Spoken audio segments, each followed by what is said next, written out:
这个衣服，这次冬季赛啊，所以做的是秋天穿的衣服，秋天冬天穿的衣服是一个外套，我穿上刚刚好，哦，小了一点 ，XL 应该小了一点，稍微小了一点点。我这个身材穿 XL 稍微小了一点，后面有一个我们战队联赛这个赛季的 logo， 然后这边也有 logo， 然后一件卫衣啊，一件卫衣。然后呢，有我们的一个包装的袋子，里面我们来看看有什么，还是一些小的纪念品。首先有我们的这个门票，每个赛季都有的，这个也是可以拿来收藏用的一个我们的这个门票啊。这个赛季 S 的一个门票，后面有我们赞助商星穹铁道的这个，看起来很像星穹铁道的样子的东西啊。然后呢，有红包。今年你可以用我们 WQ 的红包，然后有这次 MVP 的一个牌子，上面是 Sola， 下面是 Zero，S5 的 MVP 的一个牌子，常规赛是 Zero， 然后季后赛是 Sola， 因为上赛季 Sola 表现非常出色啊。然后呢，有一个这样的一个，看起来大家可能不知道这个是什么，好像看起来是个土豆，但是实际上如果你把它放到这后面写了，把这个卡片放入潜水中保持湿润，然后等它发芽了，再把它放到土里面、盆子里面，它就可以长出这个，我不知道是最后长出什么东西啊，应该是花吧，花或者蔬菜之类的，它里面是有种子的。这个其实给小朋友玩，自己玩一玩也不错，就放到水里，它就可以发芽。然后还有，这是什么？我打开看一眼。不知道这个是什么东西，这个是一个人族的标志，这个磁铁的啊，这个是磁吸的，反正就是这个冰箱贴啊，冰箱贴或者你贴到电脑机箱上什么的都可以，是个人族的标志啊。这个冰箱贴，对，我再看一看是不是都有啊，都有，还有很多，有几个冰箱贴，一个人族的，应该是3个族的都有，然后到最后一个肯定就是神族的。怎么还是人族？2个人族啊，神族被打没了，应该是装错了，但是其实应该是3个族的都有啊，神族、神同族。但是我们这个开到一个宝藏没有。然后这个是呀，这是什么东西啊？哦，解压键帽，这个是一个解压键帽，就这样按着玩的，就拿着按着玩。平时挂在自己的钥匙啊或者什么上面，你就平时没事按一按，解压用的。对，也有带灯的这个按一按。这边有4个键帽，一共送的，一个是这个毒奶的键帽，然后还有3个种族的键帽，虫族，然后神族，还有人族，你也可以把它放到键盘上，当然自己也可以平时没事拿来这样按着玩啊，解压的。我们看看还有什么。还有，这个是传统的我们的这个吧唧啊，把它别到这个什么你的书包上啊，或者放在收藏都可以的。每个赛季都有4个选手，这次的4个选手是 CranKy，然后鹿特丹，然后东拉夫还有 Zero 这个选手的这个设计啊。但好像 Zero 对他的设计好像不是很满意啊，给他看过这个。还有，这里还有明信片，这个也是我们比较传统的可以收藏的一个明信片的东西，12支战队的明信片，这个也是可以拿来收藏的。好，这是我们的这个小礼包里面的东西。当然，最后还有一个东西啊，还有一个就是，应该是一个2024年。好，你看这个设计的其实挺有意思的，这个小东西，这个是可以换的，这个里面都是可以自己来换时间的，自己换时间，然后这个也是里面可以换月份，这个是月份，但是这个可能对孙哥有点不太友好，都是英文，对孙哥有点不太友好，孙哥可能不太认识英文，但是我相信我们这里的玩家基本上没什么太大问题啊，1月、2月、3月、4月，你就把它堆进去，然后自己调一下，比如说10月对吧？10月6号，比如说这样就可以10月6号这样的一个小的日历。你可以放到你的桌上啊什么的，这样。好，这一次呢，就是我们整个战队联赛的一个礼盒里面的一些纪念产品啊，199块的售价，想支持一下我们战队联赛，支持一下这些选手。我们做了1000份，那就是199块，卖出来的话就20万的一个销售额啊，我们都会放到我们战队联赛的奖金里面。也是希望大家对我们战队联赛出一份力啊。最后呢，跟大家说一下，如果你买了这个礼盒的玩家，记得找客服留言一下你的这个 ID。我们最后在战队联赛季后赛结束的时候，也会对大家进行一个感谢。这次就是我们战队联赛的一个礼盒，谢谢大家支持，拜拜。也会对大家进行一个感谢。这次就是我们战队联赛的一个礼盒，谢谢大家支持。我本以为波尔卡卡卡木把俱乐部会员抹消的差不多了，没抱多少希望。瞧瞧是谁来了。思思，推塔武士，开启参战。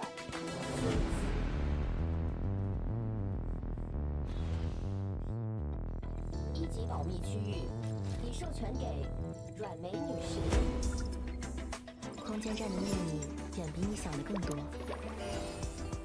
在弄明白发生了什么前，要先把表情藏起来，否则就会满身破绽。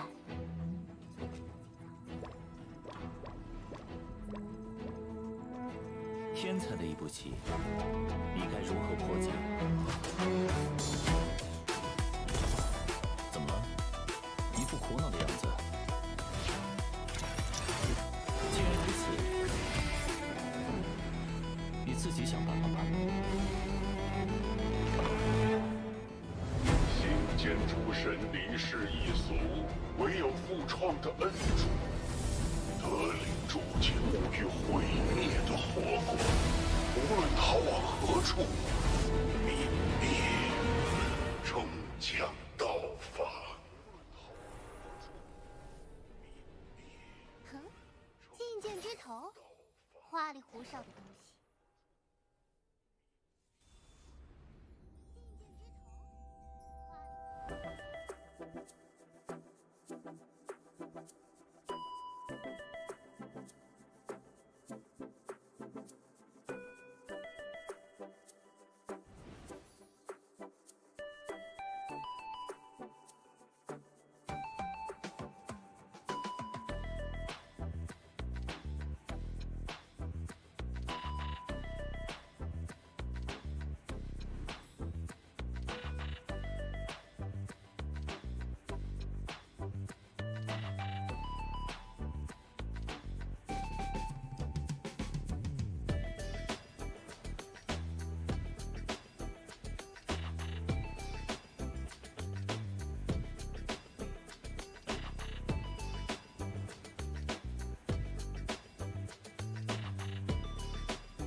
大家好，我是星际争霸2世界冠军李培南。作为职业选手，每天大部分时间都是在电脑前度过。每次训练结束都会有不同程度的腰酸背痛，所以我们对电竞椅的要求都非常严格，能保护腰部并且坐感舒适，成为我们挑电竞椅的重要指标。我们一直在用的奥风电竞椅就完美做到这一点。升级的锥背小弹腰有足够的支撑力，并且上下前后都能调节，坐着很舒服，非常适合大家玩游戏的时候使用。不论用什么姿势，正坐、靠着、躺着。腰托都可以支撑我的腰部，非常舒服。再来坐感，这款还配置了空调坐垫，夏天凉爽，冬天温暖，真的是跟空调一样精准控温。训练久了总觉得闷热，坐垫有3档风度调节，游戏再也不闷屁股了。现在天气转凉了，坐垫同样配置了3档加热功能，让身体一直保持温暖，游戏手感一直火热。训练之余刷刷手机休息一下，玩玩手游。6D 机械手臂可以自调节高度，手臂不会感觉累，同时扶手面很大，即使有大动作也不会落空。相信我，跟我一起选择奥风机械大师电竞椅，你也可以逆袭。成为冠军。打开微信，搜索公众号“星际老男孩 SC Boy”， 这里有每日的直播预告、重要的赛事报道、精彩的视频剪辑、有趣的主播八卦、定期的抽奖福利以及爆笑的节奏和评论。关注 SC Boy 官方公众号，365天每天更新，让你与20万猛男一起更便捷的享受我和黄哥给大家带来的快乐。不要告诉别人哟。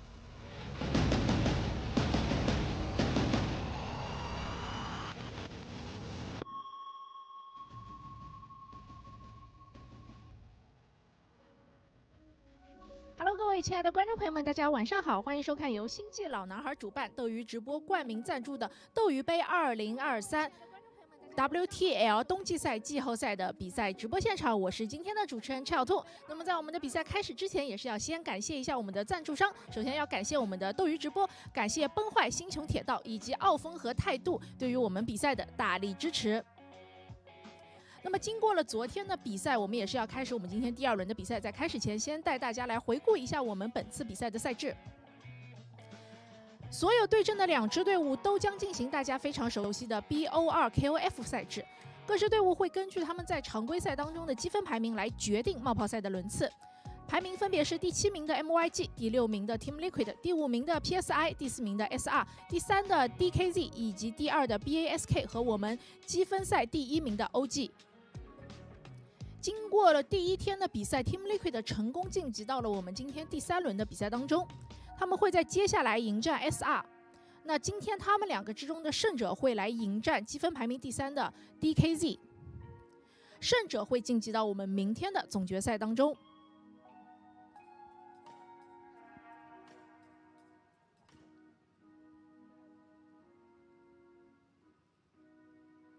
昨天还给我们进行了一场非常有意思的表演赛。回顾一下昨天的表演赛，孙哥和黄哥在1v1的环节里面惨遭羞辱，可以说是非常的伤心和难过。但是2位老将还是非常有默契的，在2v2的场子里面找回了自己的颜面，把对手斩于马下。今天呢，他们会互相去兑换自己对阵的一个对手，并且呢也会再一次进行2v2的 BO2。那么孙哥跟黄哥是否能够一雪前耻，让我们一起拭目以待。接下来把画面交给我们最专业的解说席。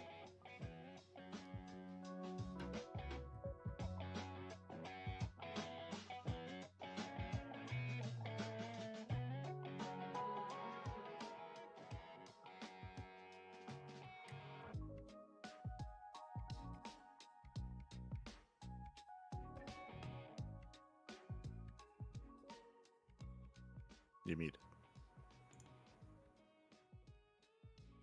And welcome back, everyone. Welcome back. Oh my god. Welcome back to day number 2. Day number 2 of WTL World Team League 2023 Winter Codes Playoffs. Day number 2. Of course, Share Live VIP. And with me, I will be joined soon by some other lovely CranKy Duckling casters, but we are here with something a little bit different, with a show match. So later on tonight, we're going to be sinking our teeth into Shopify Rebellion versus Team Liquid. But before we... Oh, Murphy's... Oh, he's in bed. But we're going to be sinking our teeth into Shopify versus Team Liquid a little bit later on, though, because for now, we will be diving into a show match. I say one, there are 3 show matches. I believe there's going to be CranKy versus Xiaose, there's going to be F91 versus Rotterdam, and then a 2v2 to end it all. And I think this lasted like 2 hours last time. So we'll see how fast or how slow some of these matches will be, as we are just getting an eye on CranKy. It looks like CranKy versus Xiaose are going to be up first. That means Rotterdam versus F91 will be up second. So that is what we do have before us. Again, just a nice way to kind of break the ice and ease the tensions and ease our way into a night full of StarCraft. And when I say a night full of StarCraft, I mean it. Yesterday we were live for it was a 7-hour cast just covering WTL. It was wild. I was not expecting it to go on that long. It may happen again today. It may go on even longer as well. I think what's concerning to me is that last night the series were pretty short, as in the games and the broadcast was long, but it was an all kill in the first series, and in the second series it was more or less an all kill where Geralt and a laser took each other down, and then we saw Clem just clean house afterwards. So it's a lot. So there's potentially 8 or 9 hour cast. But here we go in the top right hand corner. We have Xiaose for SC Boy. And in the bottom left, we have, let's go for onside. It is CranKy, J1 Choi. As we are getting into this again, it's going to be a TVP. Now, last night, CranKy was playing Terran during the show matches as well, and even during the 2v2. What do you mean, lad? It's midday, huh? You're an animal. Shaking my head. Oh. But yeah, from here we are going to be getting into game number 1. It's going to be a best of 1, I should emphasize as well, in the show match. And I was just getting into the fact that Crank was playing Terran yesterday in the show matches, in the 1v1 and the 2v2 as well. Crank did professionally play Protoss, but towards the end of his career, when he was becoming a full-time streamer, he was playing random. He was playing nothing but random in the end, and it's random was good, don't get me wrong, but not the way. We are being mannered here between our players. Love to see it. But yeah, it's been a while. It's been a while since Crank has really competed, so I don't really know what kind of level his Terran is really at. His Terran was looking pretty impressive yesterday when he played Mech against his opponent. Played Mech twice. Do we see Mech again?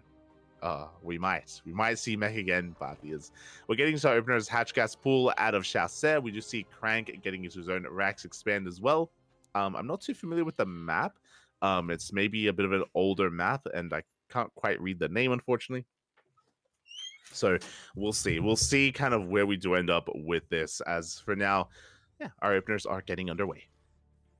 Again, always great to see Crank competing once again. It's been a very long time. Again, he was active back in 2014 or 2013, 14, 15, retired soon thereafter. Did focus on his streaming career, on casting as well. Nowadays, he's a big-time Korean caster. But we shall see. As first Reaper is going to be moving out across the map. Meanwhile, big shout out to the sponsors. And is this time? Yeah. Big shout out to the sponsors, of course, the WTL, as Reaper is making its way out. So going to be getting a read on the opener of choice here from our Zerg player. Testing the waters, does get eyes on the third base. Shouldn't really be threatening too much. We do have some faster gases. That's going to be 3 gases being taken here. We do see Crank going straight into a 1-1-1. Okay, so we have a delayed third base, a very aggressive build here from Crank, and he is going 2-port BC again.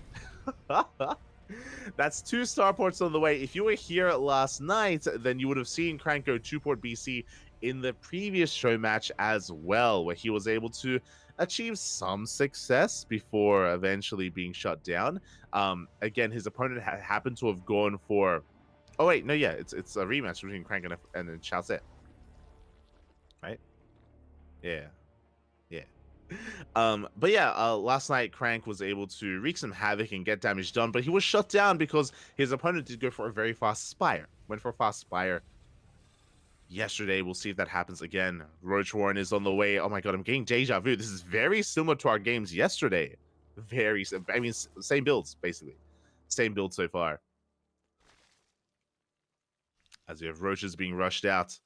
Now, the danger here is that, yes, Crank is working towards double port or 2-port BC production. That is true, but BCs take a long time to make. They take a long time to produce, which means we will not be ready for the initial push. If we went for a Banshee opener, for example, the Banshee would come out in time to defend against the Roaches. BC will not. And so far, Crank hasn't seen anything. He hasn't gone into the natural. He hasn't gone into the main base. He hasn't seen the gases. He does not see the Roaches. Not yet. Crank is in the dark. From here, Lings are moving out. Roaches as well. We are massing again. Chassé going for an all-in. So far, again, Cranky hasn't pieced it together yet. We do see the Zonaga coming under control of the Zerg.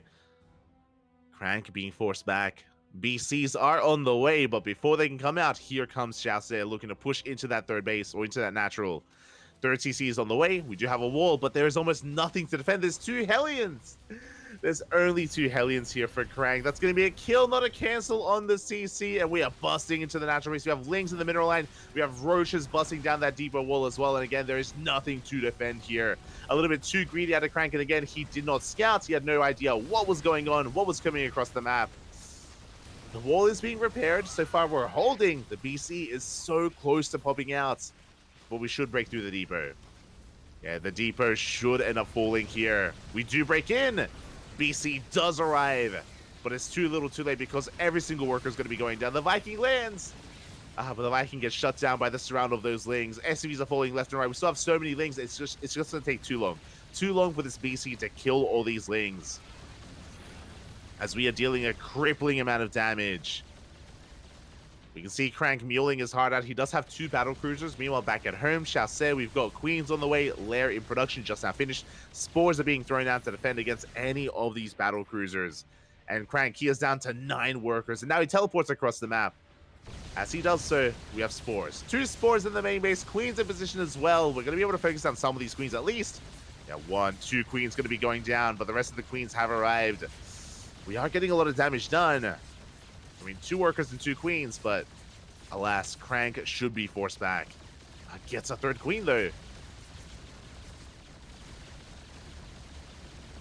Soon to get a 3rd queen. The Spire is going to be cancelled. Another queen going to be going down.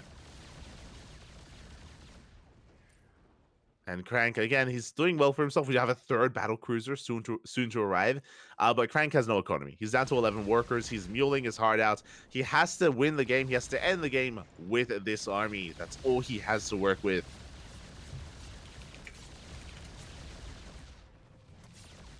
As the 3rd battle cruiser has arrived. No Yamato.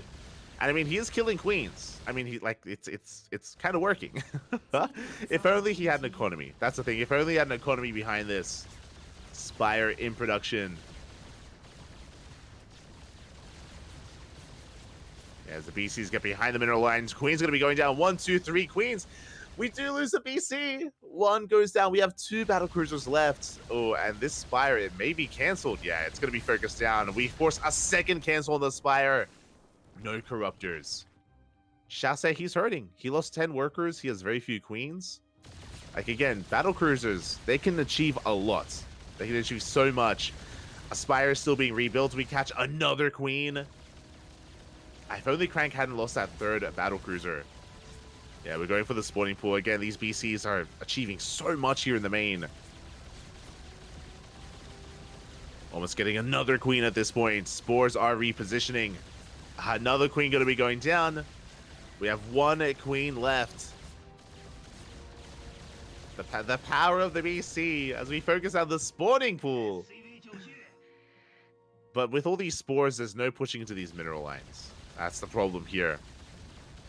The Spire should finally finish, and we have plenty of money here to invest and to bring out those Corruptors. A big link counterattack, crippling the economy. BC is forced to teleport. The Spire is done, and Corruptors are finally on the way. Despite how much damage this BC's dealt, there it is. GG gets called, and Xiaose will take game number 1. Ooh, GG. Will take the game in the end here. It was an valiant effort by Krang to try to go for the BCs and to get damage done. But remember, it all came down to the fact that not just the fact that Xiaose went for an all-in. It wasn't just the all-in. It was also the fact that Crank had no idea what was coming. He didn't scout. He didn't get eyes on the Roach Warren, the gases, the lack of drones, the lack of saturation, the move out. Crank was in the dark to all those things. And as a result, he wasn't able to prepare. When the army arrived, he had 1 Viking in the middle of the map, and he had a Hellion. No, I think he had 2 Hellions. I think he had like 1 or 2 Hellions, and that's it. That's all he had available. And that's, as a result, that's why Xiaose was able to snowball out of control and kill and break Crank before he could really get the BCs going. GG. With that, that's going to be another win here for the SC Boy team for WTL. But now we get ready for our 2nd show match. Here we go. So we have up next Rotterdam versus F91. If you're curious, who is Xiaose? Who is F91? They are basically the taste hostess of the Chinese scene. They are the casting duo behind SC Boy and WTL. World Team League, Masters Coliseum. Like, they have made a career of themselves for casting or by casting, and yeah, they're a big part of this event, which is why they're having some fun here, hosting some show matches. It's also why in the in-between segments, we had like the spicy meat challenge where like they were eating food. There's like the spicy noodle challenge that we're going to be seeing later on. They host interviews, and yeah, they do create a lot of content. Of course, big names behind World Team League. So much love, much support, as we will be getting ready for our next matchup. Going to be getting ready for a TVP. I believe F91, or I believe Rotterdam, of course, going to be playing Protoss. F91 going to be playing Terran, if I recall correctly. And we'll see if we can whip this out, or if we can bring this back. Yesterday, Rotterdam did take the win. Unfortunately, we weren't able to cast it. It did happen a little bit earlier, and we were unaware that the show matches were going to be starting. So Rotterdam did take down F91 previously in game number 1. Here in game number 2, or here in the second day of the playoffs. We'll see. We'll see how he does adapt over time. We'll see if he can get his revenge from day one. I'm hoping for a back and forth. Phoenix shenanigans, yeah, I mean that's what Roddy's all about. It's I'm expecting Sky Toss here out of Rotterdam. I don't know if he's really going to be coming out with something different, but you know, I'm ready to be introduced here to how Rotterdam does play. That's all I really know about him. Like I know, like he likes the Phoenixes, he likes the Stargate. So we'll see if he can make use of that. I also know he has like certain all-ins in PvP that we did cast last season. We did end up casting a little bit of Rotterdam against some of his ex-Roddy boys. Goblin specifically. That's it. We casted Roddy versus Goblin. And yeah, for the time being, looks like our players are just getting ready here, setting up the lobby, making sure the settings are all working. I believe Rotterdam is going to be streaming his POV. So if you want to see the camera from his angle, I believe he is live on his channel.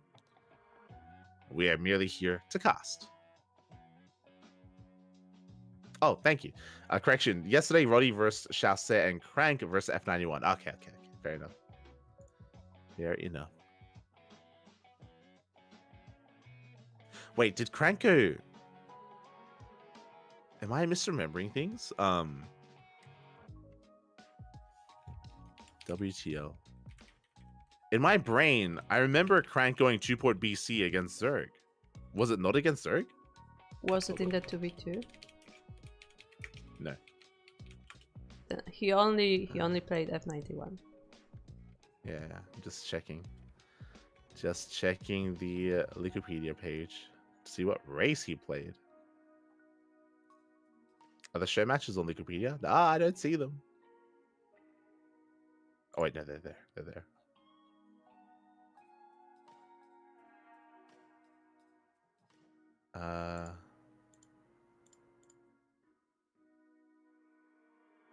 Oh, no, yeah, okay, yeah, that makes sense.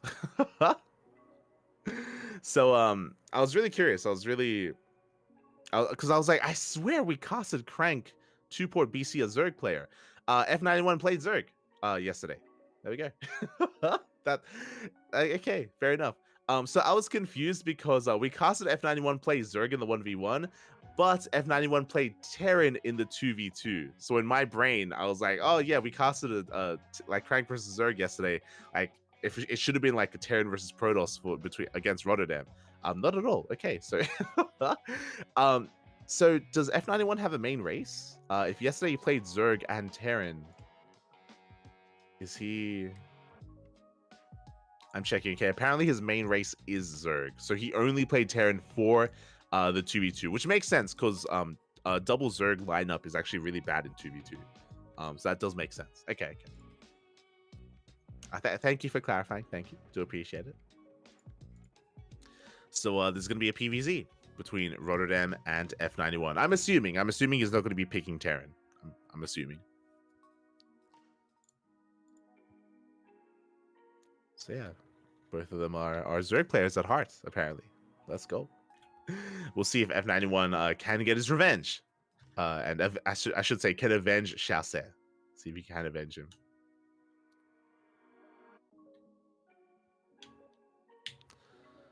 As the players are just getting ready. I'm sure F91 was also watching. I'm sure he was watching that last series. And I'm sure that's also how Chasse was able to come up with the all-in that he used against Crank, assuming that Crank would go 2-port BC again 2 days in a row.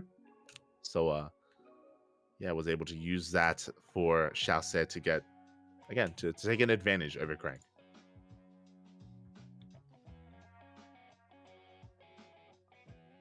Creep in 2v2 is a pain. Yeah, I think a lot of people wish that that the co-op rule set was applied to 2v2. I think that would be good. Where, if you're curious, I believe in co-op you can place buildings on your allies' creep. In co-op, it's a little bit more, is a bit of a better flow between the two players, as opposed to 2v2, where you can't at all. Unfortunately.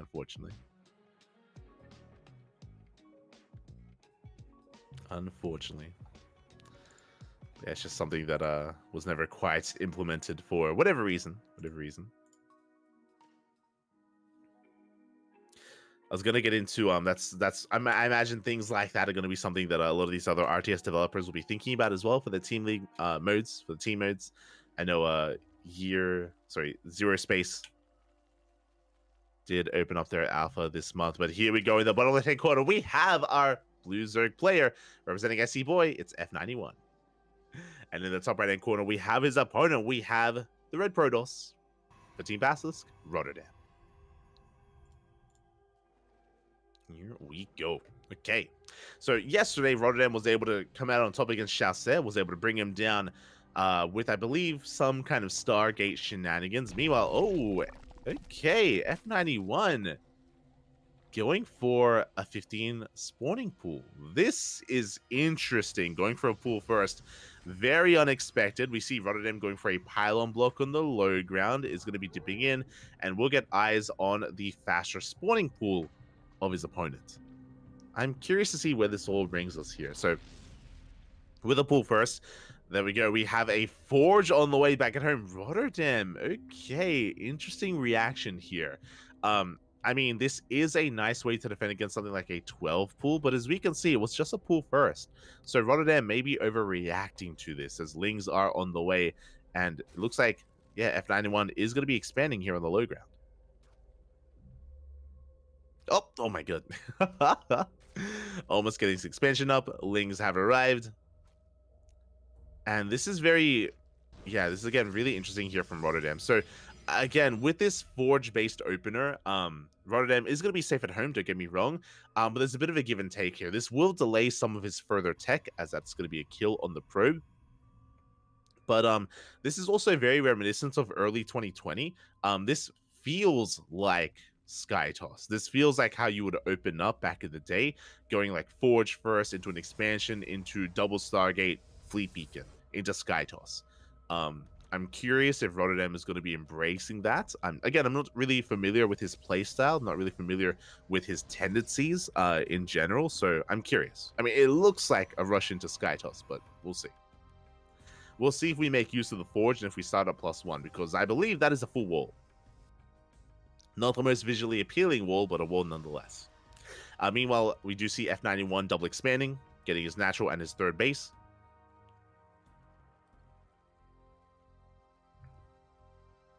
He's going to be getting his natural and his third. Getting into his gases. Again, with this faster spawning pool, we have faster queens. And yeah, it looks like just a very safe opener from F91. No intention of being aggressive in the early game. And there is that Stargate. So far, everything is making sense from Rotterdam. Again, I'm expecting a second Stargate based on this build. I'm expecting a second Stargate. I'm expecting a fast Fleet Beacon. And from here, we can even go Void Ray first. That would make sense.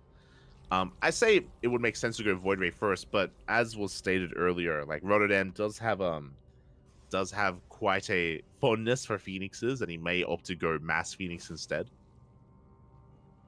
Not the most meta of options, but very stylistic to Rotterdam. As the Fleet Beacon is finishing, there we go. We have a Phoenix first out of Roddy. With this, Phoenix is going to be shutting down the Overlord and denying any kind of scouting from F91 when it comes to the follow-up. Basically, after this Overlord dies, that is when Rotterdam will decide to throw down a second Stargate in the Fleet Beacon or to throw down a Twilight Council. After the Overlord does get shut down. Meanwhile, Adept going to be shading out. We have a very fast lair here from F91. What was that? What, a 350-ish lair timing? Jesus. You would never get a lair this early on without good reason. So this could be a Lin Queen Nidus all in. We could be rushing towards, if we take additional gases, this could be fast Spire. For something like Muta play or Corruptor play. 2 more gases have been taken. Only 3 for the time being. We could actually rush into Hydras. This could be a bit of a Miyamika where we go straight into Lair Tech, straight into Hydras instead. I'm excited. Meanwhile, across the map, we have our tech of choice. We did start up another Phoenix, but we have +1 attack on the way and a Twilight Council. It is going to be charged lots. Okay. Phoenix is in the air, charged lots on the ground. And yes, we are rushing into Hydras. So It is a Ling Hydra Rush. This is something that Miyamika does quite often, and we have seen a couple of players whip this out in the new patch. Now, there's a bit of a give and take here. One, Hydras do well against Phoenixes. This is true. I like the idea of rushing into Hydras against Rotterdam, but it's a 2-base all-in. That's 6 gateways, 2 are already done. I think that's going to be 8 gates in total from Rotterdam. So it's going to be a 2-base all-in with mass charge lots. And without Roaches and without Banelings, F91 may just die. Like, the 2-base all-in is designed to punish stuff like this. And to skip Roaches and to skip Banelings, we're in a lot of trouble. Baneliness just now starts. We are so heavily reliant on these Banelings. I'm concerned, though, because, like, Hydras are so gas-intensive, we're going to have a couple of Banelings, and it's very possible as well that Rotterdam, he could even pick up the Banelings as well with these Phoenixes. It's going to be a tight hold. A very tight hold here for F91. We'll see if he can pull it off, as he is just trying to break free from his supply block. 5 overlords on the way. Hydras are amassing. Lings are moving out. And Lings should get a read on what's happening. They do get across the map. And they do get eyes on the mass zealots. And here we go. Rotterdam, he's committed to his all-in. He's sending everything across the map. And F91, he's getting ready back at home. The Baneliness is done, but we need those Banelings. Without them, there's nothing here to hold on. The Lings are out of position. They just made it back home. Banelings that will not finish in time. And we're collapsing into the natural. Dive on in. Good pickup here on the Hydras. Hydras going to be going down. The Queens are being surrounded. And it looks like Rotterdam is going to snowball out of control. We do have reinforcements on the way. Hydras are trickling on in. But again, 0 Banelings, 0 Roaches. Nothing to deal with charge lots. Yeah, the natural has been broken, and from here we can push up into the main base as well. The Phoenixes aren't even necessary. I mean, to be honest, we didn't even need them when pushing into the natural. Like, they weren't even necessary, but, you know, they're doing what they can in the air. They're helping, they're supporting. I'll be honest, like, if it wasn't Phoenixes, if we had a War Prism to reinforce, like a War Prism to just, like, reinforce across the map, that would have been a little bit better. But regardless, we're breaking through, shutting down all these overlords. GG gets called, and with that, Rotterdam will take down F91. Oh, where's the ceremony? Up. Up. Is it a potato? What is up? Up. Up. Is he leaving? Oh, there it is.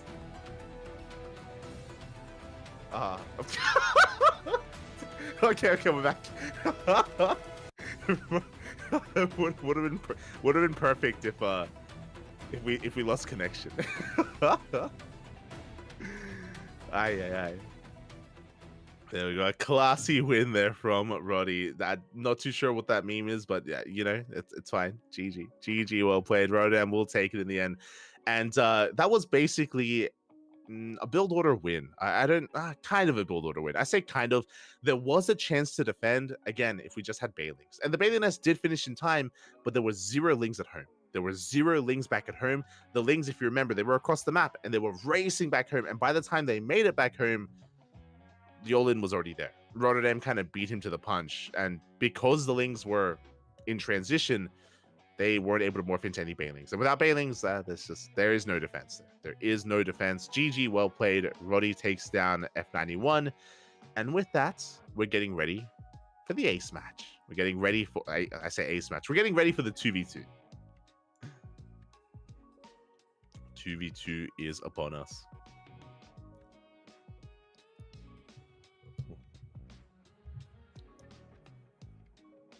F91 did play Zerg in last year's Brutal Show match against Soft Scroll. Oh, there you go. There you go. But yeah, with that, we are now going to be getting ready here for our next series for that 2v2. Again, really solid game out of Rotterdam. Again, I don't know if I want to say build order win, but again, just because of how little we had to defend and how unprepared we were. F91 just wasn't, it didn't look like he was fully aware of what was coming his way. Otherwise, we would have seen more Lings. Otherwise, we would have seen some defensive Banelings as well. So was caught with his pants down. And yeah, with that, we are preparing for that 2v2 show match. Now, if you weren't here yesterday, the SE Boy team did end up winning that. It was a best of 1. It did go to the late game, and we saw that really Rotterdam and Crank were lacking a little bit of team unison. They were lacking a little bit of teamwork, essentially, because we saw them both trying to excel individually, but they were picked apart by both Chaussee and F91 working together. We saw multiple times where either Roddy got caught on his own or Crank got caught on his own thereafter, and not just that, but the army compositions themselves weren't really complementing each other well enough. It was Crank going mech and Roddy going Skytoss. Initially, things looked really good. For Crank and Roddy, but at a certain point, Crank was basically going mass tank and Rodan was going to Skytoss, and there was no support for the Skytoss when it came to air units. There were no Archons, there was no Storm, there was no Thors, there was no Cyclones. So the Mass Corruptor completely shut Roddy down, cleaned up his army, and then it was just a 1v2. Then it was kind of a 1v2 for a while. Roddy was able to rebuild, but by that point, then Crank was on his own. He was picked apart, and a lot of momentum was in favor of the SC Boy team. So hopefully this time we can see, again, our players work together a little bit better here as we get ready for our 2v2. Go. Getting ready for it.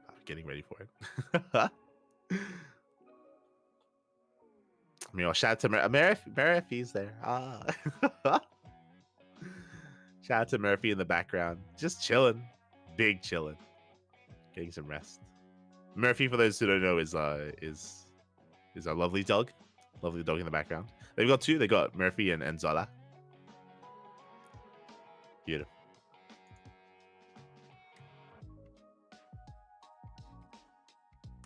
See you in chat. Chatty. Este milk and cookies, Baffy. Good to see you. Hey, I heard some rumors. That that cooking with cookies was coming back. ? This year, confirmed. 2024. Este lechito. Este milk. Or a wall. Kind of. I'm not too sure a wall would have helped too much there. Based on the units that we had available, it looked like Rodan would end up breaking through nonetheless. But it would have helped. True, would have assisted a little bit. Would have helped in some way. So the players are just gonna be preparing. Now I'm curious if we're gonna stay with the same races. I did mention previously that in the 2v2 last night, F91 did play Terran. Didn't play Zerg. He did off race as Terran instead, just so we could have a little bit more unison with Chaussee. So I wonder if that's going to be the case again, or if maybe Chaussee switches to Terran and F91 plays Zerg, or if someone plays Protoss, or even if Crank decides to switch races as well. Again, Crank was Protoss when he was a pro player, and of course he played random quite a lot when he was a streamer, when he was a full-time streamer. So Crank has options. He doesn't have to play Terran. He can try to dabble in a different race instead. So we'll see. We'll see what kind of setup we get into and what kind of a race our players do pick. When Milk cast, right? I haven't cast with Milk in, it's actually been years. It's been years, Pat. It's been years. Milky's too busy rock climbing. Or climbing gyms? Rock climbing gyms. There you go.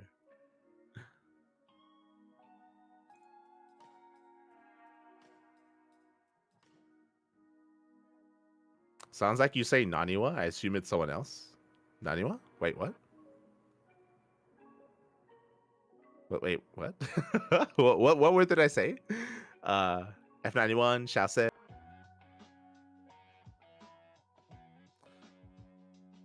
And yeah, from here, it looks like our players are just going to be setting things up. I don't know if they have a veto process or if the maps were determined ahead of time. I'm uncertain as to that. Let's just double check. Yeah, we're still in the dark. Still in the dark as to what the map is going to be.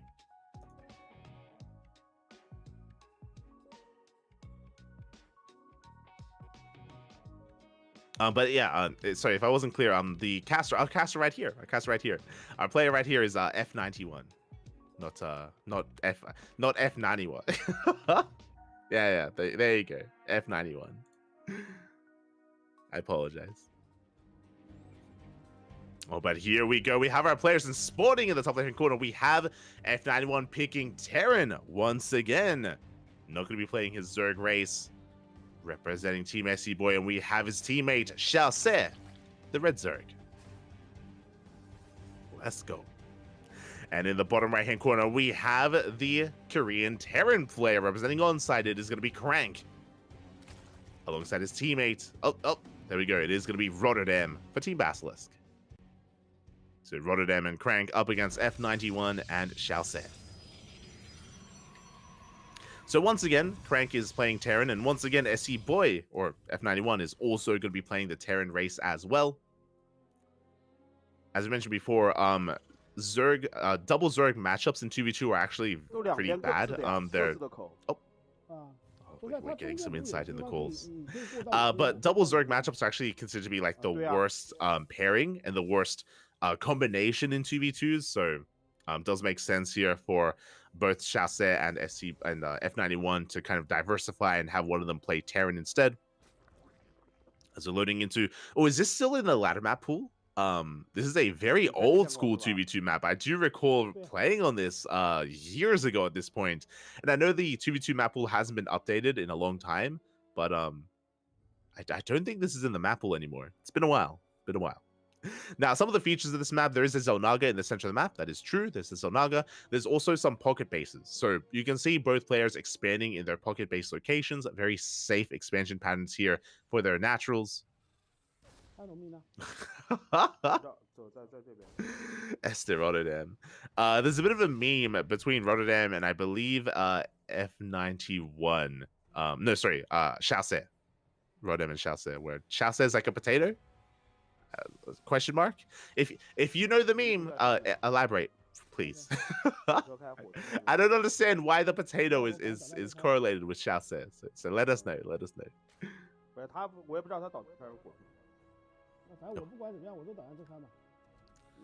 Here we go. Isn't single Zerg a bit tricky regarding creep messing up the non-Zerg? Not really, especially on maps like this.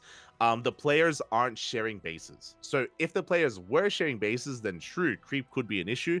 But here both players are actually, you know, they have their own bases to themselves, so the creep isn't really a factor when it comes to messing up building placements or messing up SimCity or anything like that. So that sort of thing is a little bit more map dependent. As we're getting into our openers, and it is going to be a 2-rax. Okay, it's going to be a 2-on-1 at a CranKy, a little bit old school from our blue Terran player. Meanwhile, we have our red Terran going into mech. We have Cyclone Production's second factory on the way, so F91, the red Terran, is going mech. Meanwhile, CranKy is going bio.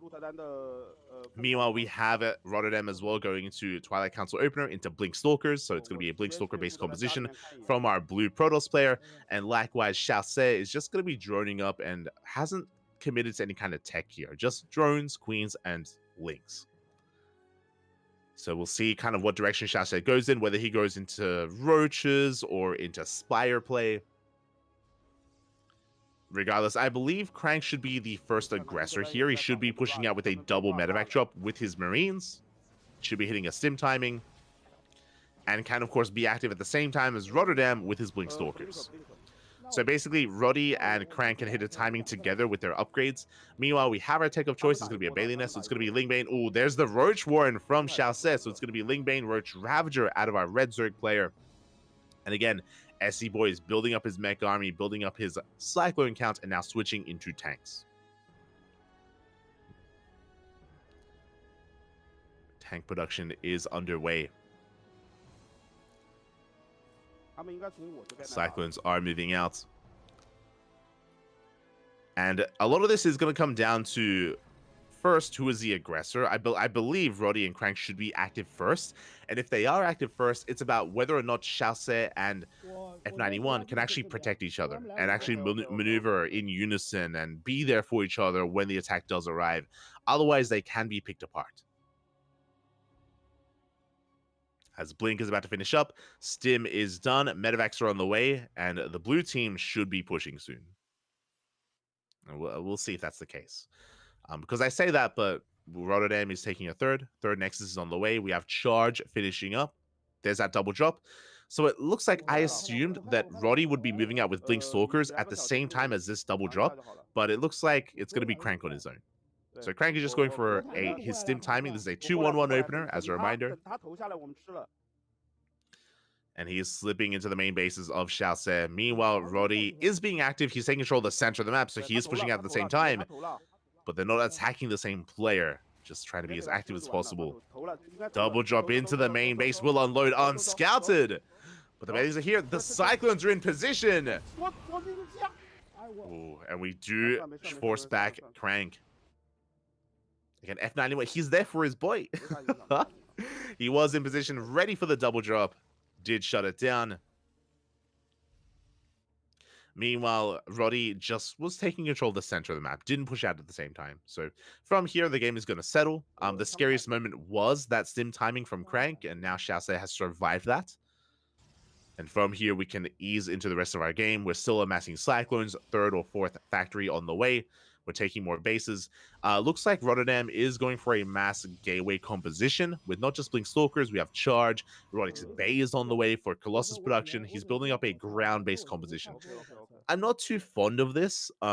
We saw Rotterdam excel, or I say Rotterdam excel. I mean, they did lose, but Skytoss did do quite well for them last night in game number 1. Here, going into a ground-based competition, the difficult thing here is that both armies are ground-based and they can potentially get in each other's way. So we'll see how, again, the armies move with each other. As tanks are going to be sieging here on the high ground. A pretty good position for Crank. Yeah, he can like siege upon... Oh my god, upon those lings! A lot of lings do go down. Scan reveals the army. We can see F91 getting in position with his own mech army. A couple of Bailings are borrowed, but they're spotted. Yeah, the observer does see them. you could hear Xiaoxe like surprised. He was like, "What? How did he see me?" But it was the observer from Rotterdam. And, oh, we did throw down a Spire. We're going into a Muta switch. I'm not too sure how I feel about this, specifically against a 2-1-1 build against Mass Bio. We'll see. We'll see how this works. As Mutas are soon to the field, they're going for the tanks. Oh, tanks are left exposed. And the Medivacs will attempt to save them. Hot pick up. Oh, is going to bring that tank back. Mutas have been revealed. So Lingbane Muta going to be the composition for Xiaoxe. Even though he threw down the Roach Warren is not really going to be committed into. Oh, the Mutas actually slipped past the army. They're going across the map. Turrets are done. We do catch a couple of transferring workers. 2 SCVs go down. And we can maybe even camp the production. Turret's still on the way. Oh, Crank going to be losing his tank. And he is racing back home. At the same time, Rotterdam is just building up his Colossus and Disruptor-based army. We can see F91 just building up his tank count. Still looking to max. Now it's all about control of that center Zelnaga. So far, really good positioning here for the tanks of Crank. On the ledge, on the high ground. There's no Hive Tech, there's no Vipers to shut this down. Oof. Xiaoxe having a hard time finding any more value with those Mutas. He has some dive potential, but he's up against Marines and Blink Stalkers. Nova's going to be going up. Liberators have arrived. See, Rotterdam going to be just rotating over towards the south. Could be threatening some of those bases. Oh, big tank shots here on the Cyclones. And here comes Rotterdam from the south. That's going to be a kill, not a cancel on the CC. 400 minerals down the drain. Big force fields here just cutting off F91 from his main army. At the same time, CranKy does push in. A pretty big dive. Has to be careful. Yeah, Lingbane rotating over. We dive on top of the... Oh god, the Disruptors! Big Novas go off, but we do collapse on this army. Colossus is going to be going down. The Disruptors as well. Rotterdam losing too much. Only one Disruptor has survived, but we can go for the dive as well. We can try to focus it down. It will make it out. But Rotterdam, he just plummets in army supply. Likewise, F91 a miss rally. Ooh, bleeds out a lot of units. So you can see Rodan, again, he lost all of his Colossus, lost all of his Disruptors. It's going to take him a little bit to really recover from that loss. So it's going to be Crank on his own out of here in the center of the map. The Blink Stalkers are coming in. Oh, no. They run into tanks. There we go. We have 4 Disruptors to support.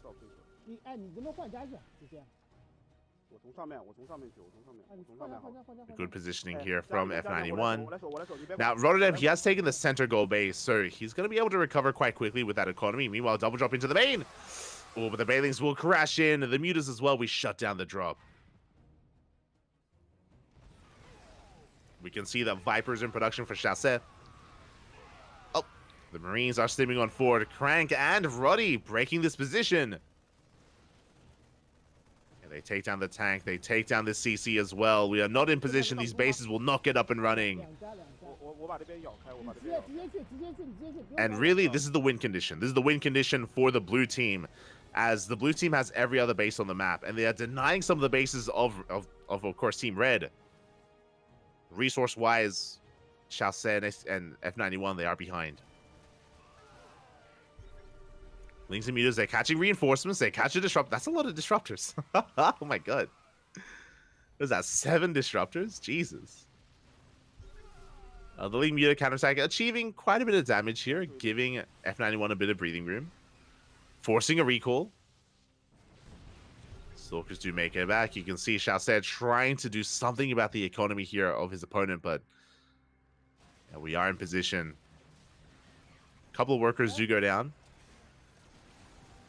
You can see Rotterdam, he's on 93 probes. Liberators have arrived, and it's all about the liberation zones here. We shut down the tanks. Here comes some yoinks. Some okay abductions, but where's the follow-up? Only 1 Thor.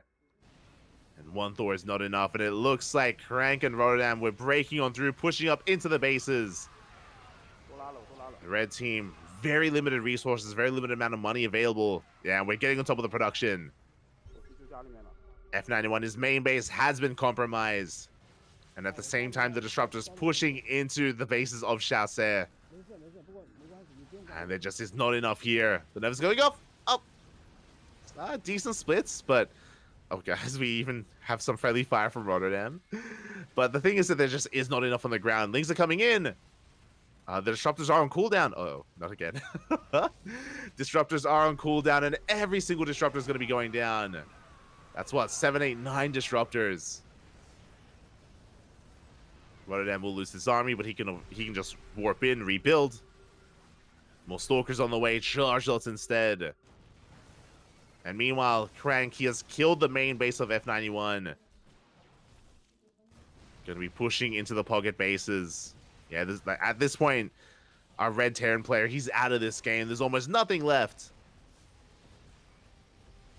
Like, while Chassé and Rotterdam have been skirmishing, Crank, he's been putting in the work. He's just been mowing through all these bases, one after the other. And even if Rotterdam isn't breaking through, he's just distracting. He's distracting his opponent. He's trading well against the Vipers, against the Ultras. And Crank, we just stim and win, Papi. We're just getting into the main base. There's nothing to stop the Terran. Working through hatchery after hatchery. And it looks like the blue team is... I just realized Cranky put on some glasses. I just noticed. I mean, they're getting their revenge. Yesterday, F91 and Chassé, they did take the 2v2 match. But here, it looks like Crank and Rotterdam are fighting back with all this momentum. They will be redeeming themselves after yesterday's matches. After yesterday's games. Stalkers, they come in from behind. The final tank's going to be knocked down. Even storming the tanks. You can see Chassé, he's got an army to work with, a couple of Ultras, a couple of Mutas, but again, it's not going to be enough here. Yeah, hands off the keyboard for F91. He knows that there's just nothing left at this point. And Cranky's staying in. He's pushing into the main. That's a lot of Ultras. Oh my god. The kiting. Kite, puppy, kite. We get 1. We get 2 Ultras. A 3rd Ultra as well. The Stalkers make it. The Colossus as well. GG gets called. And both Crank and Rotterdam will be fighting back. They will take the game. GG. Oh, oh God. I like it's very smooth, Crank. Very smooth. I like the idea, the narrative of like Roddy had the glasses for his ceremony initially, and then he like handed the glasses off to Crank for his 2v2. It's beautiful. GG, well played. Yeah, and with that, we conclude our show matches again. But a shout out to our SE boy casters, as of course they may have struggled here in the team league matches, in the team league matches, but they were able to find success in other aspects in their individual matches. Earlier, of course, Chasse was able to take down Crank. And of course, yesterday as well, they were able to win their 2v2 match. My condolences to F91. He's been a little bit unlucky these past couple of days. Wasn't able to bring down Rotterdam or Crank. But regardless, GG, well played. Oh, and with that, that is our show matches in the bag. We might get some winners interviews. We will see. I think we had a winners interview yesterday, ? Or no, I remember we spoke to the Mystery Gaming's team owner and asked him and talked to him about the show matches. So we will most likely have, some interviews and some other content before diving into the next series. Up next, now that the show matches have wrapped up, we're going to be going on a short break, and when we return, we will have Team Liquid versus Shopify Rebellion. Oh my God, it's going to be so good. It's going to be so juicy. A really big match on the horizon for World Team League for the playoffs to determine who advances on to face off against Dragon Kaizi Gaming. DKZ are waiting in the next round, waiting for the winner of this upcoming series. I need a gift for that. Yeah, it was good. It was good. It's beautiful. Was beautiful.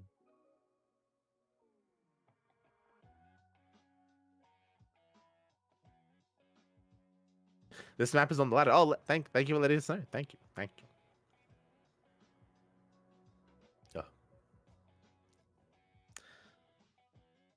By any chance, do you know what MMR the other player has? Uncertain about their MMRs. I mean, I'm sure they're all GM or around GM.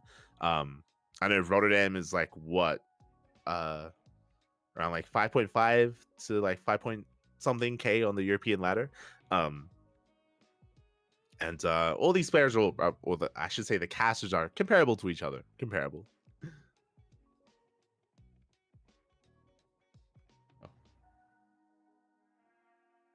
Crunk, please. He just put the one. He did. He was styling, Pappy. It was beautiful. But again, we should be soon going on a break here for that next series. And we will be setting up predictions. Predictions will soon be open as well for the next series for those upcoming matches. For those that are curious, Team Liquid, we're going to have players like Cure, Clem, Alazer, Mana, Skillus going up against Team Shopify, which is Scarlet, Bjorn, Harstem, and Lambo. So some really juicy matches are ahead of us. It's going to be a best of 7 WTL match, WTL format. We can get into the format a little bit later on. For now, though, I guess we're going to be going on a short break. I don't know if there's anything else we can really talk about when it comes to the 2v2. It was 2v2s can be a little bit chaotic, and the game isn't necessarily balanced around 2v2. Not necessarily. So, yeah, it's just good fun. It's just good fun, and I appreciate that that WTL and SC Boy are willing to make something like this, and just have a fun event to kind of break the ice and be the entree to the main course that is WTL. It's a lot of fun, and really cool to see Crank and Rotterdam competing again. Especially Crank. Like Crank, he's a retired old man. His competing days are long behind him, so it's really cool to see him forced to like ladder and prepare and play StarCraft again after a long time. It's really cool to see. I appreciate it. But yeah, for now, we're going to be going on a short break. When we return, we will have our next matchup. We will have the beginning of day 2 of the playoffs of World Team League Winter. So we're going to be going on a short break. We'll see you guys Hello， 各 in 位 a 亲 couple 爱 of 的观众 minutes. 朋友们，我们怀着非常沉痛、难过、悲伤的心情来到赛后采访环节。我真的非常的难过，看到我的两位好大哥在今天的比赛里面落败。但是黄哥其实第一局还是非常轻松的拿下来的，就很简单的狗蟑螂一波一拳就把 CranKy 拿下来了。有没有想过会这么轻松？我觉得一切都在我的计划当中啊，因为，我看了他这个开局，昨天他也是这个开局，然后他今天上来主动跟我说要选破晓，然后选破晓，我一想选破晓就是要干这个跟昨天的开局一样的嘛，就是，然后我看了一眼他的开局，昨天就是只出2个火车，然后裸偷，这种就蟑螂过去稳赢版的，所以就没啥悬念啊，没啥悬念，比较简单一点。是的。那么在其实今天这个孙哥在比赛之前，其实我们看到镜头前的你还是非常的紧张的，一直在少女祈祷，双眼这个闭目，然后念念有词。我们都很好奇，你当时是在祈祷什么东西呢？其实并没有祈祷，谁跟你说祈祷？只是在叙述这脑海中叙述，待会儿要怎么打的一个流程而已。这只是输了有点郁闷的是，他没有开3框。因为我默认他出凤凰，默认他开3框，但是他没有开3框，自己被2个使徒也搞得有点乱，所以没有去侦查。不过我也不会去侦查，因为我默认他是开3框的，所以说输了也没话说啊。他这个战术转变的比较好。就颅内作战，其实在颅内已经赢了。就是你的脑子已经赢了，包括在昨天的比赛，其实我们都觉得你的战术其实是非常 OK 的。然后这个根据对面的一个判断运营，当时这个龙塔也按下去了，其实运营都是非常对的，脑子已经赢了，只是手是不是稍微就随着年龄的增大，有一点运营不过来了？有这方面吧，但是还是因为喜欢打运营，不喜欢打一波，所以说。就昨天防住了这个两个那个大盒之后，感觉要跟对方运营一下。如果直接按一波的话，我觉得我就赢了，但是有点遗憾啊。赛的老师评价就现在你只能打前10分钟，但是没有想到你今天7分半就死了。其实你5分半就死了，7分半才埋的。你觉得自己多坚持的这2分钟的意义是什么呢？这个其实就战术被克了嘛，这个没什么的，就想好怎么打，然后。想好对方怎么打，想好自己怎么打，然后输掉了。那这个基本功是一方面，第二个方面对手应变也做出了一些变化，所以说没有料到就输了。非常的遗憾啊！那其实，在2v2今天的比赛当中，有一波是其实黄哥已经说了有 OB， 然后让孙哥撒一把雷达，但当时孙哥并没有撒，难道是因为当时你说的是孙哥这边有那个，你那个一下，所以孙哥没有 get 到，他才没有撒雷达吗？我想问一下。其实我觉得。OB 这个地方已经不是主要的问题了，主要问题是第一波2传兵，我看到这个 CranKy 投出来了嘛，然后我们故意在上面让他投下来，然后投下来我本来想孙哥的导弹车过来4、5个导弹车过来一锁把2传兵一吃，那我们就大优对吧？我龙狗随便打了，然后结果孙哥好像没反应过来，锁歪了，锁到机枪了，然后这个时候我们节奏就有点乱了，到后面其实没打好啊，没打好。孙哥当时是什么一个情况呢？会就是让你导致一个曾经叱咤风云的职业选手，在今天竟然会锁歪了这样一个小失误？其实不是锁歪，只是我 C 到运输机，但是他过去的时候，然后又 A 了一下之后，他自动锁到枪兵了。那也没有办法，一个小小的一个瑕疵。如果这一波其实如果能打下来，其实还是蛮有机会的。虽然就是大家今天对你的风评非常高啊，说你在这个1v3啊，因为孙哥大概在13分钟的时候就查无此人了，当时只有50个人口了，那个时候你心里慌不慌？我这个时候已经输掉了，这个时候就是我们中间站不下来，这张图就很难打，因为中间有个瞭望塔嘛，站下来之后你就可以各种开矿，反正就是还是输在前面的2传兵上面。好的，但是我们这个孙哥、黄哥这2天还是给我们呈现了一场让我们观众们看得非常刺激和过瘾的表演赛。如果未来有机会的话，是否还会来接这样子的应战呢？我是可以接的，我不知道孙哥敢不敢接。孙哥敢不敢？没什么不敢的呀，反正对吧？我觉得能有机会可以打的呀。好的，孙哥现在还是非常的有信心啊。那我们也是要跟他们的2位对手来连线一下。那黄哥这边可以去稍事休息一下，准备后面的比赛解说。我跟孙哥一起来连线一下这个鹿特丹跟 CranKy。안녕하세요，Hello， 来，孙哥跟他们先打个招呼吧。Hello。那我们这边先 Hello， 我们先问一下，采访一下鹿特丹吧。就是其实看到你2天都是为自己做了这个庆祝的造型哦，一天是吃土豆，一天是 cos 了，应该是教父。这2天的这个庆祝造型都是怎么想的，怎么去准备的呢？ So we're gonna first interview with Rotterdam. We have all seen that you are fully prepared. Day 1, you ate potato. Day 2, you're playing like Godfather. How did these moves come up to your mind? Well, it was kind of forced because our Chinese friends always go for an early pull against me because they think it's a good idea. So because they go for an early pull, the games get a little bit weird and I'm forced to play in a certain way. I was hoping for a nice macro game. I asked Chelsea, our potato friend, macro, but he never wants to macro with me. 就我觉得就是这两天其实打的还有点怪吧，我是想跟他打一下这种发展的后期啊，但是我跟你说，我们一起就打后期嘛，但是他没有，就是每次都是正中我的这个下怀吧。好的，那我们这边的话也想采访一下 Crank， 因为上一次比赛的时候你是输给了孙哥，然后这一次也是成功复仇了，想问一下这半年你是有辛苦的这个苦练，为了这一次复仇孙哥吗？So next we're gonna sorry. Go. 네, 다음 인터뷰 진행할게요. 저번에는 F9 선수한테 졌는데 이번에 복수해서 성공하셨잖아요. 혹시 반년 동안 따로 준비한 거 있을까요? 저번에 지고 이번에 이길 수 있게 된 원동력은 그때 이후로 단 한 판도 스타트를 안 했다는 점. 그렇게 준비를 좀 했습니다. 首先上次输了之后，上次输过之后，然后这次能赢得比赛的最大的一个动力就是从那次之后，我从来没有玩过一盘星期二，所以这次应该是可以赢下来的。哎，对此答案，孙哥有什么想法吗？从上次到现在半年了，他一盘星期二都没有打，但是这一次竟然把你给打赢了，你现在有什么想法想跟 Crank 说一下？没什么，我只是觉得他的这个学了一套流程啊，这套流程走得非常的顺，然后的确也是非常用心啊，我觉得我输的也是情理之中啊。人家一天都没有练，好吧，他也是颅内练了一套流程。他肯定学流程，你信我。好的，孙哥真是奇耻大辱啊！孙哥，那有什么话想跟这个鹿特丹交流一下呢？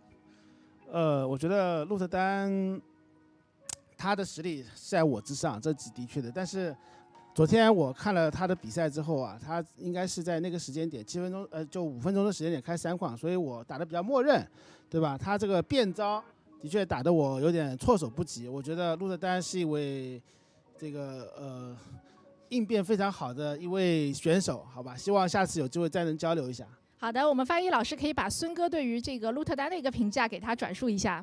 So our host was asking, F91, do you have anything to say to Rotterdam? F91 said, I had to admit that Rotterdam is better than me. Because yesterday I learned from the video that he started his third base around 5 minutes. So I consider that today he's gonna do the same trick, but he changed. Taught me. Yes, I mean, obviously the game was a little bit different, and I wanted to go for a similar build yesterday, but I think A, it's not very fun, and B, I wanted to play a long game with my potato friend. But yesterday was just a bit stressful, because after I lost to Shaoxi the very first time, there were 4 tournaments in a row where I went, whether it was Home Story Cup in Krefeld or DreamHack Masters in Sweden, and Chinese fans would always come up to me and they were like, hey, you lost to Potato, when you gonna beat Potato? So it was very important to me to just win, just like I did last season, because I was bothered by all the questions. I even received gifts because I lost to the Potato. So I just wanted to win today. I just wanted to have some fun. The game was a little bit different, and Quick Hydra is not very good in defending just any attack. So I wanted to do my celebration, so I just focused on winning and went for a lot of zealots. 是这样的，我本来也是不想变的，我本来是想和黄哥一起打长一点，我也一直跟他说咱们打长一点，打久一点。但是呢，因为上次也是输过了，所以来自很多水友的问话，说，哎，你怎么输了啊？这个要赢啊！各国的水友其实都有问我说，哎，怎么输了？你要赢，甚至我还收到过礼物。那这次呢，我也是想啊，为了要打得更加快乐，也是为了赢，我不得不变啊。结果变了就有更好的结果，我还是玩得非常开心，所以我还整了一些活儿。是的，这个大家都玩得很开心，我们中国的观众也看得很开心，只有孙哥快气死了。但是没有关系，孙哥，这样子，我们想问一下 Crank， 因为听说你之前是星际争霸1的职业选手，甚至好像和 Tosgirl 还是同一个队的，算得上是不是同期的队友？那我们的孙哥曾经是星际争霸1中国最强的男人之一，江南狗王，你敢不敢跟孙哥来打星际1？来，我们问一下 Crank。 일단은 그 전에 스타크래프트 1 프로게이머도 잠깐 했는데 토스걸님이랑 그 같은 시기는 아니지만 같은 팀에 있으셨잖아요. 그리고 또 F91 선수도 스타 1에서는 좀 약간 유명한 선수로서 혹시 다음에 기회 된다면 F91님이랑 스타크래프트 1을 할 생각이 있으실까요? 그 토스골 선수랑 친분도 있고, 작년에도 이 한국에서 대회에서 또 했었거든요. 그래서 저도 이제 토스골 선수한테 따끈따끈하게 한번 졌던 기억이 있기 때문에 한번 누가 제일 못하는지 겨뤄보는 것도 재밌을 것 같습니다. 首先我跟托斯哥还是比较熟的，而且去年的话，韩国也有过一场线下的比赛，然后我也是曾经输给过托斯哥，所以我们可以再来一局，看谁是那个最差的男人。哎，他跟 Tosgirl 很熟哎，孙哥怎么说他已经接了，你接不接？可以接，但是要去练一练，有点菜现在。好的，那我们跟 Crank 说一说，我们约定一下，我们下一届应该也是半年后的这个 WTL， 孙哥就跟 Crank 来战一下星际1，如何？ 그러면 다음 시즌 때 다음 그 WTL 시즌 때 F91님이랑 혹시 스타크래프트 한 판 하시는 거 약속하는 거 어떠실까요? 뭐 좋습니다. 근데 F91 선수 조금 스타2부터 연습을 좀 하면 어떨까? 좀 아쉽던데요 이번에. 我接受挑战，这个没有问题的。但是我觉得 F91是不是应该先把星际2练起来？这次感觉打得没有很好。黄哥刚刚在我们边上大说了一句：“你不敢就让我来。”连黄哥都敢来跳了。哎呀，好的，那也是非常感谢两位接受到我们的采访。这一次的比赛，我们这个玩得很开心，也看得很开心。再一次感谢我们两位。Thanks for the interview. We're having fun. Thank you. Thank you. Thank you so much. 你好， Thank you， 拜拜。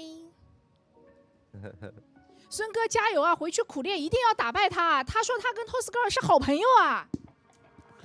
应该能赢吧？应该能赢吧？你怎么现在一点气势都没有了？你平时不是这样的呀？你平时那种非常豪气的那种气势呢？是啊，因为我赢了，所以才能那么就那种很硬，对吧？很澎湃嘛，那种感觉。但输了呀，输了失败的人只能就低下头，没办法，这个就先缩一缩，对吧？然后等半年后赢了之后再跳起来，是吧？赢了必然跳，好吧 ？OK， 好的，那我们就期待半年后孙哥的跳起来。那我们这边也是稍事休息一下，一会儿有正赛带给大家。好了，大家好今天我来给大家做一个开箱，这是我们2023冬季赛 WTO 的这个礼盒，我也是刚刚拿到。其实我也不太清楚里面有什么东西有兴趣的玩家呢可以来支持一下我们的战队联赛。那现在我就来给大家开箱看一看这次的礼盒到底是有什么东西，撕开就可以开了。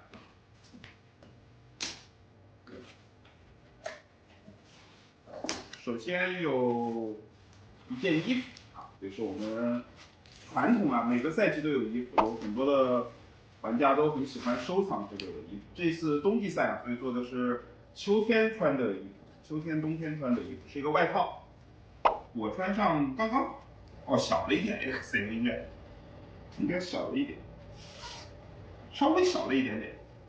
我这个身材穿 XL 稍微小一点。后面有一个我们战队联赛这个赛季的 logo， 然后这边有 logo， 一件卫衣一件卫衣。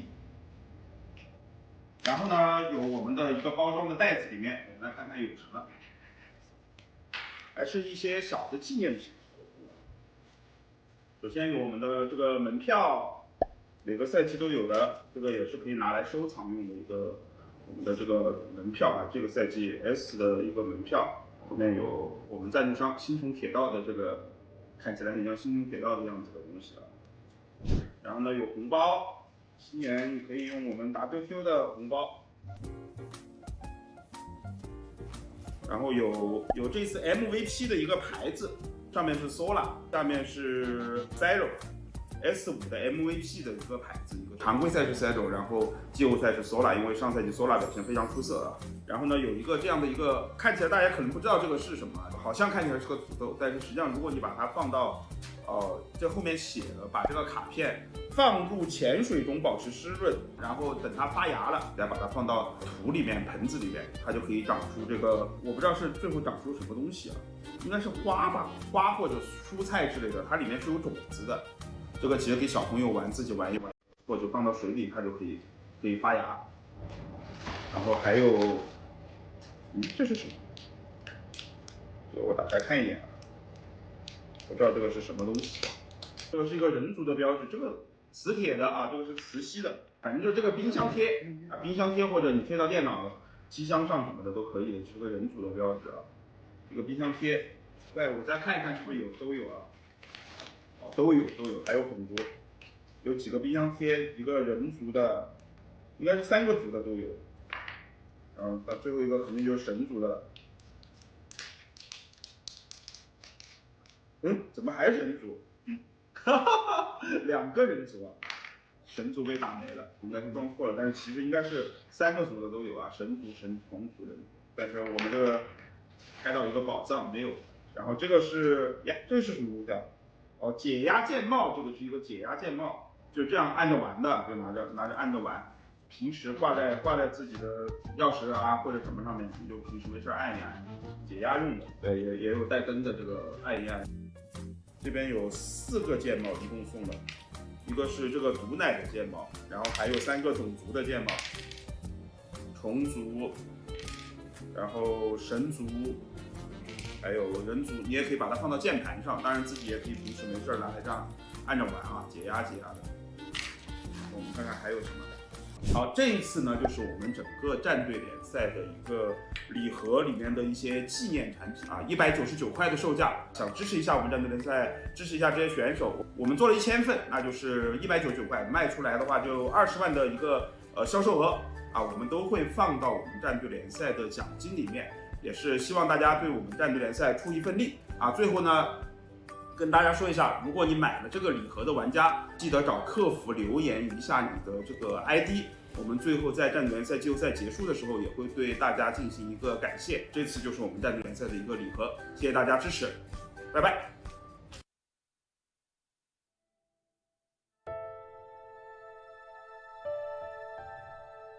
风柔日薄，春犹早。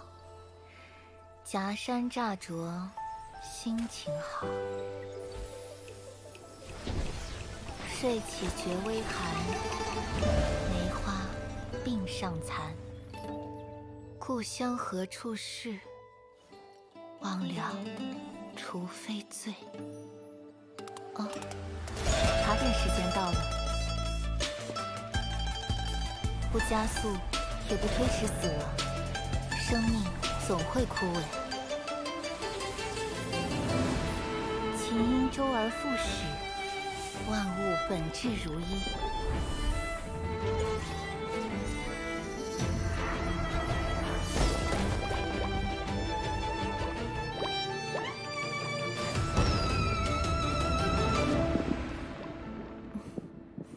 有的时候，等待亦是变化。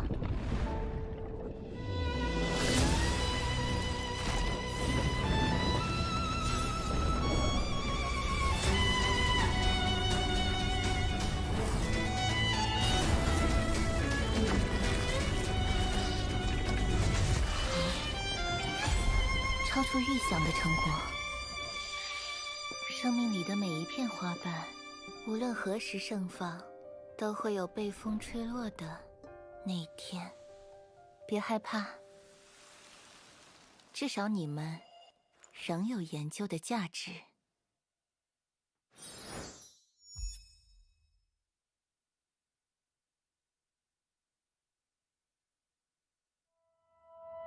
我本以为波尔卡卡卡木把俱乐部会员抹消的差不多了，没抱多少希望。瞧瞧是谁来了。思思，推塔武士，开启操作。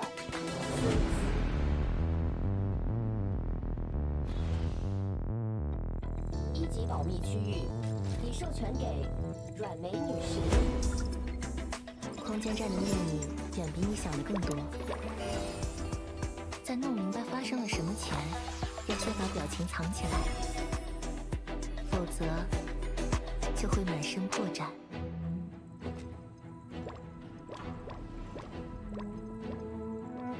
天才的一步棋，你该如何破解？怎么了？一副苦恼的样子。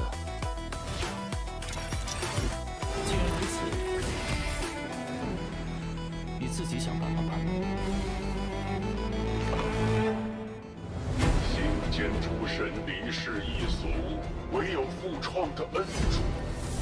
得领诸境物于毁灭的火果，无论逃往何处，泯灭终将到访。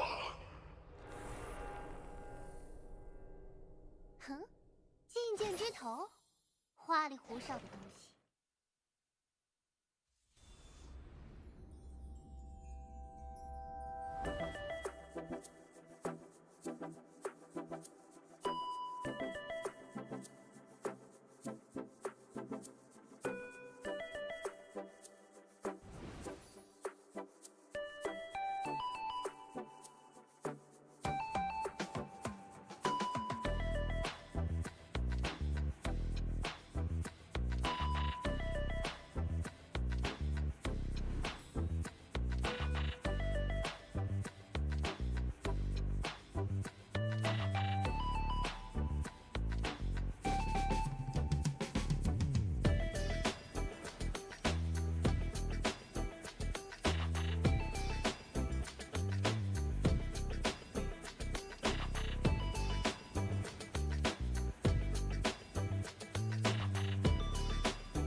Hello， 各位亲爱的观众朋友们，欢迎回来，我是陈小兔。那我们的正赛开始之前，也是要连线采访一下 SR 战队，让我们赶紧来跟他们连线一下吧。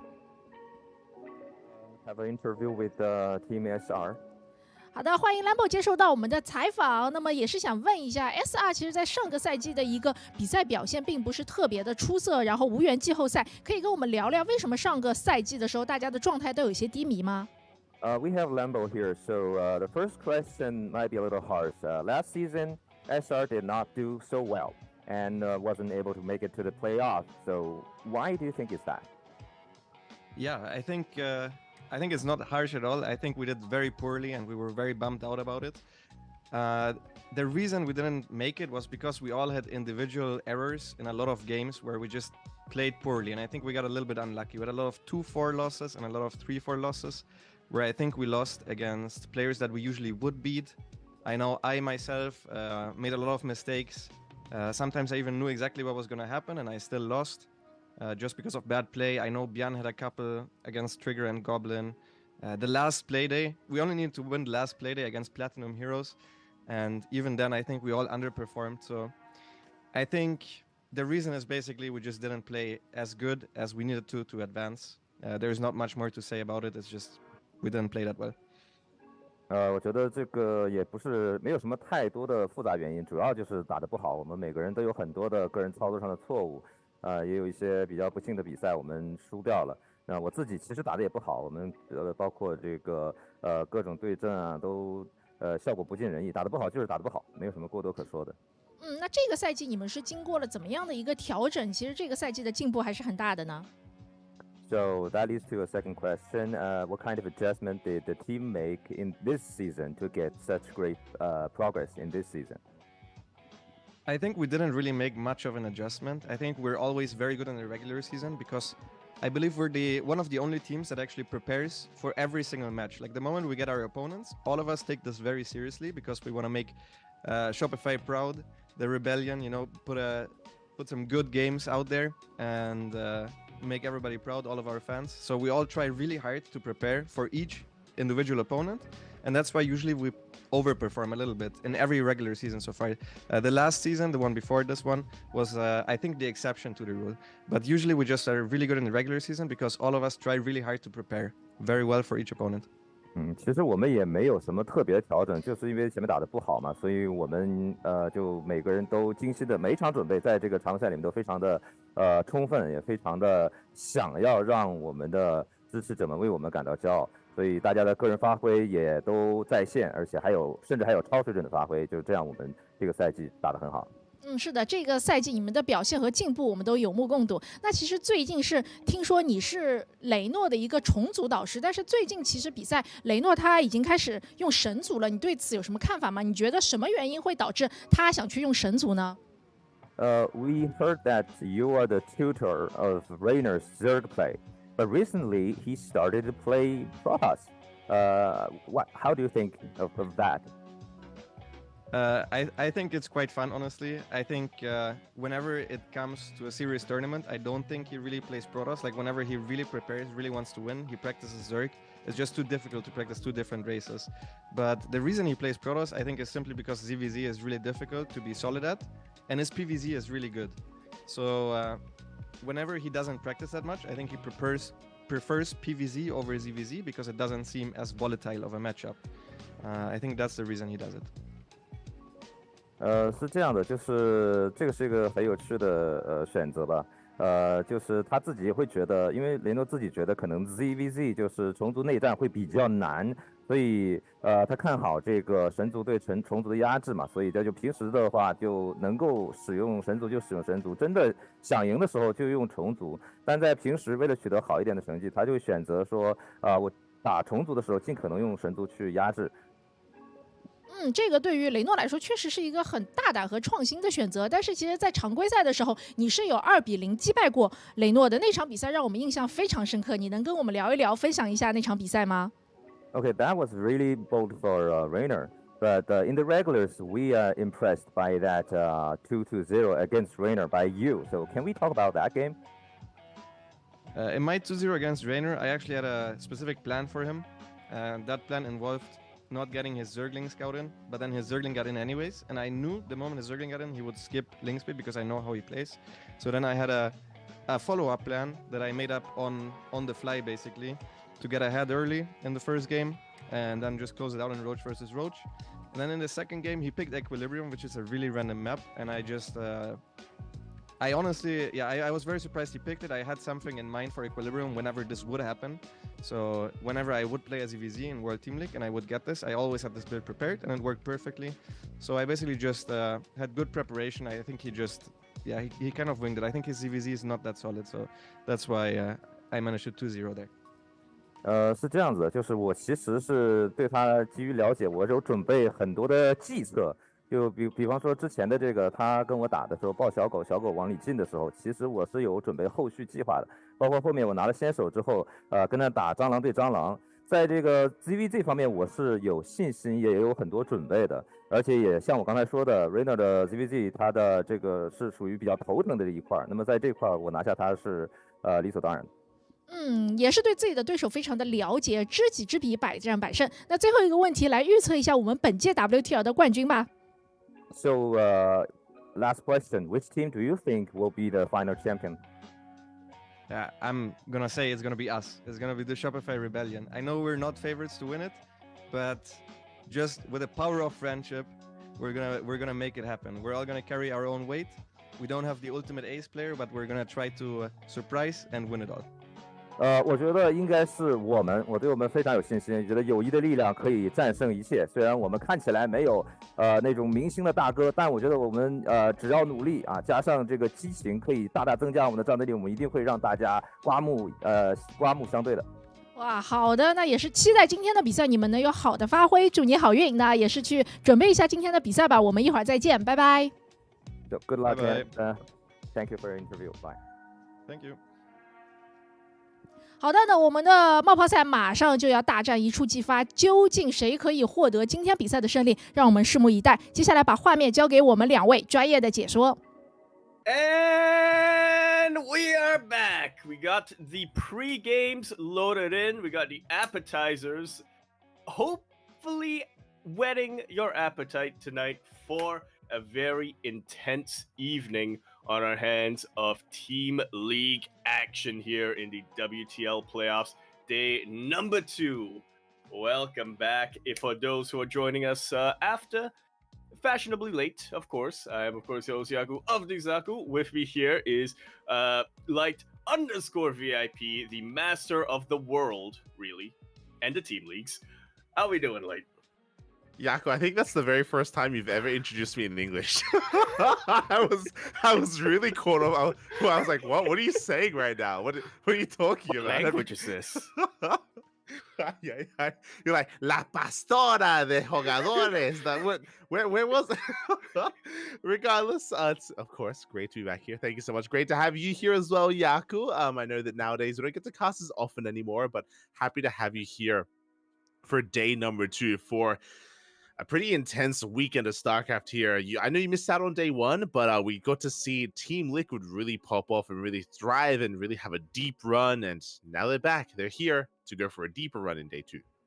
Indeed, they are. That's the plan anyway, because of course, up in front of them right now is a big obstacle. A team which, I gotta be very honest, like for the past year or so, when I wasn't able to catch up as much as I used to in the past.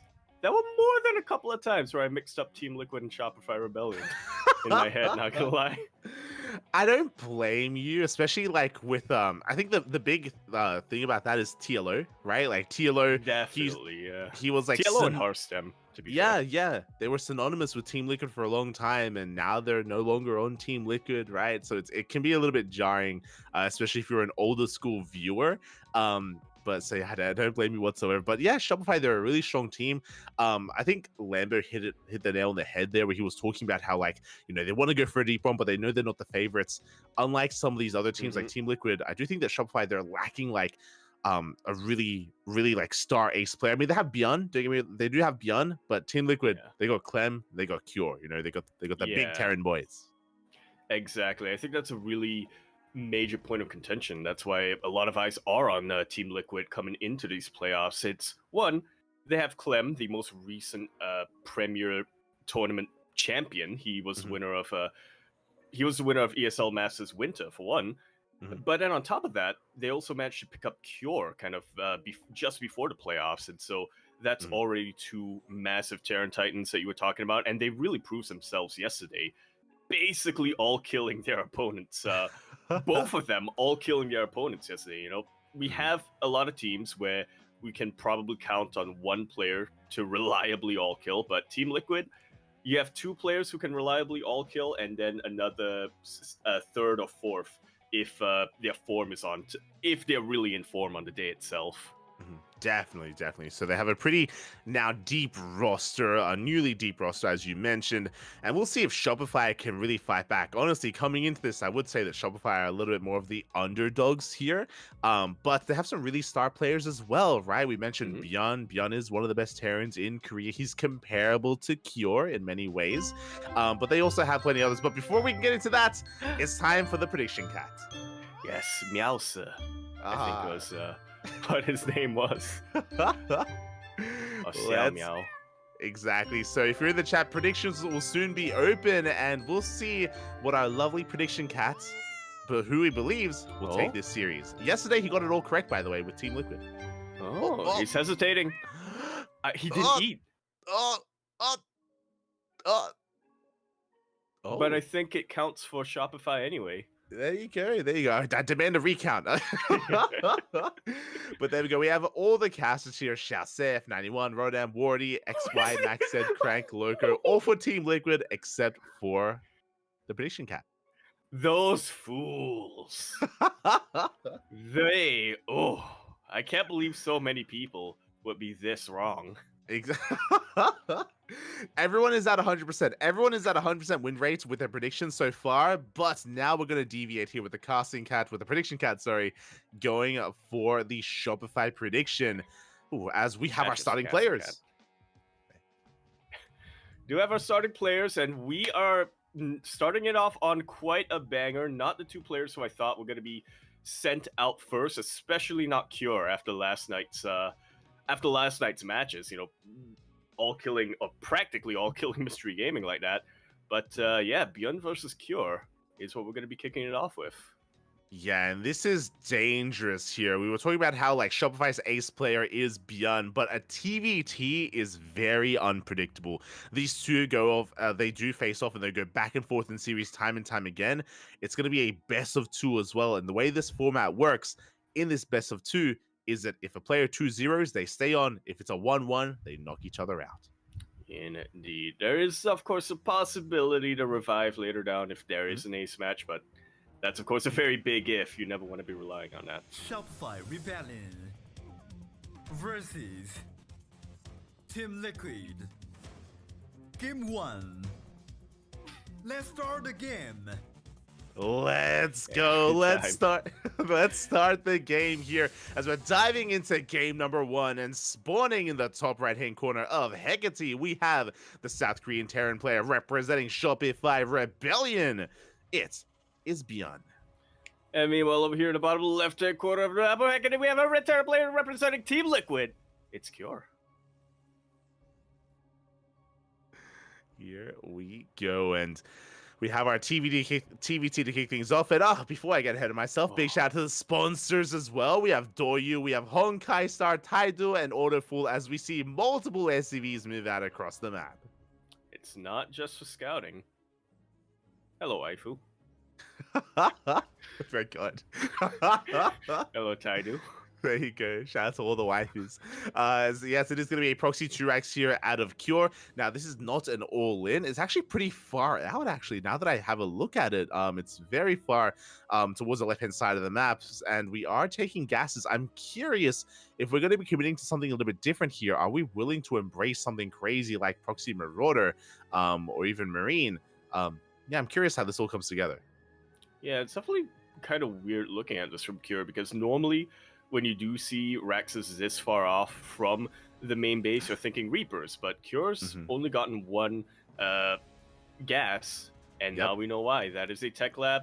We're going for Marauders. Yeah, exactly. So this makes plenty of sense now. Again, we were pointing out how weird it was for it to be so far out on the map. It is too far away for Proxy Reaper, but the Marauders, they're going to be banking up. We're going to be building up the Marauder count here, waiting for Concussive Shell to research, I imagine. We'll see if we go with or without the upgrade, and Beyond so far is in the dark. No SCV scout from Beyond. Yeah, going to be relying a lot on that single Reaper scout. This was also a Reaper expand coming out here from Beyond, so that's even more precarious.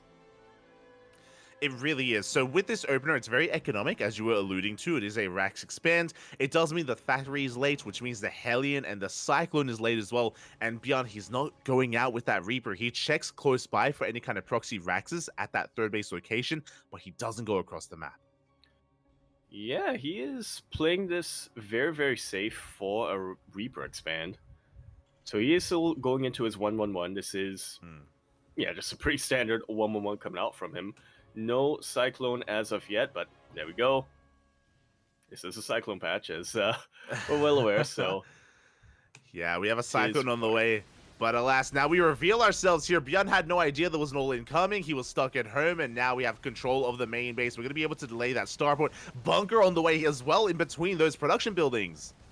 Yeah, I saw that, and I kind of assumed that that was Beyond's SCV, I'm not going to lie, but yeah, this will be providing a little bit of SimCity. Ideally, obviously, Cure was hoping it came up, but it was not to be. Even still, this is fantastic damage coming out here for Cure.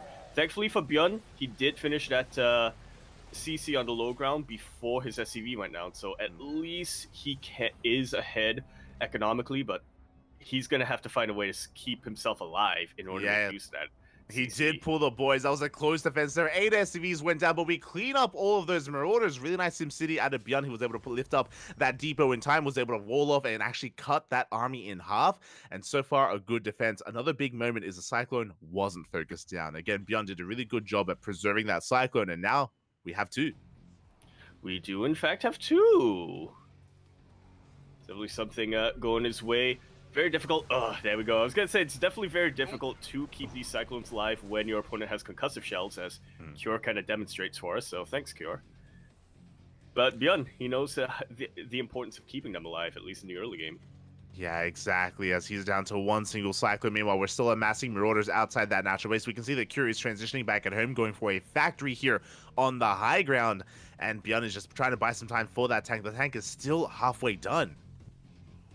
Yeah, halfway done, not out just yet. He also has to be very careful with the tank when it does eventually pop out, because a handful of Marauders can make short work of the tanks, but very nice KD8 charge from Björn. Nice targeting down with his Marines as well. Once again, Cure has thrown away his Marauders and not gotten too much value for them yet. Yeah, he got the second Cyclone, which was nice, but now we have the tank, right? The tank is now out, and now Björn's position is that much more heavily fortified here.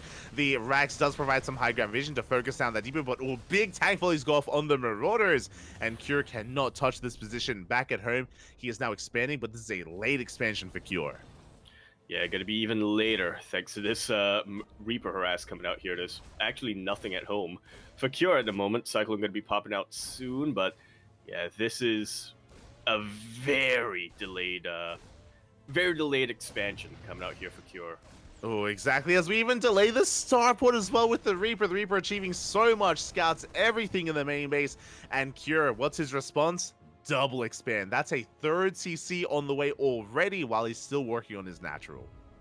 Yeah, I mean, that's probably his best bet at this point. He knows that he wasn't really able to delay Björn in any real significant way. I mean, sure, he forced a couple of Cyclones out of him, but Björn is still far, far away in the space age right now, while Cure is still trying to get his tech up and running.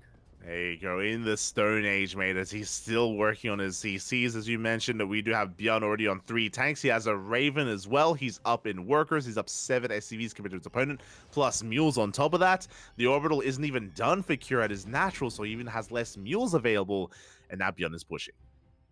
Yeah, and this is a pretty terrifying army for having only Marauders to defend right now, if you're Cure. I don't believe Björn research interference matrix, but even still, a handful of auto turrets just to soak up a little bit of damage, a tank volley or 2, that could still be very impactful. It really can. And here we go, the tanks a siege up, they take down the bunker. The bunker is not going to get salvaged, as it does barely go down just in time with that final shot. It looks like Björn isn't really going to try to force the issue, pushing into the natural, but a good trade nonetheless, and Björn may be able to contain his opponent, as he's going to be backing off for the time being. Yeah. It looks like that one Raven really safe Cure here. Björn takes one look at that and recognizes that there's pretty much no way he can really move into a defensive position that Cure has in his natural base, thanks to the little bit of air superiority he's got. Oh, exactly, as Cure with that Viking going to be able to force Björn back. We can see Cure going for a drop, which is really risky. It's going to be a Cyclone and Marauder drop into the main base. As he moves out with the drop, that means he has that much less to defend back at home, as Björn could try to go back in, this time with the second Raven. Yeah, still no interference matrix, though, from Björn. So, yeah, he's not really going to be able to make any big breakthroughs just yet. Yeah, and as he does posture, we do have the drop into the main base. We're going to be able to delay some of the production here. There's actually not that much to defend back at home, so these Marauders are getting damage done. Yeah, the tank actually gets out DPS'd by the Marauders, thanks to the little bit of healing here from the Medivac. Ravens come back home, throw down an auto turret, and yeah, we'll chase away this drop, but everything survives for Cure. Yeah, he saves everything. He got 6 SCV kills, and just like that, Cure, he's slowly catching back up in that worker count. He's getting there. He's slowly working towards his third base. Meanwhile, at the same time, Beyond already has his own third on location. Yeah, another position that Cure wants to drop, just like so. He does get in. He's going to get a couple of SCV kills. Beyond should eventually deal with this, but that's going to be another 2 dead workers. And again, Cure, he is catching up. Yeah, whatever economic advantage Björn had earlier on is now completely gone. Cure and Björn, they are on equal worker counts. Cure still needs to float over his third orbital to 2 locations, so yeah, Björn will be able to get a couple more SCVs, or produce a couple of SCVs before then, but realistically, they're both on just about an even economy for the time being. Cure even has interference matrix, so he'll have that additional option when the fights eventually occur. He will have that as he goes in for another drop, getting another couple of SCVs here at the third base location. At the same time, though, Beyond, he loses a Raven as he tries to get into the main. Yeah, throws out an auto turret, a couple of auto turrets into the main, and that is getting quite a lot of SCV kills. Björn once again will be taking the worker lead. His drop, unfortunately, his double drop gets scouted by a spotter marine, but Björn is not done whatsoever. While he sets up that little double drop, and while that does get figured out, he is still setting up a push over towards Cure's third base. Exactly. While the players have been fighting for control of their economies, Björn has a larger army because he's had a better economy for longer, and as a result, he is up in army supplies, pushing towards the left-hand side, as you mentioned. Double drop towards the natural base. He's trying to pull apart and distract Cure as he pushes towards the third. And it looks like it's not working for the time being. For the time being the key phrase here, though, as there is going to be a double drop into that main base, while the tanks shell away at Cure's third base, while the double drop into natural base completely wipes out the mineral line. Yeah, we're just pulling Cure apart here. 14 workers go down. A bit of a tri-pronged attack. Drop into the main, push towards the natural, the push towards the third base. Looks like finally the drop in the natural base is going to be cleaned up. At the same time, we drop towards the third. There's a drop towards the third. Marine Bomb not quite taking out all of those tanks like Björn would have wanted to, but yeah, he does take out one of the tanks, and his own tank line is still shelling away at that third base, forces a lift, and kills even more SCVs. It's 70 workers for Björn versus 47 right now for Cure. If Cure somehow is able to survive this, he's going to have a lot of catching up to do.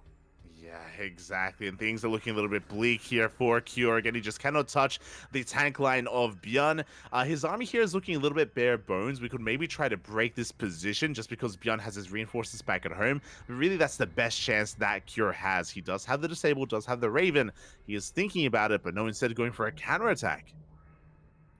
Yeah, not a bad option, I would say. He has a decent army on his hands, still a little bit behind when it comes to the supply, and definitely behind when it comes to things like tank out. But if he can catch Björn on siege, which he almost does, but not quite, then he might be able to get a lot of results. Unfortunately, twas not to be. Björn focusing down these tanks, not quite going to be enough. Forced to lift off before the second tank really goes down, but yeah, all things considered, this was absolutely a better trade for Björn than for Cure. 100%. He killed the tank. He almost got the second tank. He preserved his own tank line, as you mentioned, and Björn is getting his fourth base. I'm running behind this. Björn is on the cusp of maxing out. He is just on the brink here of amassing his army, pushing across the map and going for one final attack. Cure doing whatever he can to either go for a counterattack or to slow down the army. Yeah, neither options are really going to be the key winning move, if that makes sense. It could keep him in the game, but it's not going to win him the game as Björn decides to just go for it. He knows that the Marines are split away from the tanks. Brilliant zoning here from Björn with how he positioned his own tanks. Was able to just dive on top of Cure and reset the tank count while not allowing his Marines to really push into him. Yeah, exactly. So a good cleanup there by Björn. Now he's pushing towards the would-be new third base. That is the third that was floated over from the triangular third location. Found a new home, but Björn is getting ready to knock that home down here. Good tank positioning for Cure. He does have the high ground, but I believe he only has, only one tank in position.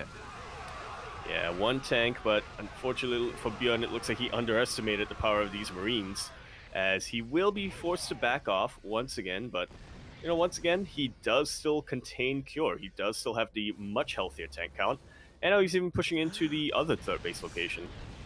Yeah, he does sneak up on these tanks, does manage to bring one of them down. Good pickoff, and GG gets called. The writing was on the wall. No final fight as Cure does tap out, and Björn takes game number 1. GG. Very nicely done here from Björn. Despite the pressure from the early game, despite being caught completely off guard with that Marauder proxy, despite losing quite a lot of his SCVs, Björn, he stayed calm, he stayed collected. He knew that, economically speaking, he's not in a bad position at all. Just needed to survive that. He just needed to keep his Cyclones alive, and from there, was able to go into his own counter push. Yeah, exactly. So really nice play there out of Björn. It was a cheeky opener, right, from Cure, going for the Proxy 2-Rax Marauder. There was a lot of potential with it, but as we saw, the execution just was not there. He wasn't able to achieve enough in the early game, and Cure did end up falling behind after the failed Proxy 2-Rax.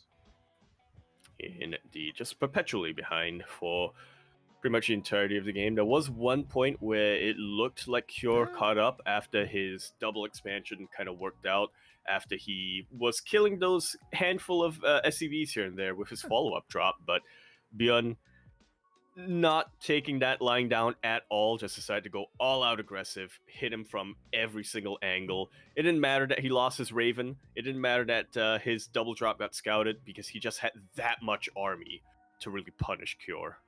Yeah, exactly. And with that, Björn takes down one of the stronger players on Team Liquid, at least game 1. But remember, it's a best of 2. It's a best of 2 here, and this next map is Cure's map of choice.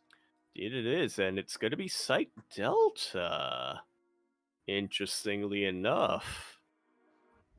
Yeah, exactly. It's another one of these larger maps. There are quite different features to it compared to Hecate. Hecate, as we saw, has a lot of points of elevation, a lot of choke points in the center of the map, but this one is a little bit larger, a little bit more wide open. And here in the bottom right-hand corner, we have for Shopify Rebellion, the Korean Terran player, the blue Terran. It is Björn. And we're here in the top left-hand corner of the map. We have our red Terran player playing for Team Liquid, Cure. How to move my mouse so fast? like my mouth was moving faster than my brain, Poppy. I couldn't piece it all together. Oh. What are these things? What are these sounds coming out from emanating from my throat? Okay, it's fine, Poppy. Don't worry about it. But here we go. We are just easing into this, and yeah, this is gonna be an interesting one. Side Delta, as we were kind of referring to, is a lot more wide open in the center of the map. There's a lot of wide open spaces. There are points of elevation, that is true, but for the most part, it isn't as congested as Hecate. Likewise, there are a lot of like wide sprawling bases, and I'm curious how Cure wants to approach this. I'm curious as to why he wanted to, try to come back on this map. Yeah, we'll see what the game plan is here for Cure. I like the way that you put it here, Light. Hecate, Hecate, very congested, very choky, a lot of choke points, very crowded. Site Delta, though, very wide open. The Cyclones can run free, roam free even. Yeah, exactly. They can roam free across the grasslands and really spread their wings. So we can really look forward to that. Assuming that that's going to be the case. Again, Cure has been doing a lot of practice, or has been having a lot of practice games with Clem, and both of their TVTs have been evolving and improving as a result, and they have been ones to really embrace massing Cyclones. Uh-huh. Yeah. Yep. Yeah, surprisingly, not what we saw from Cure in game number 1, though. He did go for that much more cheekier Marauder play. Björn as well, he did get a couple of Cyclones, but it was mostly just to keep him alive. His initial Cyclone was just for safety. His second Cyclone was, oh god, you're coming at me with Marauders. I need something. So, we might be seeing something quite different here.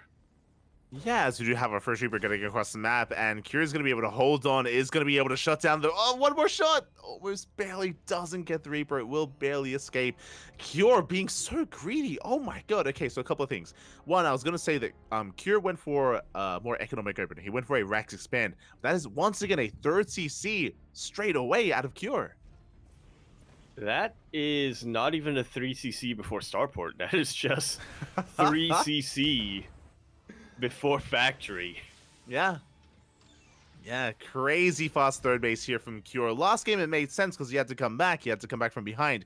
Here he just wants to take a lead. He wants to take a lead in the economy. It's going to be on Bjorn to recognize what's happening and to try to punish Cure. Yeah, and so far he hasn't really been able to catch wind of that. His initial Reaper was chased away by the Reaper of Cure, and for now it looks like Bjorn is going to be playing it safe. Not really, as he does move out with his... Okay, no. He is going to be playing it safe with his Reaper and his Cyclone back at home. Yeah, he is going to be playing it safe. He's going to be chilling here, just kind of looking for any kind of additional units or any kind of stray forces out on the map. Behind this, here we go. We have a tank on the way and a medevac. So Bjorn is going to be aggressive. He is looking to push across the map very early on. And there's a lot of potential with it just because Cure's own production is so delayed because of the faster third CC. Yeah, so there's definitely a lot of potential to get damage done. That's why it's very important for Cure that he did decide to go for that bunker on the low ground to get additional Cyclones to keep him safe. That's another Cyclone on a reacted factory. Yeah, he should be amassing Cyclones at this point, but is it going to be enough to break the tank? Because I believe we are going for a tank drop across the map. Bjorn very much so wants to be in the face of Cure, and if he's able to siege up in time, if he's able to get within range of the production, then he can snowball out of control, as he's still just amassing his units. He may wait for the second tank before he decides to move out.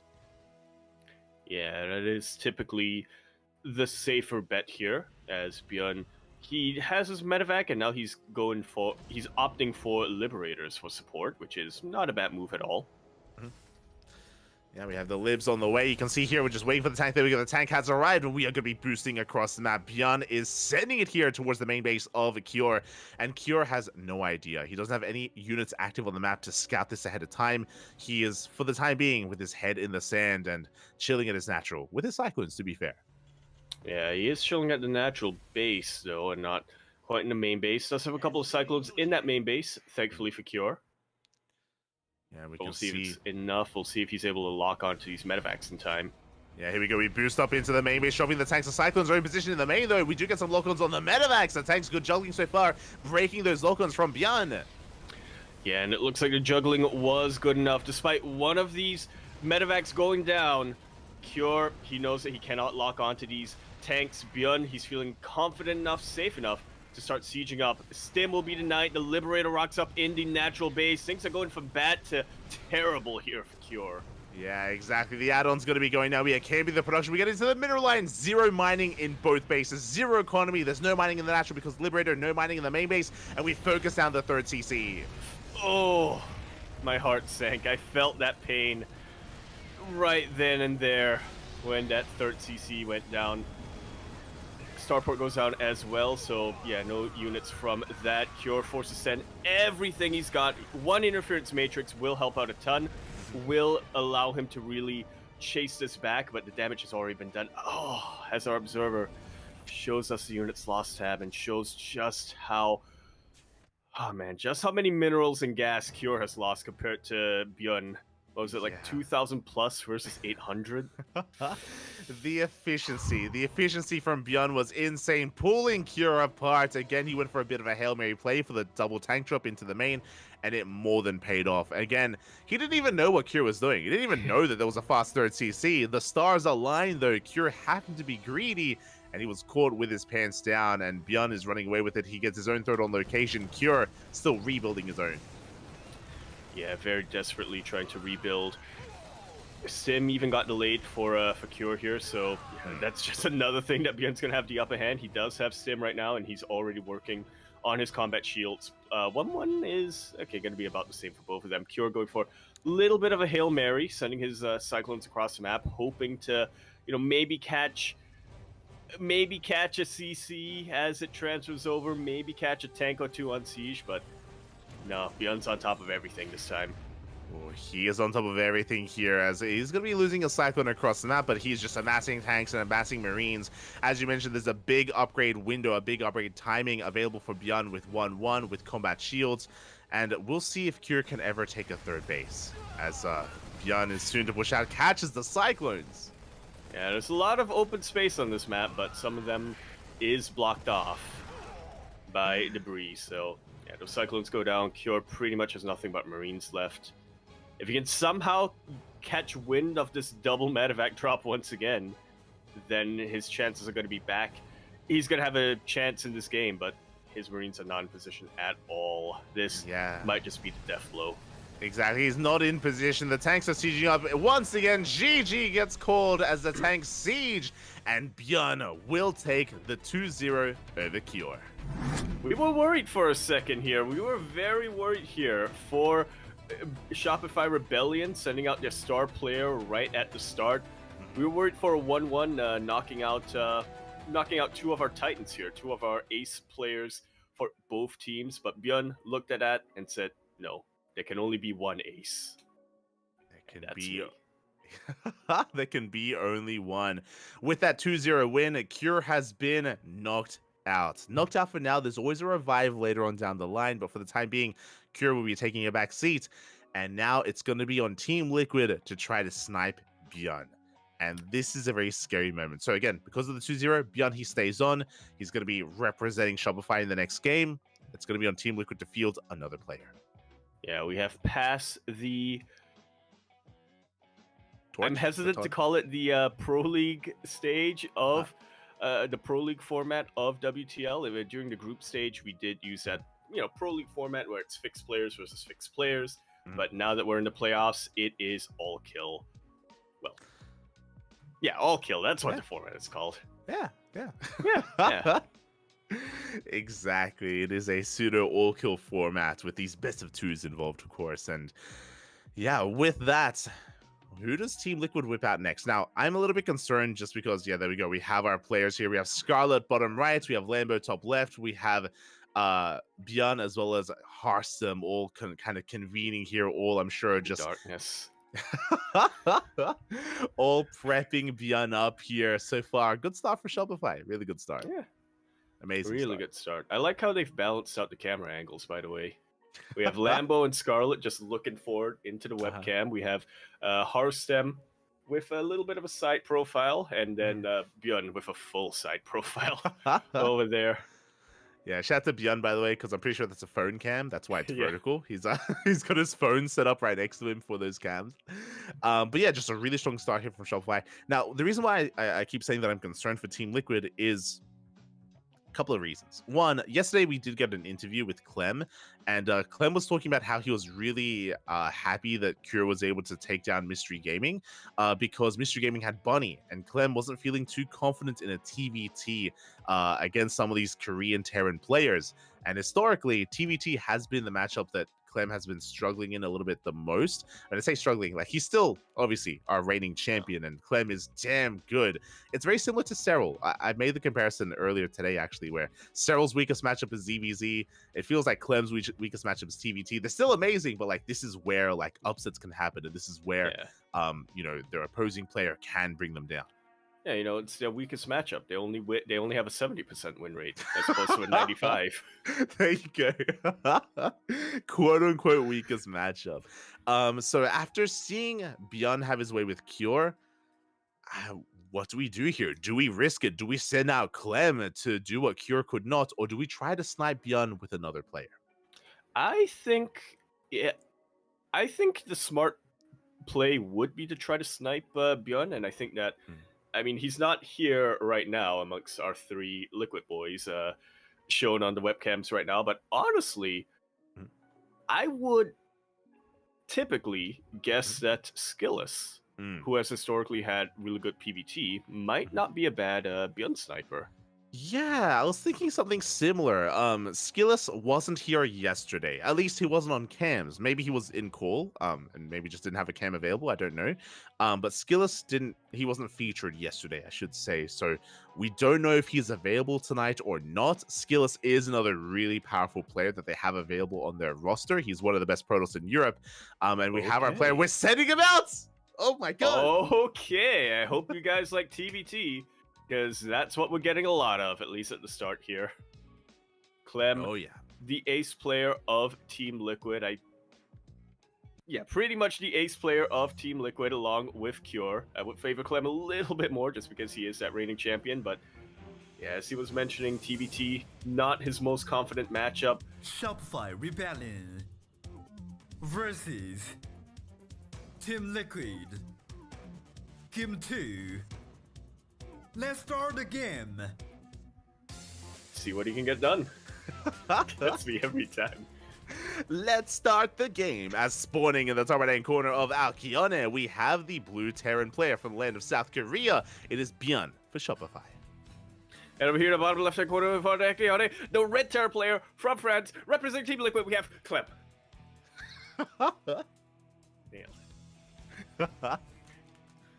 Beautiful, smooth, Bobby, smooth. As Byun is doubling down here, going for a proxy Truax in the natural base of Clem. Uh-oh. Uh-oh. This is how you proxy Truax.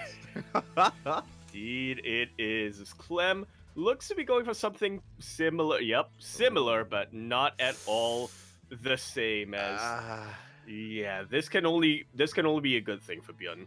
100%. So, both builds, if you look at the production tab, look the same almost. It's going to be a 2 racks from both players. It's going to be proxy 2 racks from Byun, a singular racks across the map for Clem, and I think this may just be a build order win for Byun, just because he's going to come in with 2 Reapers, and there's only going to be 1, and the reinforcements from Clem are going to be so awkward and so delayed. Yeah, definitely.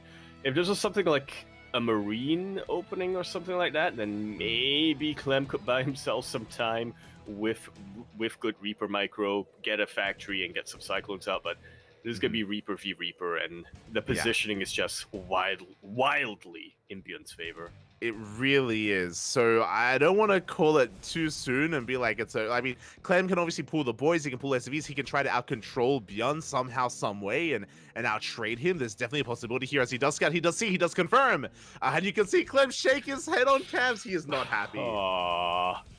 Well, thankfully he is quick to react. He is throwing out a bunker back at home. He needs to do whatever he can to buy himself some time, which includes going down and, just chipping away at the Reapers of Byun. But now Byun's rocking up with his Reaper advantage, and yeah, the bunker is not going to go up. Byun accidentally KD-8ing himself, so we'll see if Clem can make use of that. Oh.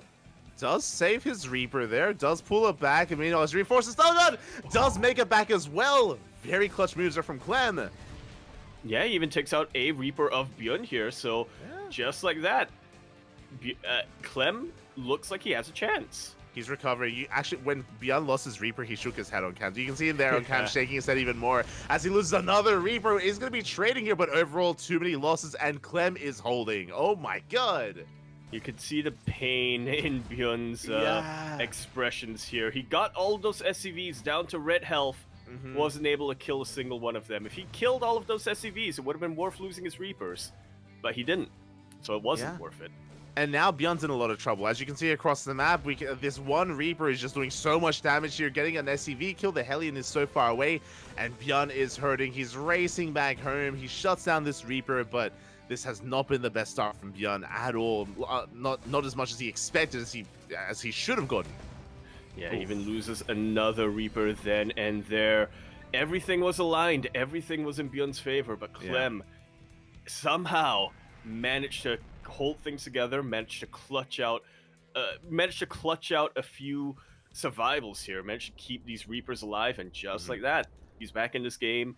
I would say with the advantage, even. Yeah, this is crazy. Like, what Clem just did is that this was meant to be a bit of a build order loss, and Clem fought against that. Again, he out-controlled Byun. Byun did slip up. There were a couple of moments there where, again, he lost his Reapers, where he missed some shots, and maybe a little bit nervous or a little bit over-eager based on the positioning, based on what was happening. And with that, Clem, yeah, as you mentioned, like, he's in a decent spot.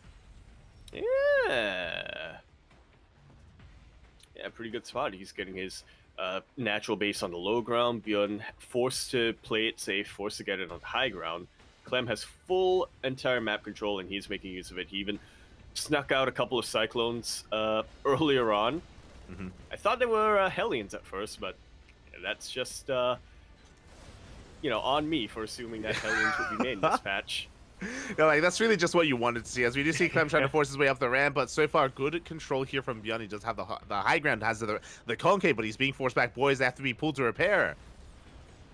Yeah, and the repair was not quick enough. Byun loses his Cyclone, going to be losing his Reapers, going to be losing his Hellion as well.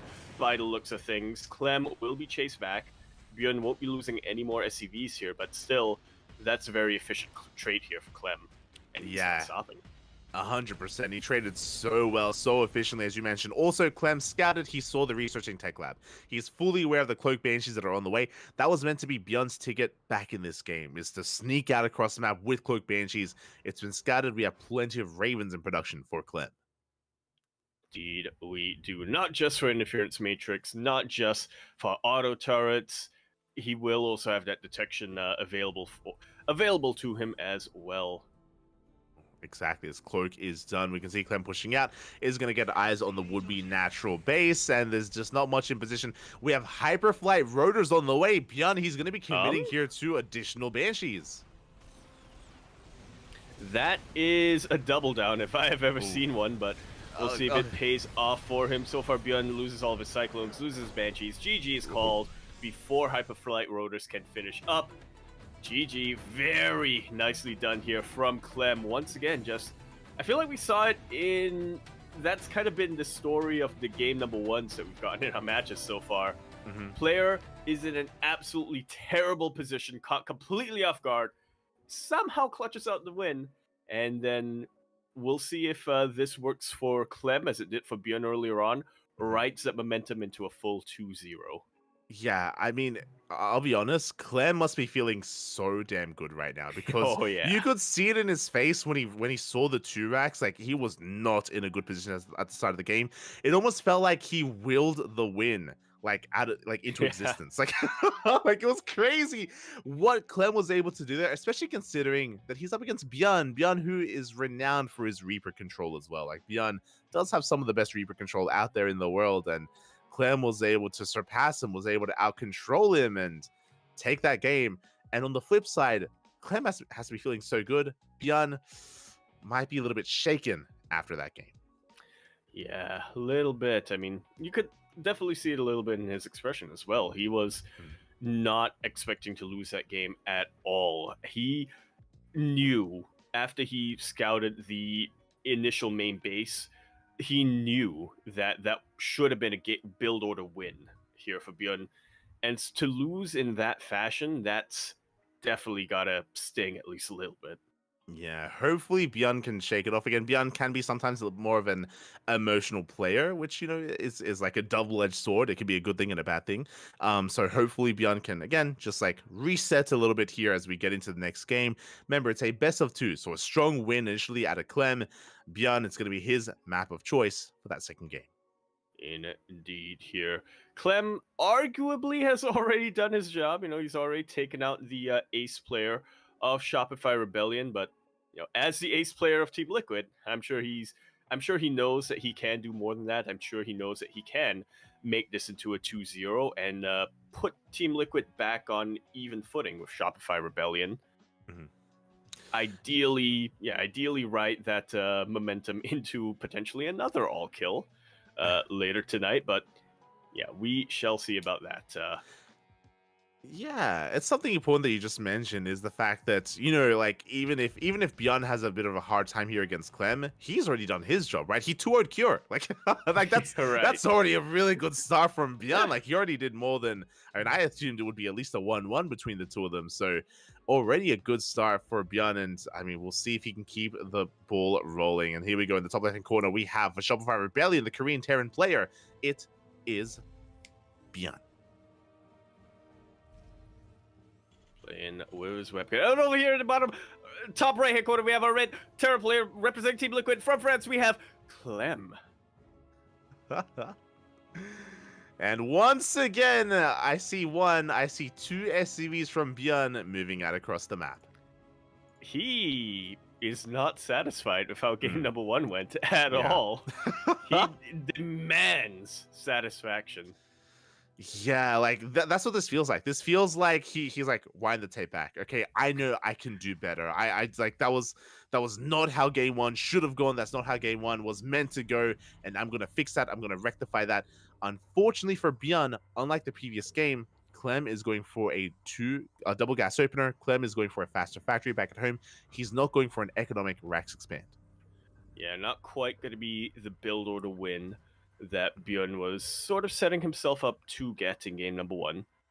Clem should have a bit of an easier time defending against the Reapers that Bjorn throws his way, but at the same time, Bjorn really wants his win. I'm sure that he has tightened things up a little bit. We'll see if he is able to, make up for the fact that Clem will be more fortified. Yeah, so the way this dynamic works is that Bjorn will have an abundance of Reapers. He will have additional Reapers compared to his opponent, and his goal here is to delay that factory. The factory is currently building. It's currently in production. If he can delay that factory, if he can deny the Hellion, then he can actually win with this straight up. Otherwise, if the Hellion comes out, Clem will defend, and we're going to have to transition from there. So we'll see what kind of damage Bjorn can get done. Indeed, we shall. Unfortunately here for Clem, initially he was rallying his Reaper to scout, and thankfully he does go back and check. And now Clem confirms this is a double Rax Reaper coming out from Bjorn. And it's going to be all on Clem to make sure that his factory comes online. Yeah, and there we go. Again, he already pulled the boys. He was able to scout what was happening. The factory will finish. Cyclone is on the way, and now he just has to minimize his losses. 2 SCVs. Oh, 3 SCVs have gone down. Yeah, pretty good start here for Bjorn. Cyclone is definitely an interesting choice here. Conventional wisdom will tell you that you do want Hellions to defend against Reapers, but Clem, he has practiced a lot with the Cyclones, and Cyclones with their lock-ons can also be a really good defense against Reapers, not if your opponent jumps on top of your own units like that, though. Bjorn takes out both Reapers of Clem, and now we'll have a bit of an easier time dealing with the Cyclone. Yeah, but the Cyclone does shut down 2 of those Reapers. We did kill a lot of workers, though. That's what's important, is that even though Bjorn isn't going to be snowballing into a win, he does have a worker lead because of how many SCVs he has killed. And now with the arrival of the Cyclone, Bjorn has to back off. He has to back off, he has to retreat, is expanding on location. The game will settle from here. Indeed, it shall. And now that's out of the way, Bjorn, he's got to be feeling at least a little bit satisfied with that. If he was feeling a little bit, down after how game number 1 went, I'm hoping that this is something that does snap him out of it.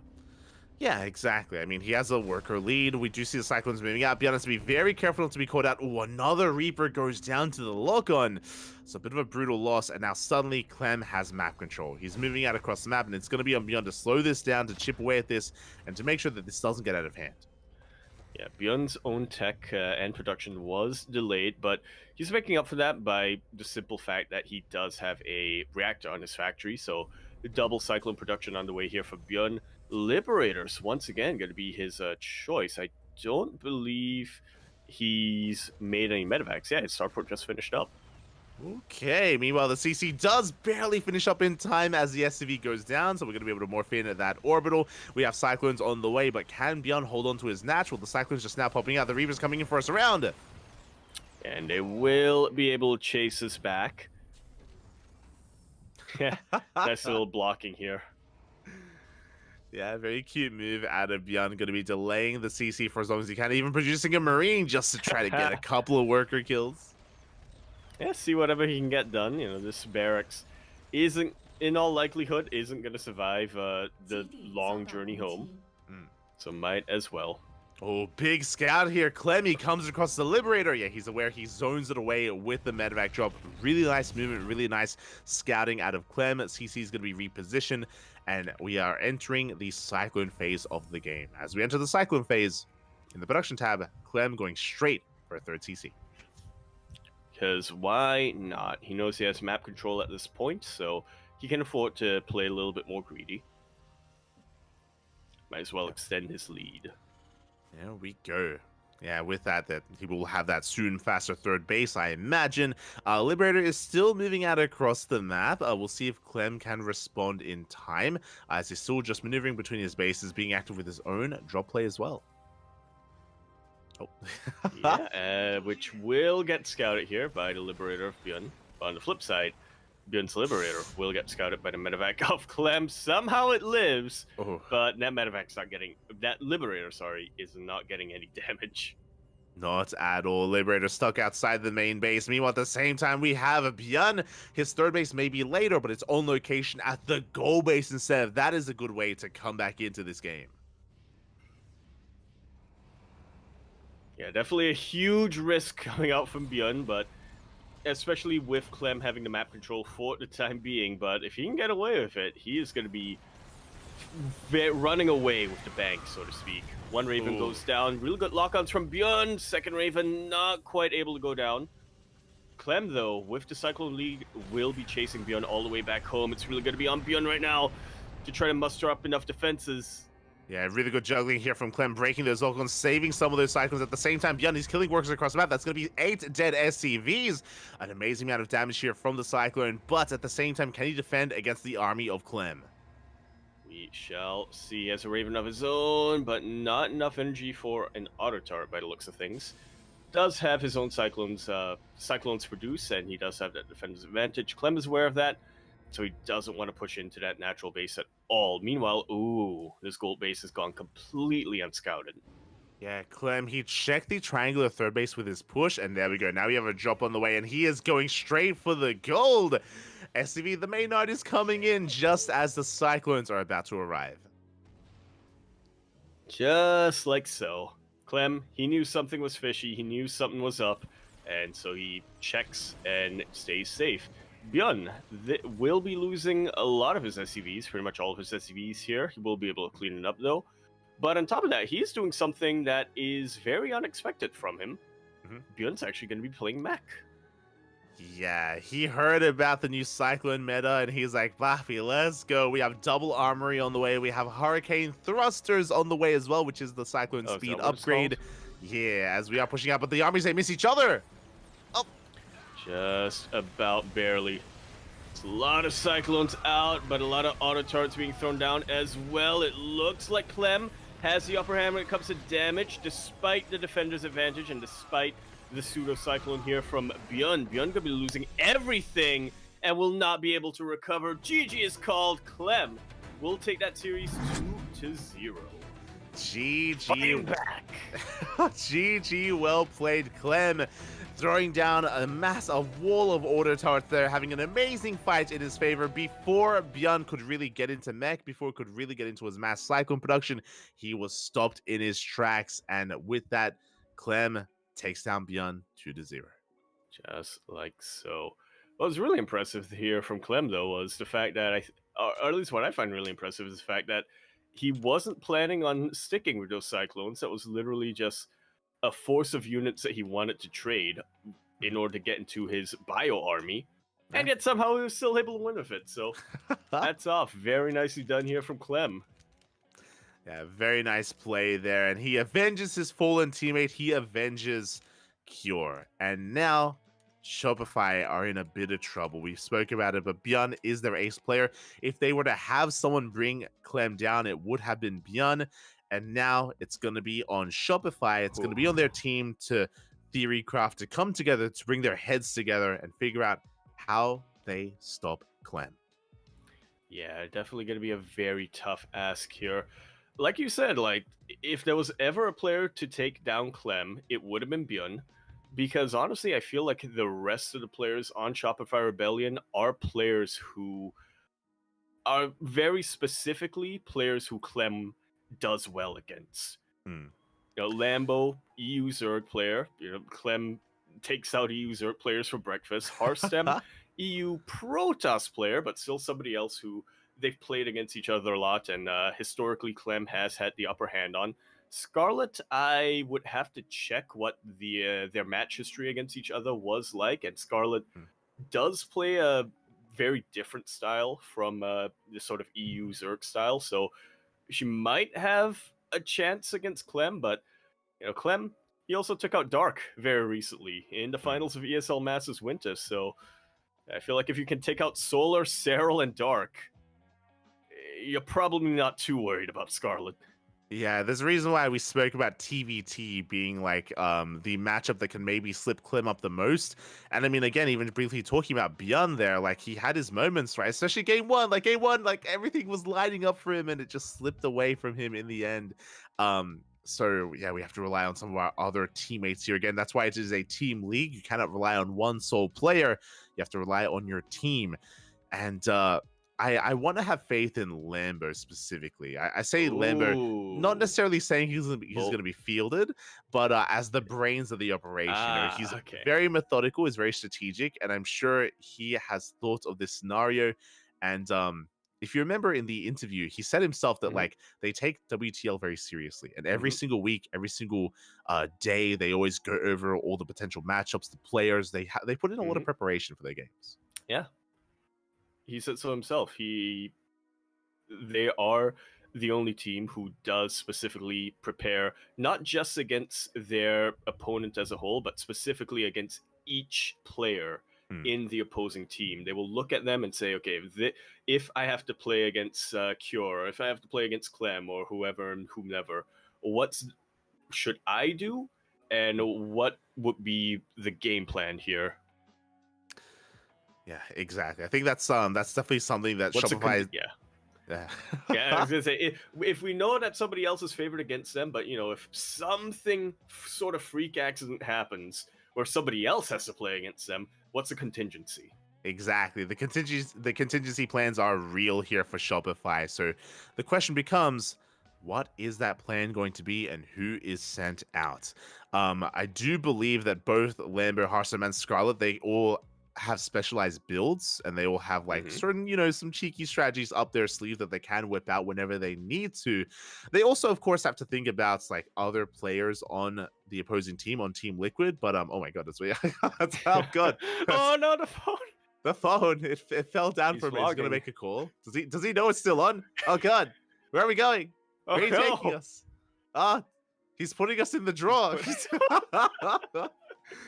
We're still on, Bobby. We're still on. Does he know? Doesn't know. We lost. Now he knows. He's gone. Gunge, Bobby, gunge. But yeah, it does come down to what kind of sniper build we have for Clem, and if he can even fall to that. Yeah, that's gonna be a very tough ask. Again, if we are just gonna be looking at Clem versus Beyond here, we can see that Clem, even when caught completely off guard, completely unscouted, still is able to will a victory out of defeat, still is able to just really tighten things up, clutch things together, and is able to just take the win there. Definitely. So yeah, this is absolutely going to be a tough ask for Shopify Rebellion, but they just need one. They just need one map win, I would say, and then the rest of the roster on Team Liquid, I think, are going to be looking pretty comparable to the rest of the roster here of Shopify Rebellion. I would agree. I would definitely agree with that. That Clem is kind of the big problem. Then from there, it can go either direction here. But as long as Clem is in the picture, Team Liquid will be favored in this team league. So, oh boy, the answer to the Clem problem is one that Shopify has to solve. It looks like they may have asked for a small break here. Meanwhile, Yaku, okay, yes. if you had to field a player for Shopify, who would it be? Oh, it may be too late for that. Let's go. Okay. Yes, here we go. And thankfully, it was the player who I was gonna say should be fielded out here. Yeah. It is Harsem, of course. Harsem, a player who is known for some very, very, very cheeky builds. He's known to kind of be a bit of a thinker in a way, kind of a big brain. Lambo is kind of the brains behind the Shopify Rebellion operation, him and TLO, but Harstem, he has a different kind of brain. Still a very big brain. Still a very big brain. But one that is more, how should we put it? One that is less German than TLO and Lambos is how I'll put it. What does that even mean, Bobby? What is going on? Oh boy, yes, I'm more with comfortable with chaos. There you go. Yeah, a more chaotic brain, if you will, instead of one of order. And I would have to agree with that. Harstem, there's nothing that's off the table when it comes to what he's willing to do to a player. So yeah, we'll see what kind of build he has prepared for Clem. We'll see how he approaches him. Remember, it's a best of 2. It's also very possible that Clem may try to pull that Harsum may pull something like a Team GP maneuver, or even an SSLT maneuver, where game 1 is more about the setup and about luring your opponent in, and you're really approaching this in a way where game 2 is where you get the win, just so you can bring yourself down with your opponent. Yeah, the mind games are definitely very real. Something that, as you mentioned, Team GP and Starving Camels utilize very well. Versus Team Liquid. Game 3. Let's start the game.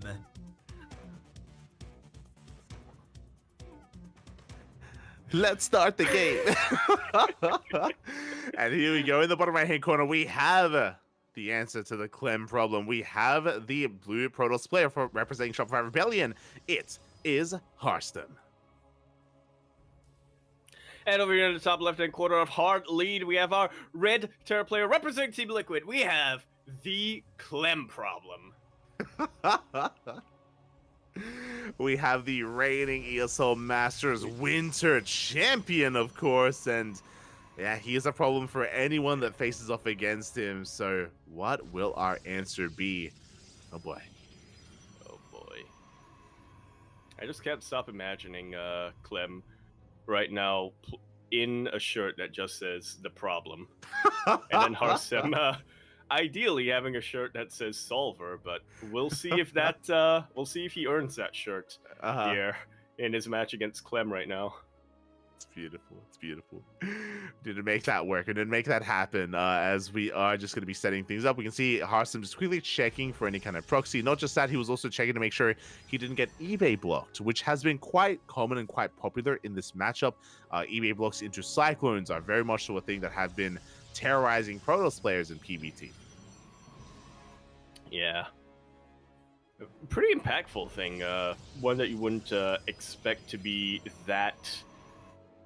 One that you wouldn't expect to be that influential as the game goes on, but of course it is a knock-on effect, right? It delays the Nexus, which at the same time, more often than not, also forces a Zealot out of you, which will delay your tech, it will delay a mining, it'll delay a gas, it just, delays everything.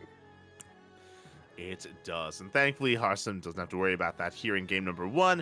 Is moving out with his probe across the right-hand side of the map, hugging the edge of the map, if you will, avoiding any kind of scout, and we'll see what direction we do head in here as we make our way towards the bases of Clem. Yeah, he wants to make sure that every single one of his bases is covered, doesn't want any surprises thrown his way. As he does bypass the Reaper, he gets into the main base. We have our tech of choice, and it is not going to be a Stargate. We have a Twilight Council opener out of Harston. Yeah, one that it looks like, Clem was able to catch eyes on, was able to scout, was able to confirm, was able to feel comfortable going into a mine drop. Exactly. Now, we have to be very careful with how committed we are with this Widow mine drop, because the more mines we make, the more delayed the tank production will be.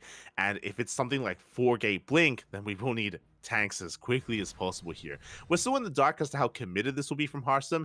The first gateway is done. We have a second gateway on the way. So for the time being, it's only 2-gate blink. It could just be an economic opener out of Harsum, or at the drop of a dime, he could throw down additional gateways. Yeah, that's kind of the nature of Blink, isn't it? It is a very versatile upgrade to get. It is a very versatile opening to go for here for PvT. Like you mentioned, could just be economic, could just be a way for Harsum to keep his bases secure, to prevent the mine drops from really landing, and to blink between his bases for harass. Or he could just throw down a couple more gateways and say, I'm done. I'm blinking into your base. Let's go. Exactly, as we have a pylon being set up, so it looks like Harsum is planning to go for his expansion, is planning to go for the third, and there it is, third nexus on the way, so it is an economic opener out of Harsum. Just 2-gate blink into a third, no aggression whatsoever from the Protoss player, which means Clem is safe and sound, and Clem is going for his mine drop across the map. Yeah, no aggression whatsoever from the Protoss player, which allows our Terran player to play a bit more aggressive, moving out with his Marines, now going in for the double mine drop. And he will, we'll be landing them, but won't quite be able to borrow them. Yeah, get into the main base. Mine shots retargeting as well. One probe goes down to the main. We have one more Widowmine heading towards the natural base. At the same time, Marines and Cyclones, they just walk across the map. They do get on top of the third. Yeah, looking to ideally distract a focus away here from Harsem. Will take out a pylon, which actually supply blocks him. Does supply block him as the Widowmine drops into the main base. We have not wasted that shot yet, as it looks like it is going to be going off on the Adept. Does bring it down, and the Widowmine is saved, is still behind the main base. Yeah, smart choice here from Clem, retargeting onto that Adept to make sure that he can utilize this Widowmine later on as well. Now this, we were talking about the nature of Blink. Harsem, now that he's dealt with his initial force, is moving across the map, but meanwhile, he is forced to recall because Clem did decide to follow things up with a Liberator. The harass just doesn't stop. We have the Widowmine coming back in once again. The shot will go off. Does take down one more worker, and we save the Widowmine for a third time. Oh my god. I am in absolute awe right now in just the speed and accuracy of Clem. There's a reason why he is a heavy hitter of Team Liquid. There's a reason why every single player on Shopify Rebellion here, even Bjorn, were a little worried about going up against him. And this, I think, really demonstrates why. Oh, exactly. His speed, his multitasking is on another level, and he's still just forcing Harsem to just keep supply back at home, still trading very efficiently. Behind this, he's getting into bio, of course, +1, stim, combat shields all on the way, and just building himself up on these two bases. Harsem trying to get away with his economy, but the constant harass is just such a thorn in his side. He just cannot get his third base up and running freely. It never ends. I love that we have like one unit free space. We have the Widowmine for the main, we have the Liberator for the natural, we have the Raven for the third. Yeah, just, got to keep him on their toes, Aye. So yeah, just Clem poised to attack at any base at any time. Meanwhile, behind this, he now has a third CC on the way. So it's not a 2-base all-in, we're not pulling the boys or anything crazy like that. It's Clem just working towards his third. Yeah. Unfortunately. He is just going to be making sure he is secure. He has the option to move out, obviously. He has a very healthy army supply lead. Stim, +1 weapons, and even combat shields are about to finish up in a couple of seconds. But yeah, I guess he doesn't have enough medevacs just yet. And of course, if he does push out, he wants to make sure that he will be able to go back home and macro if he's not able to take out Harsem immediately. So yeah, smart moves coming out here from Clem. So far, smart cool moves. Move, it just would have been really cool to see him pull the boys. I understand, Papi. I understand. As Clem continues to threaten those bases, meanwhile back at home he's still just building up his forces.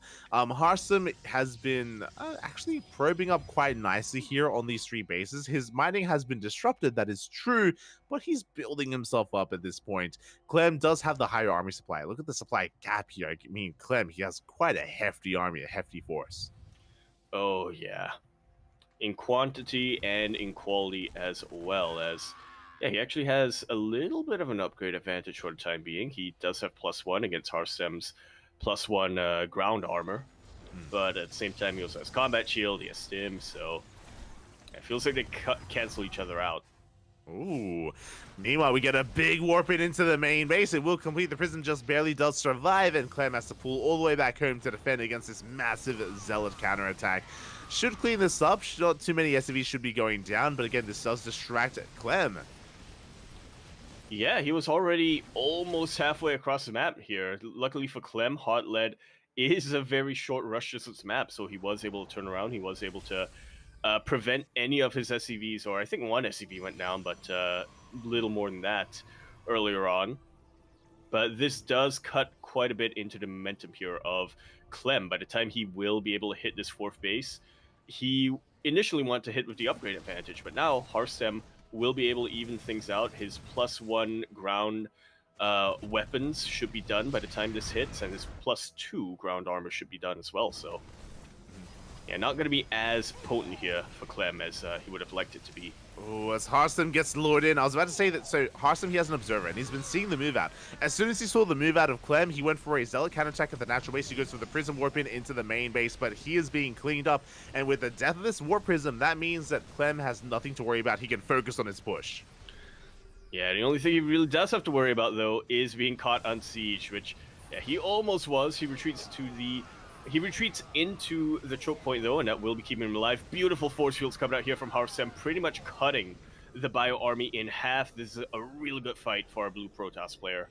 Yeah, good start to the fight, but Clem is not slowing down. He has the army supply lead, and what's scary here is that there's no splash damage. There's no Storm, there's no Colossus, there's no Disruptors. We are heavily reliant on getting us around with Zealots. Once again, we deny mining here at the third base, and Clem is pushing. And he ain't stopping. Just keeps pushing it. And pushing it and pushing it. Yeah, Zealots are going to be going down the overcharge as well. The overcharge runs out. The tanks are still in the back line. And Harstem is being forced further and further back as we chip away at that Nexus. We see the Immortals trying to push on forward here, but they're within range of the tanks. And that's the last place you really want to be. Harstem going for a little bit of a counter harass with that Warp Prism, but not working out for him. That was his one shot, I think, of really coming back into this game. Mines go off left and right. Finally, a tank is dealt with, but there's still the Stim Bio on the ground. They are starting to get a little over Stim, though.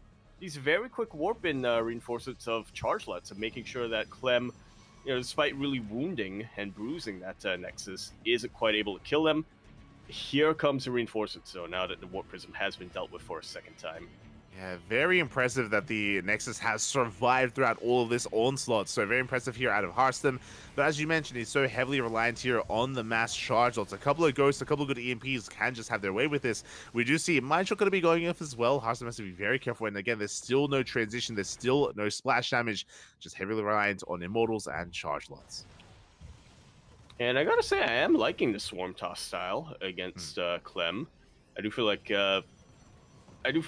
Harstem is doing a really good job of just splitting Clem's army in half and sort of making sure that Clem isn't able to fight with his full force, as effective as that would be. Even coming in for a little bit of a surround on top of these, on top of this Bio army, but really good EMPs followed up by even better mine shots means that Clem will be able to take out these charge lots. Yeah, the Immortals are kept safe and sound, though, behind the army, and they're doing so much damage here on the Marauders, on the Ghosts as well. We do see Clem trying to kite his heart out here against this army. He is trading decently well, but again, Harstem is holding. Looks like 5 workers are going to be going down, and there we go. The first Colossus is in production for Harstem. Yes, slowly but surely. It will definitely start tipping the scales in favor of Harstem, but he still needs to buy a little bit of time before he gets there. Clem saw a little bit of an opportunity, threw down an EMP, but wasn't quite able to ride that momentum all the way home. Yeah, very nice control there out of Harstem. He juggled that sentry, kept it alive. That was a very smooth move out of Harstem. The observer even zoomed in on that. It was beautiful. From here, though, the Liberators have arrived. Liberation zones have made up. Vikings are on the way as well. Colossi, at this stage of the game, I'm not too sure if they're going to really cut it. Meanwhile, the Nexus is getting very low. Yeah, very low, but not dead yet. Battery overcharge popped once again to try to keep this Nexus alive. Colossus now on the front lines. There are no more Chargelets, by the way. It's only Stalkers and Colossus, which honestly isn't that much of a buffer here for the Bio, but it's mostly Marauders and Ghosts. And there we go. Finally, the base has been broken. At the same time, a big Zealot counterattack gets into the middle line. 10 SCVs go down, and the Zealots, they bust into the natural as well. They're catching reinforcements in the picture. 20 SCVs go down. And, if there was ever a time to pull the boys, this wouldn't be a bad one. Clem brings his army back on home. We'll be dealing with these charge lots. Harstem, despite losing his 4th base, still far ahead when in the worker count. Autotart still providing a little bit of harass. The Raven is somehow still alive. I guess that hasn't been a Stargate from Harstem, but still.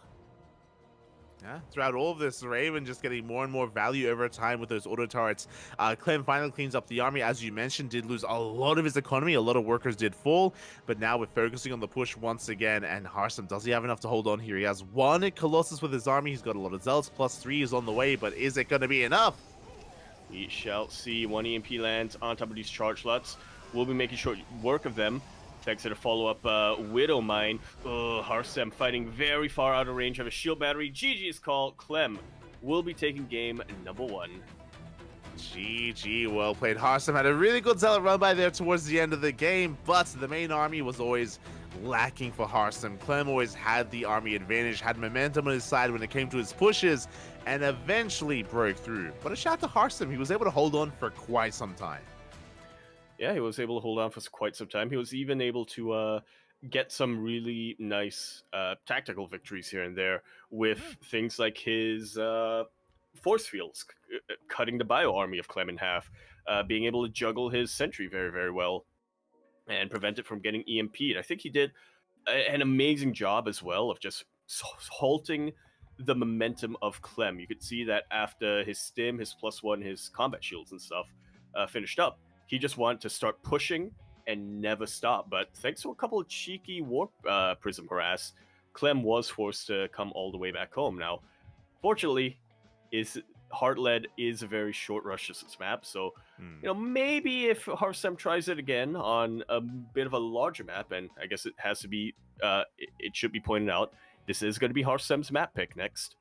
Maybe it'll work out even better for him. We'll see. Yeah, I would have to imagine, based on what we just saw, based on the playstyle of Harsem, it does look like he wants to get into a longer game, and there it is, game number 2, gonna be on Equilibrium. Yep.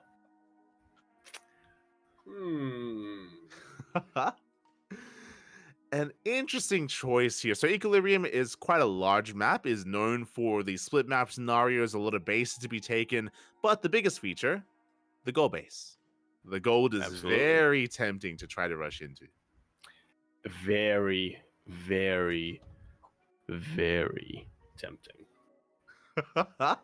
Unfortunately, it's a little far away from the main base, but you know what?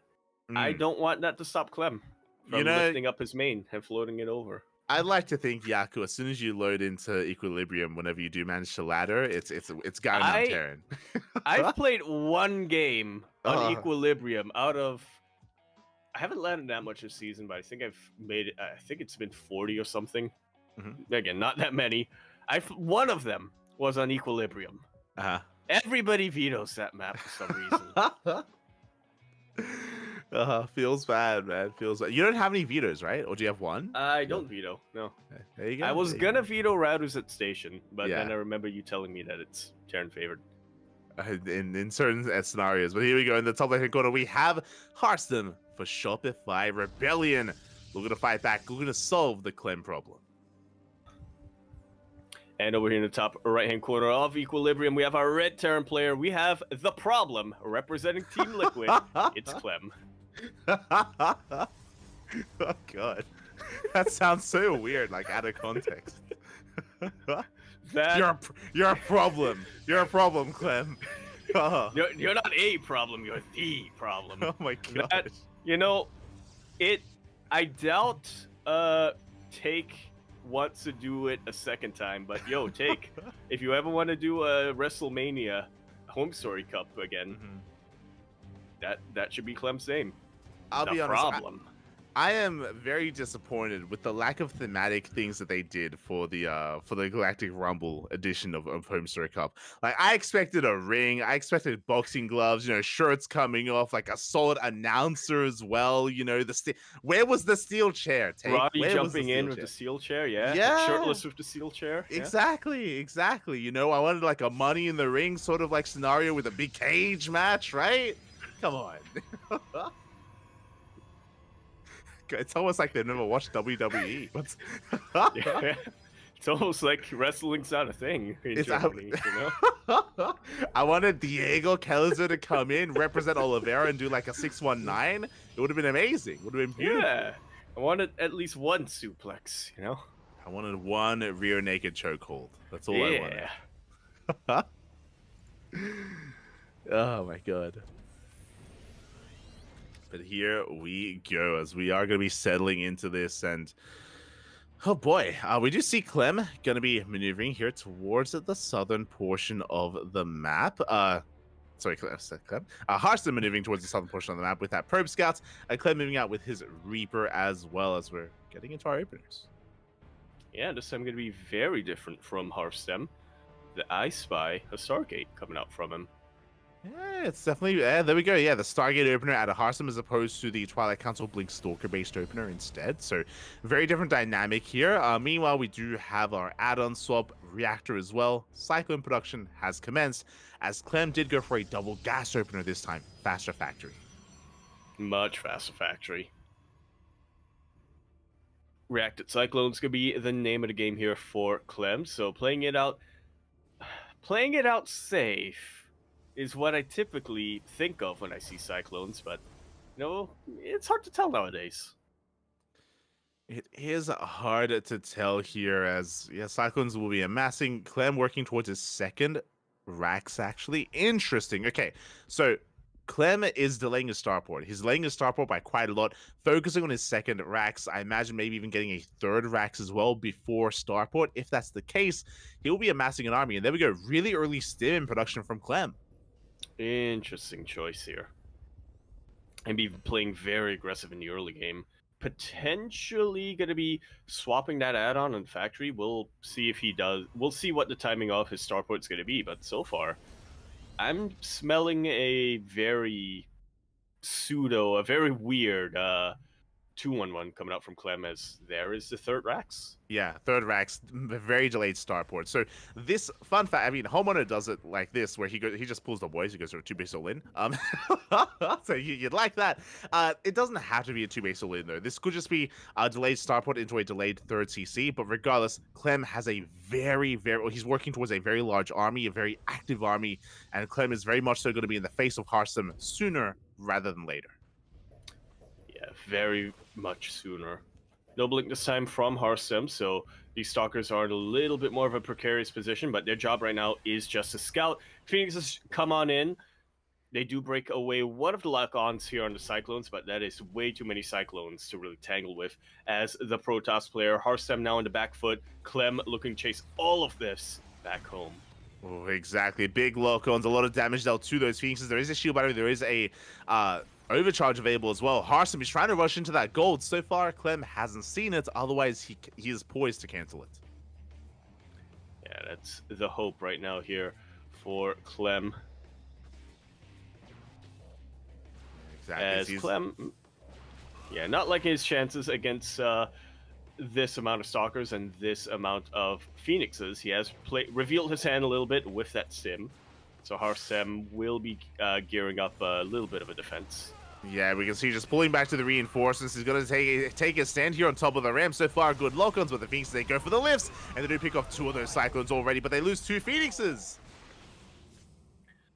Yeah, all in all, a little bit of a 1-for-1 trade, but Hearthstone still has momentum on his side. Still going to be able to take out yet another Cyclone. Clem will not be able to make use of his 3 Racks. Very good trades here for Hearthstone. And as we're pointing out, the big thing here is that Hearthstone, he didn't just shut down the army, he also held on to his third Nexus as well. The third that happens to be the gold base with a rich Vespene gas geyser. So a very valuable Nexus here for Hearthstone is getting uncontested. Yeah, I don't believe it was even scouted here by Clem. Doesn't really have an inkling of its existence right now. Like the way you put it as well here. We also have the third base of Hearthstone, which just happens to, be a gold base, It's a coincidence how that worked out. Is a coincidence here as we have the double drop coming in from Clem. So far, this is so crazy, by the way. Against a Mass Phoenix opener, going for drop play is so risky, and he does avoid the Phoenixes. Just like so. Going to be landing right on top of this Artosis pylon. With every single one of these gateways, by the looks of things, forces a mass recall as every single one of these probes go down. There's even enough here to actually fight against the ground army or the Skytoss army. Not both at the same time, though. Yeah, it looks like we will clean this up, but the reality is we killed 14 probes. The economy has been crippled here, and Clem takes a worker lead. I would say that Clem would be ahead right now if only it wasn't a gold that was up and running. So Hearthstone is still able to maintain himself, but that was still a really rough loss, losing 14 probes. Yeah, these are 14 probes that Hearthstone can afford to give up, but because he was forced to give them up, he no longer has an advantage. Exactly. The economic advantage isn't quite there as Hearthstone would have liked to have been. Meanwhile, we have a Widowmine drop towards the south. Was spotted by the pylon, by the way, and Hearthstone will shut this down. The Phoenixes come in. Mindshot's going to be going off, and the medevac will fall. Just like so. As Clem decides to go for a little bit of a multi-prong, moving towards the middle of the map. But he does get scouted by Hearthstone, so yeah, Clem just gonna try to be a little more sneaky with how he maneuvers things. Oh, exactly, as we do have the drop getting set up from Clem, at least trying to go for a different drop. Meanwhile, that goal base, again, uncontested, is just really paying off here for Hearthstone. Second Robo is now on the way. Phoenix is still vying for map control and trying to hunt down any kind of drop play. Clem is still looking for a way to get across the map. Yeah, and so far he's not finding much luck in any department, really. Yeah, he was trying to push through the center. He was denied. He's going to be rotating over towards the south instead. And he just hasn't been able to touch this southern base here whatsoever from Hearthstone. Clem is taking his own third. His own third base is soon to be up and running. We're getting into a couple of Vikings, Marines, Marauders, you know, just getting into the mid-game here. I'm still just waiting to see if Hearthstone does start incorporating a form of splash damage. Yeah, this is an interesting style of PvT that Hearthstone's been displaying so far in this match against Clem. Really delaying that splash damage, as he said. He does have an Archon randomly, so I believe he has a Templar Archive somewhere, but yeah, he still hasn't researched Storm yet, if that's the case. Yeah, exactly. So he's just relying on those Archons for that AoE. We do see the Robotics Bay now on the way. There we go. Second Robo in production. So it looks like we're working towards double Colossus production, but it's going to take a while for that to really kick in. And before we can get into Colossi, Clem is still being very active. And we have another Widowmine drop towards the south. Oh. And this will kind of give it away that Hearthstone did go for that gold base, but, you know, just because Clem knows about the gold base now doesn't mean he's going to be able to do much about it. Again, Hearthstone has just done a fantastic job of making sure that Clem can never really trespass on his side of the map. Exactly, as that base has been left undiscovered for so long, and now it may just be too late. We do catch a couple of Zealots here, but the Colossus production has begun. Second Robo is still on the way. Hearthstone not looking too bad here as he picks up another Widowmine. Yeah, this Observer in the middle of the map, not quite caught by Clem here. Gonna be able to get quite a lot done, or provide a lot of detection here. Yeah, exactly. Does allow for another Cyclone to be shut down. There's the scan. Finally, one Observer will fall, but there are plenty more out on the field for Hearthstone. Colossus production well underway, but we do have Vikings to help deal with the Phoenixes and Colossi, so Clem doesn't have the worst army either, as that Colossus is looking a little bit exposed. It is looking very exposed! It is out of scan range. Thankfully for Hearthstone here. Oh man, if Clem only knew, he would have pounced so fast. He would have gone for the pounds. Meanwhile, we collapse on these Marines and Marauders. Really good force fields out of Hearthstone, shutting down the army.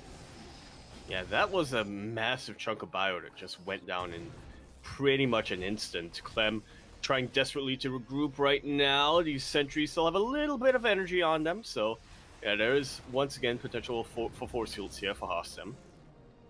There is that potential. The Colossus count is getting higher and higher. We should soon be working towards Disruptors. I believe the third Colossus is in production. So, sorry, that's actually the fourth Colossus in production. So we should be starting to work on Disruptors soon, ideally. Just as Clem is building up a higher Viking count and working on those ghosts. Indeed. Both of our players are pretty close to maxing out. Clem just about to max out as well. So this is really the time to really start refining our armies and making sure they are as effective as possible. Exactly, as we are going to be shutting down as many of these Widowmines as we can. So far, good map control here out of Hearthstone. Disruptor production has commenced.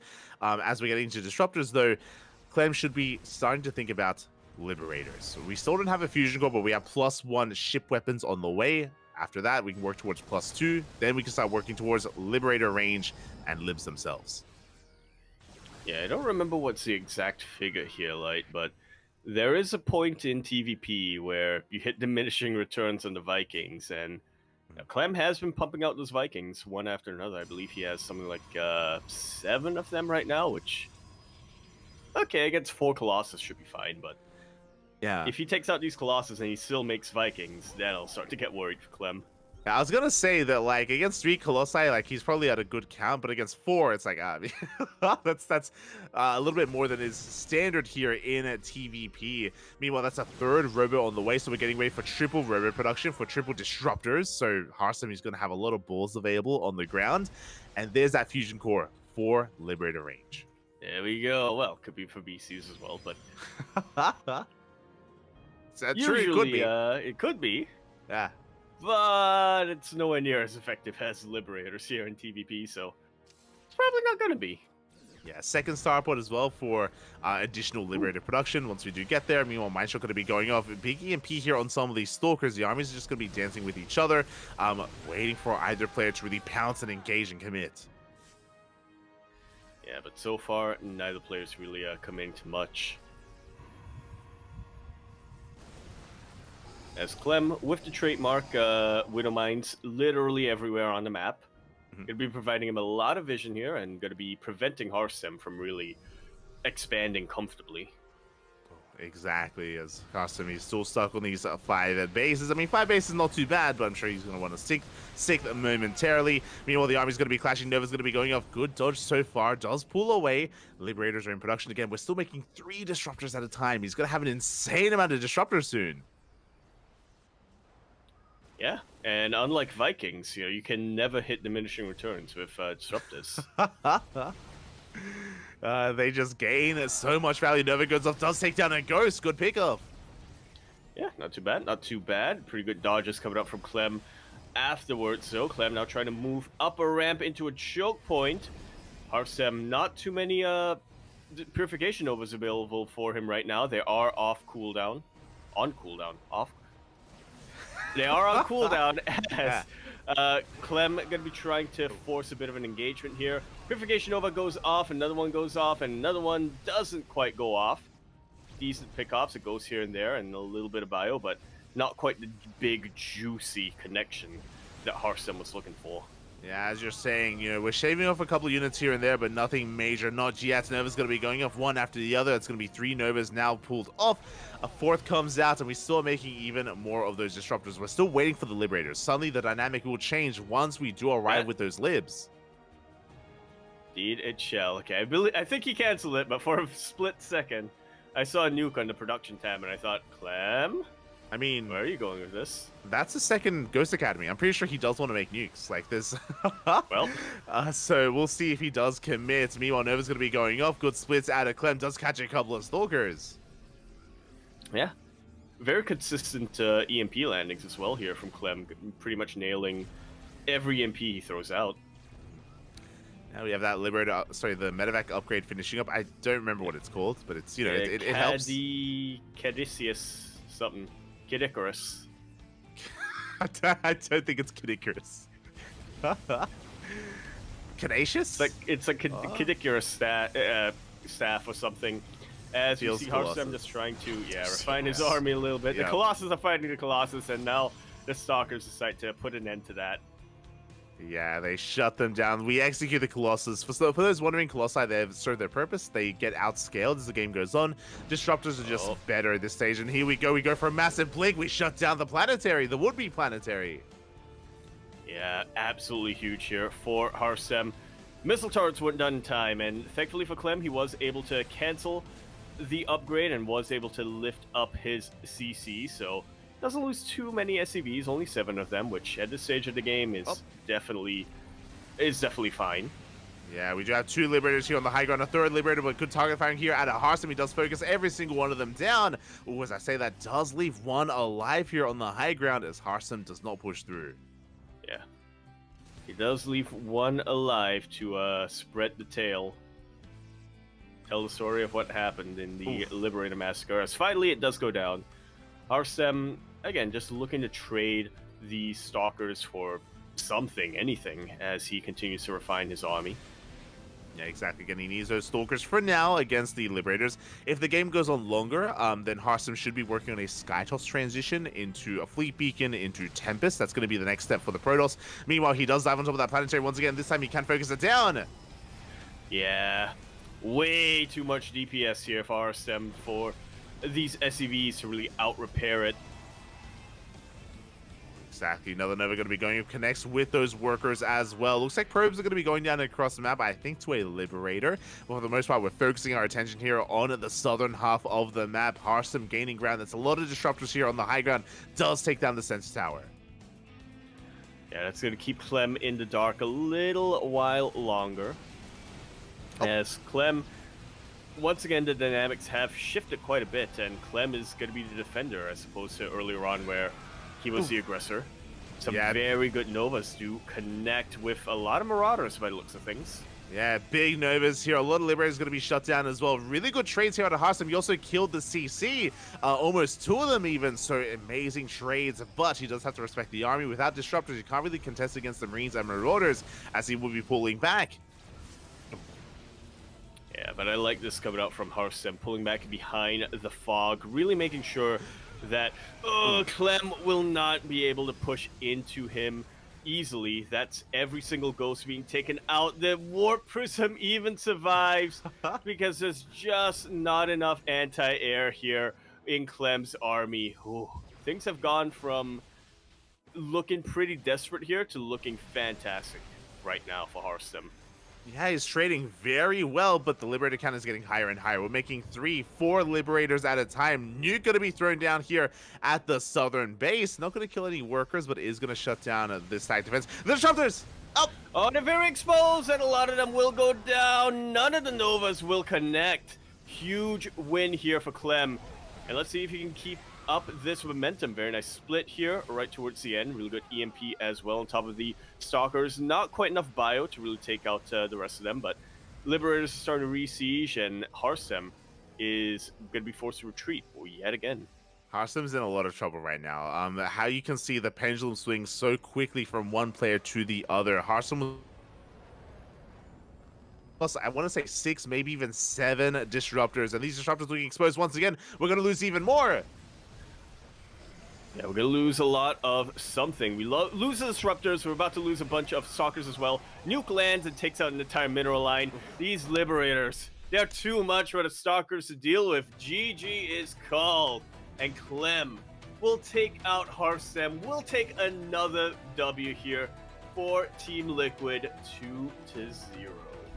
GG, Wow. well played. The double kill here for Clem. Hearthstone was doing very well here. He got away with the gold. Thanks to the gold base, he got a really, he was able to get into the mid game in a pretty damn good position. And as we got into the late game with maxed out armies, Hearthstone was trading well. He was picking up Liberators, picking up CCs, decent connections with his Novas.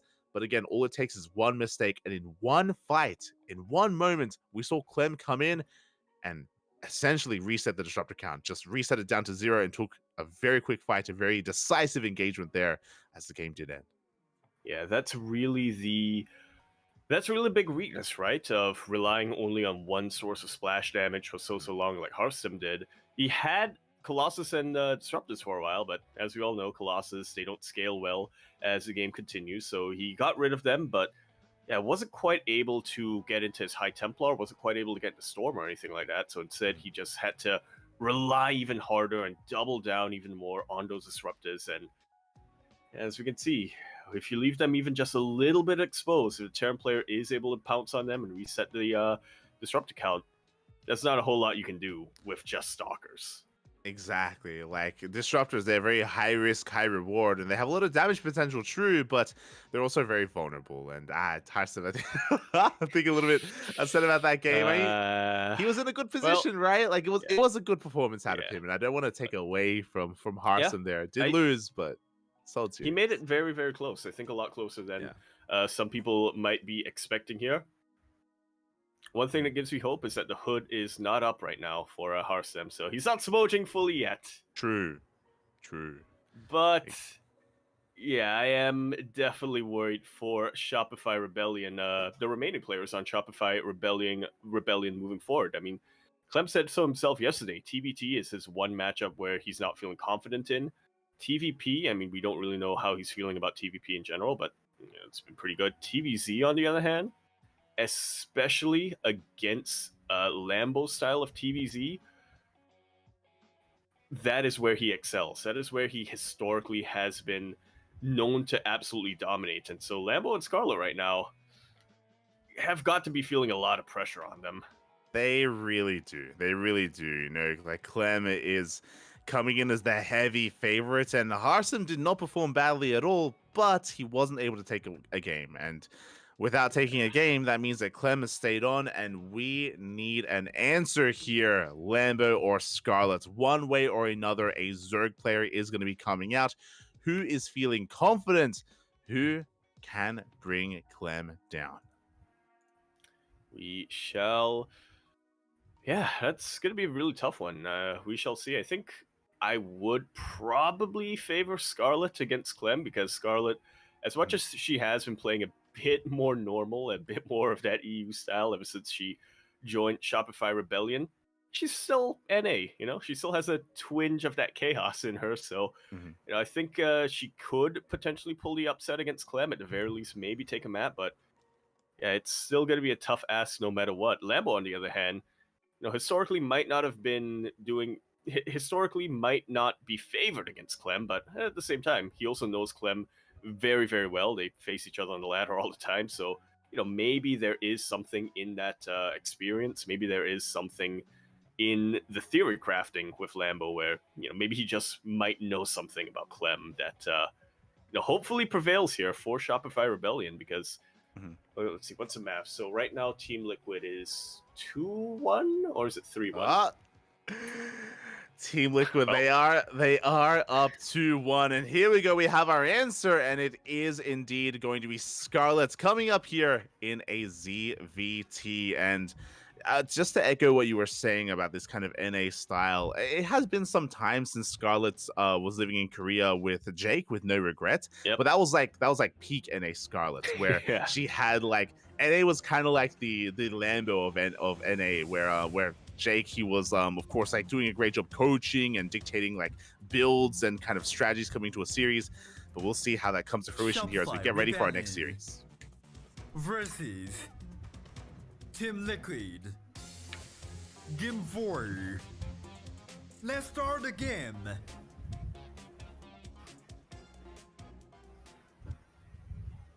And so you get starting a game. Here we have on site Delta in the top left-hand corner of the map, our blue Zerg player representing Shopify Rebellion. We have Scarlet. And spawning in the bottom right-hand corner of site Delta, we have the French Terran player for Team Liquid. It is Clem. Oh, the problem. Clement, the problem. Desplantis. And this is a good opener here for side Delta. I'm assuming this is going to be a 2x Reaper build here from Clem. The reason why I say this is a good build for side Delta is because we do have a ramp coming into the natural, so your natural base is that much more secure. You're that much safer when it comes to the follow-up and the transition after the initial 2x Reaper. I agree.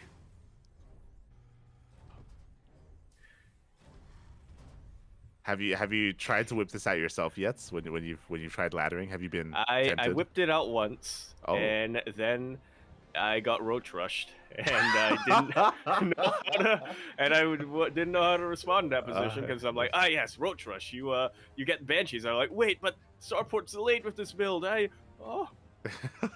so I never tried it again. Fair enough, Fabi. Fair enough. Well, here we go. It is going to be 2x Reaper here from Clem. This is not an all-in. This is designed to get a bit of an economic lead here by containing your opponent on 2 bases and getting into your CC behind this. So we'll see how much Clem can achieve as Scarlet comes in with the Overlord and will soon scout the build.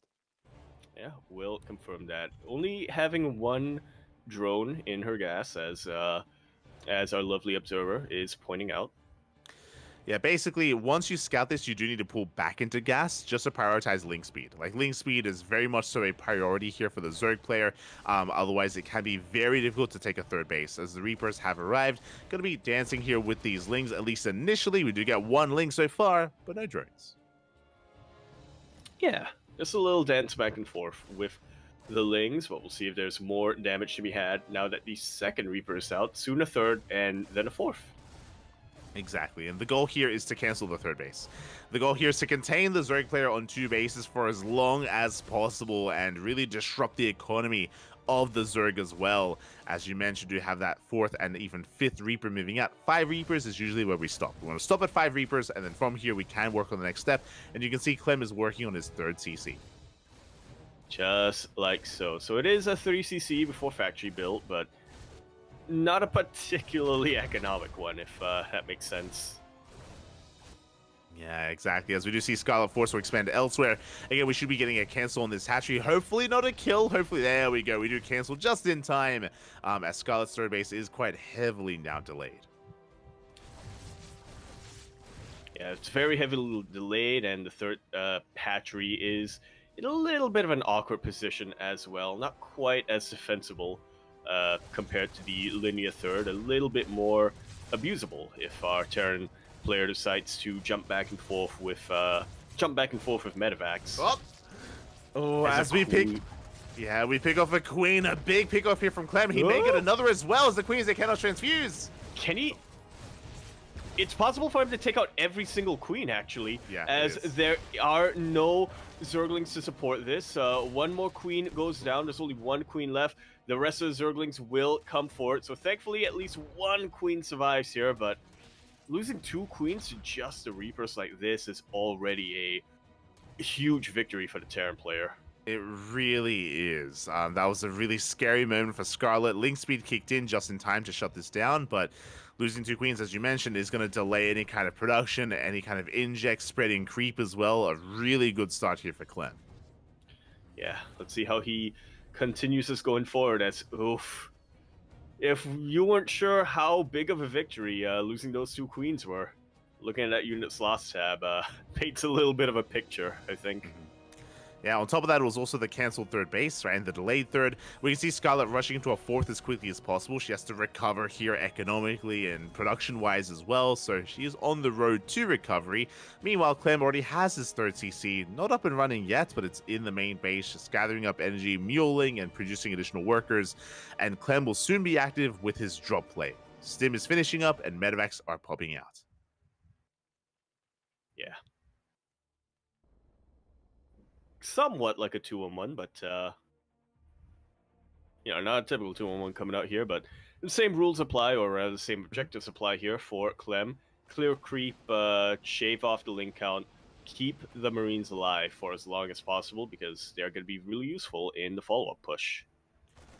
Exactly. As the Marines are moving out, against Stim is available, we're going to be focusing on whatever tumors we can. We do have 7 queens in position to hold on. We try to focus one of them down, but we do barely save it.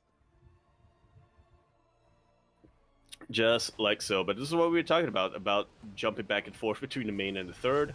Clem is demonstrating that right now. Scarlet, very quick to respond, will be sending the rest of her lings into the main base to prevent these Marines from really going haywire and going out of control. But yeah, for now, it's a bit of a delicate dance back and forth between our 2 players. And so far, Scarlet hasn't lost anything major yet to the double medevac drop. Not yet, I should emphasize, as Clem behind this working on a 2nd factory already. Oh my god. So yeah, going to be getting into some quite heavy mine production behind this, I imagine. Meanwhile, Scarlet going into a tech of choice into Hydras. Yep, very good option here. When you know that your Terran opponent is being this drop heavy, you want to get that anti-air out quickly as possible, and of course Hydras eventually give you the option to tech into lurkers as well. So pretty standard stuff coming out from Scarlet here. Yeah, so this is a style that I've seen Scarlet do a lot. We've been casting her a lot, whether it's in ESL Masters Winter or even during some of these Open Cups and even during WTL. I've yet to really see this work. So specifically, Scarlet, she isn't just mixing in Hydras, like Lingbane Hydra. She's massing Hydras. Instead of getting +1 melee, it's +1 range. And usually she is very light on Lingbane and very much so masses a lot of Hydras instead. It's like the Mio Micah style, but it not is. Yeah, it's very similar. When I saw Scarlet first doing it a couple of months ago, like it very much so reminded me of Miyamika. Miyamika does rush into Hydras though, and Scarlet kind of eases her way into it. So it's more macro oriented from Scarlet. Miyamika plays a very like all in style. Yeah. It's gonna be just like in 2017 or 2018, I don't remember which year it was. When No Regret and Scarlet take a Miyamika style, refine it, and then win with it. There you go.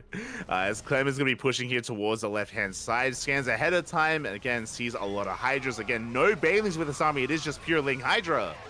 And this is why it doesn't really work out too well, because, yeah, you kind of need all your units in the right position, as all of these queens go down to the sheer DPS of Stim Marines.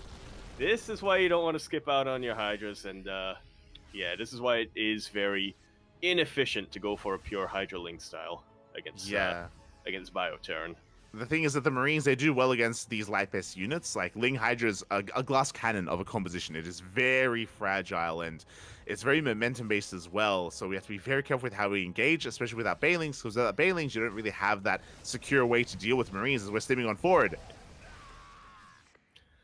Yeah, thankfully for Scarlet, though, she has been taking this seriously. She has been shoring up her defenses with a couple of spine crawlers, making sure that, you know, when Clem does push into her, she does have a very solid concave of Hydras. So even though these stimmed Marines are going to hit like a truck, they aren't going to come out unscathed. Yeah, as we go for the dive as well, looks like, yeah, we're running out of steam for Clem, so he has to back off, has to respect the Hydras. Meanwhile, at the same time, he's going to be reinforcing, and these Hydras are going to be going down. Expensive losses for Scarlet. Yeah, unfortunate aggro here for Scarlet, moving away from that choke point and really allowing Clem to fight a concave with a concave, if that makes any sense. Yeah, exactly. So Scarlet losing that Southern Hydra force. Widowmine's going to be resetting. The drop in the main base did a great job of distracting Scarlet for the time being. And Scarlet is going to be mixing in some spell casters. So it's going to be Ling Hydra, but with Infestors to support with Fungals. Yeah, the Burrow Fungal, well, I guess technically you can't really Burrow and Fungal, but, you know, the Burrow Infestors surprise Fungal style that I think we have seen a lot from Zerg players, specifically in ZVT these past couple of months. Oh yeah, it's been a very popular style to make use of, but here we go. Clem is going to be pushing, Widowmine just going to be coming in. Oh, big connections, 9 drones do go down, almost the Infestor as well. Yeah, and Clem slowly making a little bit of a foothold here, just outside the linear third base. Still rotating around, doesn't quite have enough beef with his army to really push on through. That's a lot of medevacs, actually, now that I look at his army. That is a lot of medevacs available here for Clem. We are lacking that kind of, as you mentioned, the DPS here, the more Marine and Marauder heavy composition. Mindshot's going to be going off. We still have a double drop threatening the main base, trying to distract Scarlet, as Clem is amassing his army here outside of that third. Again, very limited crease spread here. He hasn't been able to break the army yet, but behind this, here we go. Libs and Ghosts are on the way. Yeah, once again, the late game... The two main late game units for Terran, Liberators and Ghosts. Scarlet, hasn't really been able to get into Hive until now, so yeah, there's going to be a huge window of opportunity here for Clem to really push in before Scarlet has her end game composition. Yeah, exactly. So we have a wall of spine crawlers here again. As you mentioned before, Scarlet just making sure that she is secure here at her southern base with a wall of spines to support those Hydras. Without them, the Hydras would be that much more vulnerable. But yeah, the late Hive is concerning. Without that Hive tech, no Adrenal, no 3-3, no Vipers, no Lurker upgrades either. It is kind of a big thing that is missing for Scarlet. She desperately needs to get into. Yeah, she does need to buy herself as much time as possible, but Clem is not making it any easier on her. It's going for multi-prong after multi-prong after multi-prong. Clem actually has a higher worker count than Scarlet right now, which is definitely concerning in a ZVT. Yeah, higher workers plus mules on top of that as well. Clem has just an insane economy to work with.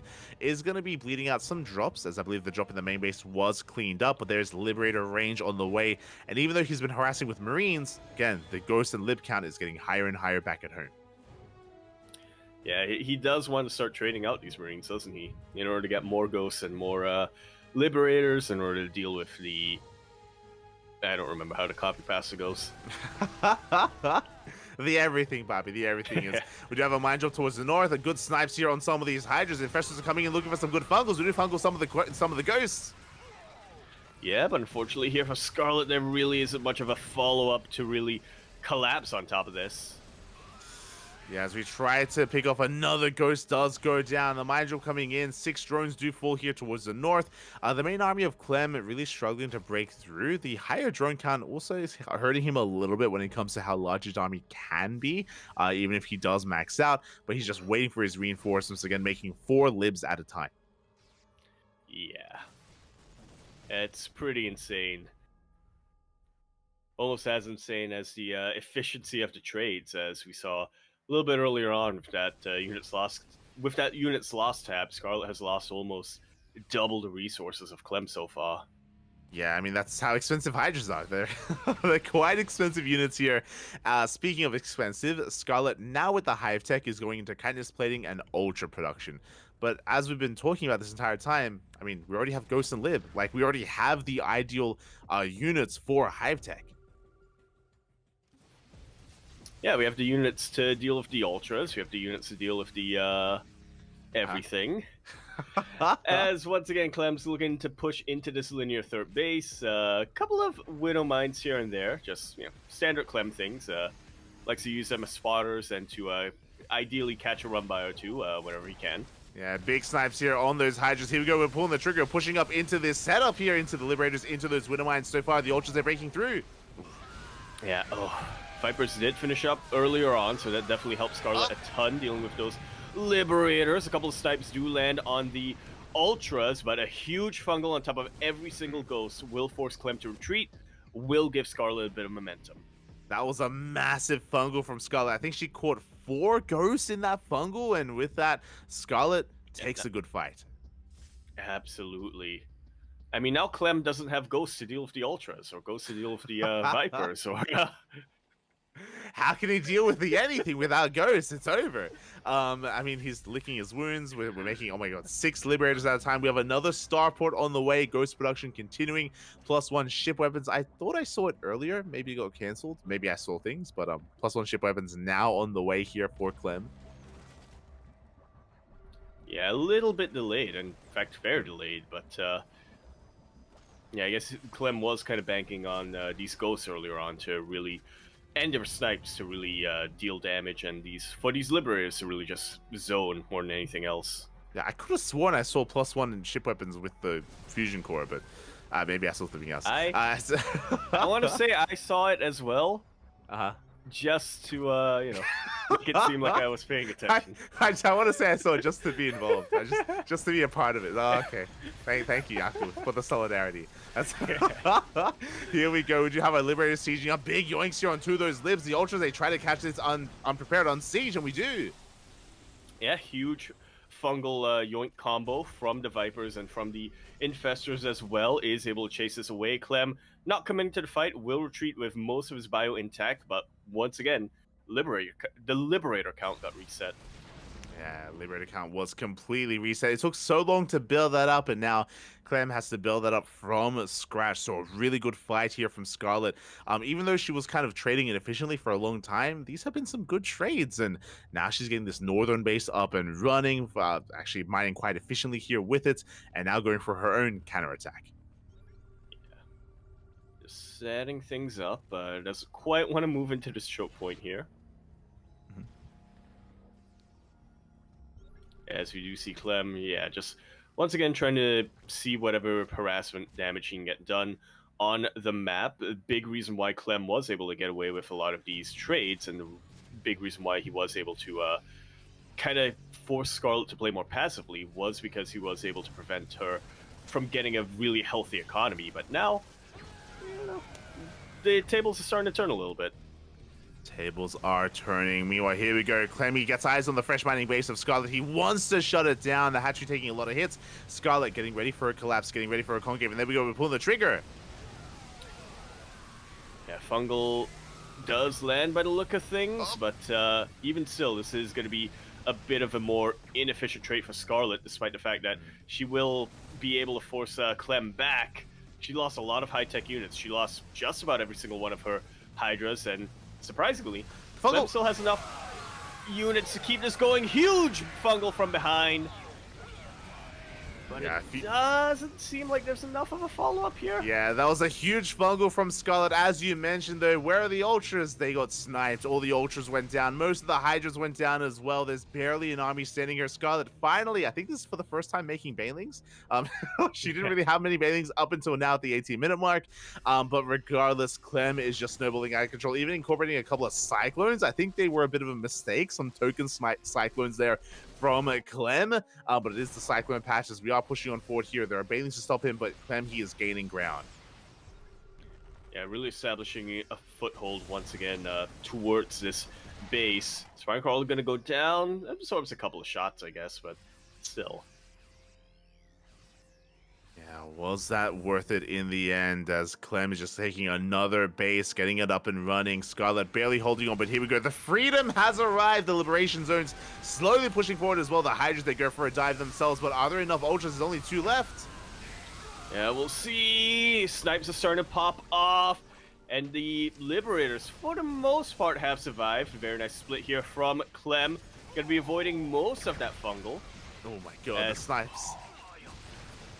Just a massive, thick line on the map here. Just eventually they blur together. You think it's many little sniper lines, just one massive one that completely obliterates the Zerg army. Yeah, the Hydras went down. A couple of these fungals have been very clutch for Scarlet, but the base falls. The base did fall. That was the most important mining base of Scarlet. It has fallen. She's down to 68 workers, not even 69.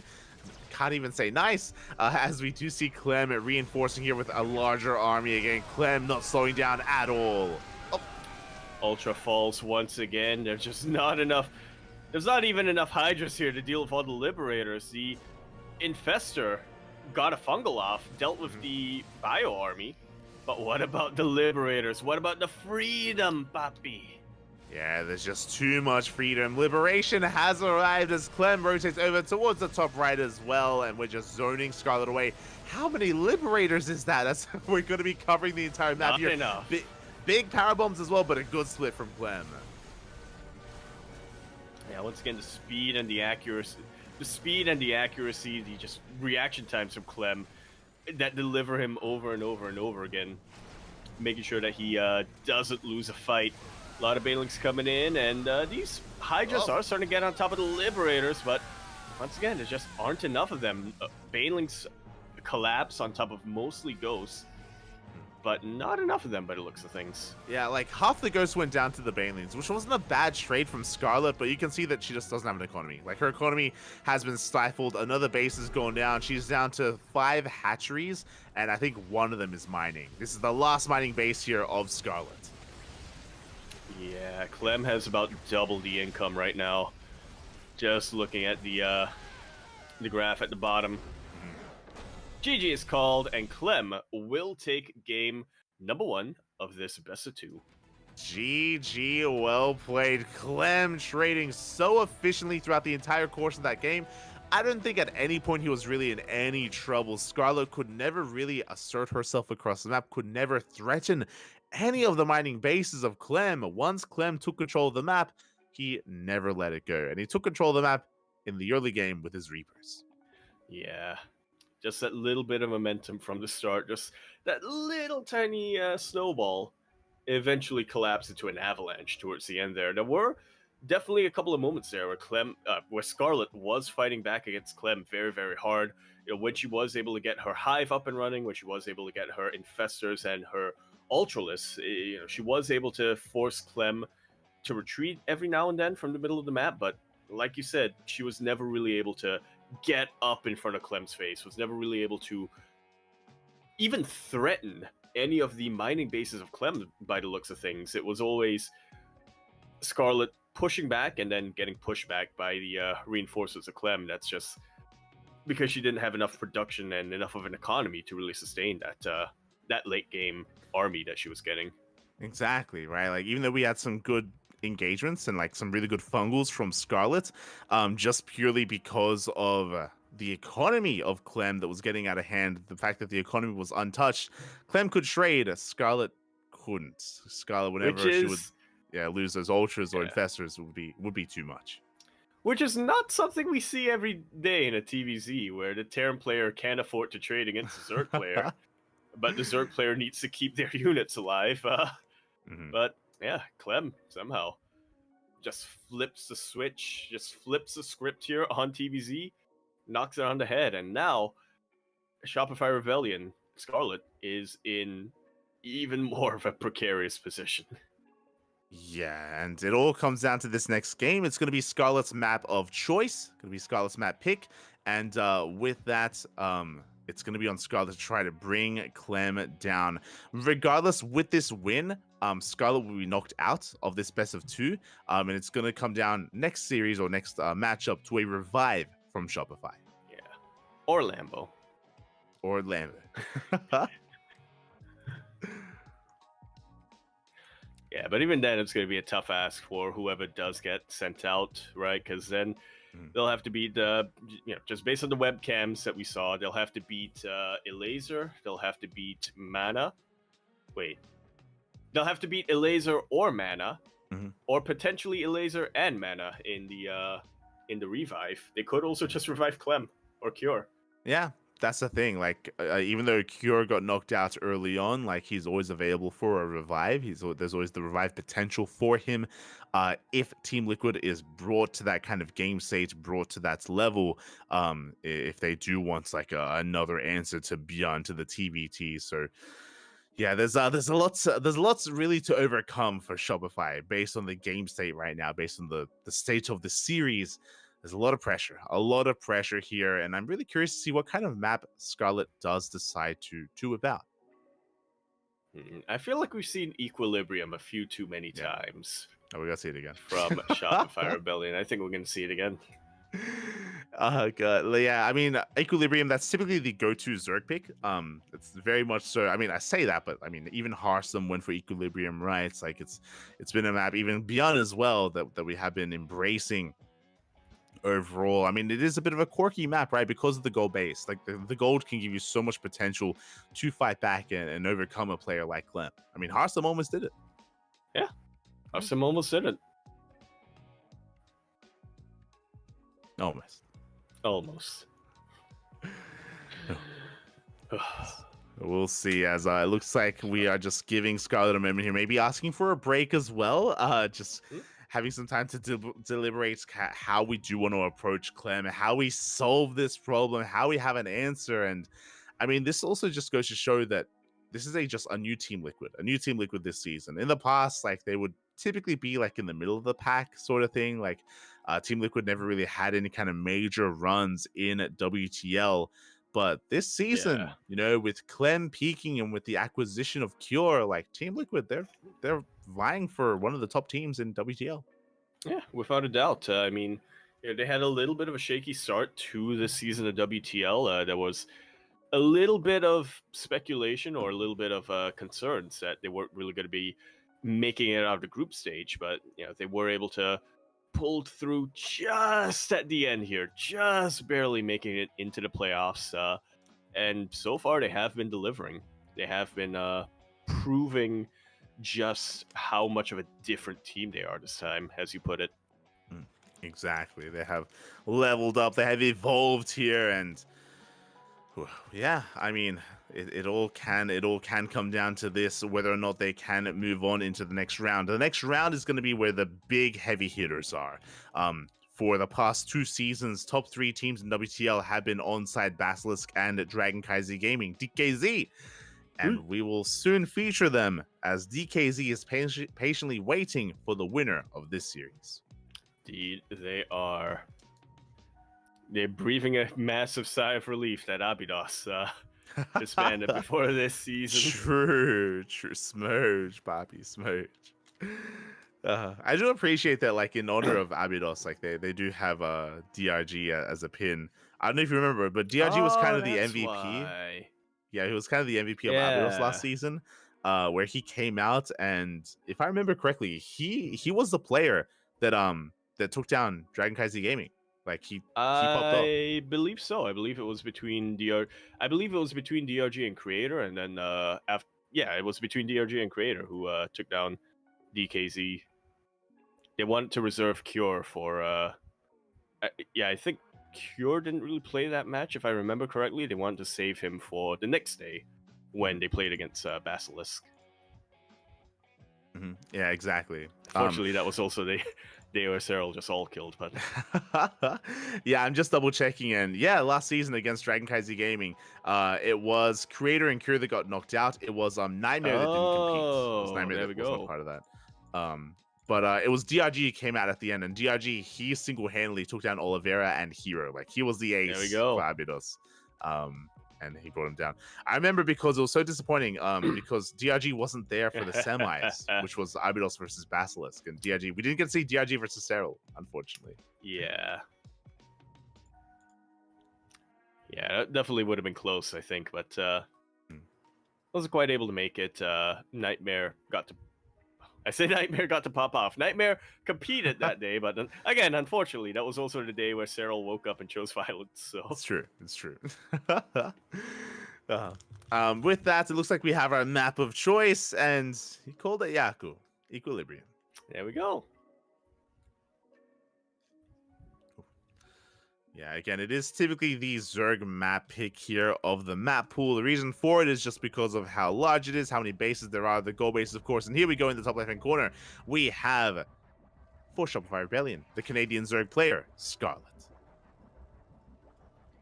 And over in the top right, we have our red Terran player playing for Team Liquid. We have the problem, Clem. Oh my god. Here we go.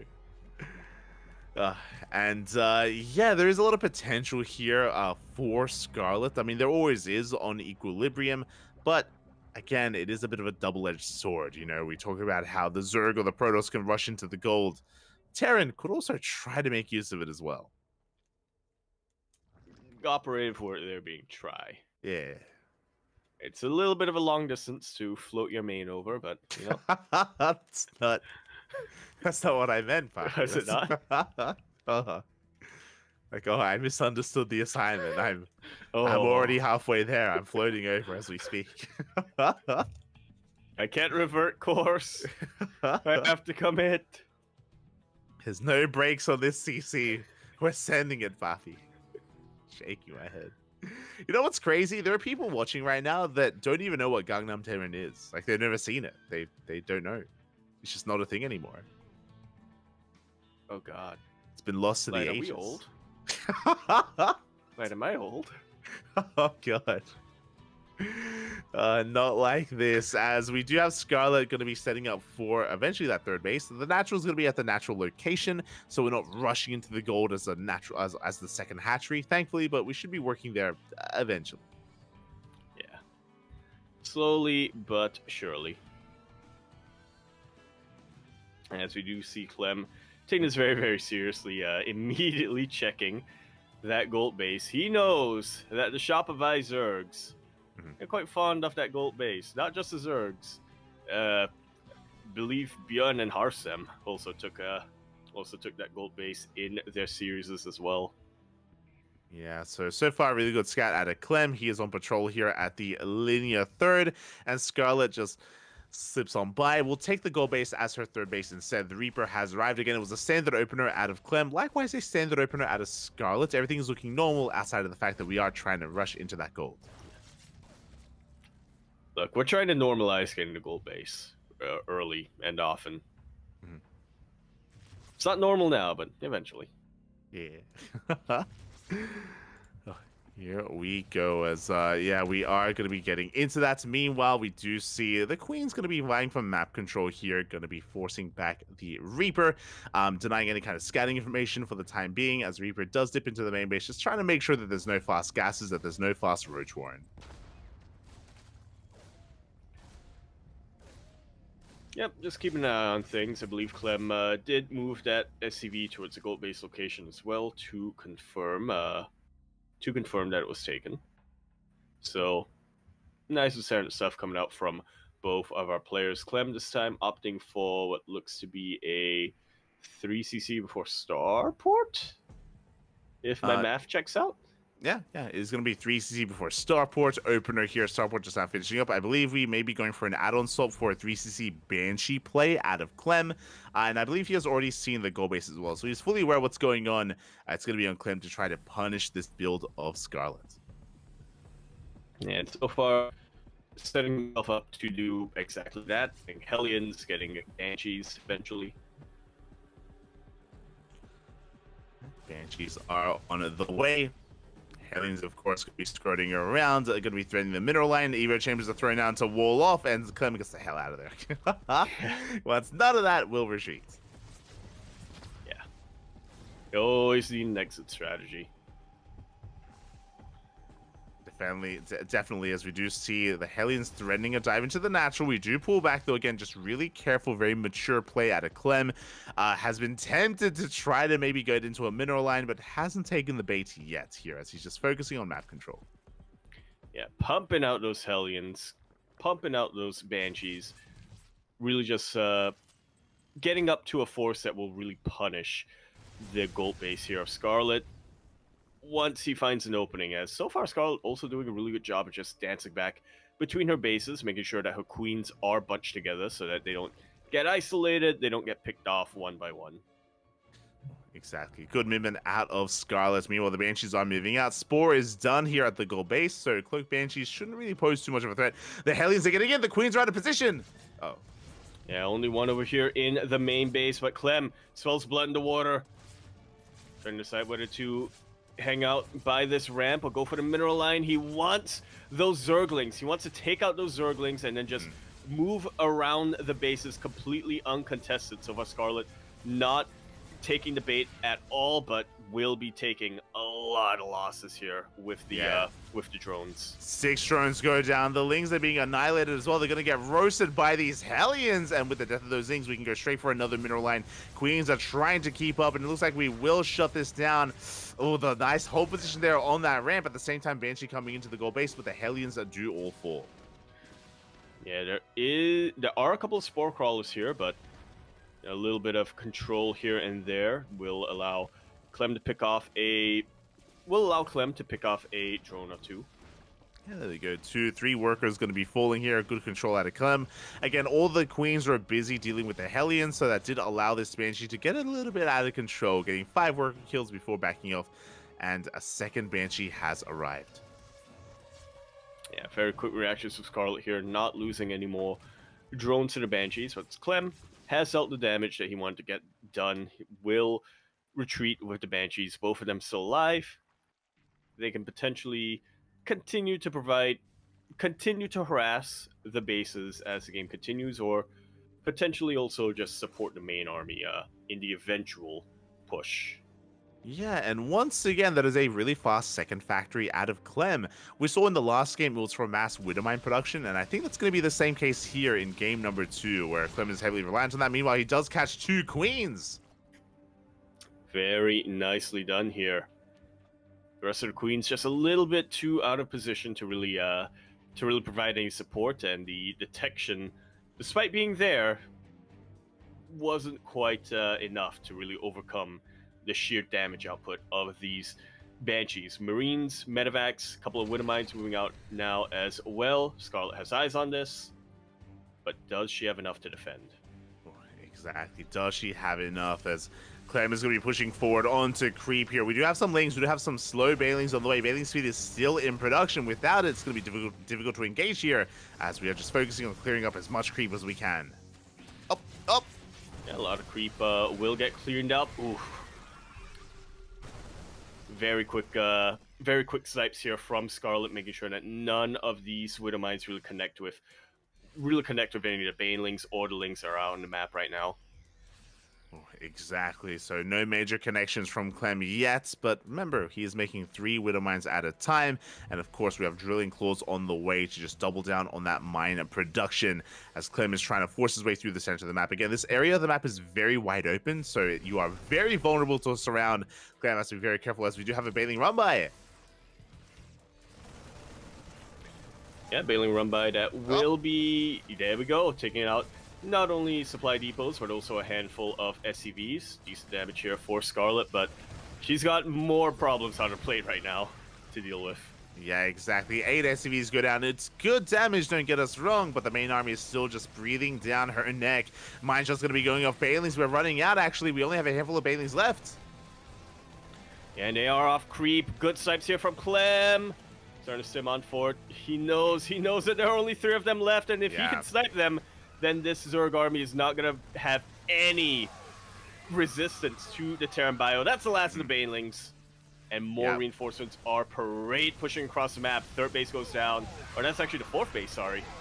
As the Queens go down as well, and yeah, the writing's on the wall. It's time to stim and win here. GG gets called as Clem. He breaks on through again with the death of all those Banelings. There was nothing to stop Clem, and he is on a killing spree here as Clem takes down Scarlet 2-0.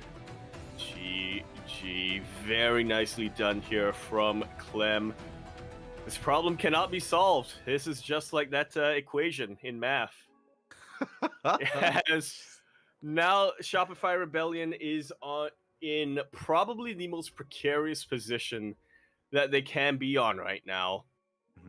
Whoever they send out next, whether it's a revive or whether Lambo himself decides to strap in and come out here against Clem, not only does he have to beat Clem 2-0, he also has to beat Elazer and or Mana 2-0, and then potentially rematch against Clem again 2-0, or potentially beat Cure 2-0 as well. Regardless, all without dropping a single map. So, needless to say, this is a very, very desperate position Shopify's in right now. Exactly. So Shopify, they're down to their revive, and when it comes to this revived player, whoever it happens to be, they cannot drop a map. They cannot drop a single map. If they do, that is going to be the end of this series, and and Team Liquid will take it in the end. So who is it going to be? I feel like there's only one clear answer. There's one clear pick. Lambo's gone. Harstom's gone. You know, they've already, they know that they're not going to be a part of this revive. It is most likely going to come down to Beyond. In my mind, Lambo got up off his chair and just started walking over to the Netherlands. And Harstom's not here because he's like, what is that banging on my door? That's Lambo. There you go. So that's what it's going to come down to here. Again, Shopify in a really difficult position. And as you also mentioned, Team Liquid are looking comfortable because Clem, he only has to win one game, and even if he gets 2-0'd, they still have a revive, and they still have potentially either a laser or mana to fall back on as well. And it's not even a revive yet for Team Liquid, though, is it? Because I think, they still have one other player who will have those 2 who can afford to drop a map, and then another player after that who will be the player who can't afford to drop a map. So either way, what's the math? 1, 2, 3, 4, 5, I believe. Whoever Shopify Rebellion sends out has to win 5 games in a row without dropping a single map. Whereas Team Liquid, they can drop up to 4 maps in a row and then win the last one. That's math. That is correct. There we go. Oh boy. That's a math problem that can be solved. Take that, teacher. Take that, high school. It's okay, Yaku. It's okay. We're done. We're done with school, Papi. It's over. You don't have to worry about it anymore. I can burn my books. Burn my textbooks. Here we go. And we can already see the rest of the team of Team Liquid as well. I'm sure just getting rest, getting food. Remember, whoever wins this series, whether it's Team Liquid or Shopify, they still have another series afterwards. So it's also very important that a bunch of these players are able to get some rest in preparation for that future series. Yeah. If Team Liquid advances and if Clem is the starting player to face off against Dragon Kaizi Gaming, I would be very impressed, but I think I would also be a little bit concerned. Yeah, I wouldn't be surprised if they're getting Cure ready to be the first player in that next series, just so we can get back in it as well. I'm sure he's really thriving or driving to get his revenge and get some wins on the board. Yeah, really wants to prove himself, which he hasn't quite been able to do yet tonight. Obviously, he did have that really impressive showing against Mystery Gaming last night, taking out practically all killing, but yeah, so far tonight, hasn't really been able to show it. And here we go. We have our revive selected for Shopify Rebellion. Byun is being sent out, and this is probably the best chance that Shopify Rebellion has, but even then, it's still going to be tough on Byun because hopefully his wrists are in good condition. Is all I have to say about that. Again, Byun, he was looking good against Clem earlier. Like, he had some really good positions. He was looking solid here, but here we go. We're getting ready for our next best of 2. Shopify Rebellion versus Team Liquid. Game 5. Let's start the game. Let's start the game. As over here in the bottom right-hand corner of the map, starting all the way in the bottom right-hand corner of Oceanborn, we have a blue Terran player representing Shopify Rebellion from the land of Korea. We have Byun. And spawning in the top left, we have his opponent. We have the French Terran player, the ace player for Team Liquid. It is Clem.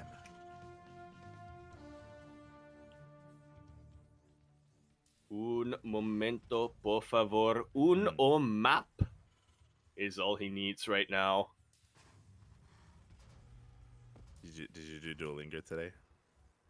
Did I?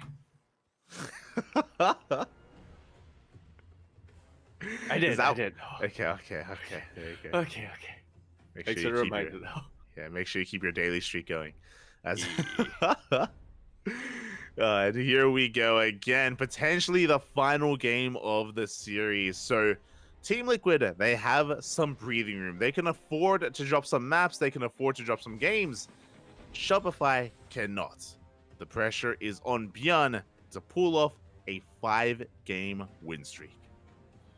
Yeah, definitely a tall order to ask here. Definitely one that, aside from just the pressure being on top of just the pressure being on you, one that, will really require a lot of mental stamina, a lot of the physical stamina as well, just to be able to concentrate and to be able to continue winning game after game after game.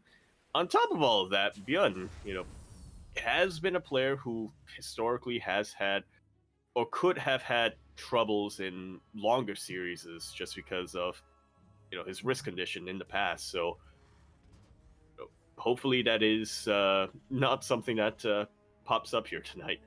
Yeah, so we have a really interesting opener, by the way. The aggression is on the way from the side of Clem.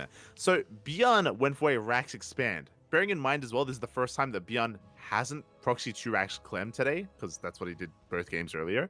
So Byun went for a very economic opener. Meanwhile, Clem went for a double gas opener. And you can see he's amassing Reapers and Hellions. This is a little bit more of a traditional form of aggression in TVT. Yeah, not quite the coffee build, as we don't have a starport just yet from Clem, but like you said, a very traditional form of aggression coming out from in a TVT. It is a very effective scouting force, and of course, it provides you just a lot of DPS. You have the splash damage from the Hellions, you have the single target damage, and the potential for crowd control as well from the Reapers. So it's a lot you can get done here, and it's an opening that just gets more and more effective the better you're able to micro. Yeah, and we'll see if we can dive on top of that Cyclone. The Cyclone is going to be the backbone of the defense here for Byun. Here we go. We're going to get a lock on. First Hellion's going to be going down. We do end up trading here, and it looks like, the Cyclone is going to force this back. Just like so. Very important for Byun to have kept that Cyclone in the back line. It can be a little bit easy to expose your Cyclone and have it CC'd by the Reapers and then just picked off and everything else falling. Exactly. So initially, Byun does hold. We do have additional Marines on the way. Byun has a tank in production. Meanwhile, Clem is reinforcing with Cyclones. It looks like Clem wants to try to assert himself. And again, his goal here, I imagine, is to dive on top of the Cyclone of Byun, shut it down, and then take control of the natural base. But the tank has arrived. And that's definitely going to put a huge throw a huge wrench in the plans here of Clem. Bjorn also has a handful of Marines. He has Raven with auto charts and the Cyclone for anti-air. Clem, however, will be sneaking a handful of Reapers into the main base, delaying that 3rd CC, I believe. Yeah, we do get 3 SCV kills in the main. The Reapers do bypass the wall here at the low ground. We dive into the main base. We're going for the Cyclone of Bjorn. The Raven. And Cyclone will go down. Raven gets locked on, and the Raven will just barely survive. But Clem is not done. Behind getting his own 3rd base on location, by the way, he is just continuing to harass and be a bit of a threat here. Finally, that Cyclone and the Medevac will go down, but not before a lot of damage has been dealt. Yeah, you can see Clem shaking his head there. That was a mistake. The Medevac should not have fallen. So a big pick off there by Bjorn. Even though he did sustain some losses, shut down the Medevac. That means that Clem can no longer harass in the main. Yeah, he's going to have to stick with just containing Clem. Or just containing Bjorn on these 2 bases, which is going to be tough to do if you get caught unprepared in the middle of the map. We already see a ton of Cyclones going down, but I believe another Raven of Bjorn went down as well.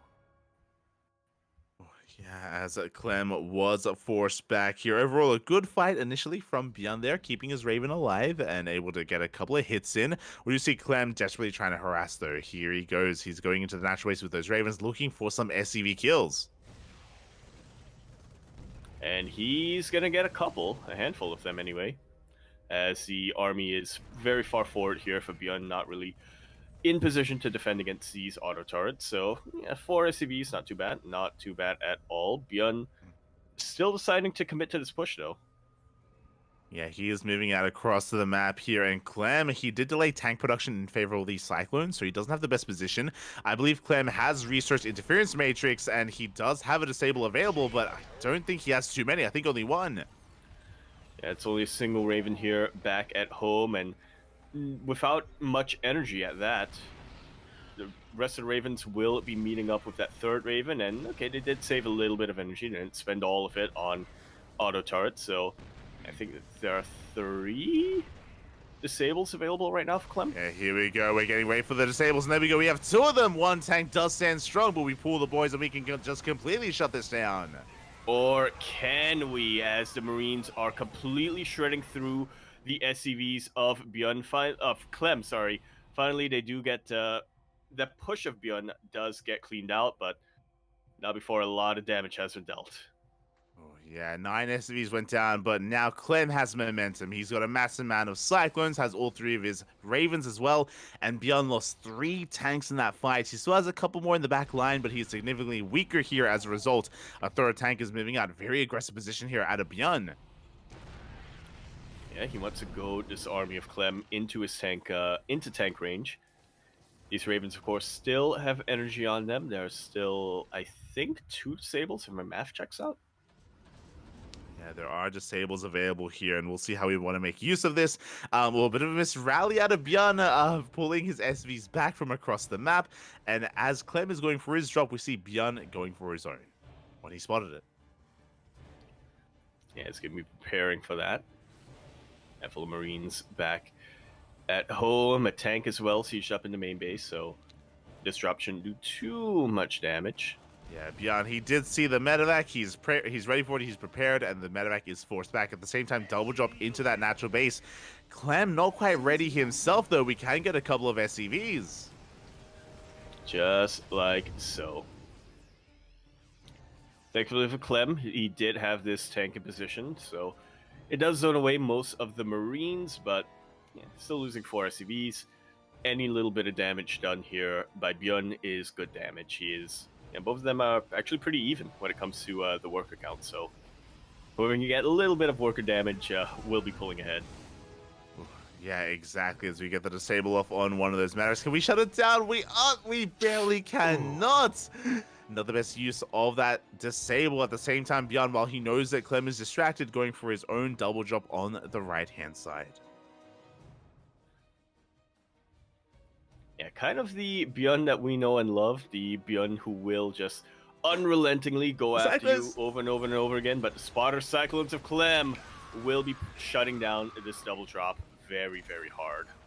Well, thankfully, Bjorn does pull back in time. That could have been so much worse. He could have lost both medevacs, so thankfully he does preserve most of his Marines. Taking a fight, he does snipe 1, 2, 3, oh my, almost 3 Ravens, all the Cyclones. Oh my god. Yeah, very aggressive counter maneuvers here from Bjorn. Very efficient trade here for him as well. Clem trying to drop into the main base, and he will be able to unload all of these Marines. The Marines, they are dropped into the main. We're trying to get some damage done here. We do have the medevac to support ourselves, so it looks like Clem is going to be able to trade a little bit better, but he is forced to back off. At the same time, Clem's main army pushing through the center. Yeah, loses the medevac as well, which is not great here for Clem. Exactly. Yeah, Clem is going to be rotating over towards that third base. Bjorn, though, is keeping up. Yeah, very important Sim City here, and very important positioning of his tanks here from Bjorn, as, a lot of Marines do get aggro. Not good enough hold position here on them. That's a pretty hefty loss, actually, looking at the army supply difference now. Yeah, that was just a little bit of miscontrol out of Bjorn, just leaving his army idle. Did wander into tank fire there. Medevac's getting low due to those Vikings.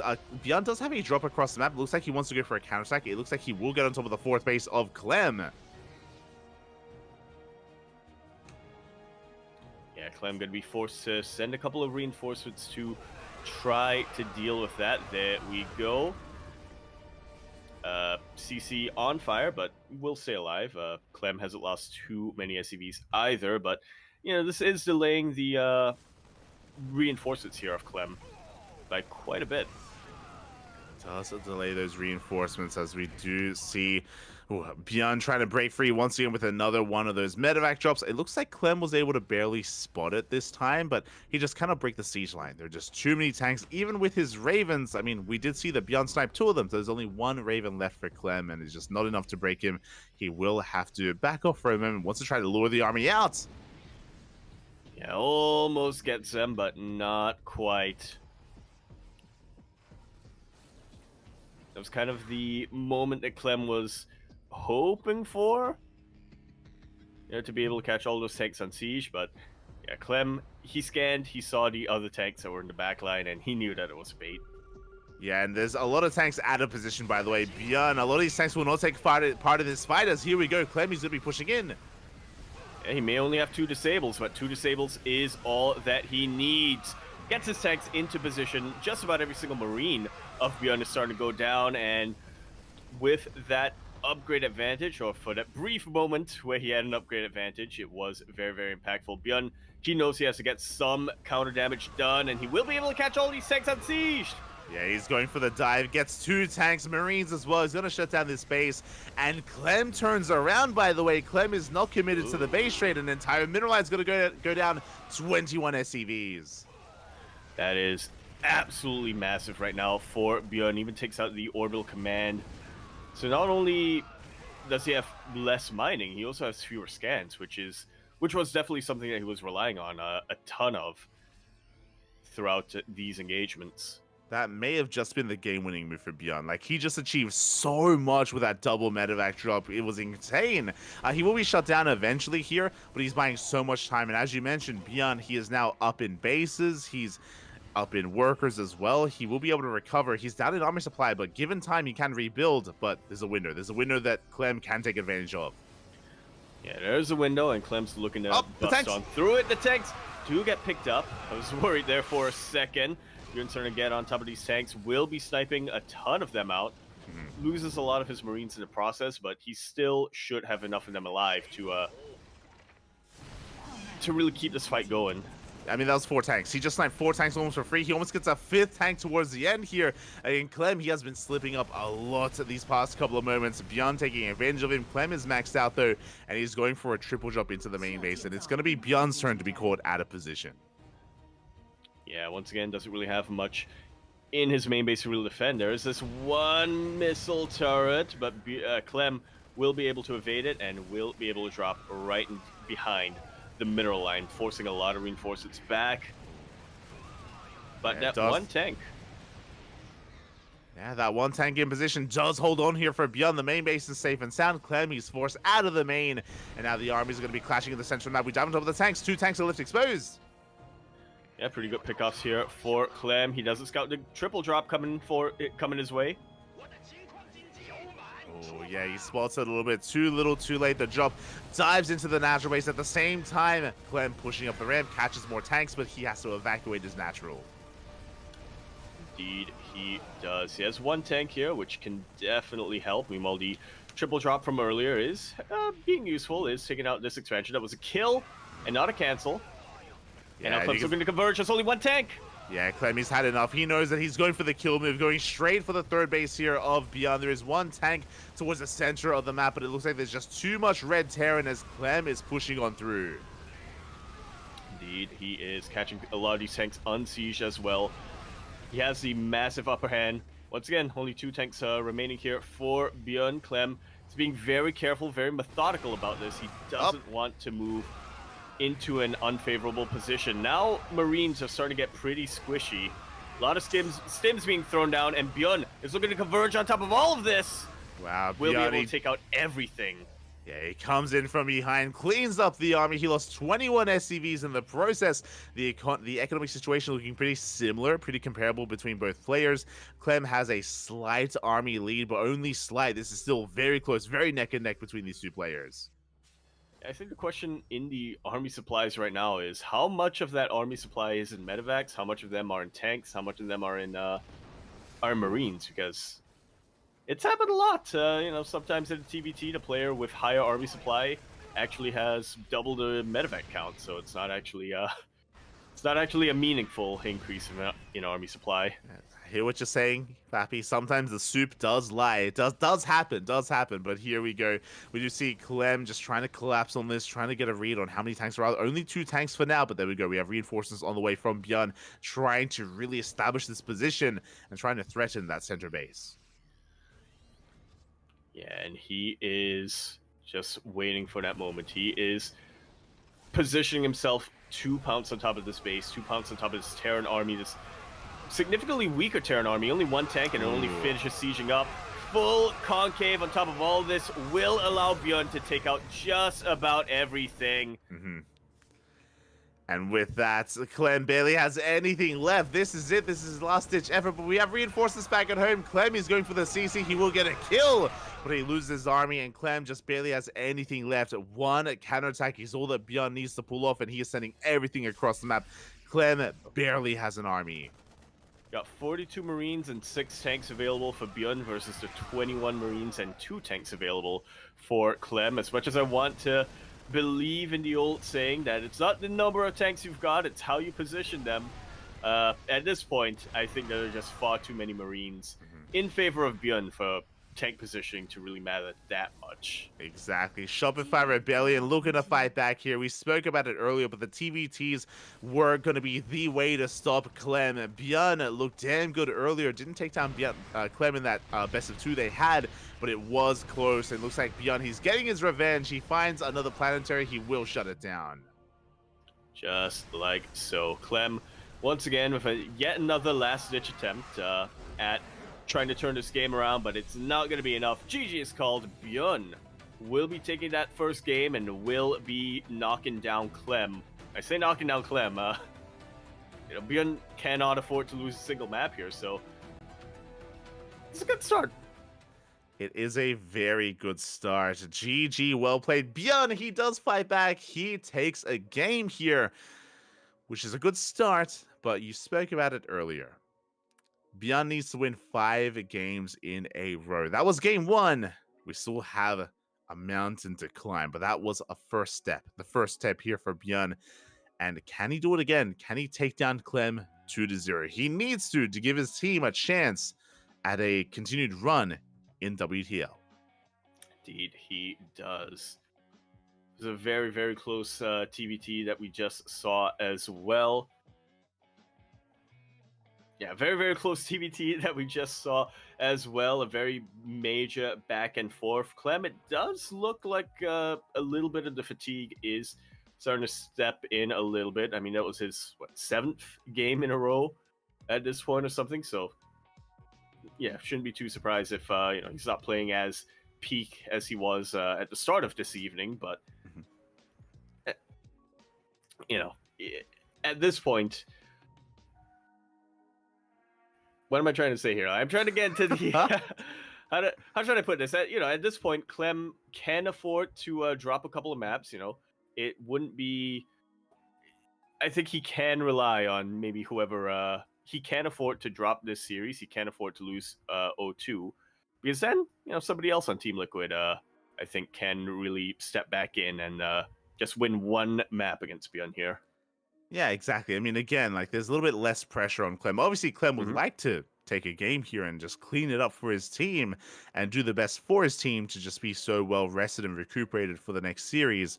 But as you mentioned, like Clem, he has a bit of breathing room. He has like a cushion to fall back on, and the cushion being, the arms of Cure. That's it. and the laser and mana. There we go. Yeah. There you go. And Nazgul. Exactly. Victor. As we have our next map here. Again, it's loser's pick, and Clem has chosen Hardlet. Interesting choice. As we load into Hardlet in the top left-hand corner, our blue Terran player representing Shopify Rebellion from the side, he is Bjorn. And in the bottom right, we have the French Terran for Team Liquid. It is Clem.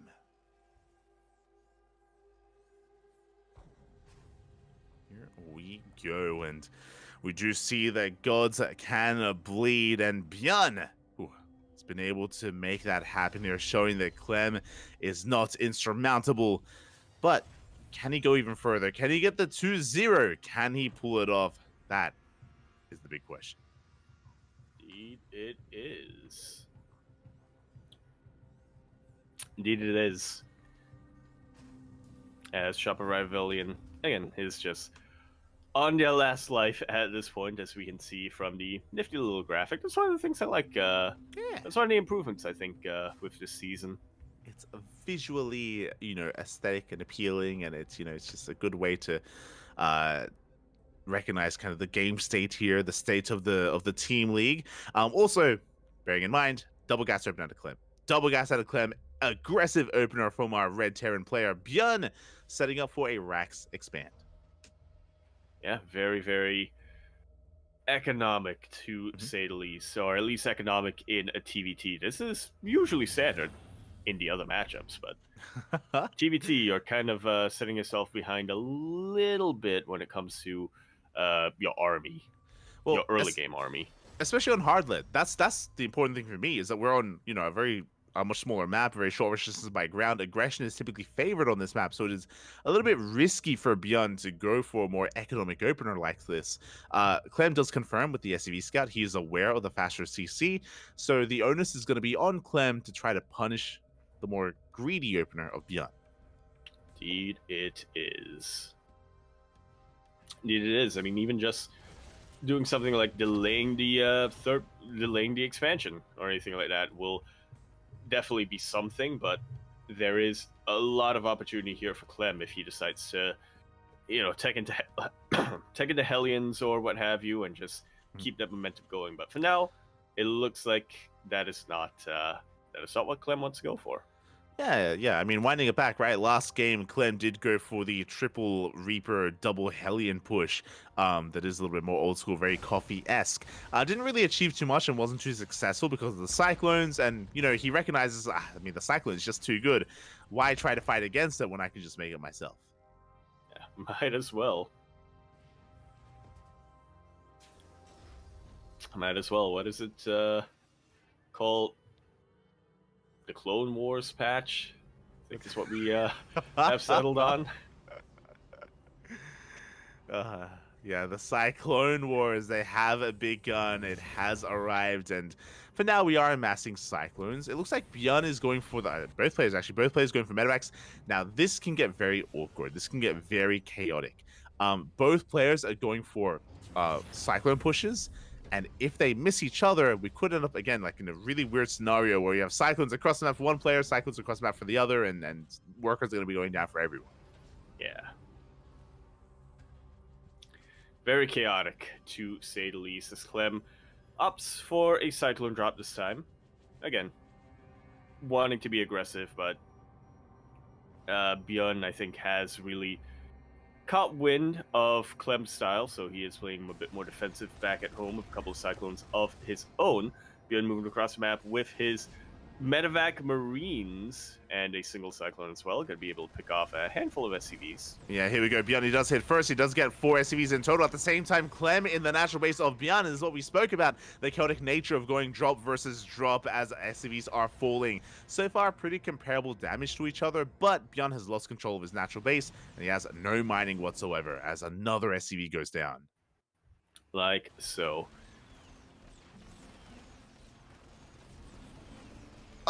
Oh, a little bit of juggling here. Really good juggling here from Bjorn.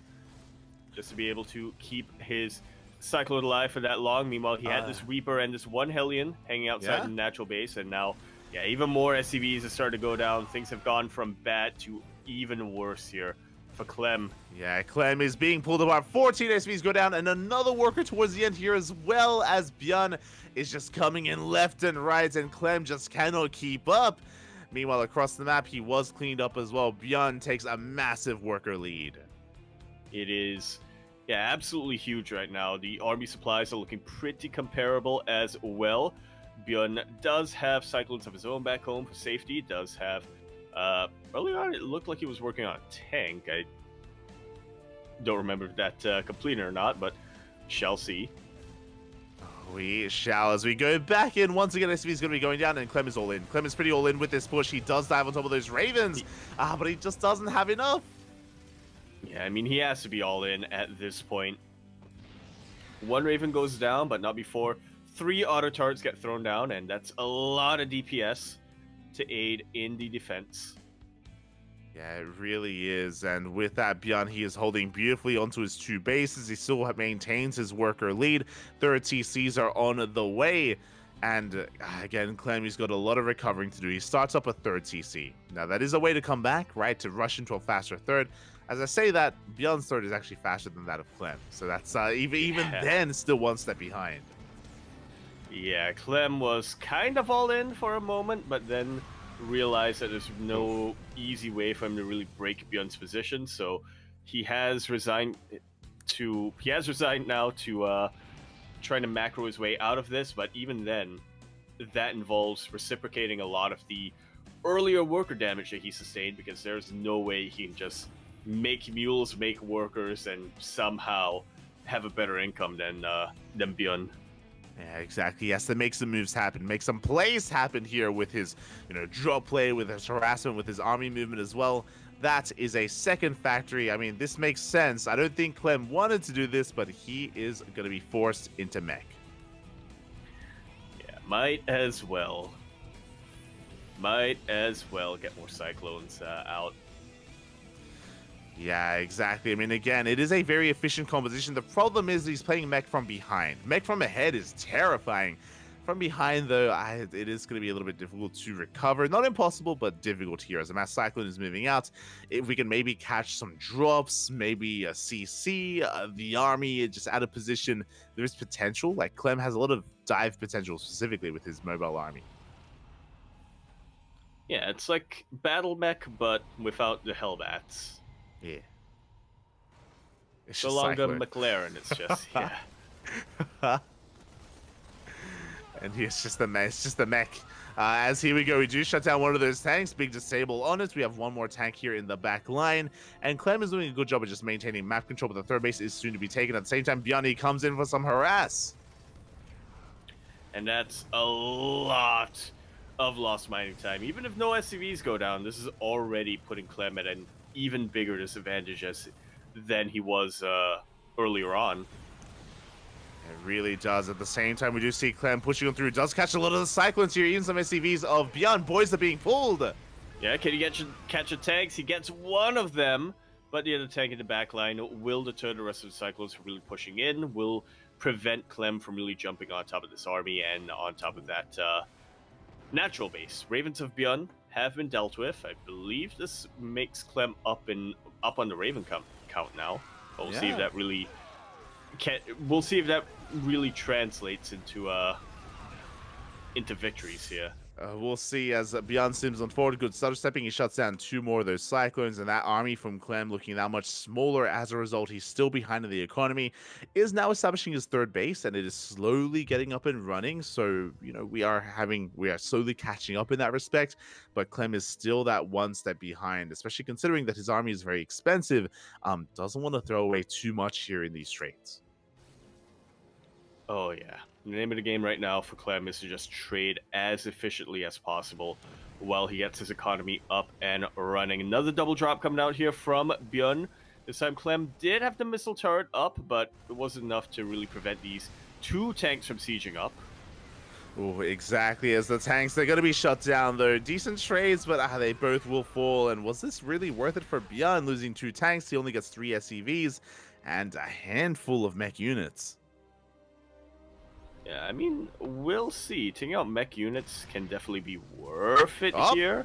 If you're the bio player against mech, there we go. He takes out another tank of Clem, and this third base is completely unprotected. Exactly. Clem was out of position here. The tank goes down, 9 SCVs as well. The tank does siege, and we take control of the third base of Clem. Clem in a world of hurt here. Björn capitalizing on this, going for a drop into the main. Just like so. It's almost like a TVZ where you bounce between the third and the main. Clem just doesn't have that anti-air. Does not. As 2 tanks go down, the Vikings were out of position. Boys are being pulled. So many SCVs are going down. And that miracle run, can we pull it off? We spoke about it, how Björn needs to win 5 games in a row. He's already got 1 in the bank here. Can he get another? So far, he's being forced back. The army, Björn overextending a little bit. Yeah, we're extending quite a bit here. As Clem is now up in army supply, and he's looking to follow this momentum wherever it takes him, but it's really tough to really make use of this mech army against a Bioterran player whose defenses are as solid as Björn's, and whose production and economy is as solid as what Björn has right now. Yeah, essentially, Beyond, the longer this goes on, the better it is for him. He's working on his 4th CC. He's up 10 workers. He's up in production. But can he break his opponent? Because Clem still has a very efficient mech army as Björn is trying to pull him apart. We do have an army on the right-hand side. We have a drop towards the left. Once again, Björn is going to try and slip in and get some economic damage. Yeah, medevac will be dealt with by this 1 missile turret, but a lot of bio does land. No SCV kills just yet. But even still, distracting the army of Clem, moving in our position, these are still good things for Björn. They are good things here as Björn is going to be just consolidating his army here outside of the third base. Clem still has some recovering to do, building up his tank count. And as the tank count for Clem gets higher and higher, the much more difficult it's going to become here for Björn to really get into any of these bases as he does go for another drop. Yeah, just stimming past the missile turrets, unloads every single Marine from these medevacs. Entire mineral line goes down. Clem has been doing a really good job of catching back up when it comes to the worker counts, but Björn has been doing an even better job consistently of just making sure that that doesn't last and that he is able to take a worker lead over and over and over again. Even here, as a lot of workers try to main art over to the full. Exactly. Again, Björn just not stopping with the drop play, just pulling Clem left and right, pulling him apart completely here. He does have a solid line of tanks, but Björn, he can ignore those tanks as he does look to threaten and deny that would-be 4th. Yeah, Björn also has a massive upgrade lead, as our lovely observer has been showing as well. So these Marines, they can take an additional tank shot if my math is correct, and they're going to be able to punish the mech units of Clem that much more effectively. Yeah, and we collapse on top of the tanks. The tanks have no support, by the way, and every single tank's going to be going down. Clem is going to be losing control of his third base. GG gets called, and Björn will get the 2-0 over Clem. He has solved the equation. He is fighting back right now. He has already dealt with what is arguably the toughest hurdle in Shopify Rebellion's path right now. But unfortunately for Björn, this was just been the start. Unfortunately for Shopify Rebellion, this is only the start, because there are still another 3 maps that Björn is going to have to win without dropping a single one of his own.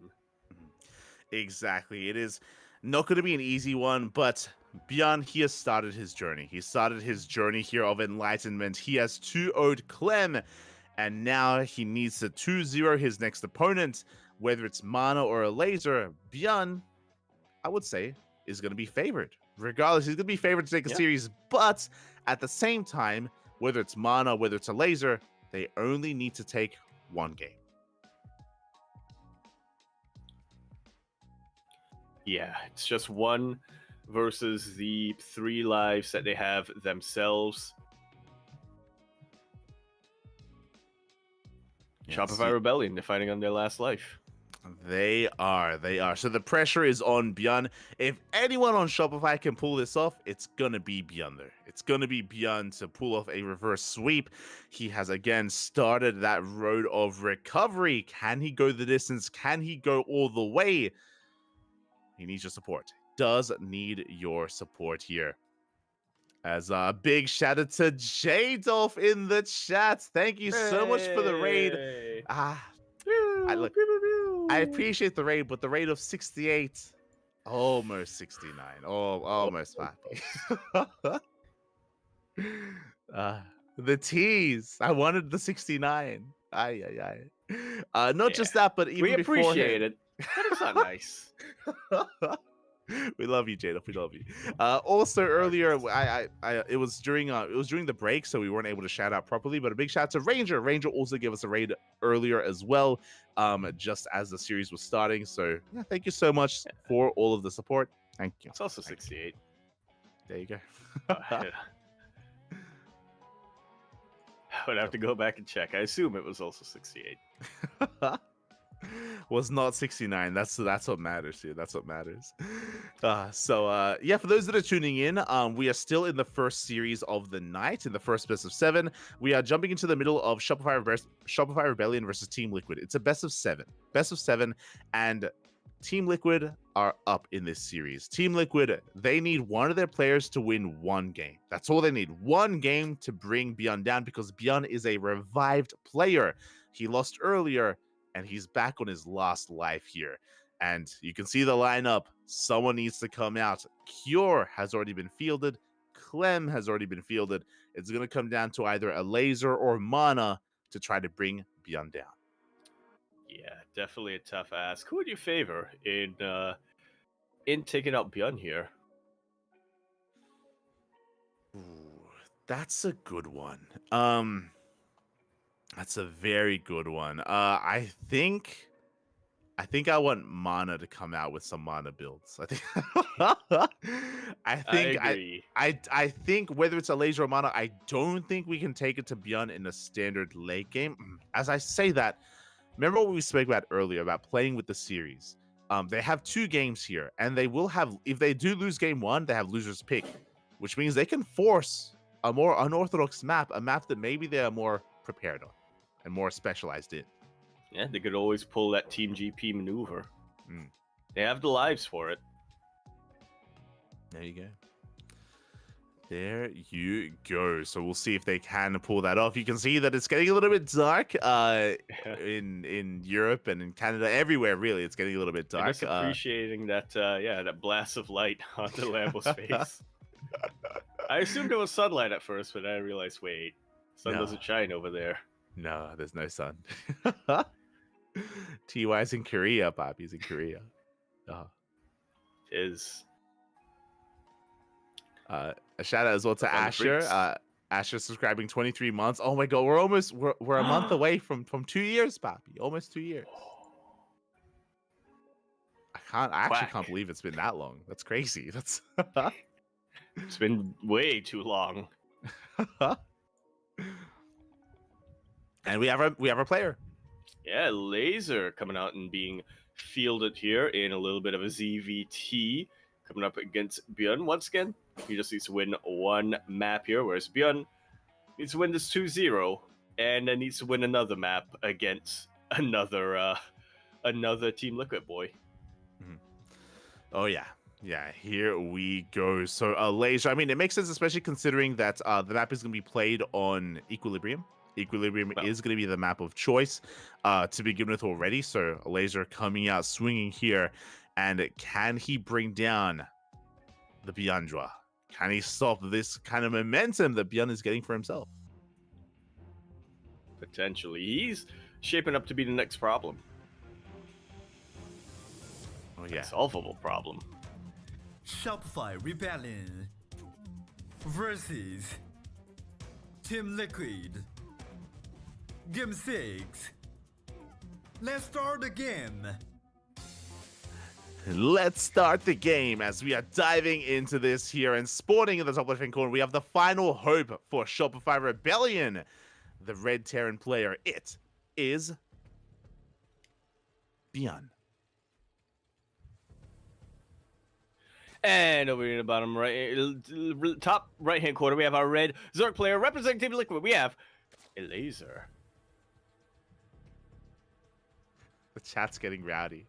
This is what happens when Bjorn is playing and like the Terrans rock up in the chat. Like they're I mean, whenever Bjorn is playing, the Terrans will rock up in chat anyways. So it's true. It's true. They get up in more ways than one. As we do see a laser going for a hatch first at the gold base, rushing into the gold, and Bjorn has eyes on this, going for a proxy on top of the cliff face, right next to the gold. You'll love to see it. Well, if you see it anyway, as the laser so far looks like he has 0 eyes on top of this, whereas Bjorn, like you mentioned, this proxy was a little bit of a response to scouting this gold. Oh, it was a response. Again, it's going to be a hatch pool opener here from a laser, which means delayed gases from the Zerg player, which means delayed link speed and delayed roaches as well, if we did want to head in that direction. So we'll see if Bjorn can punish this as the Rax is finishing up. Reaper is on the way. Boys are being main-arted over, and the SCV does confirm this. Yep. The laser should be able to scout this as well, so yep. Immediately going to be surrounding this Rax. Yeah, Rax is being surrounded. Reaper is on the way. Should avoid the surround. It's going to be close to a laser. Ideally, he wants to try to catch that Reaper as it comes out. And we'll see if we can come across it. As again, we're forcing so much less flying time. Bunker is on the way. Boys have to be pulled to the bunker. Yeah, but Bjorn just wanted to buy some time for this Reaper to get out. Yeah, SCV survives, will evade. Yeah, Lings they just now started. Queen is still on the way. This Reaper can have a field day with these drones. One drone already goes down. We're going to get a second drone as well. We should be getting a third, and this is already becoming quite a bit. Yeah, second Reaper already about halfway done. 2 Lings, that's nothing compared to 1 Reaper. 2 Lings, that's even less compared to 2 Reapers. 3 Reapers, though. Oh. Yeah, exactly. As the Lings get shut down, the Reaper going straight for the drones, ignoring the Queen. And can we get another worker? It looks like we can.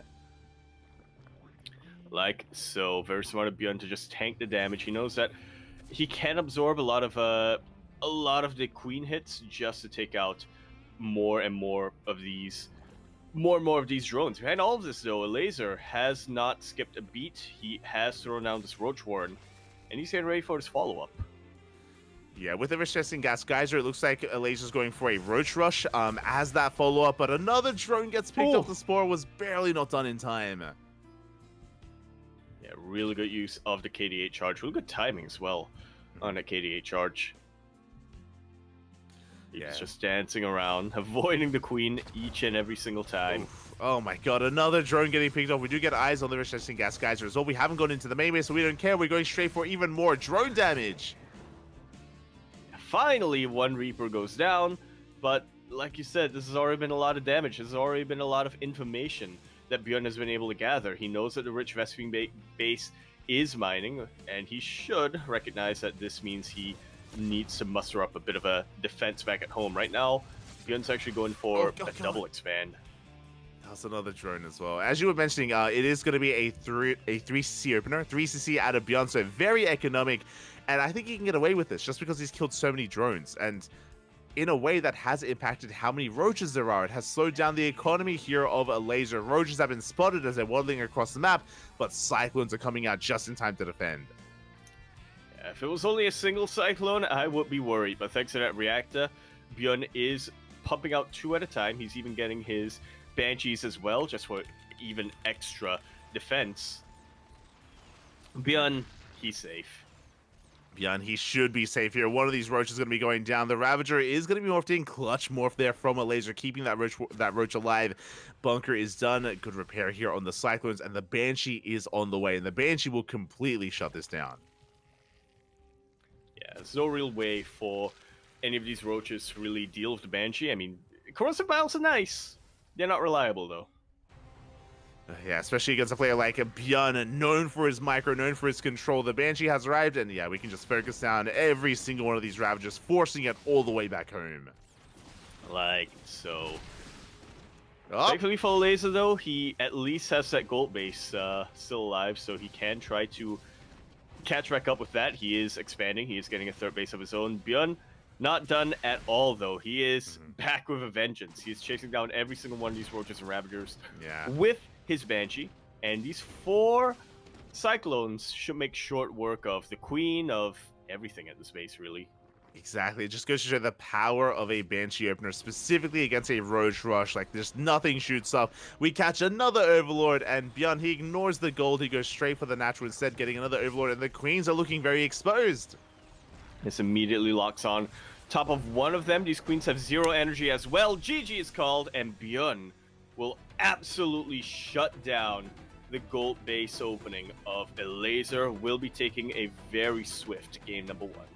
Bjorn punishing that gold so hard from the very beginning. The first couple of Reapers killed, like, what, 3, 4, 5, 6 drones in total, crippling the economy, delaying the follow-up, delaying the Roach Rush.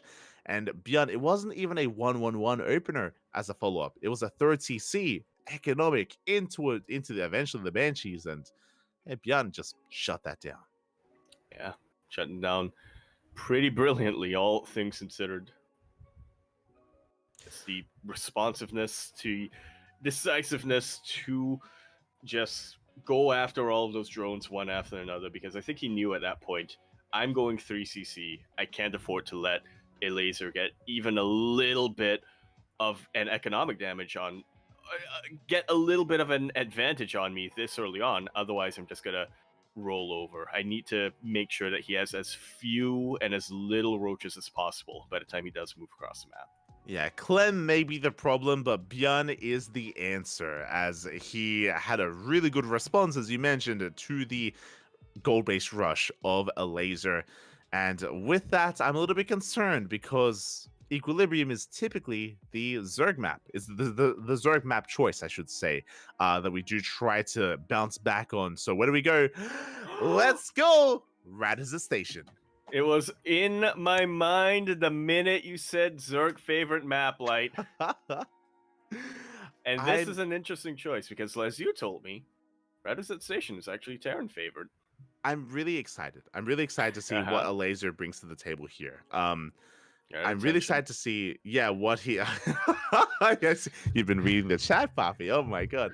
I'm excited to see what he brings to the table. A Laser, he is known for his greed, traditionally, right? Especially in ZVT, he's known for cutting corners, especially in ZVP. He's known for cutting corners, known for being very greedy. I'm really curious to see how we do play this out. As we continue on our sensation in the bottom left-hand corner, a blue Terran player representing Shopify Rebellion, the answer, the last hope, we have Bjorn. And in the top right, we have the red Zerg player representing Team Liquid. It is a Laser. Always smudging. Taken him. Yeah, the lights are off. The darkness is engulfing, and we shall see. So there are a couple of things about Radiz's Station. One, you have the free pocket base. You have a free 4-base setup as well. As a result, cutting corners is the name of the game. And Bjorn, it looks like he wants to go for a CC first. CC first here out of Bjorn. Again, you can be as greedy as you want, but this goes both ways for both the Terran and the Zerg. Yeah, it really does, which is why sometimes it can be Terran favored, and sometimes it can be Zerg favored. So, good. Yeah, I mean, like you were saying, I think it really does match Laser's playstyle quite a bit. I think he was one of those pioneers of economic cheese, at least for Zerg, where it's like, you get all of these early bases way before your opponent scouts them, and then you just ride that economic advantage to victory eventually as the game goes on. Can be a little bit tricky against an opponent who is very vigilant and diligent with their scouting, but otherwise, usually it gives you an advantage moving into the mid game. Yeah, and there are some really interesting dynamics on Radisson Station. So to quickly go over this, because I'm sure maybe there are people watching that have maybe never even seen Radisson Station, because it is the most vetoed map in the map pool in every single matchup. And I think we saw it once in ESL Masters Winter. Oh yeah, at least on the mainstream, if I remember the stats correctly. I've gone weeks without casting it, and we cast on a daily basis here. Like it's a bit of a rarity. That's why I love WTL, because we see it more often here than anything else, because there are no vetoes. So I do appreciate WTL for that reason. But again, the pocket base does mean that you can get a really secure 3-base setup. The 4th base is also very defendable as well. And there we go. That is a 3rd CC before factory. 3rd CC before factory here from Bjorn. The gig agreed from our Terran player here, and again, you can get away with this just because it's a large map, the very easy 4-base setup, and this is why like it can be really difficult to punish a Terran or a Protoss player just because of SimCity and because of like how many corners you can cut. It's going to be 3CC 3 racks out of Bjorn. Yeah, so very, very greedy opening, but still, he's still planning to make a lot of buy units early on. He's still looking to potentially punish Elaser. Yeah, so the reason why we could afford this fast CC is because we're delaying gases, because we're not getting a factory, we're not getting a starport, we're amassing Marines. We should be hitting a stim timing with this. I mean, we can hit a stim timing with this, but we don't really have to. We can just chill at home and just macro up and just turtle. I say that what I just said feels a little bit against like Bjorn's playstyle, right? Like he's usually a very active player. Like he wants those medevacs, he wants to be on the map as soon as possible. Yeah, it's definitely really weird hanging back on 3 racks like this, especially if you're Bjorn, as you said, but especially if you're. But on top of that, especially if you are planning to go 3CC like this, delaying your gases doesn't really serve a purpose if you're just playing to stay at home. Exactly. As we're getting into our factory, that's double eBays on the way as well from Bjorn. So again, we're just being as greedy as we can be here. The Reaper just going to be testing the waters. For the side of a laser, we haven't seen any form of aggression.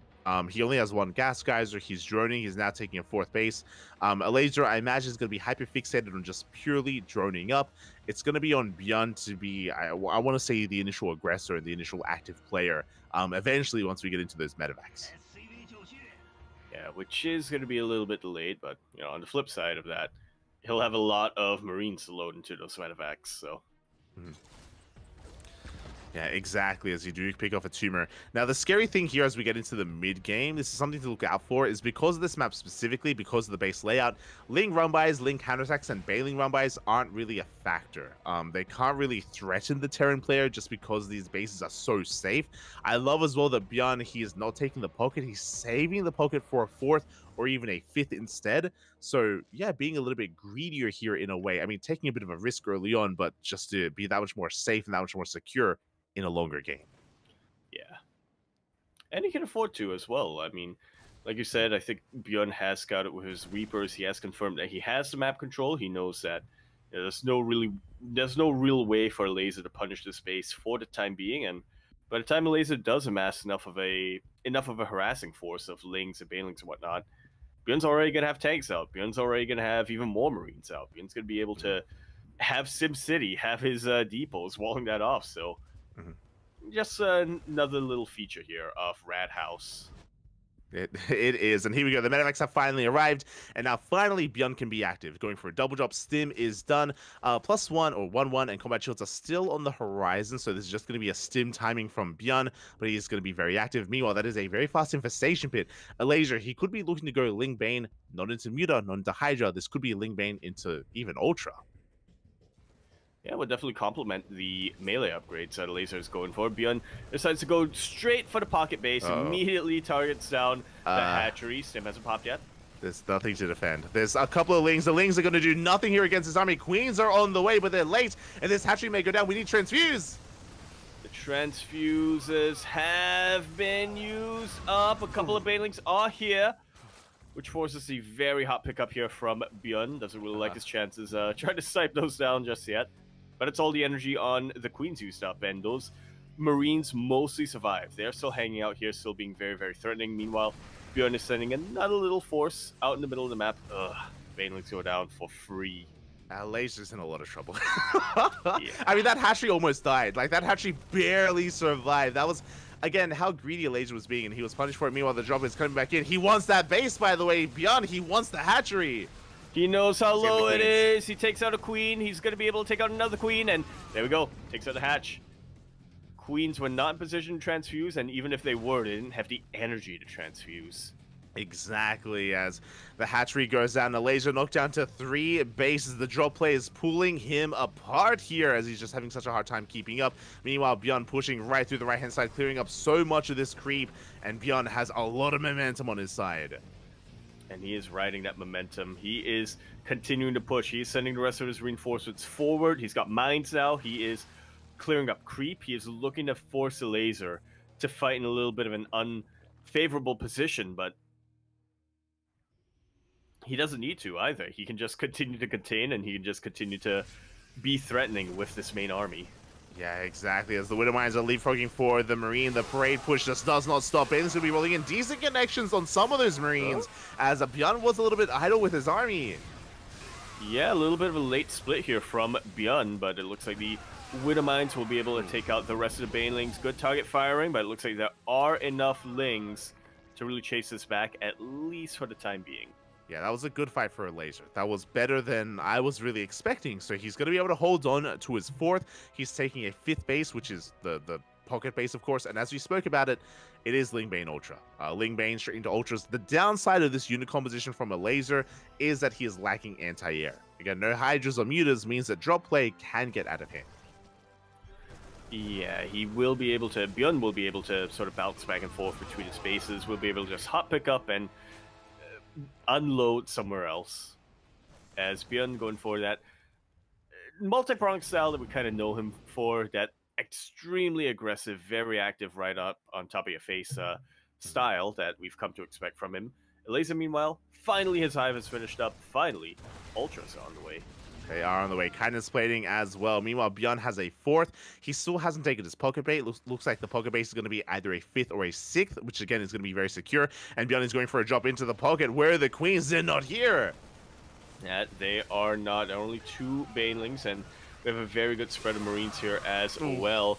Not really clumping up too much. Widowmine will connect on all of these drones. 13 of them going to go down, and there's no protection here. These mines are going to reset.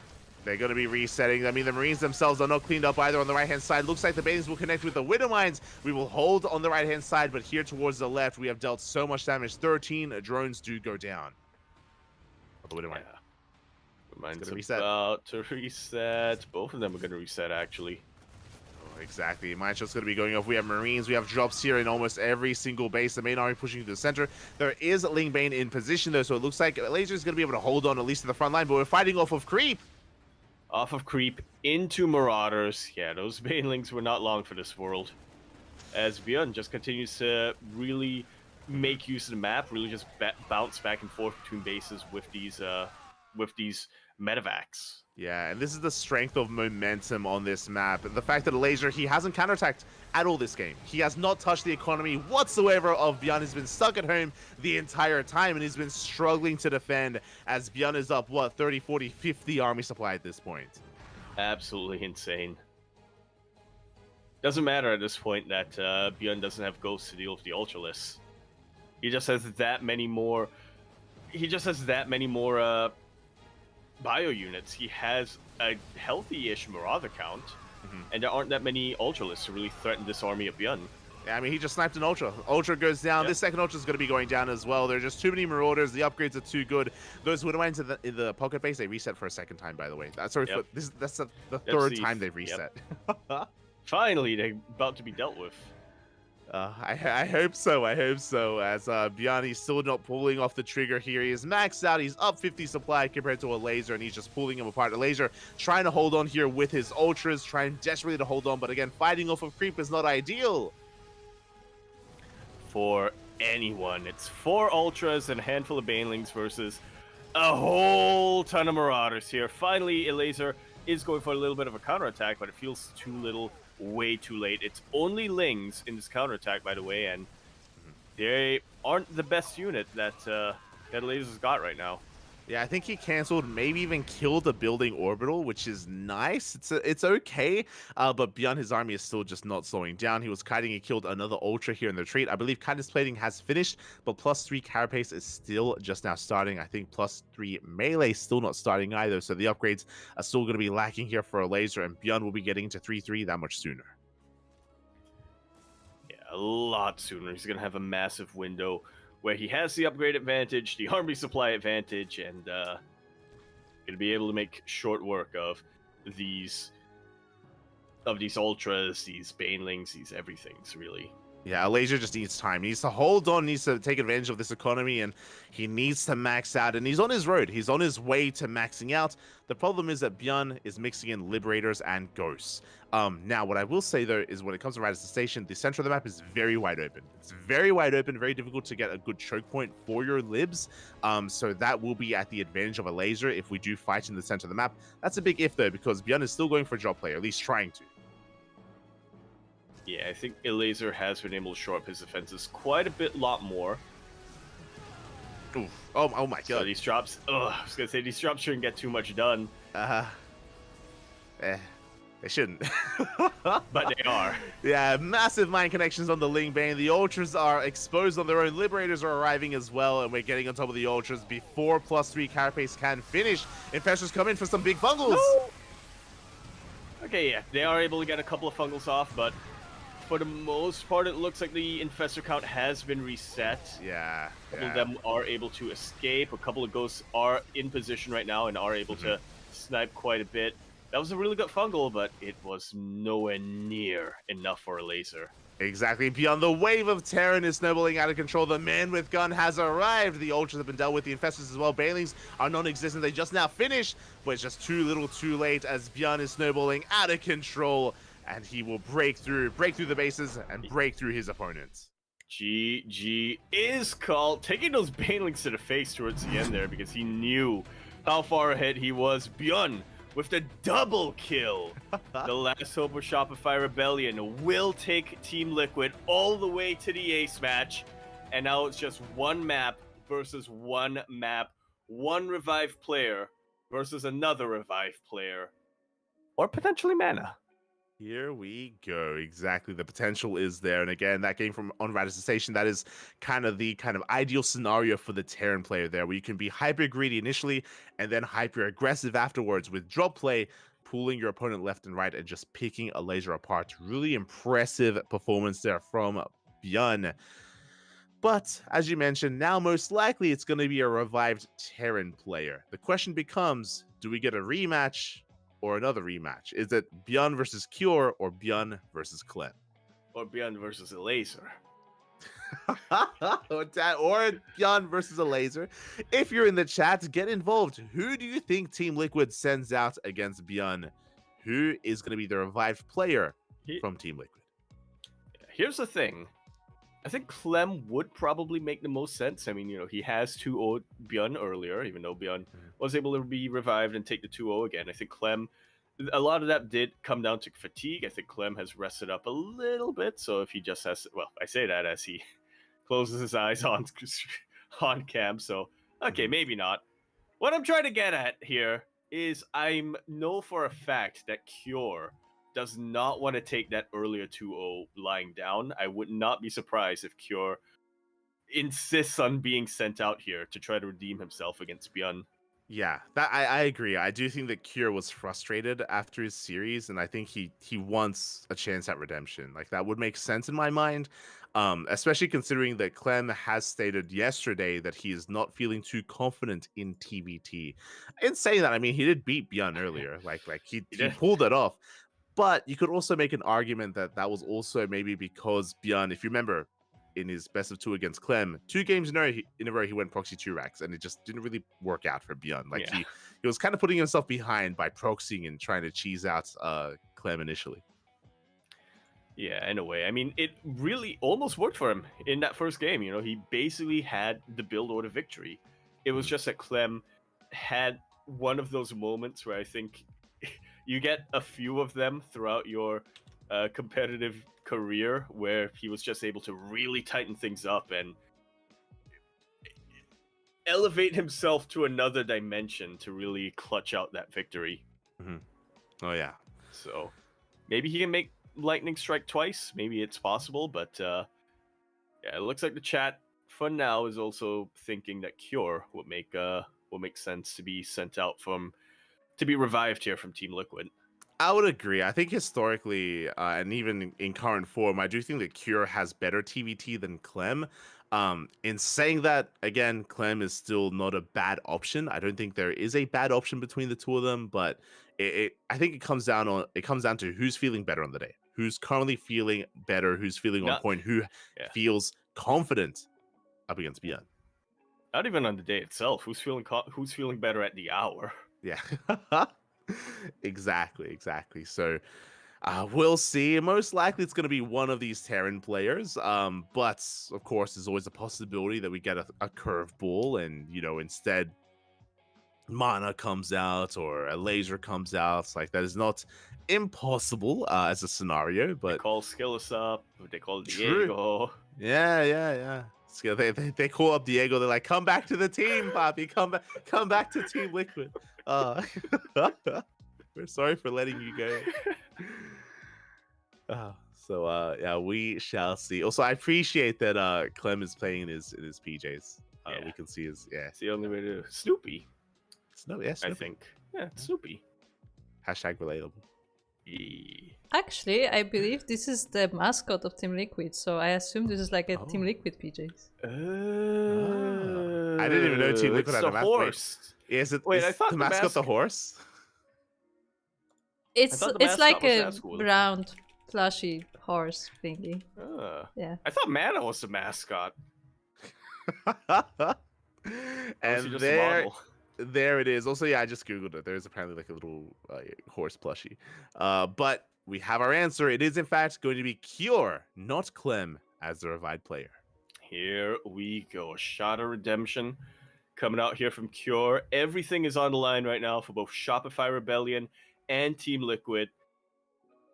I suppose to no one's surprise, we are taking it all the way to the ace match. One map, un momento por favor, to decide everything, to decide who is going to move forward to face Dragon Kaisi Gaming.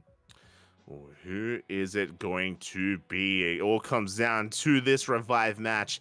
And specifically because this is a revive match, I could be mistaken, but I believe the way this works is that it is a straight up best of 2 between the two of them, which means it isn't like first it loses. It's I believe it's a best of 2, and this leads into a super ace match. Right. That is true. Yeah, I think that's how that works, unless they did change the format. But here we go. We're going to be getting ready here for this Terran versus Terran. And yeah, I'm just double checking. Okay, so if it's 1-1, then we go to like the super ace match. And of course, if it's a 2-0, then it's the win for the 2-0 team. Yeah. There we go. All right. Little bit of a so there's a little bit of a safety preserver, but not much of one. Rebellion versus Team Liquid. Game 7. Let's start the game. Let's start the game as here we go. We're setting out. Wait, what just we just had like a seizure. In the top right hand corner, we have Cure for Team Liquid. In the bottom left, we had Björn. What just happened, Yaku? And we're going. We're sending it, Poppy, into the natural. All the way. Yeah. All the way with all double racks A. Somehow that will rhyme. Someone make that rhyme.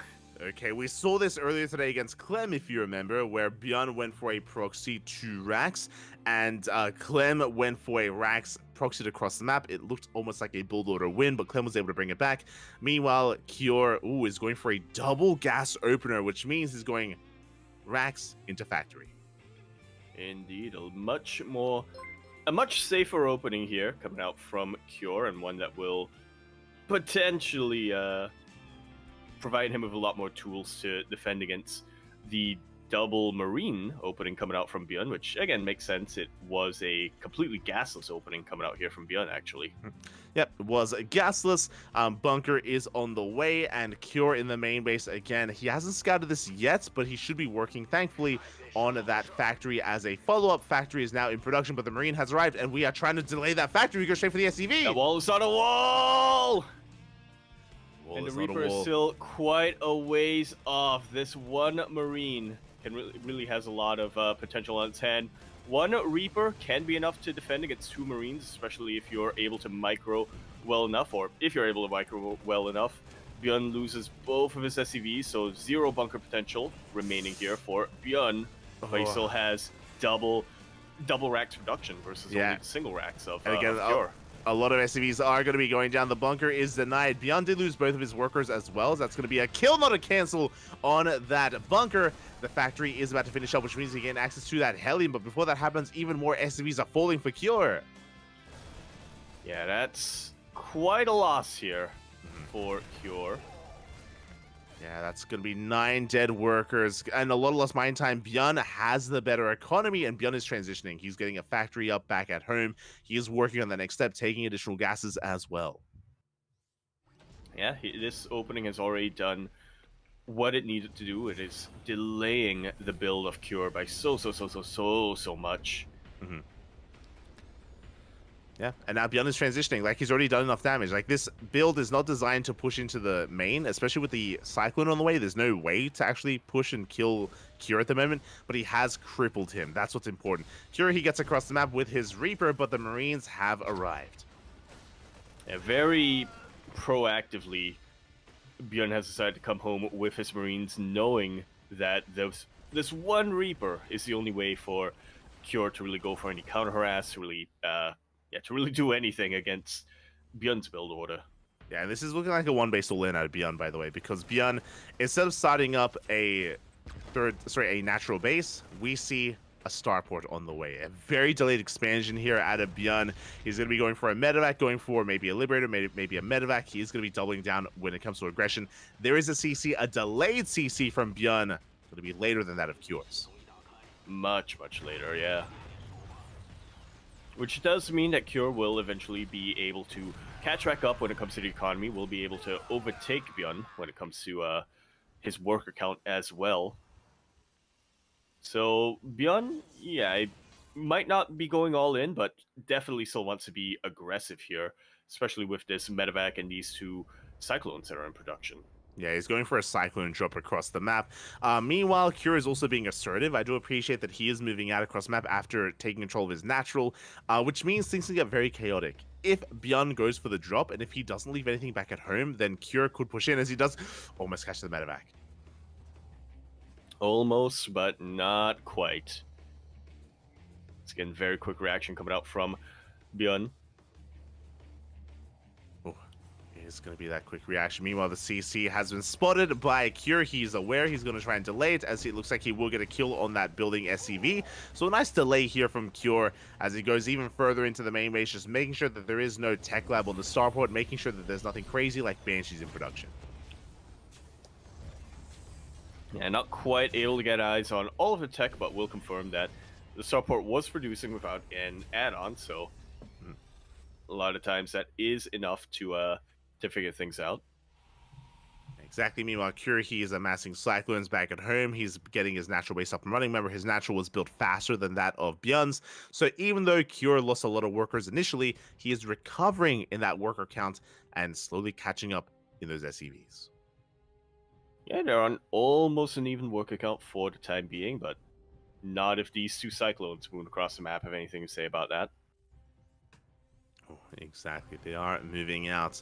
Meanwhile, Cure looking quite fortified here at his natural. The game may just be stabilizing or just settling from here. When I say that, Beyond still wants to be aggressive. He's got the Liberator poised to go into the main. He's got the drop into the natural. Yeah, opting for that double prong that we know and love him for. Cure has opted for a lot of Cyclones to defend, but so this will chase away the double Cyclone drop of Bjorn, but again, a little bit of a distraction here as the Liberator sets up in that main base. A very sneaky position as well. It's going to be difficult for Cyclones to really get on top of that. Yeah, so much lost mining time there in the main base. So Cure unable to mine for quite some time.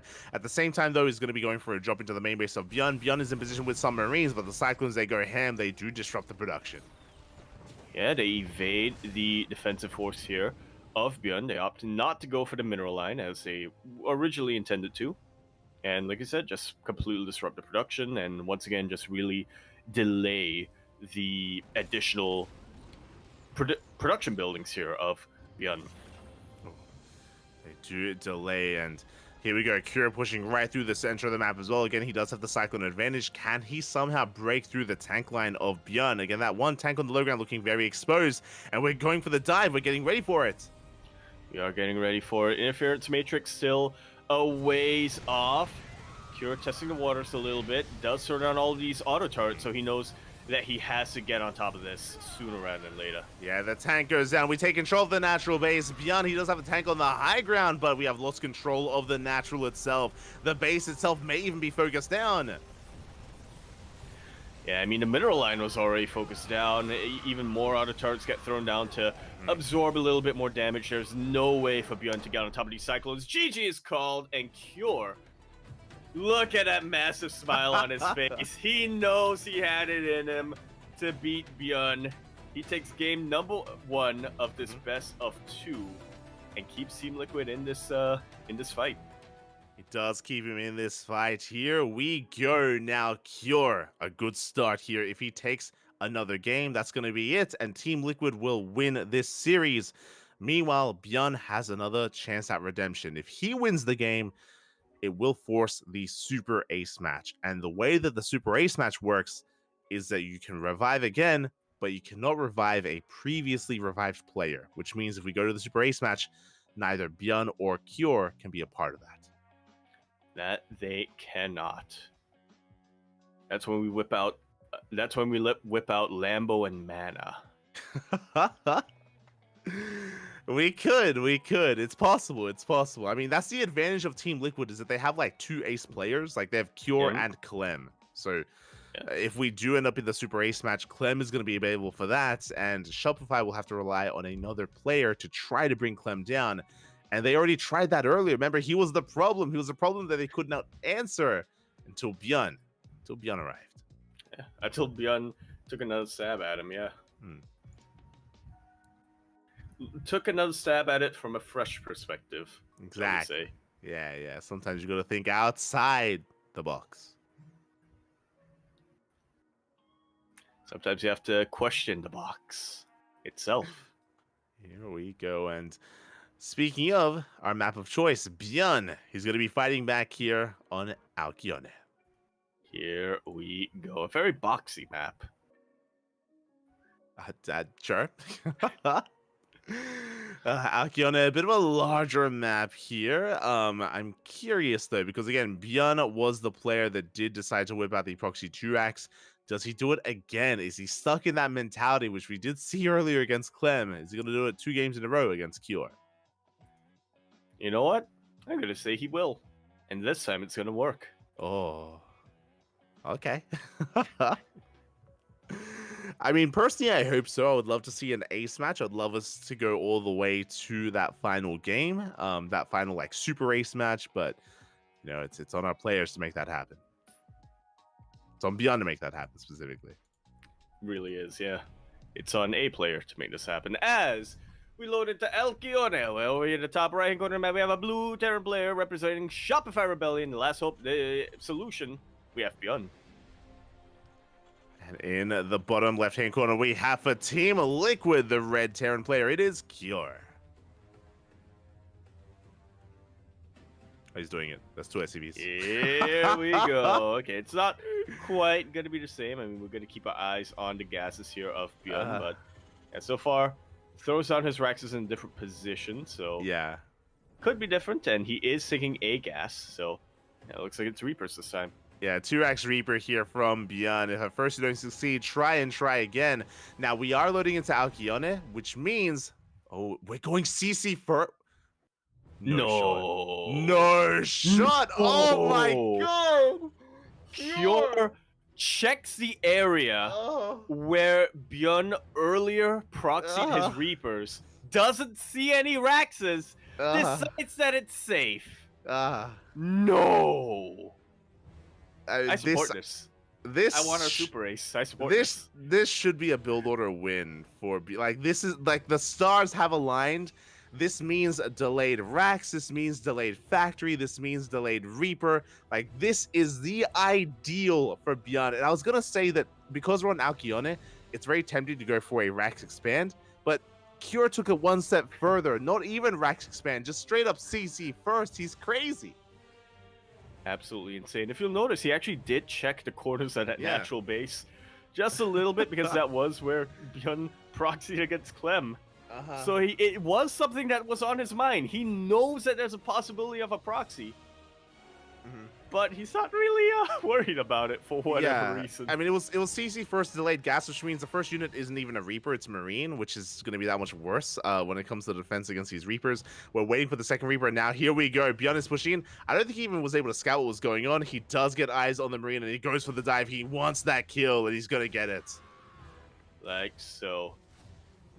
Doesn't quite get boxed in by these SCVs either. If you can take out that SCV building the factory, then this is just gone game here. This is we're gonna get our super ace. This is already so much damage. Where there's almost zero mining time. The Reapers are forced out of the main base. There's only one Marine. Reapers, they're gonna have to be very careful with how they maneuver. Again, we don't want to get surrounded. Gonna be rotating over towards the left hand side. Second Marine is on the way, but we take control of the natural base, and we just get even more damage done. Yeah. Decent body blocking here on top of the ramp here for Cure, but like you said, this is a lot of damage, and there's still going to be even more damage dealt thanks to all these 88 charges. Never underestimate Reapers in the hands of Bjorn. He is the player who got Reapers nerfed the first time. He is, and everything's going down. Again, a build order win here for Bjorn. GG gets called, and with that, Bjorn ties it up 1-1. We are going to the Super Ace match. That is a big look of relief on Bjorn, but that is even more pain on Cure than when he first got O2 tonight. Yeah. I mean, it's so, your heart sinks. Your heart sinks when you realize that there's really nothing you can do to win. Like, as soon as the two Reapers showed up for Cure, it's like, I mean, like, what? With the tools that I have, like, it's just going CC first like that into delayed gases into Marine. Like, there's only so much you can do, and as long as your opponent has good enough control, there's no way for those Reaper to really get surrounded. The Reaper should never get surrounded unless a mistake happens, and in that position, Cure is just relying on Bjorn to make mistakes, not himself to overcome him. It's one of those positions where you can do literally everything correctly, but if you do everything correctly, but if your opponent also does everything correctly, then there's literally nothing you can do. You are supposed to lose. Yeah. It's the math. Doesn't check out. it's math. It's just math, Papi. It's all it is. It's just math. It's math at the end of the day. GG, well played. With that, Bjorn does take the 1-1, which means we have one best of one remaining, the Super Ace match. So for those that are curious, both Bjorn and Cure are revived players, and they did just knock each other out, and you only have that one revive available initially. In the Super Ace match, we can revive again, but neither Bjorn or Cure can be involved in this. Yeah. You get one resurrection. That's all you got. That's all you have. So, with that, the logical conclusion would be for Team Liquid to whip out Clem. Clem makes it's the clear choice for Team Liquid, as he is still available to be revived. Up next, it's gonna be on Shopify to decide who can snipe Clem. Yeah. Yeah, definitely a tough nut to crack at that point. Harsem definitely got close earlier in his own series. It was just unfortunate couple of mistakes here and there that did lead to Clem taking the upper hand there. So I think maybe Harsem would be the way to go. I agree. I feel like Harsem probably has the best chance. Unless Lando wants to get down and dirty. Like right? Like oh yeah. Lando hasn't been fielded yet, and I guess he might be a viable option as well. It's possible. It's so funny to think of Lambo as the wild card because, you know, normally he plays as straight-laced as possible, but yeah, in this case, he really would be throwing a wrench in the works. He really would be a massive surprise to whip out at this point. So I support this. Lambo wild card. Yeah, exactly. So if you're in the chat, let us know who you think comes out for Shopify. If you're curious, there's Lambo, Harsem, and Scarlet. Who do you think is sent out? Who do you think has the best chance at bringing down Clem? I guess the advantage for Shopify is that they know more it's not 100%, but it's like 99% chance that Clem comes out as the super ace player.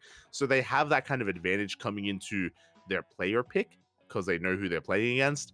But just because they know it's Clem doesn't mean they can beat Clem. Yeah, it's one of those things where it's like Shopify Rebellion's advantage is they know that Clem is going to get fielded. Team Liquid's advantage is Clem. Yeah, that's a pretty big advantage. That's a pretty big advantage, Papi. Yeah. I think my money is probably on Harston. Harston would make the most sense. But what do you stick with Harston? Or do you want to go for the Lambo pick or Scarlet? There is a touch of smudge going on there potentially. Is that a good thing or a bad thing? It's how you use it. True. You know what? You went to Harsem, so I'm gonna say Scarlet. Okay. And then we'll give Kuro Lambo. That's you don't get a choice, Kuro. You're picking Lambo. It's happening. Oh. So we shall see. We shall see who does get picked here. Ooh. And yeah, for the time being, the players are just deliberating. Not just that, but I also believe for the Super Ace match, there is no predetermined map. I think it's I think it is. You have to go through this up to the the meters. Yeah. Go down and you know. I find it interesting that you know, for this season anyway, it seems like they did decide to for the clean feed anyway, they did decide to mute the audio from the Chinese casters. Yeah. That's okay, I can read lips. What are they saying?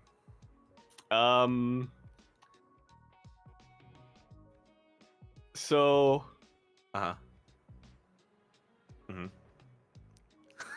sour pickleballs.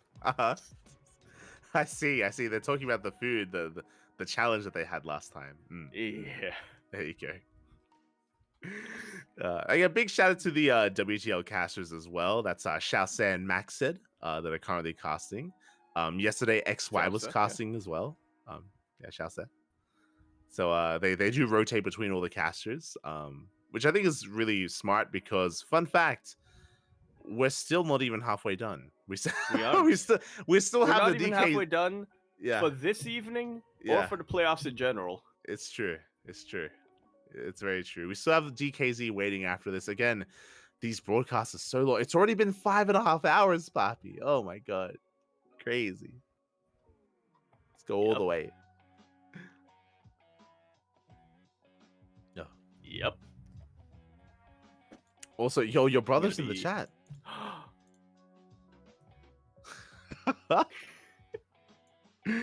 The War Buffalo, From the my American chaos. Yaku. Let's go. I feel like I need to dress for the occasion.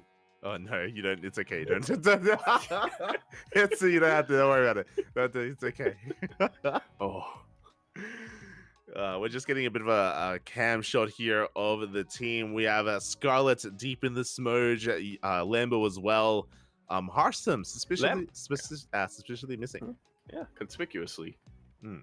He's rocking up to Clem's house. I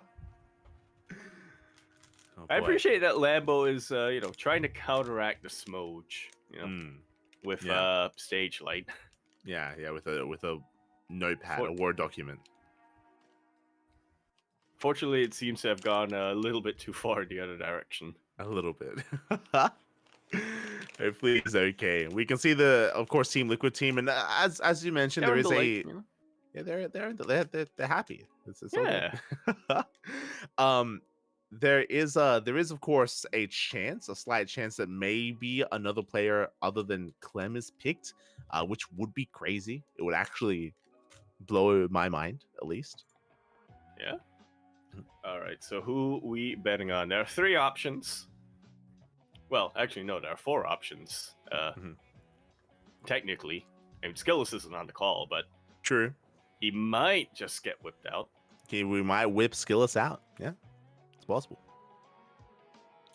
It is gonna be possible. I'm loving the titles here: Lambert, the Lord of Light; Scarlet, the Princess of Darkness; and then we have Harsum, the Paladin of Invisibility. Let's go. Now I just want like a StarCraft 2 Pro Gamer D&D session. That's what I want. That was the thing, wasn't it? At one point. That was the thing with casters. Casters did that. Right. That was Yeah. That was I remember that. A bunch of community members. It was I think that this was actually a couple of D&D groups. Yeah. Yeah, I remember there was a big one which involved like cats and zombie grub and whatnot. Yeah, Mostly NA focus for obvious reasons. Yeah, there was one that was as we have learned, trying to organize D&D across multiple time zones. It's hard. It's very hard. It's very hard. There was the D&D session of there was Fear Dragon, Maynard, Zombie Grub, Livy B, and Oli Malik. I think that was the original D&D group, and then more. I think in the past year or something, there's been another one with Chicken Man, Apoptosis, Zombie Grub. I remember that one. Yeah, and a couple of others, and there were goblins. They were. I think they're currently running it.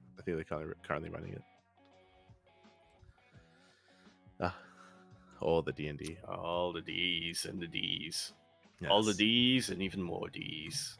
It looks like our teams are still just trying to... they've probably already picked their players, but they're probably conducting their vetoes. Vetoes are most likely underway at the moment. They are. Just because the extended map pool, vetoes take a little bit longer than normal. Yeah. There are 9 maps this time. We're only playing on 1. You have to eliminate 8 of them. That's math.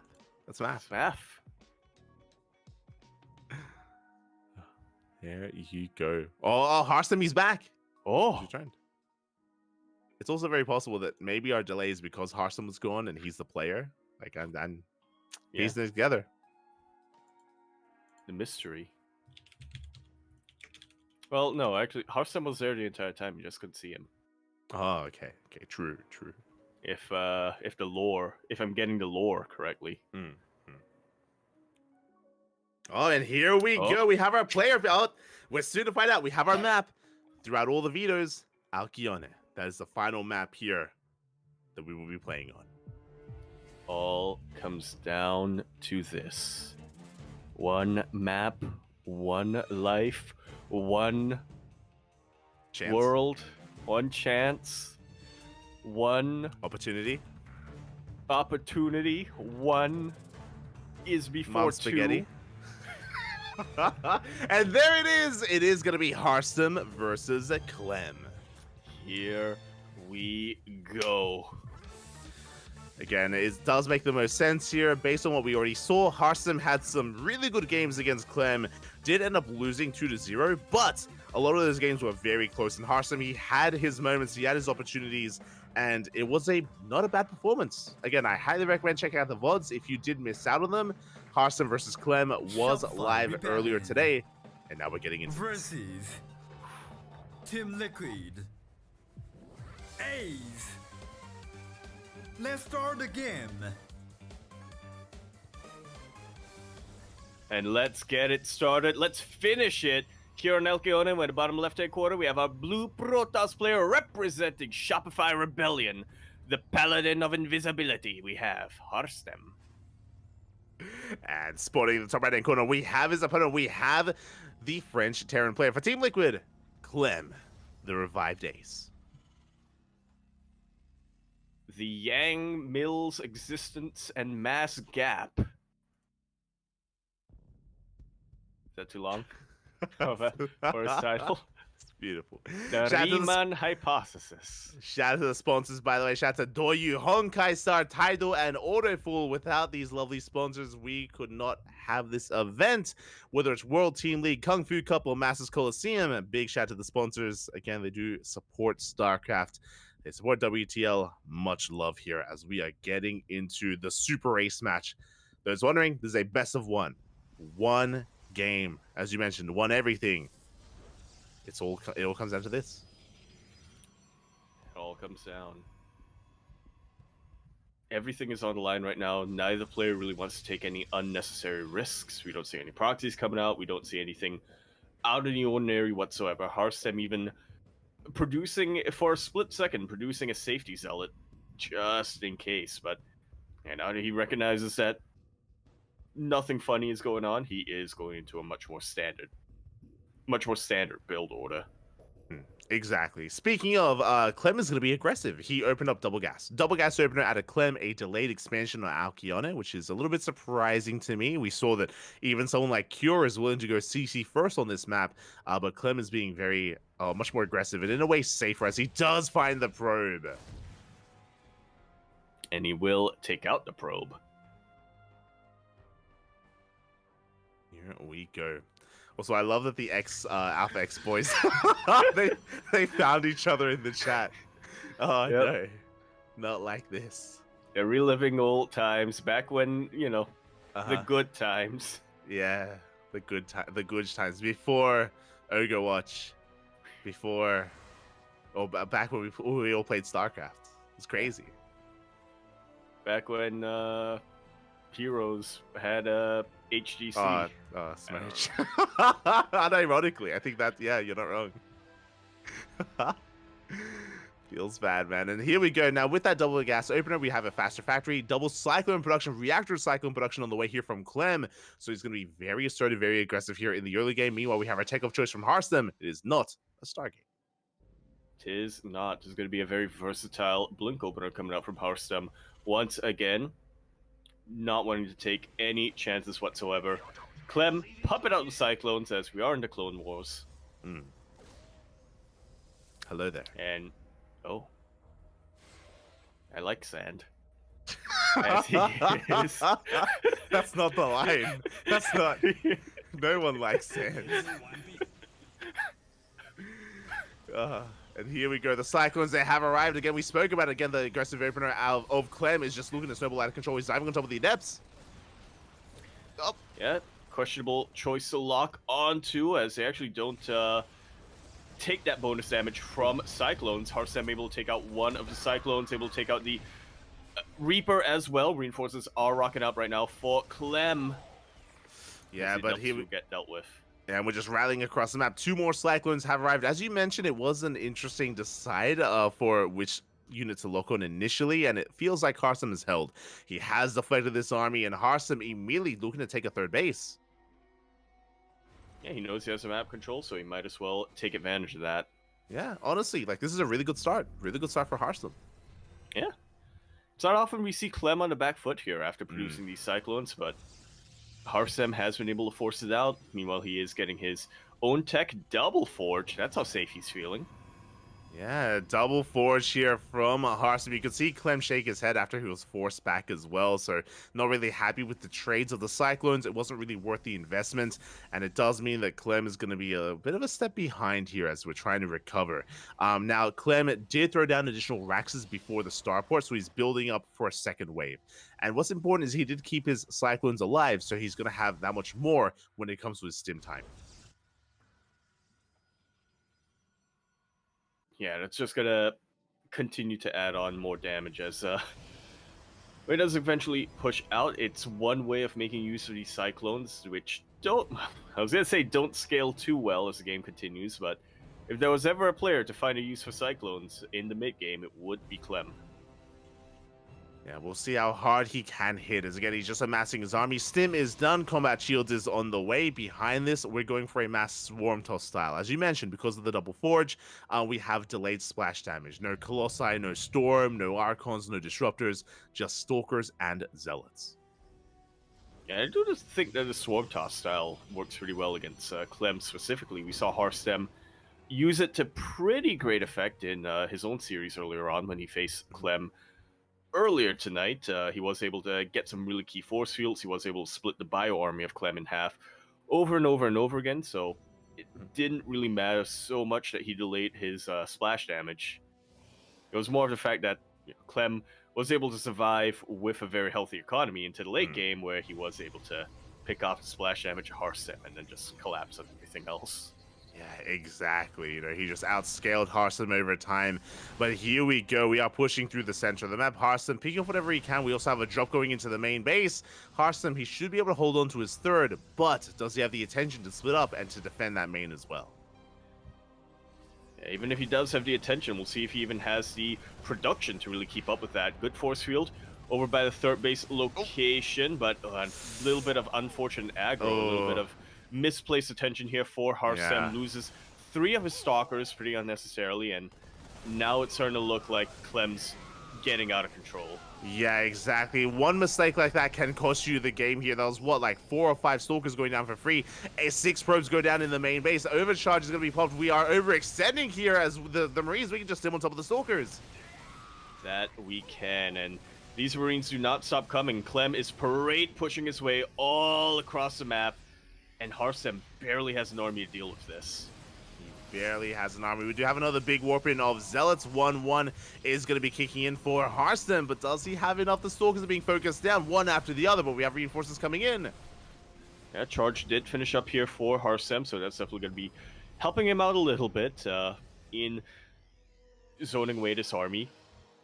A whole bunch more gateways did finish up earlier as well for Harstem, and he hasn't taken that much economic damage. He lost, I think, 5 probes earlier on, so yeah, he can still continue to produce, but Clem is starting to pick him apart. That drop from earlier was not wiped out, and we're seeing even more multi-prongs coming out from Clem.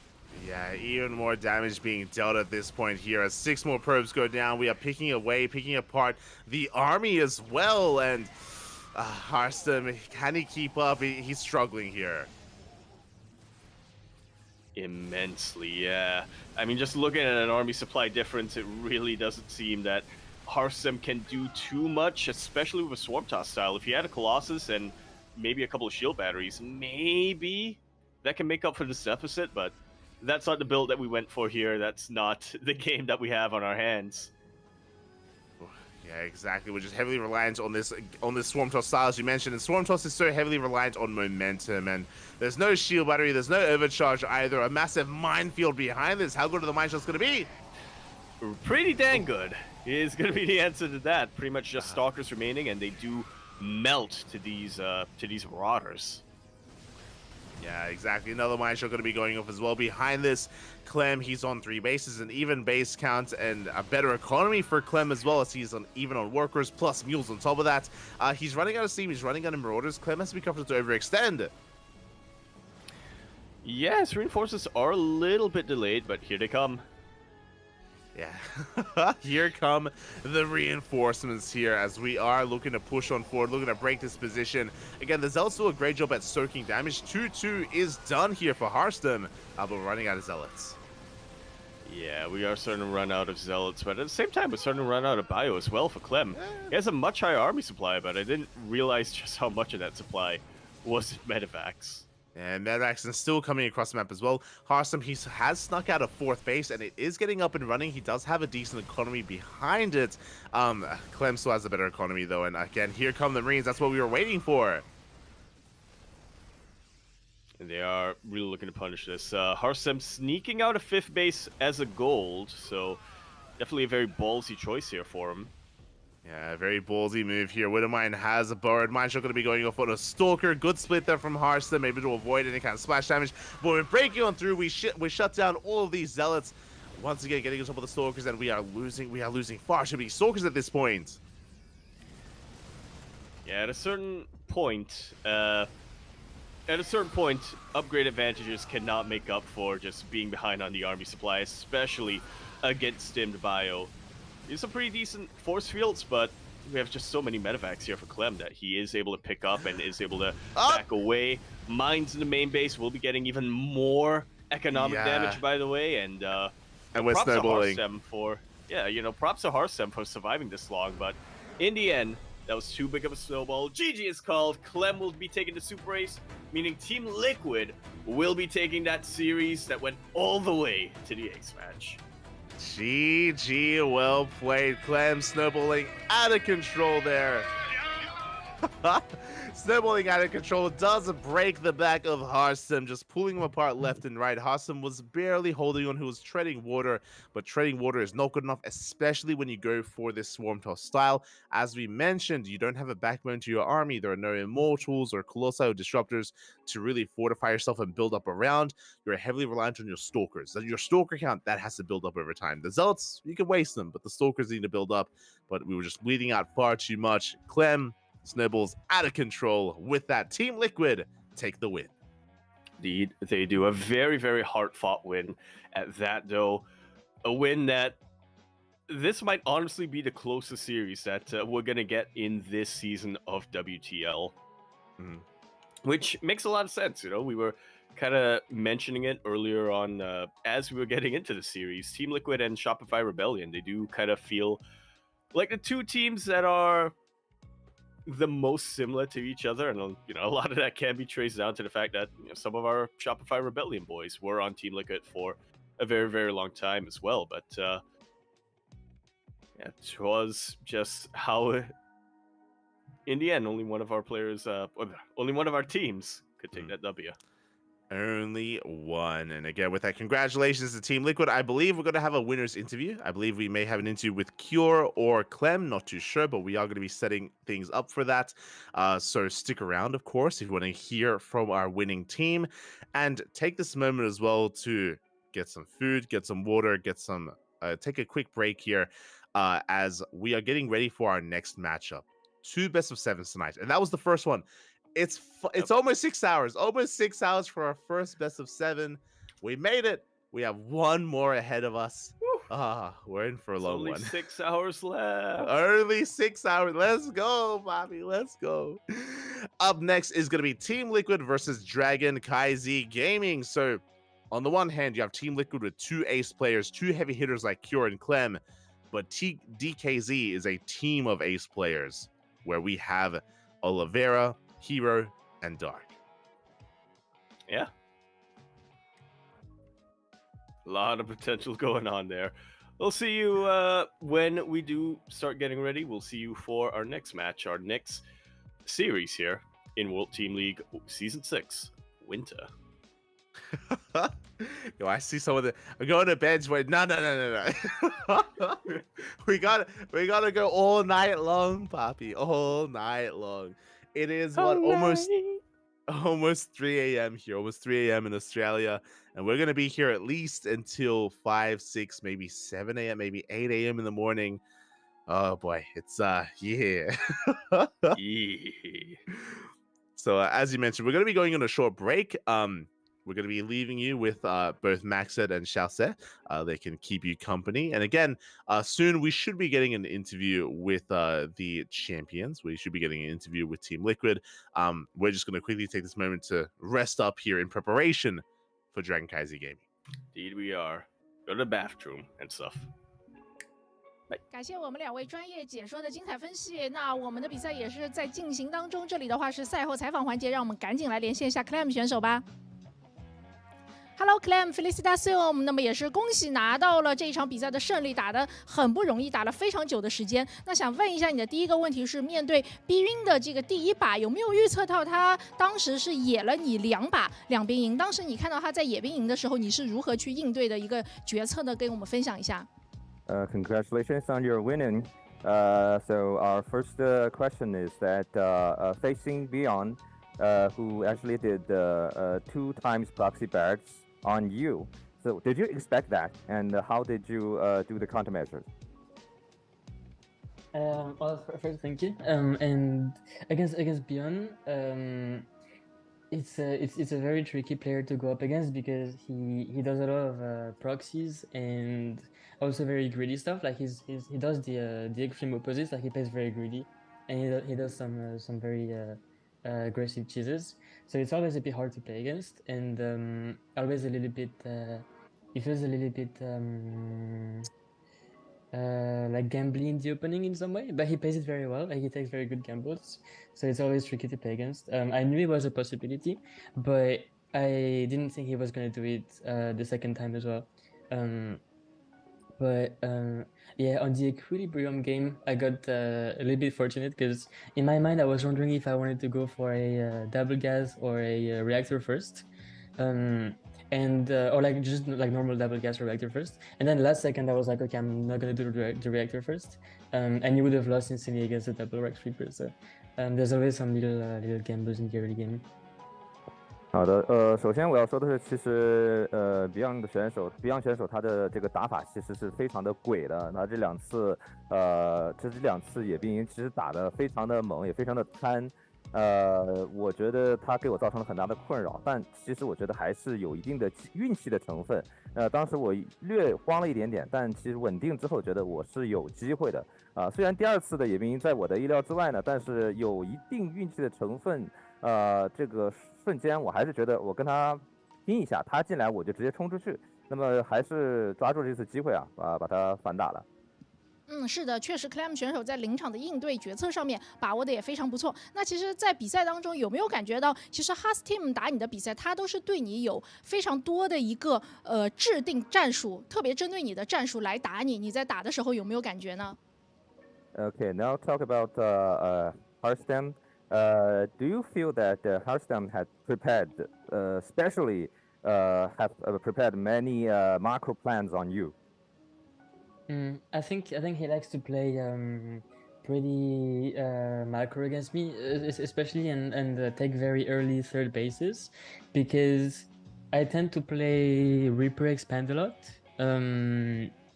and Reaper Expand can be a bit hard to play against like fast third Nexus because he can be very greedy, and if you open with a Reaper, it's very hard to punish the early third bases. So I think he likes to play that against me. And then he also really likes to play Stargate, but this time he played Twilight 2 times, I think. So maybe he wanted to mix it up a little bit. 我确实感觉到了，哈斯汀选手呢，他是想跟我打一个长期发展，而且他也早的用了这个3击的打法。而对于我特别喜欢用的这个死神的这个扩张打法来讲，可能对他也确实没有起到太好的效果吧。总体来讲，对于他对我是确实做到了准备。是的，确实我们刚刚看到这一轮的比赛是非常的精彩。那接下来的话，你们还会有一轮鏖战。那我们这边也是不多打扰你们这个备战的时间，可以赶紧去跟队友们休息一下，商量一下，准备一下后面的比赛吧。希望你们在后面一轮的话能够有好运。Okay, that's all for our interview. Good luck to your future game. Thank you. Thank you very much. 好的，我们精彩的比赛仍在继续，后面会有一轮更精彩的对决等待着你们。我们休息一下，一会儿回来。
in biting wind. Hearts will never bleed, frozen and vanished out of greed. In their restless dreams, they try so hard to breathe. Pulses flutter and sting within this bleakness.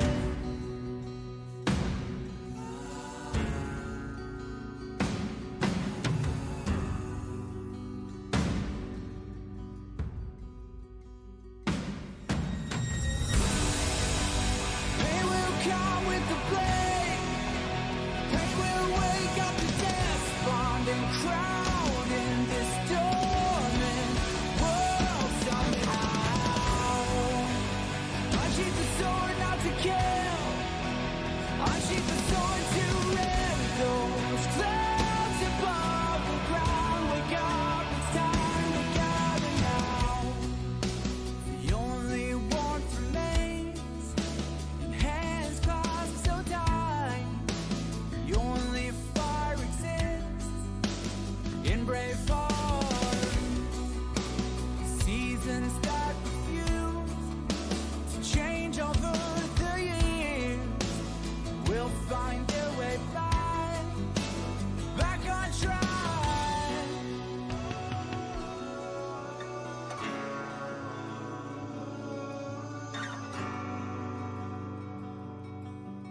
We made a choice, go fight against your fate.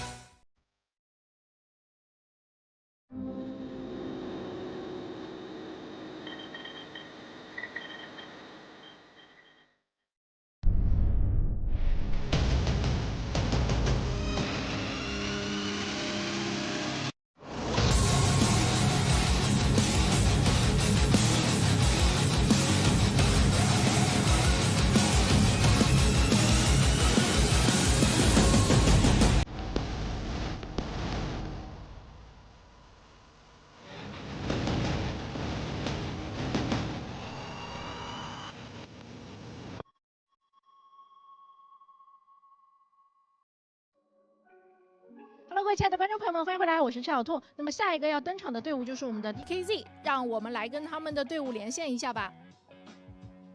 Hello， 先跟大家打个招呼吧。大家好，我是 Now we're interviewing Hello， 经理。那其实 DKZ's 昨 manager 天跟 in 今 champ. 天我们 DKZ 有2位传奇选手 F91小色，其实也是进行了表演赛，能否中肯的对于他们的这个实力进行一个点评呢？ So, 我觉得他们还是 in 宝刀未 today 老， and 可能 yesterday's 是 match, 最 we 近 have 疏 two 于练习 legendary 吧，所以 players, 说 F91 发挥得不是 and 那么好， Xiaose. 但是还是可 Just 以看到往日的 let's 风 just 采。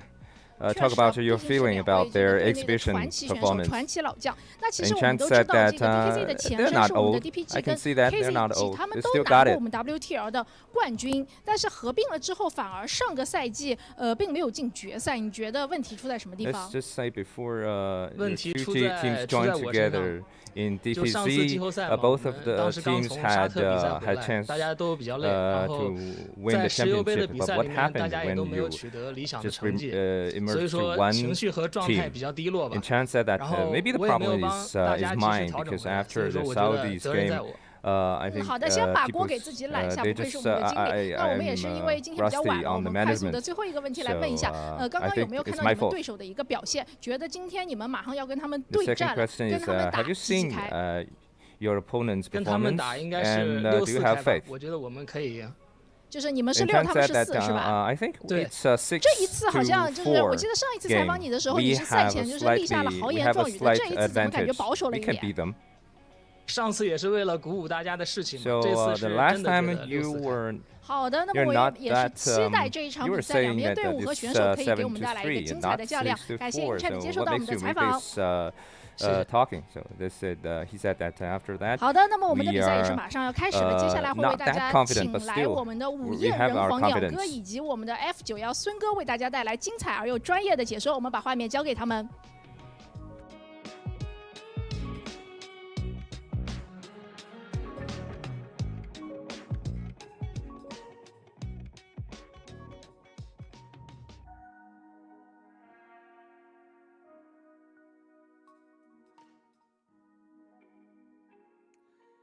And And welcome back, everyone. Welcome back to our second matchup of the night. We just wrapped up with Team Liquid versus Shopify Rebellion and went all the way not just to the Revive, not just to the Ace match, but the Super Ace match at the very end, a best of one.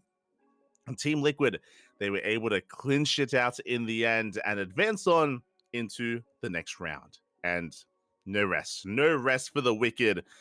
There is rest for Yaku, though.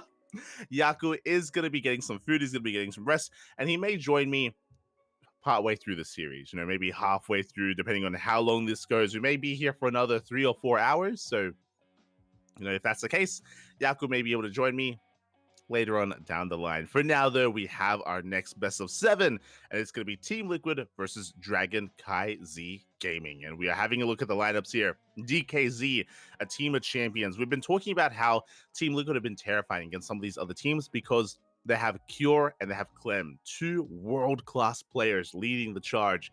When it comes to DKZ, they have Hero, they have Dark, and they have the reigning world champion, Oliveira. They are also a team of champions. Unlike Team Liquid, they have 2 players that can really rely on. DKZ have all 3. Where all 3 of them could all kill. That's how terrifying they are. The teams, they get stronger and stronger from here. Not just DKZ, you got Basilisk, and you have Onside that are going to be playing tomorrow as well. Boy. So again, it is going to be a bit of an uphill battle here for Team Liquid. Can we bring it back? Can we pull this off? So far, it's been a miracle run for Team Liquid. They've been working through so many teams from the beginning, from day one, working through Mystery Gaming, through Shopify, through Psystorm. Now it's DKZ. Now, if you're maybe a little bit newer to World Team League, if you don't know who DKZ are, CranKy Z Gaming, I mean, they used to be Dragon Phoenix Gaming back in the day. But they are what, 3-time champions, 4-time champions. They are they've won back-to-back WTLs. They have a pretty big win streak, except for the last season. Last season of WTL was the first time that DKZ, not just that they didn't win, but also the fact that they did not even make it to the finals. It was the season of Onside and Basilisk. They were the ones that were really dominant in the beginning of 2023. But now we're here at the end of 2023 into the beginning of 2024, and the hierarchy may have shifted. We'll see. We shall see as we're getting ready here for our next matchups, and we're still waiting for our starting players as well. Oh. Here we go. Bring it to him. Yeah, again, Yaku, he will most likely be joining me later on in a couple of hours, I'm sure. In a couple of hours. It's time for the prediction, Cat. Let's go. Here we go. Predictions in the chat. Who do you think will win this in the end? Who takes it? Is it Team Liquid with their miracle run, or is it CranKy Z Gaming instead? Oh boy. I'm waiting for the cat. What do we want? Who do we want? Up. He keeps going for the one on the right. I don't know if you noticed. No, it's always the one on the right, and it is going to be CranKy Z Gaming. And for the first time, we have some split predictions here. We have the WTL casters going for DKZ, the casting cat as well. We have Maxed, Crank, and Loco also for CranKy Z Gaming. Meanwhile, Rotterdam, Wardy, and XY believe in the power of Team Liquid. Personally, myself, who do I believe in? It's a tough one. It is a tough one. I think I lean towards CranKy Z Gaming. I lean towards it, but it's really difficult. It's really difficult to call here because I do favor Clem over players like Dark. I do favor him against I think it's actually going to be close if we do get a Clem versus Hero. I would love to see a Clem versus Hero. But for now, we have our starting players. Oliveira versus Cure in another TVT. We've already casted so many Terran versus Terran tonight with Björn going up against Cure and Clem. We have another TVT for you. DKZ Gaming versus Team Liquid. Game 1. Let's start the game. Here we go. Let's start the game as we are loading in and spawning in the bottom right hand corner. We have, for CranKy Z Gaming, the Blue Terran, Oliveira.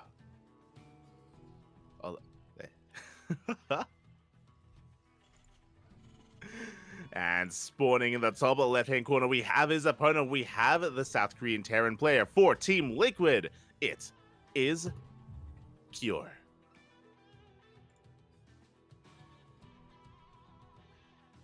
And a big shout out to, of course, our lovely sponsors as well. Shout out to Doi, Honkai Star, Tidal, and Autoful. Without these lovely sponsors, then WTL would not be possible. Kung Fu Cup wouldn't be possible. Master Coliseum wouldn't be possible either. As we settle into this, especially if you're tuning in for the first time, this is a best of 7 format with best of 2s constructing it. Basically, Oliveira versus Cure, it's a best of 2. If it's a 2-0 in either direction, the player that 2-0 stays on, and the player that lost is going to be eliminated. And another player from their team has to rise up and rise to the challenge to face off against the remaining opponent. If it's a 1-1 score, that means they knock each other out. They do knock each other out, and then both teams have to field brand new players entirely. Oh boy. And of course, Dragon Kaiser Gaming, they have the advantage of being well rested.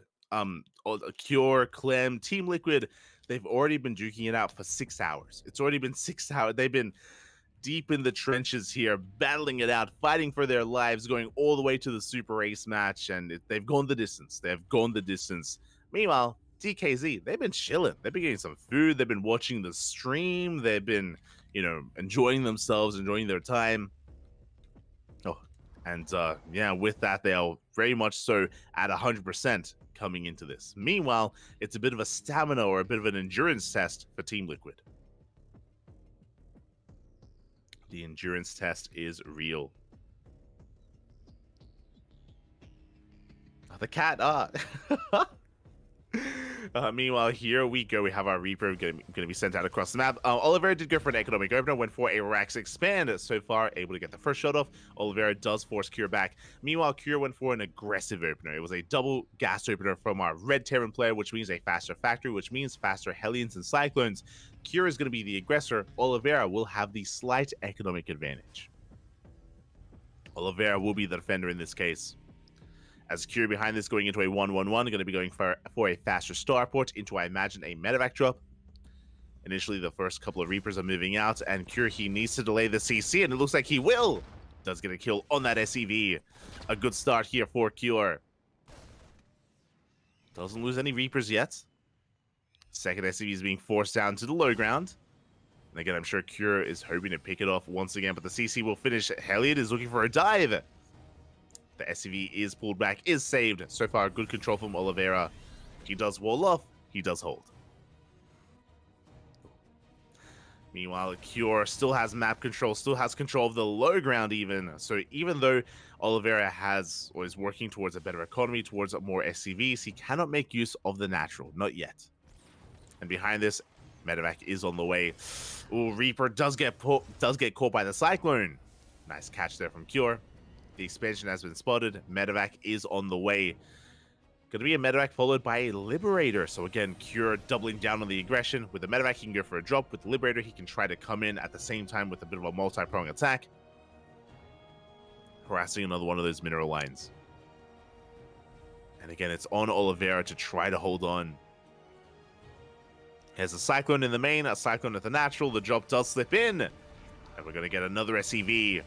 Yeah, workers are going down. Oliveira out of position. It's going to be 6 SCVs going down. Big Hellion volley, and we are able to pick up and save every single unit. That's 6 SCVs, and not a single unit of Cure did go down. Behind this, third CC. Straight into a third CC here from Cure. Very nicely done.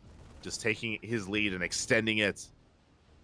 As Cure has a hefty worker lead, up 6 workers. You can see the efficiency. Oh my god, Cure hasn't lost a single unit. Not a single unit has gone down yet, but Cyclone getting very low. Big lock on the medevac. At the same time, Liberator has arrived. And again, Cure, he's keeping the pressure up. Oh, we do have Marines in position. Marines in position. Liberator is forced back. Do have Disable being researched here from Cure. Getting into additional Cyclone production. Meanwhile, Oliveira is getting into faster tank production. So Cure has map control, that is true, but Oliveira is going to have a much stronger, much earlier tank count, which does scale better into the mid game. But again, Cure just still trading as best he can. He finds another SCV, delays the racks. Oh my god, Cure, You're supposed to be tired. It's like, Cure, you've been playing for 6 hours, Bobby.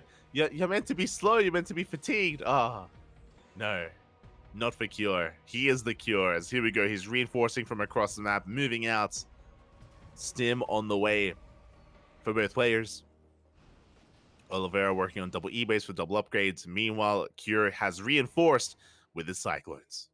Here we go. 6 Cyclones are out. We have 2 tanks on the low ground, a pretty fortified position. 2 tanks alongside that bunker. I don't know if Oliveira can really break this. Yeah, he goes for the scan. He does have disables. Bear that in mind. He has the Ravens. And the disables are coming in. He's just getting ready for the opportune moment. He does pull back. Waiting for reinforcements. Going for a drop into the main. He's thinking about that dive. Again, Interference Matrix is available for Cure. Third CC is being landed.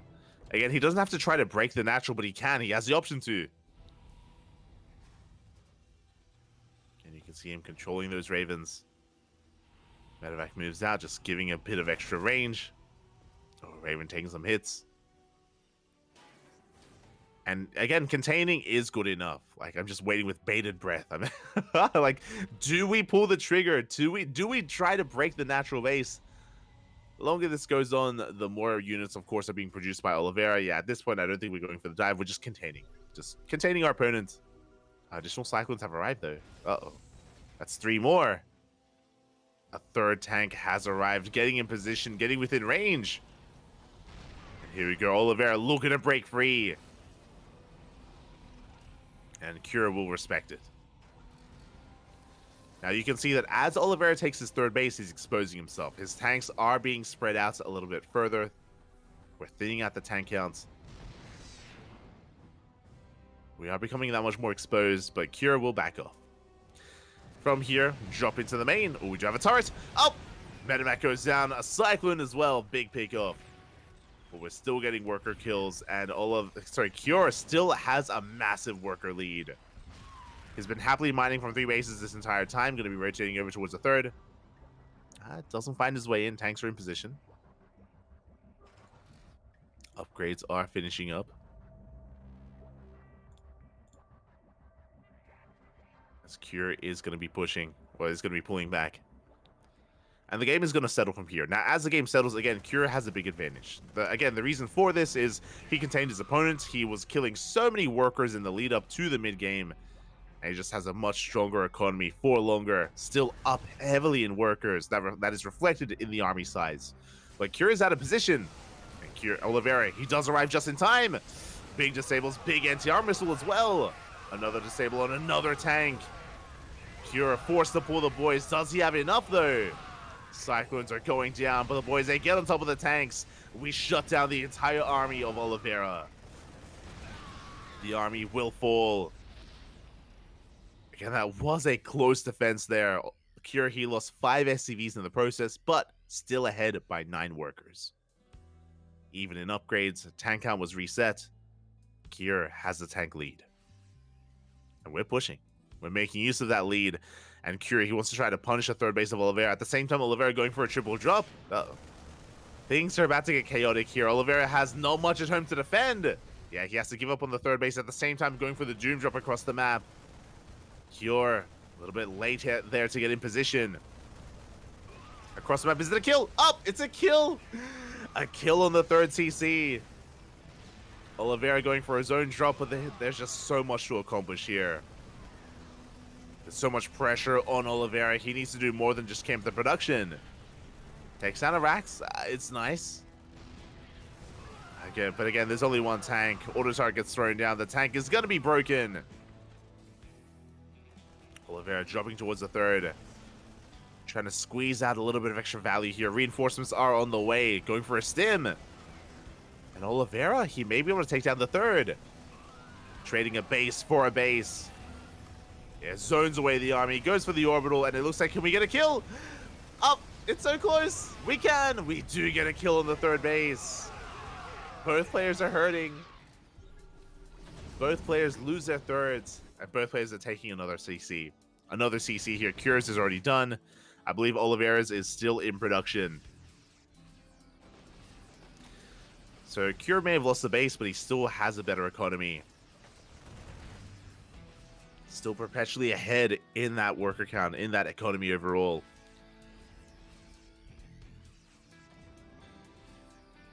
Oliveira, we have been doing a good job here at bouncing back, but we're still not quite there.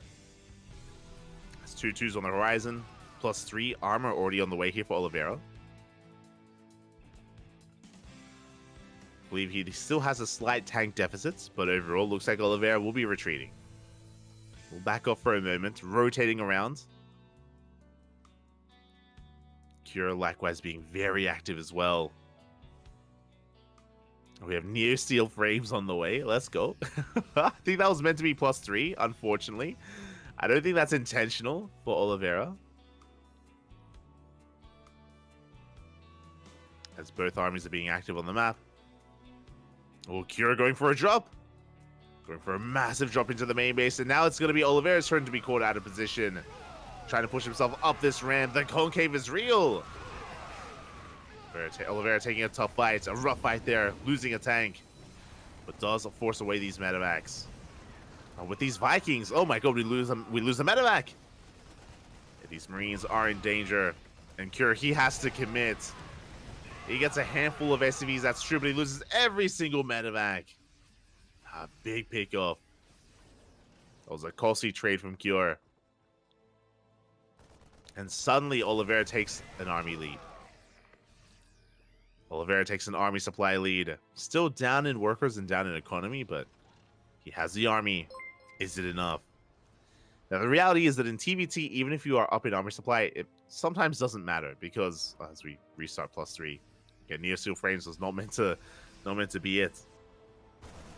But you can be up in army supply, but it doesn't matter if your opponent is in position with tanks. It's all about the positional play of said tanks. Here we go. Oliveira going to be forcing Cure back. He's on the hunt. He wants this army. He's looking to chase it down. Behind this, Oliveira investing into Liberators. Again, Cure's been going for a very drop-heavy style. He's been sacrificing Viking production in favor of it. Has achieved quite a bit with it, but here come the Libs. The Freedom has arrived. The tanks are exposed. Where are the Marines? The Marines out of position. 5 tanks go down. The CC as well. Well, the CC barely surviving, actually. Cure coming in for a surround. Is it going to be enough? The Vikings. Oh, it's not going to be enough here. And Cure, he does force this back. Oh, Cure did lose so many tanks in the process, but he cleans up the army. He's still in this. He saves the planetary, more importantly. Just barely. Does keep it alive. And Cure, he's on 4 CC. Oliveira on 3. Oliveira, he's down an entire base. Oliveira's pretty all-in. He was pretty all-in with that push, and he had to end the game then and there, but he didn't. He wasn't able to end it, wasn't able to get the base or reset the army. And the longer this goes on, the better it becomes for Cure. So here we go. He does rock up here at the 3rd. Deeper is going to be going down. Oh my god, the CC gets targeted! In a matter of seconds, the orbital does fall. Big pig off from Cure. Takes down another base, and Oliveira just perpetually behind in the economy throughout almost this entire game. Tank going to be going down here. GG gets called. We don't get a final fight as Oliveira, he does run out of steam, and Cure takes game number 1. GG, well played. Cure looking strong, looking dominant there in that game, just pulling Oliveira apart left and right. Constant drop harass, constant drop control. And Oliveira just could not keep up. Just could not keep up in the end. It was just sustaining so many losses throughout the early game, throughout the mid game as well. And he had his own moments, don't get me wrong. He was able to take some good fights, able to reset the tank counts at times, able to make things a little bit chaotic, snipe the base, but it just was not enough to recover. Was not enough to get ahead. And with that, Cure takes the first game. Again, Cure arguably has the best TVT in the world, actually. I think I might even go that far. I mean, it's really damn potent, really damn powerful. He does take the first game. And we'll see where we take us here in game number 2. As it is going to be Oliveira's map pick. For those that are curious, it's loser's pick for the map. So Oliveira, he has a chance here to bring it back. To quickly reiterate the format as well, if Cure gets a 2-0, Cure stays on, and he plays against his next opponent, either Hero or Dark. Meanwhile, Oliveira needs to win this game to bring his opponent down with him. And here we go, game 2, Solaris. Meanwhile, a big shout out to Red Gunner Guy in the chat. Thank you so much for the raid. Hope you had a great stream. Hope you had a great time over on your own channel. Welcome, of course, to the World Team League, to the playoffs of WTL. We are 6.5 hours into the broadcast, and we still have many more ahead of us as we are here to determine who advances on to day 3 of the playoffs tomorrow. Again, tomorrow is the grand finals. Tomorrow is where it all ends. Basilisk and Onside, the top 2 teams of the previous season of WTL, are waiting in tomorrow's games. But here we go in the top right-hand corner. We have for Dragon KZ Gaming, DKZ. It's the reigning world champion. It is Oliveira. And spawning in the bottom left-hand corner, we have his opponent. We have the South Korean Terran player, the Red Terran, representing Team Liquid. It is Cure.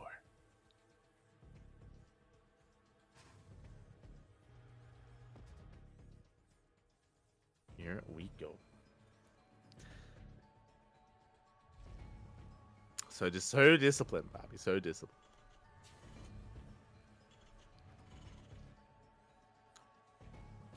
But yeah, from here we are just going to be settling into this. Settling into game number 2.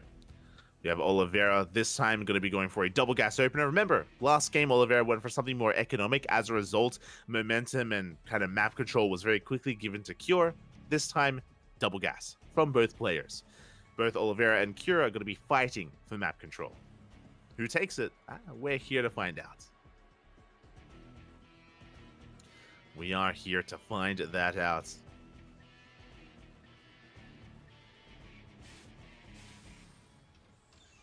For now, again, we do have our CCs on the way. Should be getting into our Reaper production, into that factory production as well. And we'll see if either player decides to go for a more traditional form of Reaper Hellion, or if we just go straight into Cyclones, which is typically the way to go here in modern TVT.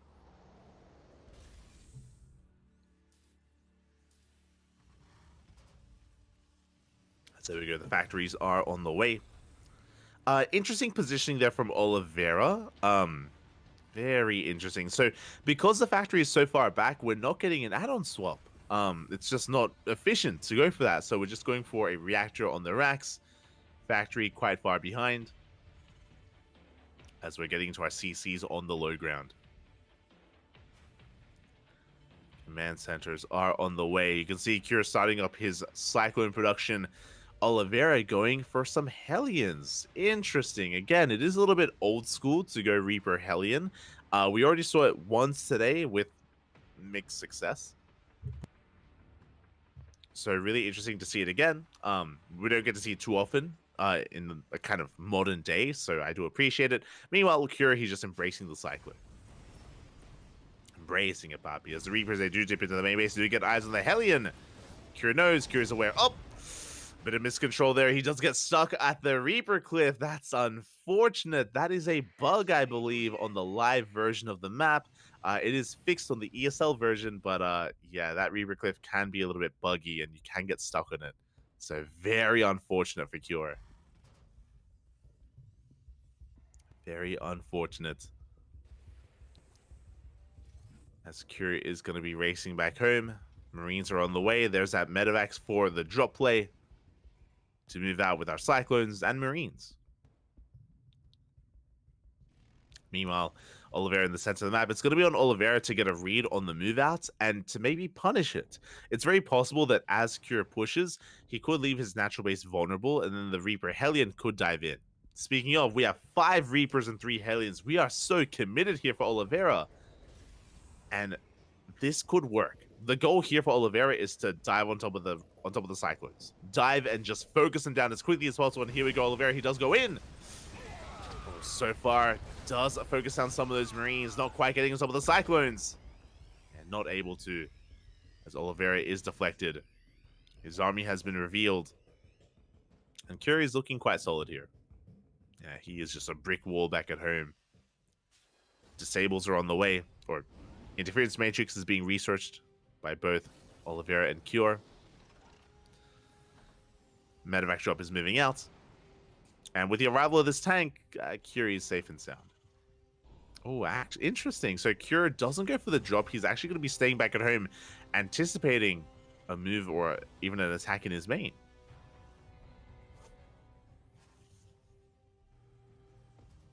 So Cure taking a more defensive stance. We do have Stim in production for our blue Terran player. We should be seeing Stim momentarily here for Cure. I don't think he's... I mean, we have seen Cure play mech before. That is true. It has happened. But he doesn't have to. As the medevac drop is moving out. Third CC is on the way for Oliveira. Just now starting for Cure. A much faster third actually from our blue Terran player. We're going to run away with the economy. Meanwhile, the Cyclone drop has arrived. We're looking for some SCV kills. But the tank is in position. Yeah, we cannot drop. Not here. No damage is dealt. And Cure, he does have the slight economic lead, but tech-wise, he's one step behind. Does have, later Stim. Does have the later third base, but he's got the larger army. And here we go, Cure is pushing. He has the tank lead. Quite a hefty tank lead at that. He has the Ravens, of course, which means he can disable, he can break the natural. Cure, he has a lot of potential with this move out. Oh boy. Scan does reveal the production, does reveal the third CC, which means Oliveira should be aware that he's ahead and should be aware that the army is coming. There we go, turret is on the way. Cure goes for the scan. Does spot the army. Reaper's getting in position. Oh, he's a bit of an overextension. Cure losing a tank already. One tank goes down. Second tank goes down. Cure fumbling the ball here. Ay, ay, ay. Yeah, not a good start here for Cure, losing two tanks instantly. With that, Oliveira, he maintains his entire army. He can collapse on this position. Remember, Oliveira, he also has a disable. There it is. A big interference matrix catches both tanks, and he will clean everything up. In a moment of desperation, Cure going for a drop into the main, trying to buy as much time as he can. He's going to get a couple of units here. One SCV. Only one SCV though, only one worker. He gets cleaned up, and now Oliveira, he can focus on his push. And Cure is so vulnerable. He just lost 4 tanks. 4 tanks went down for Cure. Oliveira has all of his alive. We can see Cure siege up in the center of the map. He's trying to slow this down. Trying to buy some time. And again, Oliveira, he's on the hunt. The Raven! Big pickup! One Raven goes down. Very nice moves here from Cure. Turning water into wine. Making some magic happen. Rocks are being knocked down. Oliveira trying to find his way through, but the tanks are sieged. Good disable here on that tank. Oliveira slowly pushing forward again. Oliveira, he has the tank lead, but he's down in Ravens. Only has the one. He has to make it count. Meanwhile, behind this, 1-1 is done. We have 2-2 on the way for Oliveira, not for Cure. He's still building up his army, his armory. The armory is heavily delayed. We do pick up another tank. And we're going for the dive. Auto turrets are thrown down. Does Oliveira have enough to break through? The concave is real. And Cure, he's breaking through. Cleans up the Marines and gets the tank as well.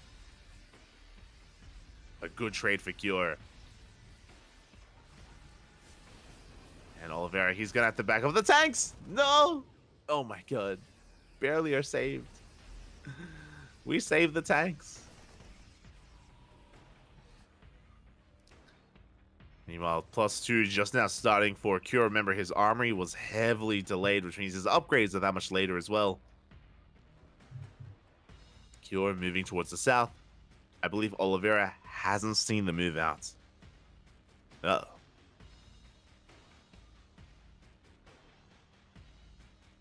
Hasn't seen the move out, hasn't seen the army rotating towards the left-hand side. Both main forces are missing each other. Oliveira is in position with his tanks, but they're looking quite exposed. We go for the stim! Oh. Unable to get the tank, though. Oliveira does hold. He does hold on.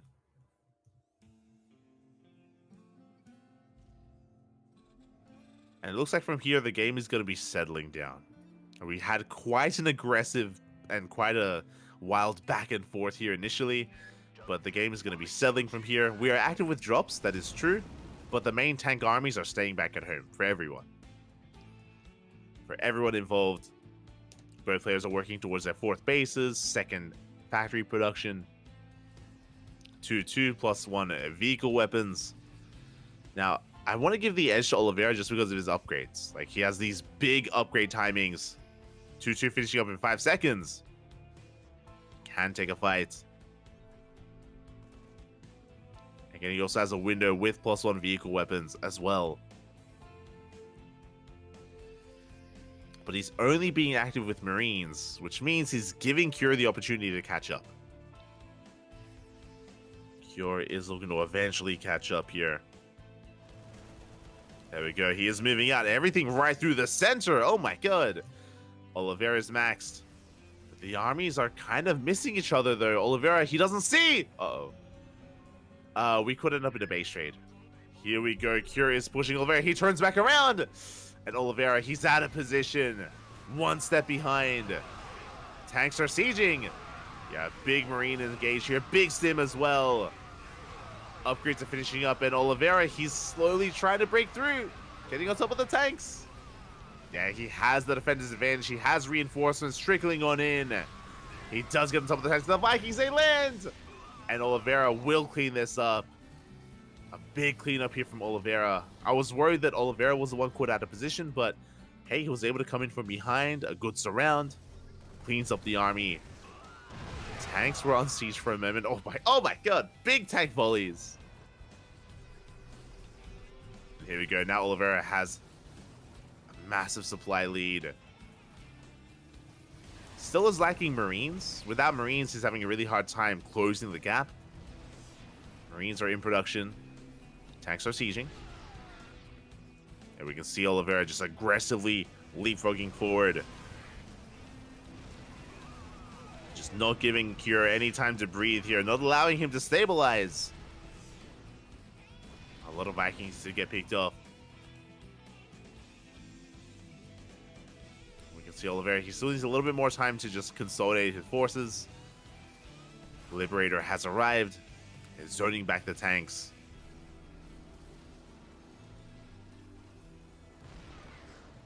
Tanks will be zoned away. The Marines, they do 7-4. They do pick off the Liberator. Good pick off. But another Lib has arrived. Cure going for another stim. This Liberator did overextend. But good tank volleys go off. Another tank goes down, and Oliveira, he's getting within range of the CC. Boys are being pulled. Massive tank shots. Yeah, and Oliveira, he's just sealing the deal here at the third base. The Liberators have arrived. The freedom is here. And Cure, he's holding onto his third, but he lost 17 SCVs. He's up against the wall, up against the ropes. And Oliveira snowballing out of control with this. Gonna have to pull back, has to respect those Liberators. Again, he lost all his Vikings earlier. But here come those reinforcements. Big siege here from Oliveira. Massive tank shot's going to be going up. Can we get another tank? Oh, we barely can. Stim from Cure. And really what we're lacking here are Vikings. We're lacking that air superiority from the side of Oliveira to really break through. There we go. He's making 4 Vikings at a time. 3-3 is already done for our Blue Terran. 3-3 about to kick in for Cure. He's catching up in those upgrades. eventually. But in that time, he's already sustained so many losses. He's down 17 SCVs. Do we commit? Can we commit? Oh.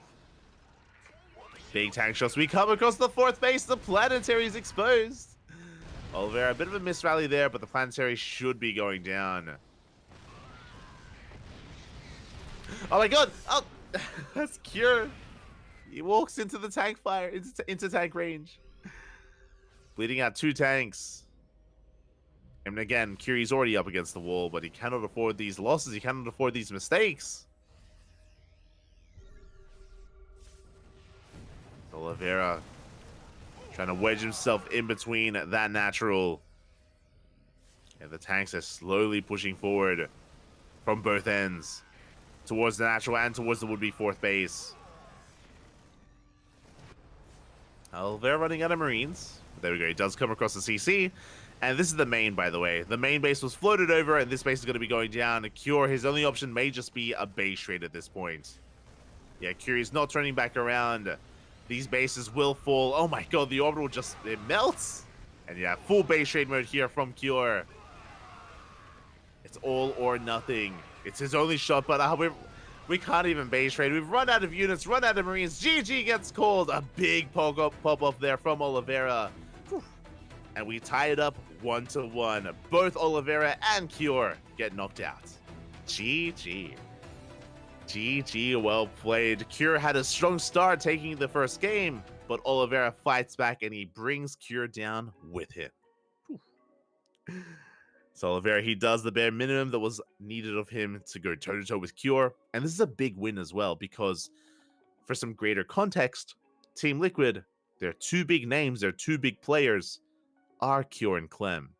And they've already lost 1. They've already lost Cure. They still have a team behind him, though. You know, it isn't just Cure and Clem. They do have a laser. They have Mana. But at the same time, DKZ have 2 big Korean names in Hero and Dark. Oh boy, and there it is. We have our lineups. We have Dark bottom left. We have Hero top right. We have Enchant top left. And bottom right, that is Jeshi. Enchant, of course, being the manager / owner. I think manager of the team. Jeshi, of course, going to be there to support his teammates if need be. Is that a llama? Is that for Jeshi? That's a llama, right? In fact, a giant llama, I think, yeah. That's a giant llama. Why is there a giant llama in Jeshi's room? What's happening? We need an explanation. We need answers, Papi. We need answers. Oh my god.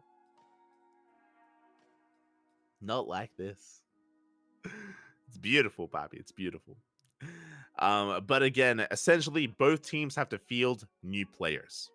Dark and Hero are going to be the next big answers, but the question becomes, who comes out first, Dark or Hero, and who does Team Liquid send out? We have Mana, we have a laser, we have Clem. And again, do we want to save Clem for later? Do we want to save him and preserve him a little bit longer? Or do we send him out here and now? Now, the map is also predetermined. Bear that in mind. The map is predetermined, and I believe... Oh my god, this is wild. Okay, game 1, for whatever the next series is, game 1, Radisson Station. Radisson Station for game number 1. The map where you can cut as many corners as possible, be as greedy as possible as well. I kind of want to see Hero versus Clem. The last time we casted a TVP, it was, or at least, I said last time, we've casted a lot of TVPs on Radisson Station in WTL. The standout for me is Maru versus Hearthstone, where Maru on Radisson Station, he was as greedy as possible. He went for a very fast 3rd CC into triple starport BC production. He went up to 4 base economy into mass BC. Meanwhile, Hearthstone rushed into triple Stargate Fleet Beacon production into Tempest. We just raced our way into Sky Terran versus Skytoss, and in the end, Maru had his way with just mass Yamatos everywhere, and the BCs just snowballed out of control. But that's the kind of thing that you can see on Radisson Station. Just like, again, just cutting as many corners as you can. It's a race to see how greedy you can be and to outgreed your opponent. So that's another thing to bear in mind when it comes to who comes out next. Now, we have seen Dark play on Radisson Station before and pick Radisson Station before against Terran with mixed success. Very, very mixed success. Yeah, we'll see. We'll see if he does go for it. I remember one of the early rounds of WTL, he picked Radisson Station. I think I want to say he played it against Björn, and it did not go well for Dark. It was not good. I remember being like, yo, he's crazy. He picked Radisson Station? Does he have a plan? Does he feel confident? And then he lost, and I was like, oh, yeah, no, that's not, not going to happen, but not going to happen. So the map is going to be a big factor. Big factor here for our players. Do you have a llama in your room? He is the llama. Yeah. Quack, Bobby, quack. Aye. Actually, shout out. Have a good stream. Oh, have a good night, Red Gun. Okay, good night. I know it's very late. We're just trying to figure out who they want to send out. I'm still leaning Clem, but if you're in the chats, who do you think these teams should send out? On Radisson Station, who do you think gets sent out and who do you want to see? Oh, as we get an extended group call. Let's go, Oliveira.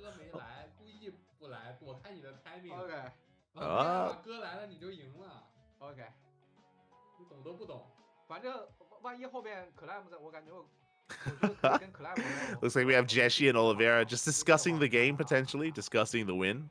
We get a better shot of the llama, by the way. We do get a... Oh, true. We get a better shot of the llama. Oh. It's so happy. Look, it's smiling. It's beautiful. Why is it there? I don't know. It's amazing.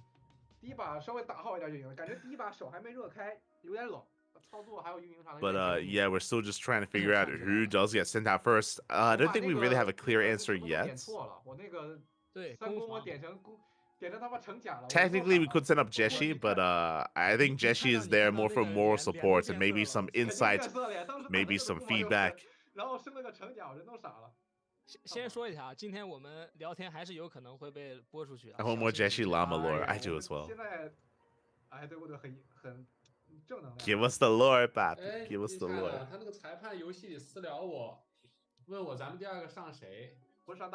I like how you have this conversation between Oliveira, Jeshi, and Enchant. And Dark and Hero clearly have no idea what is being said. So they're just minding their own business. They're just swiping on Twitter. They're just checking Reddit, watching the stream. They're involved.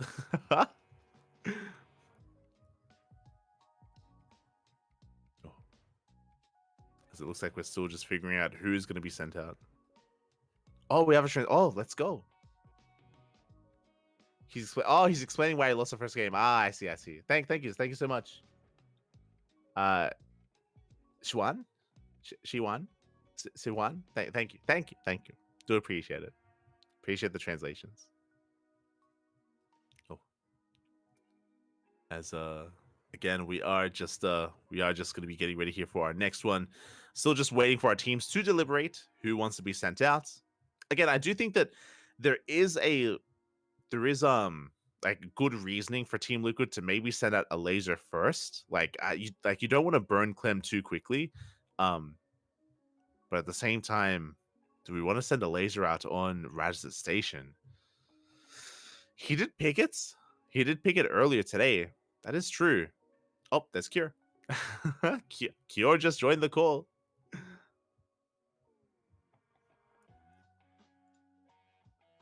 Did just join. But I'm still just entranced by the llama. The llama, papi. Oh, they reminded each other we can hear the conversation. True. Hopefully they didn't say anything too rowdy, too raunchy. Not like this. Be careful, Buffy. Don't get cancelled. But yeah, overall, looks like our teams are just trying to piece this together to who they send out next. Again, if you're just tuning in now, we're tied up 1-1. We're tied up 1-1. Both Oliveira and Cure, they have done their duty here. They both knock each other out. We could see them return in a revive match, but here we go. We have our pick players.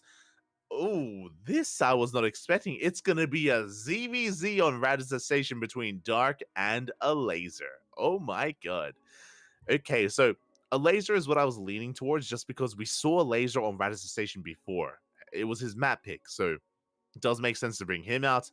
Dark coming out for a potential snipe, but runs into a Laser instead, and this is going to get very interesting. So basically, the rule of Radisson Station is be as greedy as possible. That is also applicable to ZVZ. We have seen a lot of gasless openers in this matchup, and let's dive into this.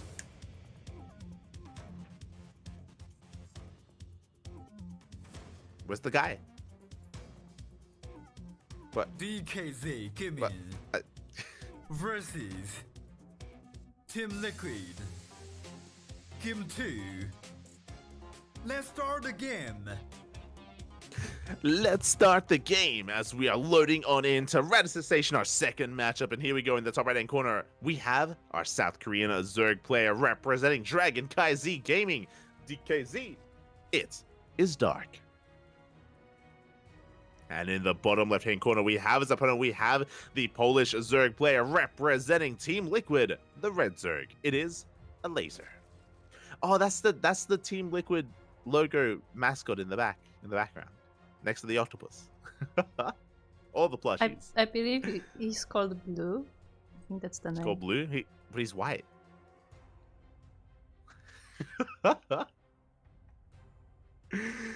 But here we go. Now, again, I'm really curious what the opener is going to be. We've seen time and time again Dark go for gasless openers in ZVZ here. Rushing into a gasless opener would be a very fast third base. And it looks like that's going to be the case here. Yep, here we go. Okay, so if you look at the production tab, a Laser goes for a hatch gas pool. A Laser goes for a standard opener. Dark is skipping his gas, rushing into these mineral patches, and he is going for a gasless opener. Going for a hatch, pool, hatch instead. Very greedy, very economic. And again, these are things that you can do on Radisson Station. If you're out there, if you're watching this game, if you're a Zerg player, if you're like, oh, I want to play like Dark, that's only for this map. And sometimes for Golden Aura. He does do this on Golden Aura as well. The reason for that is just because of the base setup on Golden Aura. It's very congested, very consolidated, and you can get away with greedy openers on Golden Aura as well. So yeah, again, Dark going gasless. With this, he's most likely to be skipping link speed. Eventually, Dark is going to drone up on 2 bases, is going to take 2 gases at once at his natural, and he should skip link speed and go into a Roach Warren. Because your gases are so late, usually it's not worth investing into link speed, and it's better to just go 2 base Roach. And when I say 2 base Roach, really I mean 3 base Roach, because that pocket base is safe and secure, and there's no way for the opposing Zerg player to punish it. So there's just a lot of different layers and facets that comes into this. You can see a Laser is now working through those mineral patches. He's looking to expand. A Laser invests into link speed. Again, an upgrade that may be useless, and a Laser may attempt to cancel it. He may cancel it once he realizes what's going on. As we have a Link Scout moving out, a Laser will soon realize the kind of opener that Dark has gone for. At least I hope so. Oh, Queen does zone the Links away. A Laser is in the dark. I believe an Overlord is going to be dipping into the pocket base, so I think a Laser gets a read on the hatch timing at least. And overall, Dark does have the better economy. Dark has the better economy, and again, he should be getting into the better tech. There is a world where instead of going into Roaches, Dark could go into Spire, into Mutas. Mutas is a possibility and is viable here on Radisson Station. So that's another possibility that a Laser needs to keep in the back of his mind. Meanwhile, Link Speed did finish for a Laser. So did invest, did commit 100 gas to Link Speed. Meanwhile, Dark will be able to preserve that 100 gas as he's now taking his gases at the natural. So 2 gases are being taken at once for Dark because he has 0 gas at the moment. There's that Roach Warren, there's that Evo Chamber. Now, just because we have this tech, doesn't mean we have to invest into roaches. Again, this could still just be a wall to get into mutas, depending on the lair timing. As for now, we're just still droning. Again, Dark still up in workers, investing into a third gas geyser, and now a fourth gas geyser, so 4 gases being taken by Dark.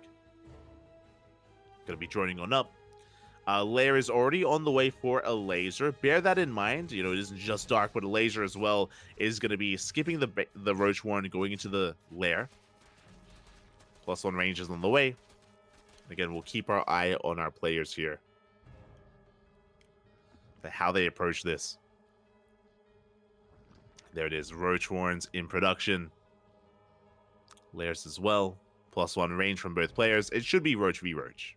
But again, in a way, Dark has gotten here in a more efficient manner. I should say a greedier manner. Like, he's gotten away with the greed. Ooh, Overlord speed here from Dark. So with Overlord speed, the goal here is to get a scout off. Overlord speed is pretty important on Radisson Station. What I mentioned before is applicable, where either player could be going mutas, and it is very important to scout and realize what's going on. Big scout here from a laser, doesn't even need the Overlords. He dives into the main base, he gets an eye on the lair, he sees everything, and he confirms the lack of Spire. But again, still investing into Overlord speed, just because we're going to need a later scout. Ooh, never mind, a laser going to be investing into Dropper Lords, okay. Meanwhile, here comes the Overseer scout from Dark. Again, he's going to be checking the natural, the third, and the main, and he is looking for Spire, or just making sure that there is no mutas. Making sure that it is only Roach Ravager.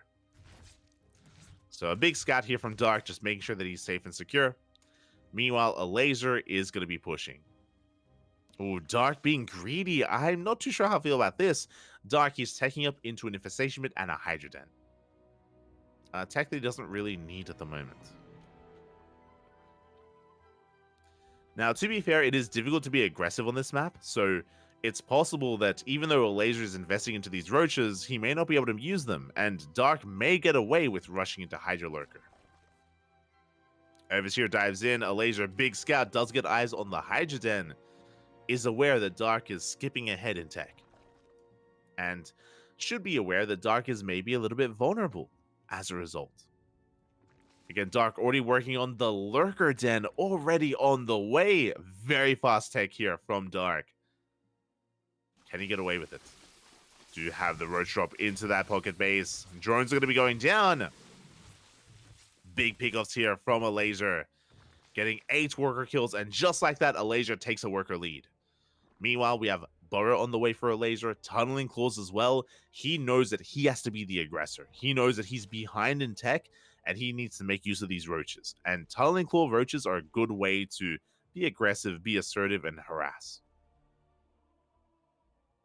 So laser's in the driver's seat. Meanwhile, Dark, even though he lost a lot of workers, which is true, did lose a lot of drones, the reality is that Hydra Lurker Viper is a superior army. And even if he is down in army supply, he can trade better, more efficiently, and snowball out of control.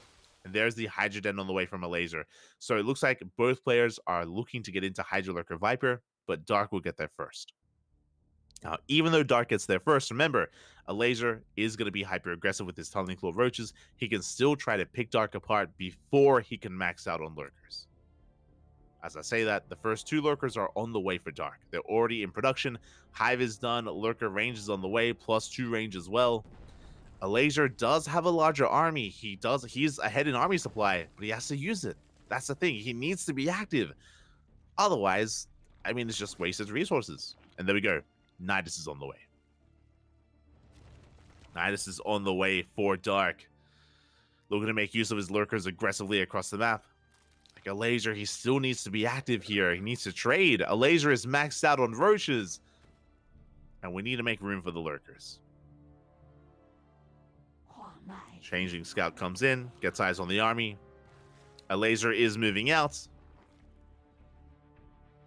Dark getting in position. The question becomes, how many lurkers will we have? We have 4 so far at the 4th base.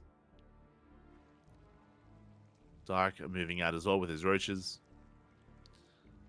Now Dark, he could go for the Nidus Worm into the main base, and it looks like that's going to be the case here. Let's go!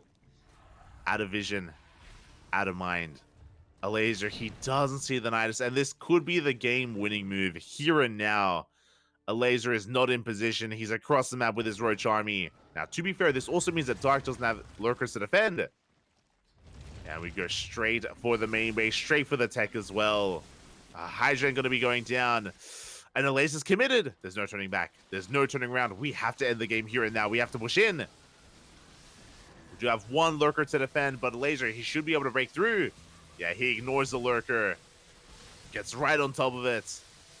A laser breaking through that fourth base. Dark in a bit of trouble here. Uh-oh. And he's getting on top of the Nidus, which means the lurkers, they can't come back home. And without lurkers, Dark, can he even defend?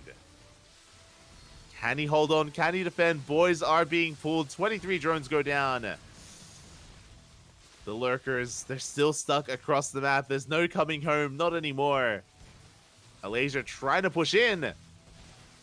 Reinforcements are on the way for Dark. It looks like, yeah, we have plenty of reinforcements. Dark, he's holding. He's holding, and he still has his lurkers across the map. A laser, he's running out of steam. He's running out of units. Running out of roaches. GG gets called. The laser has nothing left. He was completely all in. And Dark will take game number 1. Whew. GG. GG, well played. Again, Dark successfully cutting corners, being greedy. He went for a gasless opener and rushed into not just Roach Tech, he rushed into Hydra Lurker. Hydra Lurker. He rushed into Lurker Tech. And with that, that was the game-winning move. He was able to get a Nidus in the main, a laser out of position, a laser forced all in, and could not kill Dark. Did a good amount of damage. I mean, he broke through the first army, he broke through the first base, but again, he ran out of steam, he ran out of units, and Dark does take game 1. And with that, we're getting ready for game number 2. Now, it's a best of 2, so a laser can fight back. It's going to be a laser's map of choice. Now, we've gone for a map where you can be as greedy as possible. To where? Where do we go next? That is the big question here. Where does a laser take us? It all depends on how he wants to approach this. And here we go, game 2 on Equilibrium. Interesting. Very interesting. Now, we have seen a laser rush into the gold. Specifically in ZVZ, it wasn't on Equilibrium, it was on Alcyone.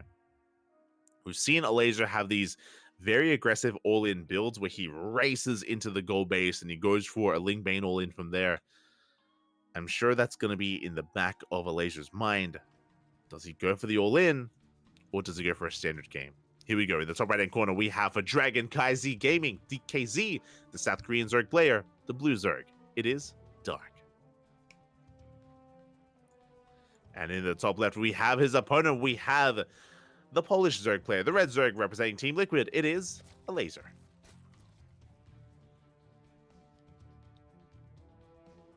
Now, my eyes are on a laser here. Does he try to rush into that goal base?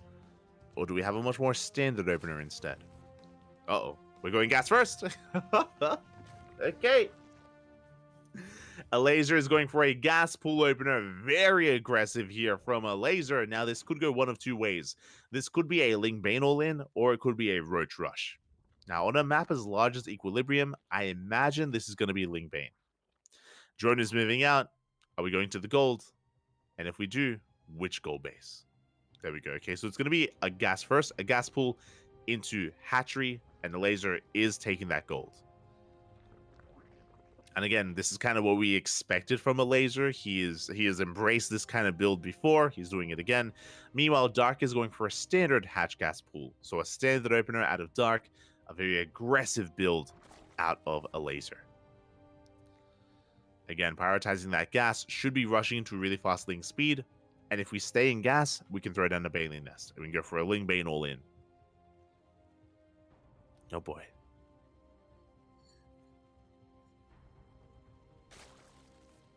And we're staying in gas. There it is. Ling speed is on the way. We stay in gas, which means we're waiting a little bit longer. And a Baneling Nest should be on the way behind this. It could also be a Roach Warren, technically. Could be a Roach Rush, but because of the size of the map, I feel like Roaches are not going to be ideal here. But we'll see. As there it is, there's the Bailey Nest from a laser. So gas first into the Bailey Nest, mainlighting over, taking the gold. So a very aggressive build here from a laser. And we'll see if Dark can get a read on this, can react, can shut it down. But now we have defensive queens coming out from our Zerg player. Dark is going to be able to bully a laser back. But remember, there's going to be a big window. There's going to be a big timing here where a laser has link speed and Dark doesn't. Meanwhile, Dark getting to his own Bailey Nest. Oh my god, Dark, he has read this so well. Okay. So Darky has the worker lead because of his opener. And he did stay in gas. Yeah, he's going for his own Bailey Nest in his main base, which means we're going to have Ling Bane versus Ling Bane. Now, you can see that Laser already has Banelings on the way. Because of Laser's build, Laser is one step ahead when it comes to how aggressive he can be. So there's going to be a timing here where Dark doesn't have Banelings, where he doesn't have Ling Speed. And this is the time we have to take advantage of. And here we go. Laser is waddling on in. We don't have any Spine Cooler. No Spine, only one Queen. Banelings, they have arrived. Big connections here. Lings, for the most part, to avoid them, though. There's only one Baneling left. Only one Baneling does remain. Oof. There we go. Two more Banelings have morphed in, but Dark has held. It was a tough moment, but Dark, he has held. He's going for a big counterattack. Amassing Lings back at home. Ooh. Baneling does pop off. And behind this, Dark is going all in. A laser just droned. A laser, he just droned up. And is that going to be the end of him? Oh, Banelings do connect. Additional Banelings on the way. Dark just trying to buy some time here. Waddling into that mineral line. He wants those drones, but he's not going to make it. The Queen does make it just in time as well. And we focus down those Banelings. And again, Dark, he's completely all in. He's flooding across the map with everything he has. And Izale, oh, the Banelings, they're outscattered. No, he's getting to the middle line. Big connection. Big connection from Dark. He takes down 3 workers.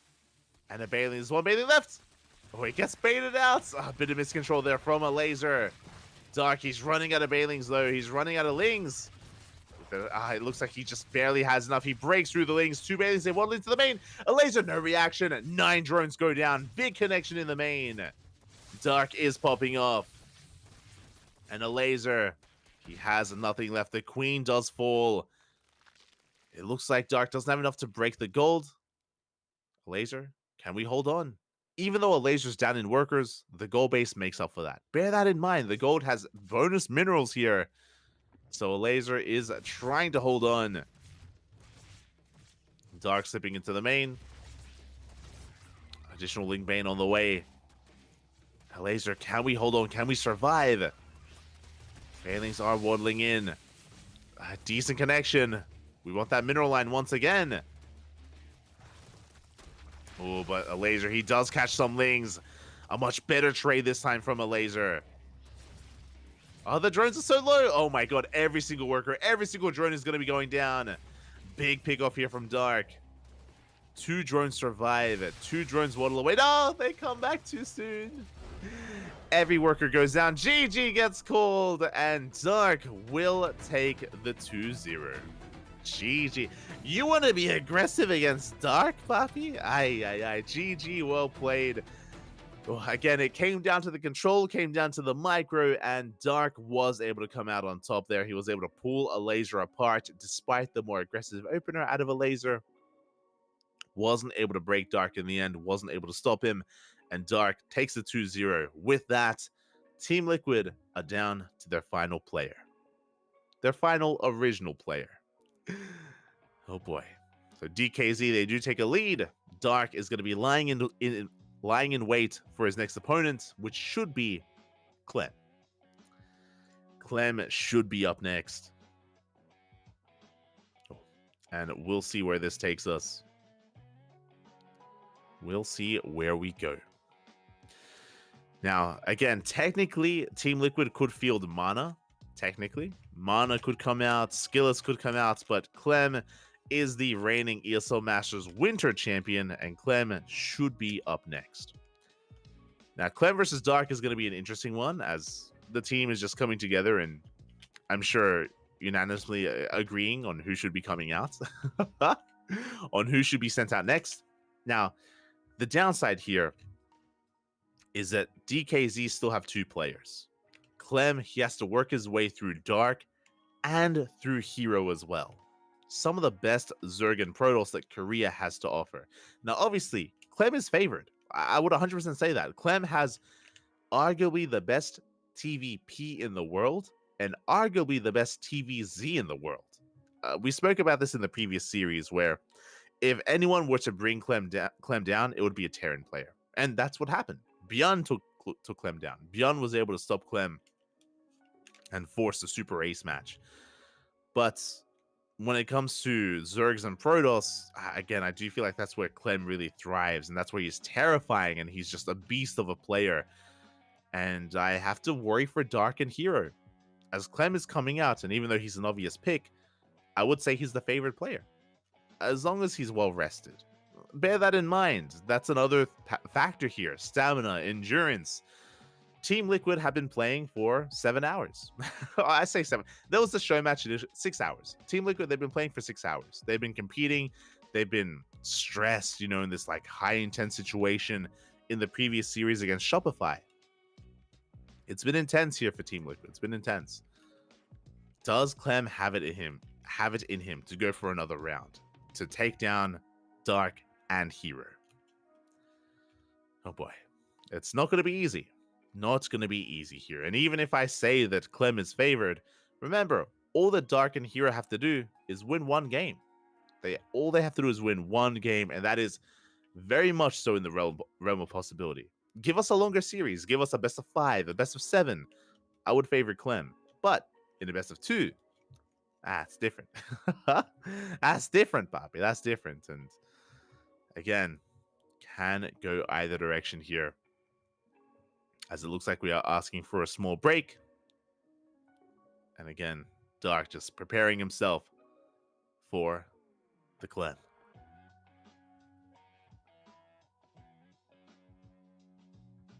Catching up. For a moment, I thought Bafi summoned the Team Liquid Council. Oh, God. They have been summoned. They have been brought forth here to answer for their crimes. To answer for why blue isn't blue. That's the real crime. What's going on? Shaking my head. No. I think well awake is more important for Clem than well rested. Yeah, I mean, has Clem gotten enough sleep today?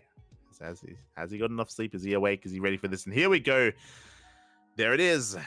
There was a chance that maybe it would be Mana or Skillus, but it is going to be Dark versus Clem up next. Here we go. Again, their ELOs are pretty comparable. You can see that Clem has the lead in ELO overall. And coming into this best of 2, I do want to give the edge to Clem. But the question becomes, can he pull off a 2-0? Because he needs a 2-0. DKZ Kimmy versus Team Liquid. Game 3. Let's start the game. Let's start the game. And here we go. Getting into our next series, here into our next best of 2. And spawning in the top left-hand corner of Oceanborn, we have the South Korean Zerg player, the blue Zerg. It is Dark for DKZ. And in the bottom right, we have his opponent. We have the French Terran, the reigning ESL Masters Winter Champion. It is Clem for Team Liquid.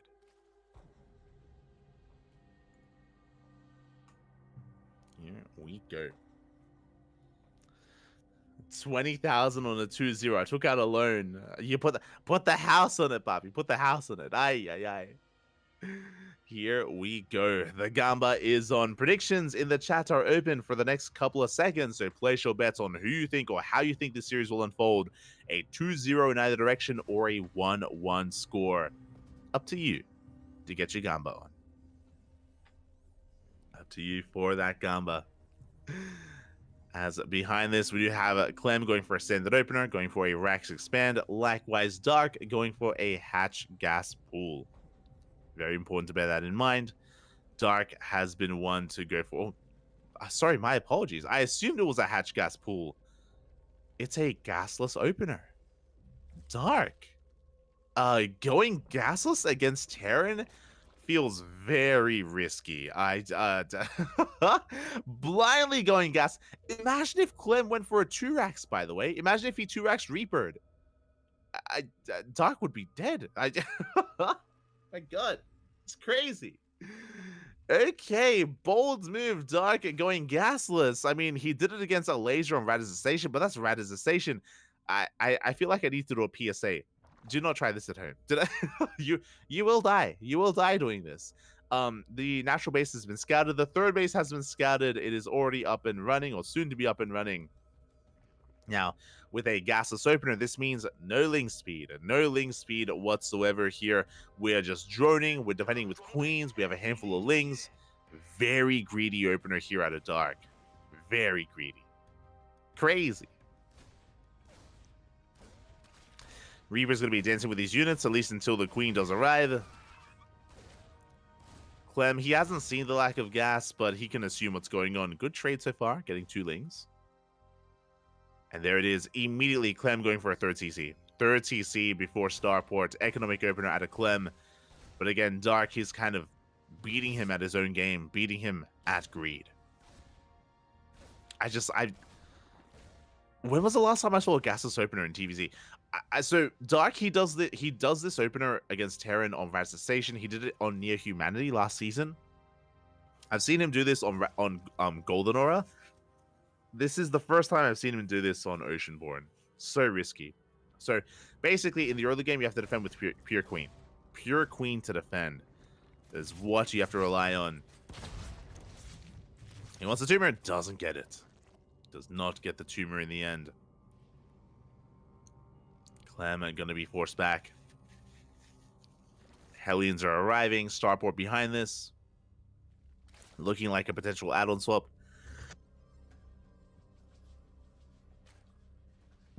And now we have our gases on the way. So for those that are curious, this is applicable to every matchup. If a Zerg player goes gasless, it usually means they're skipping link speed and they're going into roaches. And again, Darky is very fond of roaches in the Zerg versus Terran matchup, so roaches will be on the way.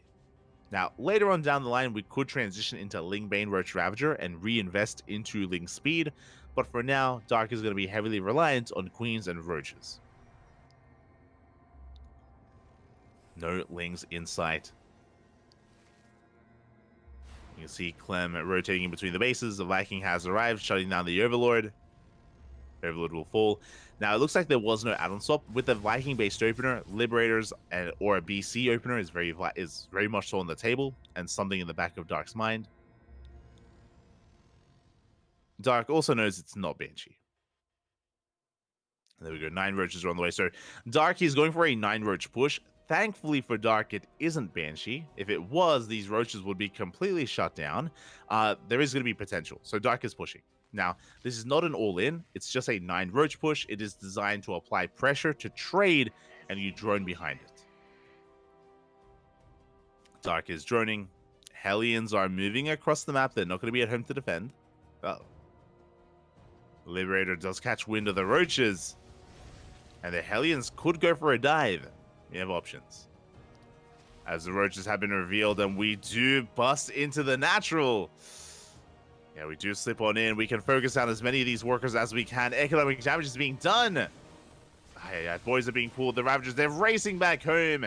Dark catching Clem completely out of position, completely off guard. SCVs are falling. This is becoming too much already.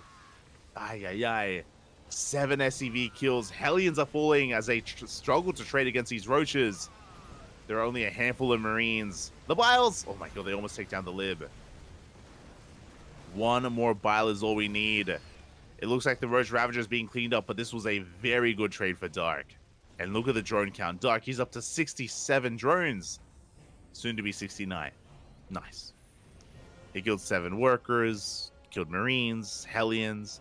Because he killed so many Hellions as well, it means that Clem doesn't really have much to threaten his opponent. And Clem is in a rough position. He's in a very rough position at this point. Going to be taking his 3rd base. Tanks are getting sieged up. And from here, Dark is just droning. Now, I was really curious to see what his first upgrade was going to be. That is +1 range, not +1 melee. So we are committing to Roach Ravager. Now, from here, we can go into +1. We can skip +2 range and go into +1 melee and go into like Ling Bane, Roach Ravager. And there it is. Link speed is on the way. We're thinking about it. We're getting there.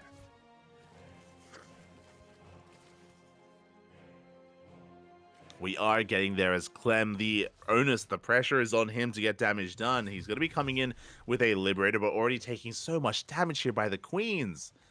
Spores repositioning. Dark droning up to 70. Just over 3 base saturation. Dark is double expanding, getting his 4th and his 5th base at the same time. And as he's working on those bases, he is working and building up his Roach Ravager army. And Dark has so much freedom. Because of the early game, there just hasn't been any harassments. The Lib can't do anything. There are no Hellions anymore. The Marine count was stifled. Now, finally, Clem is pushing out at the 7-minute 30 mark. And hey, we can cancel this base. Uh-oh. Dark, he's out of position. And we should be forcing a cancel. There we go. We do deny the 5th. A good start. A good start here by Clem. But also, bearing in mind what I just said, he denied the 5th, not the 4th. Dark is still up a base. Does still need that 5th hatchery, don't get me wrong, but again, he can afford to cancel.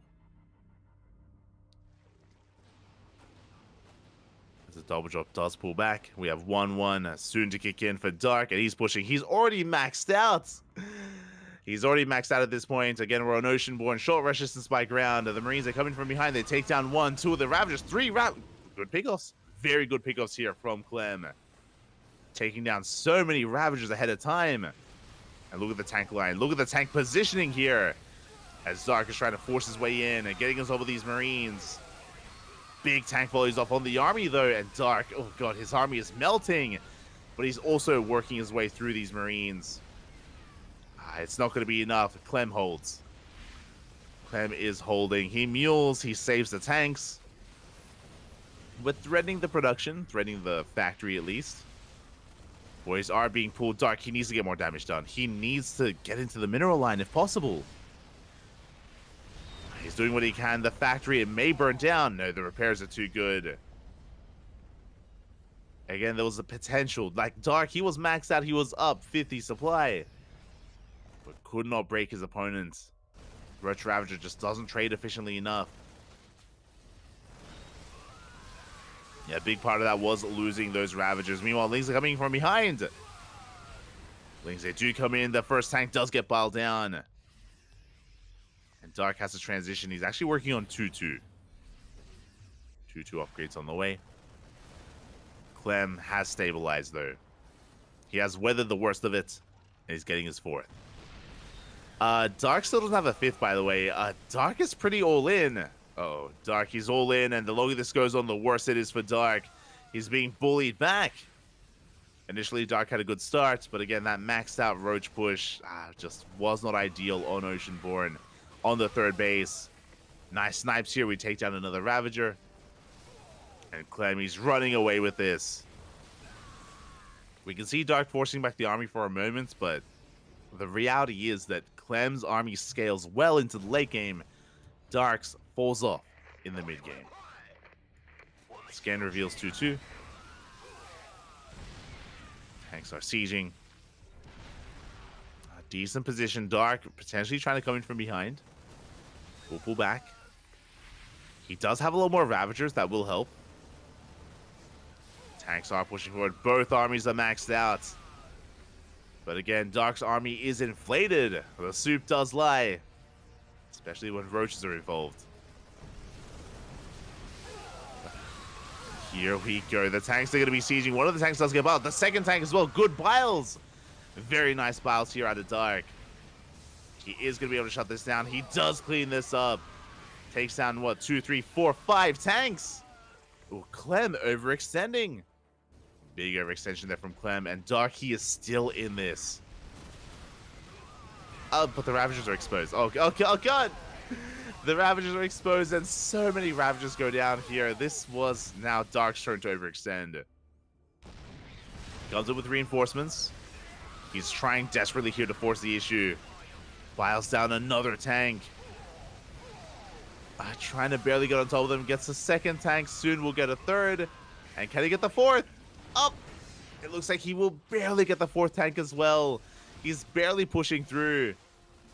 Getting into the mineral line again. Dark is all like he's been all in. He's been all in this entire time. 69 drones, nice. That's all he has. No fifth, no higher form of tech, no bailings, no hydrogen, no lurker, no infestation pit. Just 2-2 Ling Roach Ravager. That's all the Dark has. That's all he has to work with. Overlords are being shut down. Bile's going to be dodged as well. Clem again trading so efficiently against this army. The Marauders are going ham.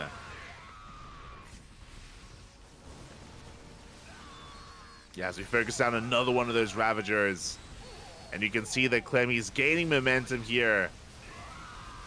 As he builds up his army, he's breaking through. GG gets called, and Clem, he will hold. He will survive against the All-In and take game number 1. GG. GG, well played. Dark had a good start. He had a good start here in game number 1, going gasless into a 9-roach push. The 9-roach push did a lot of damage, don't get me wrong. It did so much damage. And then Dark followed it up with an all-in. Maxed out on Roach Ravager with initially a 1-1 timing. But the positioning, the defensive position from Clem was too good. He had 4 tanks behind the army on the high ground, behind the production. And as Dark tried to force the issue, he just rammed into a brick wall of Terran. He lost far too much. And after the initial defense, Clem had a massive advantage. He had a massive advantage from that moment. It was an uphill battle from Dark. He was barely, almost not breaking through. And with that, Clem did hold, survives, takes the first game. GG. GG, well played. With that, it's going to be Dark's map of choice. Again, it's loser's pick, and Dark needs to pick a map here to fight back. If Dark can win this game, then he knocks himself out with his opponent, and we can get, or we do force a revive. And here we go in the top left-hand corner of Equilibrium for Dragon KZ Gaming, DKZ. It is Dark. Dark. And spawning in the bottom, top right-hand corner, we have for Team Liquid, Clem.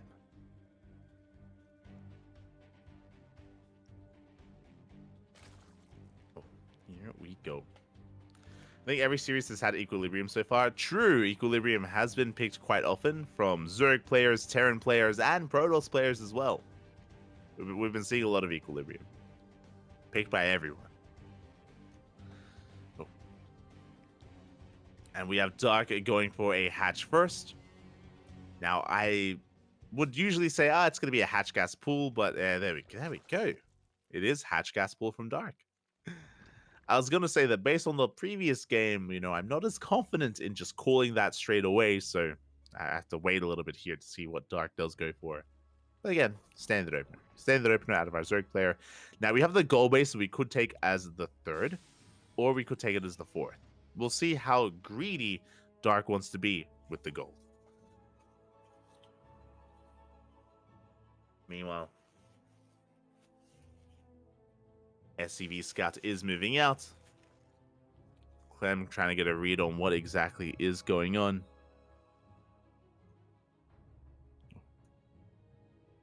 Overlord in position, getting a scout on any kind of proxy Raxes, making sure that, likewise, Clem is playing standard as well.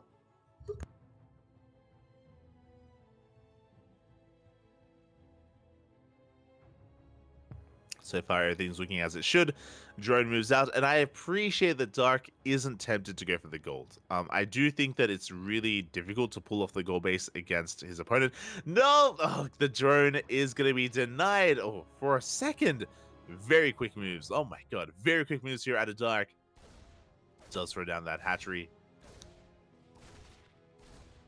Meanwhile, the Reaper does make it here into the natural. Going to be dancing with these Lings. The Queen has arrived, and we're looking for a drone kill, but Dark does morph in the Spore. Does save the worker.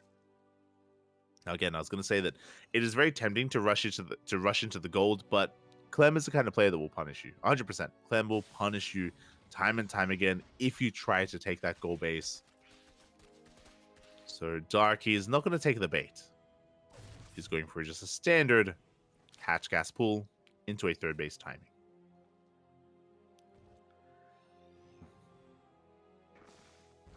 From here, we do see Clem, going for a more aggressive opener. Okay.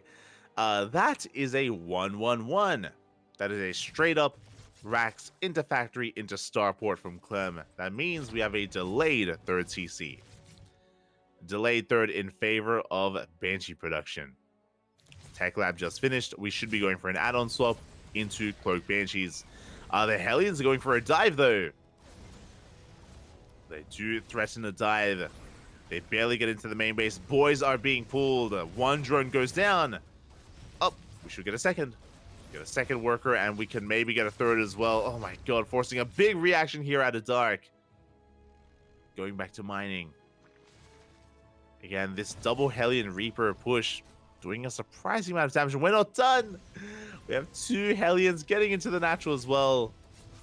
Forcing a lot of chaos. Oh my god, the drones line up. 6 workers go down. Can we get another volley? 7 workers. Can we get 8? Oh, we do get an 8th worker towards the end. Really good trade here out of Clem. More than should have really happened here. 4 Hellions for 8 drones. Very nicely done. You can see here Clem taking a massive economic lead. Takes down a creep tumor. And Dark's 4th is the gold. The gold base is now going to be taken as the 4th base. Behind this, the aggression of Clem hasn't ended. Remember, I said it was a 1-1-1, delayed third CC, which means Banshees are already in production. Cloak is on the way. Clem is soon to be hitting the field, yeah, with those Banshees. Does run into a Queen. Hellions get eyes on the 4th hatchery. Will be forced back. Will be forced back in the end.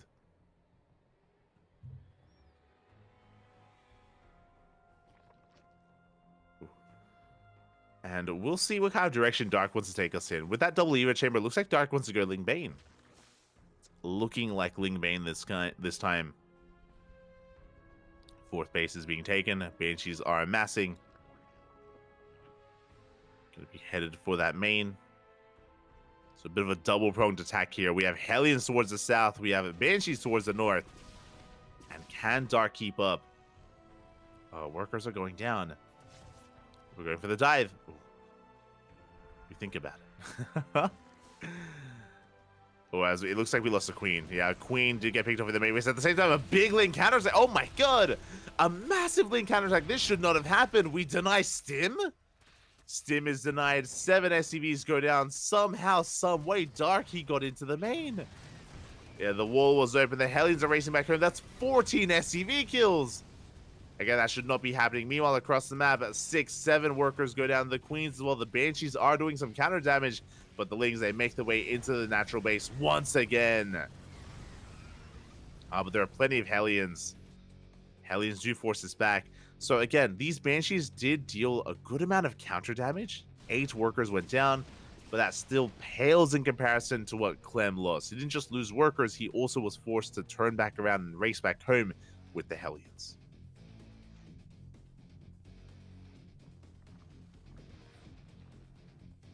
It was brutal. From here, the Banshees aren't done. They get another 3 drones. Now, Dark, I would say, is in a better position currently. He's in a commanding position as he's working on his lair. But, again, he has potential to bounce back. He has potential to deal some counter damage with these Hellions, with these Banshees. Gets 4 workers already. Oh! Cloak does kick in. Big surround! We finally do catch these Hellions. Every single Hellion goes down. Big catch there from Dark. Or double lib in the main. No, that isn't going to be able to stand up against that Spore, though. And Clem is doing a great job at recovering. Like, he's killing a lot of workers. He's denying mining time. Initially, Dark was up almost 10 workers, but now only up by 8. Plus mules, we have pretty comparable economies. Clem bouncing back after losing 14 SCVs like it was nothing. Oh, and this is not a good trade for Dark. He tries to go for a surround, but every single link is going to go down. Big overextension from the Zerg. Massive overextension. 6 drones go down. Dark is being pulled apart. He's being pulled apart at this point. He had a good moment earlier. He had a very good moment. But it's not going to even matter here as Clem is pushing. We have a Bailey Nest now on the way. We have 2 in production as well. Dark, hyper fixated, hyper committed here to his upgrades, but again, his economy, that's what's hurting. The economy is what is lacking here for Dark. A double drop coming in. Going to be threatening that fifth base. You can see Dark amassing Ling Bane. Oh, has to be careful not to be supply blocked.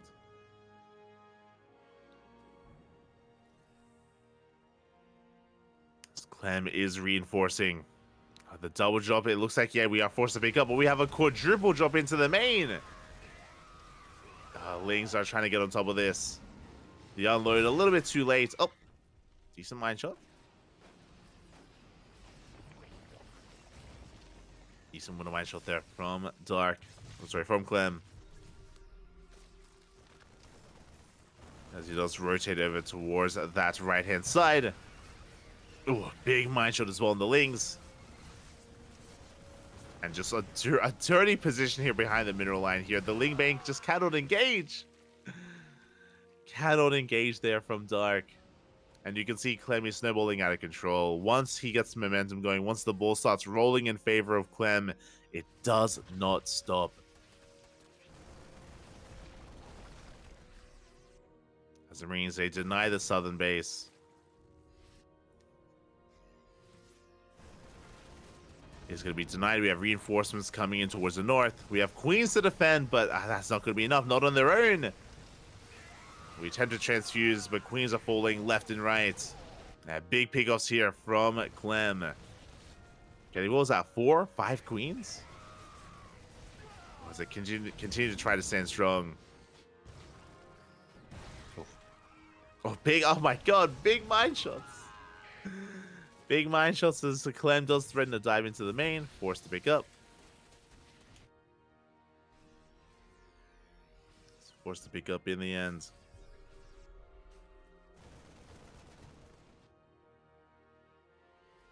We can see Clem just trying to be as active as possible. Dark setting it right through the center. There's a lot of pressure. We need to get into the mineral line. Bailey's roll in. They do roll in, and SCVs are going to be going down. There is no escape. Just like that, 17 workers go down. Ooh, Clem shaking his head on cams. So much economic damage, but the reality is that that is still not enough. Dark, he killed 18, 19 workers. That's good. That's great. That's beautiful. Clem is still ahead. Clem is on 4 bases, and he has mules. Clem is still in a good position. He is pushing. This was not enough damage. Just goes to show how far ahead Clem is.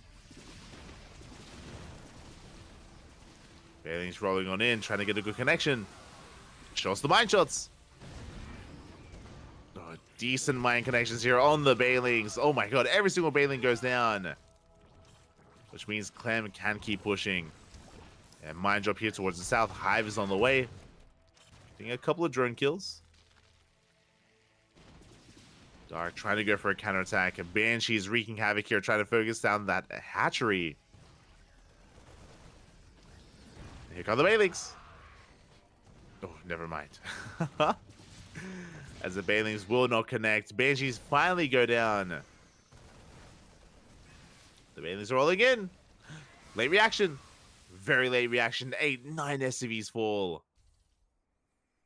And once again, Clem, he's still up in workers. Like, it's crazy. He's still up in workers, still up in economy. Like, these Bailing run-bys just are not enough. They're kind of keeping things very, like, they're keeping Dark in this. It's allowing Dark to tread water, but he needs more than, he needs to swim, Papi. He needs to swim. not just tread water. As we see Dark trying to gain map control. Clem pushing on left-hand side, and this space is being broken. Like, there's no saving this hatchery. The hatchery will fall. Dark gets knocked down to 4 bases. It's 4 base versus 5 base here. Bailing's rolling in. We do deny the CC. Oh my god, the mine shots. The mine shots are brutal. Drop into the main. We're going for that spawning pool. In a move of desperation, Dark gets into the mineral line. Goes for the planetary, and it looks like he will get a kill. Planetary goes down. And with that, Dark, he's hoping to equalize the economy. We're going to equalize there. As Clem is pushing. He's up 65 supply.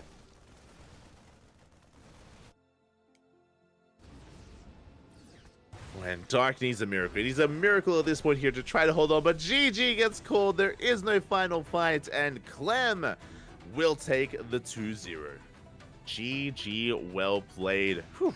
Clem takes the 2-0. Takes down Dark. And Clem stays on. He stays on for his team. He even things up. And it's going to be on a CranKy Gaming to field a 3rd player. Let's go. Let us go. Ooh. Again, Clem just having his way with Dark there, pulling him apart left and right. Dark had a good start. Remember, Dark, he killed 14 SCVs. That was meant to be a moment for Dark to get a lead in this series. But as he was killing workers, so was Clem. That's the reality, is that Clem, with his Banshee Harass, was achieving not as much, but enough damage to keep him in it. And to eventually stabilize to snowball out of control, Papi. Always out of control. And with that, it's going to be on CranKy Gaming. It's going to be on DKZ to figure out who do we send out next. And, you know, it should be Hero.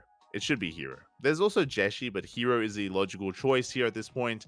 And I do believe that Hero has a better chance to bring down Clem than Dark has.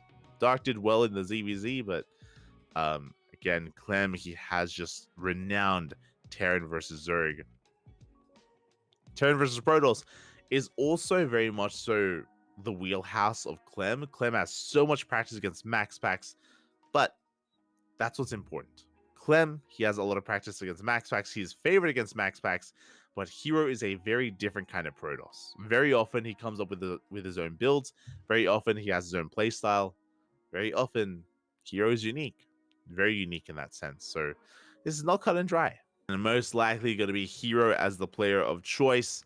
And the way this works is that whether it's Hero or Clem, if we get a 2-0, then we do force a revive. If it's a 1-1, then that's going to be both players knocking each other out. And we will have to revive once again, but from both teams. So a big moment here for both DKZ and Team Liquid. Oh boy. And from here, we are going to be going on a short break. I mean, we can try to pick and decide, like, where will this take us and who's going to be sent out, but should be Hero and Clem, and they will just be setting up their lobbies here for our next series. We're going to be going on a short break. When we return, we will have our next matchup. See you soon.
DKZ Gaming versus Team Liquid.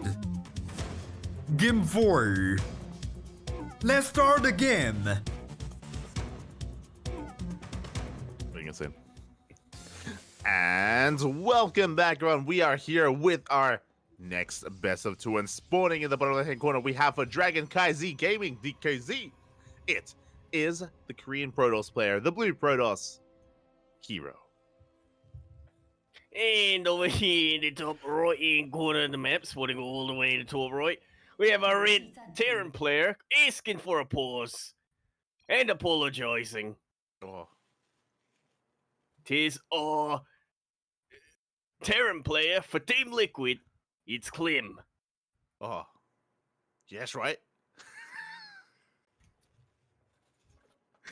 Beautiful, beautiful. Welcome back, Yaku, to the casting couch. Good to have you. Good to have you. Keep it secret longer. Yeah, it was very unclear as to who was talking. You're not wrong. You sounded just like Asher, actually. Exactly. Lunkers. But Still yeah, hot good to me. Good to have you back, Yaku. Hope you enjoyed your break. Hope you enjoyed your food as well. I'm a little bit celosa, a little bit jealous. Haha. A little bit silencio. Yeah, a little bit Arturo. If you will. Yeah, I understand. But yeah, with that, it looks like we do have that small break here. But again, we're about to dive into Hero versus Clem. Yaku, were you tuning into any of those matches? Have you seen any of the results? I saw a little bit of that. I definitely managed to catch Dark versus Clem here. Mm-hmm. Managed to watch Clem just continue his streak against Dark in particular. Yeah. Clem, I mean, he was favored coming into it. And I'll be honest, I do want to favor Clem coming into this series as well. But I do want to say that Hero has a better chance at bringing down Clem than Dark does. Dark, he already did his job, though. Again, if you did miss out, Dark did 2-0 later. So he was able to win out in that ZVZ, was able to bring down one of the Team Liquid boys. Likewise, Oliveira went toe-to-toe and went 1-1 with Cure. So they knocked each other out as well. That they did. So the pool is starting to narrow for both of our teams here. Hero and Clem, arguably the respective aces of both of their teams coming out right now. And I do agree with what you said. I think Hero does have a better chance going up against Clem. The big question coming into this, though, is what is Hero's form looking like? That is the question, as Clem arguably has the best Terran versus Protoss in the world at the moment. But I was just, talking about this as we were loading in. The reality is that Clem, he has a lot of practice against max packs, specifically. And because of that, that's why his TVP is so good. But Hero is a very different kind of Protoss player. Yeah, much more likely to embrace the chaos, if you will. Mm-hmm. Yeah, exactly. As we do have the probe getting across, I'm going to be delaying that CC for a little bit longer, being a bit of a nuisance here, as it is finally thrown down on location. But we have yet to determine our tech of choice here, whether Hero embraces something like a Stargate opener or a Twilight Council instead. Yeah, or something completely different. Huh? It's going to be one or the other, though. It should be. I mean, robot openers are not unheard of in this matchup. It is possible. I don't know if you remember this, but robot openers used to be a lot more standard and meta back when 3-Raxes were common. Because with a robot opener, you rush into Colossus really quickly, and you can just shut down 3-Raxes. Yeah, what was it, 2 Immortals, and then just try to rush into Colossus immediately after that? Yeah, it's coming back to me. It was a very safe way to play back in the day. But for now, we are just going to be settling into this. The probe has managed to escape. Adept going to be zooming across the map as well. The Twilight Council, the Cyber Core is done, and we have yet to determine our tech here. Again, a map as large as Alcyone, I wouldn't be opposed to a Stargate opener, but we'll see. Yeah, there's definitely a lot of options here for Stargates. There's definitely a lot of dead air that you can kind of park Void Rays or Tempest into if you were so inclined. This is weird. Hero, this is crazy. Instead, he heavily delays his tech. He throws down 2 more gates. That he does, and if we were only looking at Hero's POV, you might be thinking that he's playing in a PvZ, because sometimes, going vanilla stalkers is a thing in PvZ, but this is a PvT that we've got. Now, Hero is throwing down okay, I guess that's just a spotter pylon for now as he sends a probe home. Yeah, he scouts the 1-1-1 opener. He does get eyes on the Raven and the Disable that's being researched, the Interference Matrix. Pretty standard setup here from Clem. Meanwhile, we have 4 Hellions pushing out across the map. And do we have enough to defend? Oh, I doubt it. The Sentry gets 2-shotted, and there's really not enough to provide any body blocking or any defense here that can really keep up with the speed of the Hellions. 4 probes go down, and Clem will be losing all of them, most of them, but that's decent damage. Yeah, and now Hero, this feels pretty all in, like pretty committed. Hero is pushing out across the map with his Stalkers. Again, he has 3 gateways, so he can reinforce across the map with that pylon that you did point out. Hero, he's taking a 3rd base behind this, but again, he's without any tech. Like, he's crazy. This is like, why. Yeah, this go. This is why he's going to be the one to really catch Clem off guard, because we're already being caught off guard, and we have perfect vision. I thought you were gonna say this is why. This is the Y-axis being embraced right now by Hero. That's what's happening right now. A little bit of patience is leaking out of him, yeah. It is. The patience is leaking out, and there it is. We have the Forge, Twilight Council, and the Robo. All the tech gets thrown down at once as Hero is taking his 3rd. But yeah, just a really interesting opener here from our Protoss player, and with this we're going to charge. Yeah, possibly a little bit of a Swarm Toss style coming out from Hero. It'll be interesting to see what he gets from that Robo facility.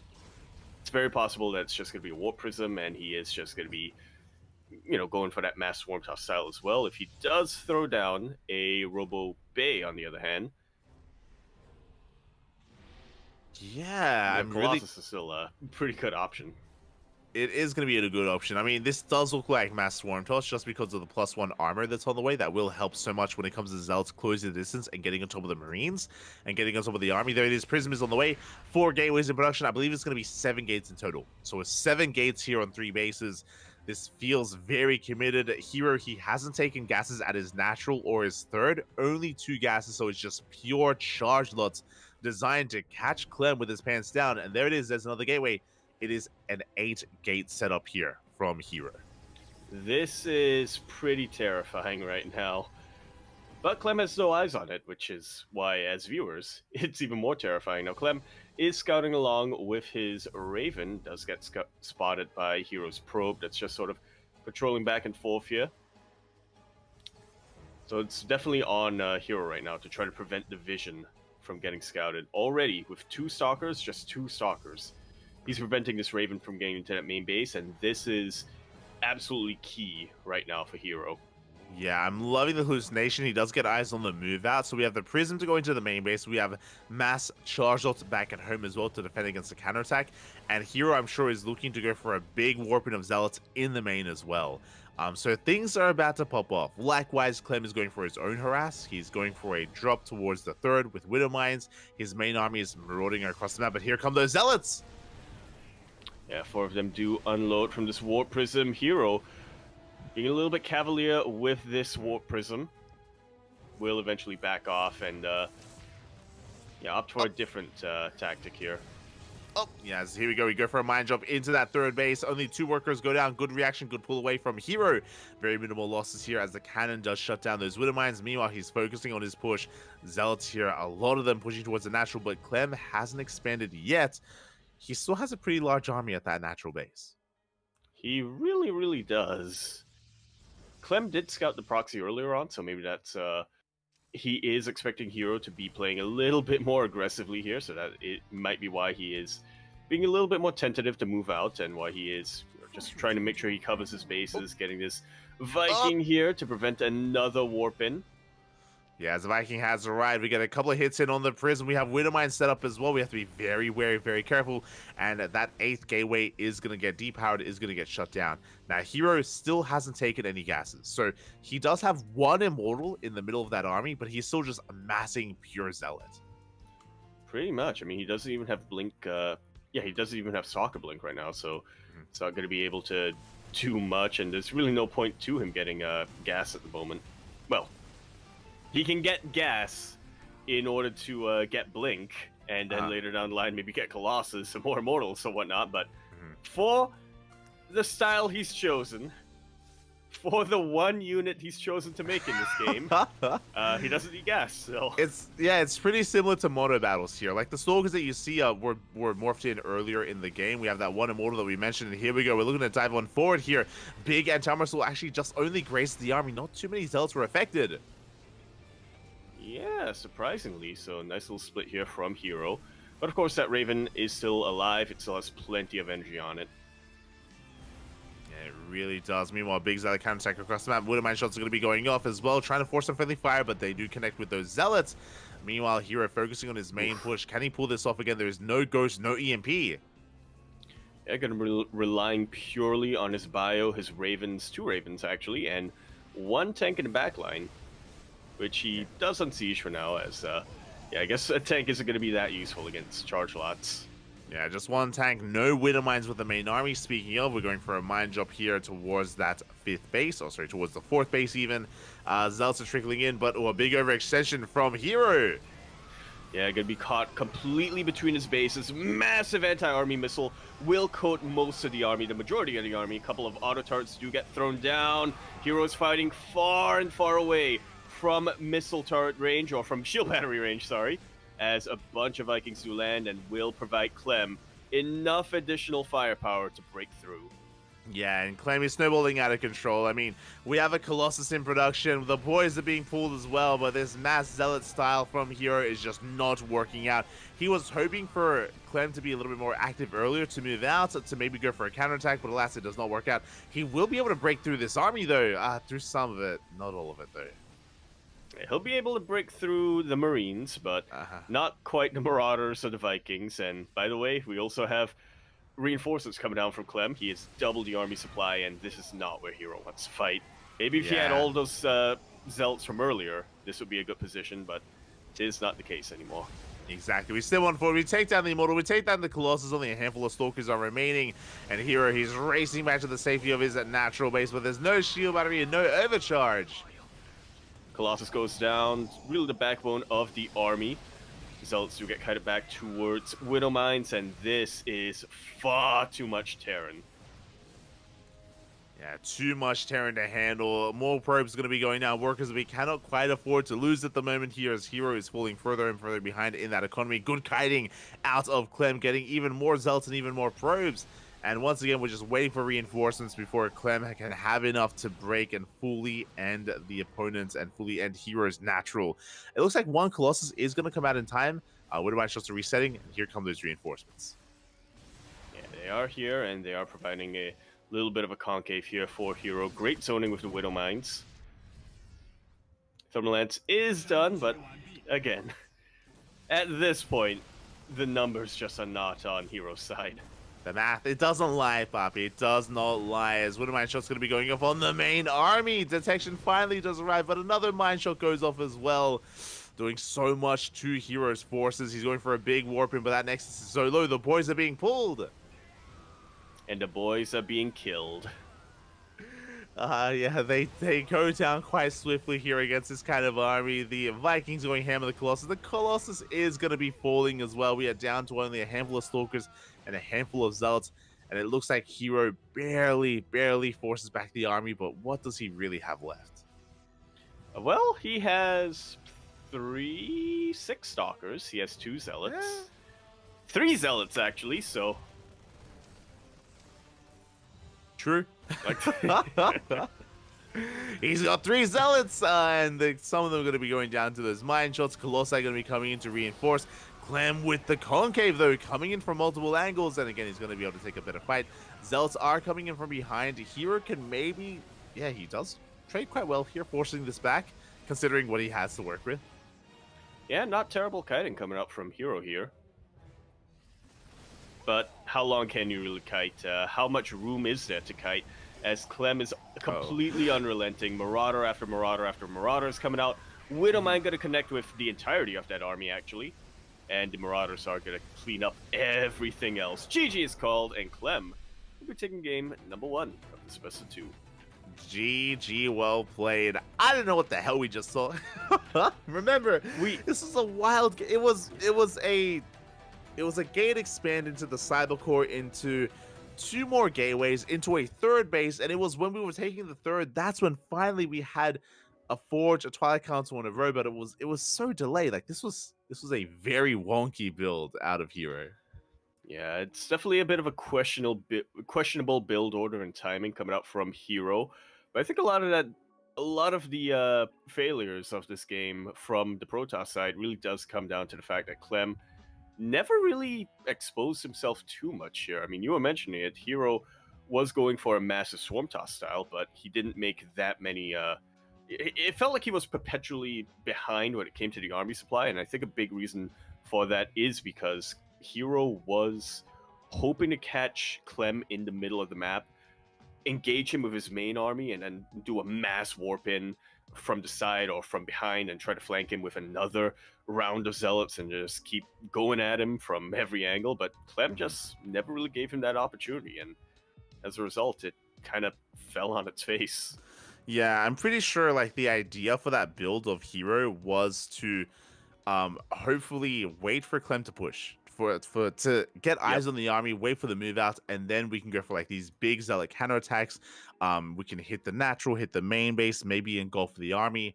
But Clem was pretty chill. He was staying on his side of the map until he dealt with the Prism, until he dealt with the Zealots, with the proxy gateway, if you remember, and then he pushed. Then he committed to his attack.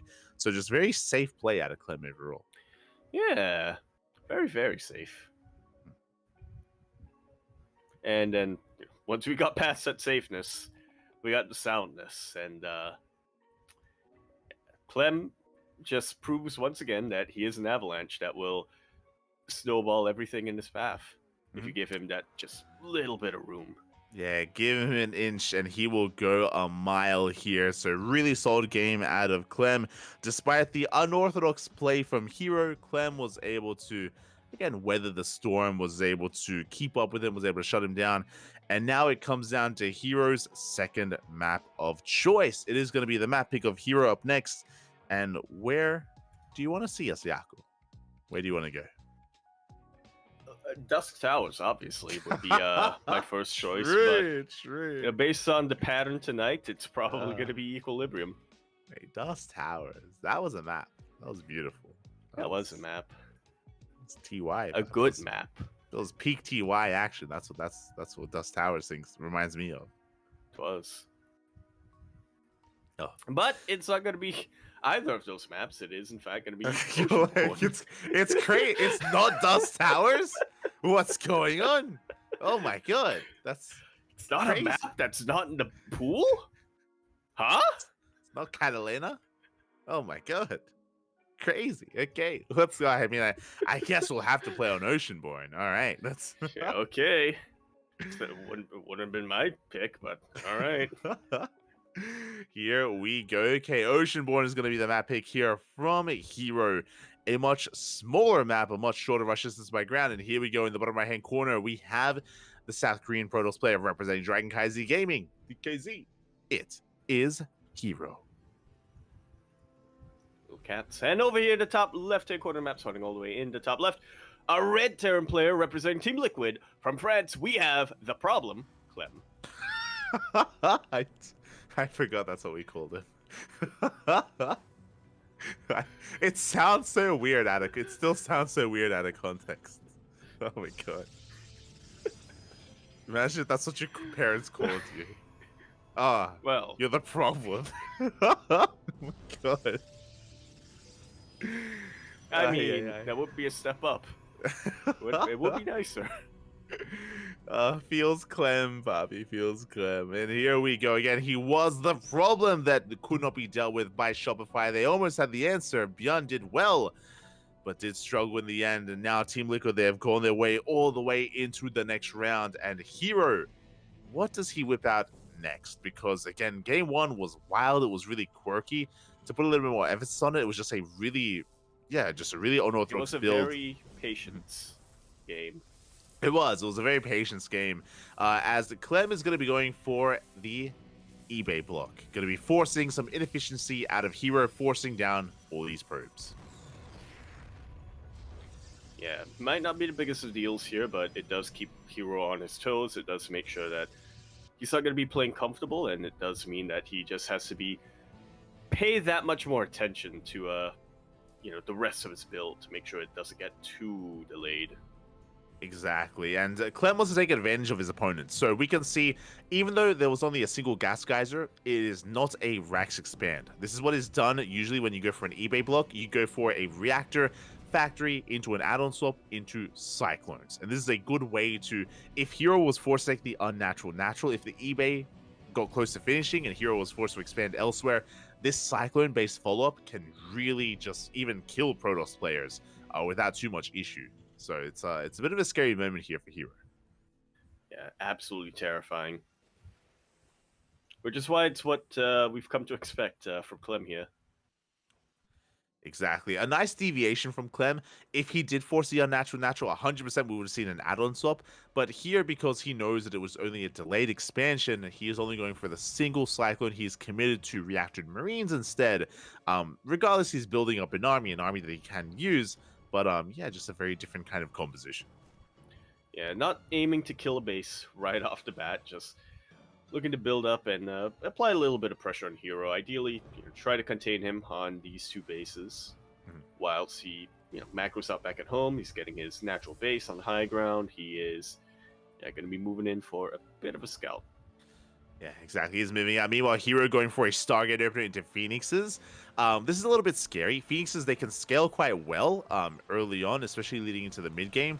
But one Phoenix on its own can't really do too much here. We do need a second Phoenix. Shield battery is about to finish up, though, and Hero is going to be able to hold on to his natural.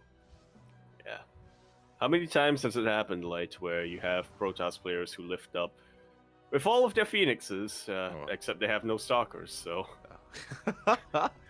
Those units end up falling. Yeah, it's a little bit to the ground, smokish. not taking damage. Yeah, that does happen. That does happen. Maybe they should. Not naming names, but imagine a world where you lift up a unit, then you drop it. It takes they like take fall damage. Yeah. Yes. I want that, but I also want it to happen if you have Reapers knock a unit off a cliff with my the KD8 charges as well. Let me go say I also want it with Medivacs when they drop Marines. They God. It's interesting. No, Marines would, they land on their feet. Or Yeah. they do the Assassin's Creed thing, so. Yeah, they roll. You just roll. Just roll when you're Exactly. falling, and then you don't take any fall damage. That's how it works. Yeah. The combat roll. Math. As Phoenixes are just going to be amassing, we can see Clem does fall back home. Does pull back here, just still working on his cyclone count, working towards stim, combat shields, a 3-1-1 setup here, pretty standard setup overall. The starport was delayed, so we do have an abundance of units to work with. Oh, as we do pick up the cyclone. The repairs. Yeah, repair coming in clutch. Still kind of weird that SCVs can repair a unit that's suspended in midair, but I'm not complaining. Yeah, it's okay. They throw their spanners up in the air and they can twist knobs and make sure it stays afloat. It's like when you hit something with a hammer or with a wrench in video games and then it gets repaired. Yeah. Same logic. They throw it up, it connects. Shout out to TF2. Yep. That was exactly where my mind went. Yeah. And here we go. Clem is going to be pushing. Some reinforcements get caught out, but the Phoenixes are back at home, the Phoenixes are across the map, which means they are not back at home, which means Clem could get some damage done here with this army. Yeah, he does have stim, but he doesn't really have medevacs to support this army, so he's in a little bit of a precarious position. He is playing it safe once again, just taking damage or getting damage done on sort of the edges of the base rather than pushing into that entrenched position. Yeah, meanwhile, Clem was hoping to deny the third, but we already have one on the way. in an interesting position. The center third base has been taken instead by Hero. And potentially a fourth? I'm watching that probe on the mini-map. I don't trust it. After game number 1, I don't think we can really count anything out here for Hero. Yeah, never trust the probe as the third base is being taken. Meanwhile, the Phoenixes, they do catch quite a lot of units here in the main base. Yeah, that's actually pretty impactful. It does delay Clem's reinforcements quite a bit. It does mean that he is being pulled back each and every time he tries to push out. So this third base of Hero can go completely unpunished. Oh, it really can, and from here, Hero is going to be able to get eyes on the move out, able to slow it down, pick off Marines, pick off Medivacs, and just delay any kind of push here. Hero with full map control behind this, going Phoenix into Colossus. Yeah, something that we expected to come out from him in game number 1. That's where, after he got that Robo facility, and that Robo Bay, that's where he thought he was taking towards, and he did eventually. Yeah. But this time he's taking towards that direction much quicker. I mean, this time we have a much more sane build and opener out of Hero, and it's all making sense. It's all coming together. Yeah, patience has been exercised.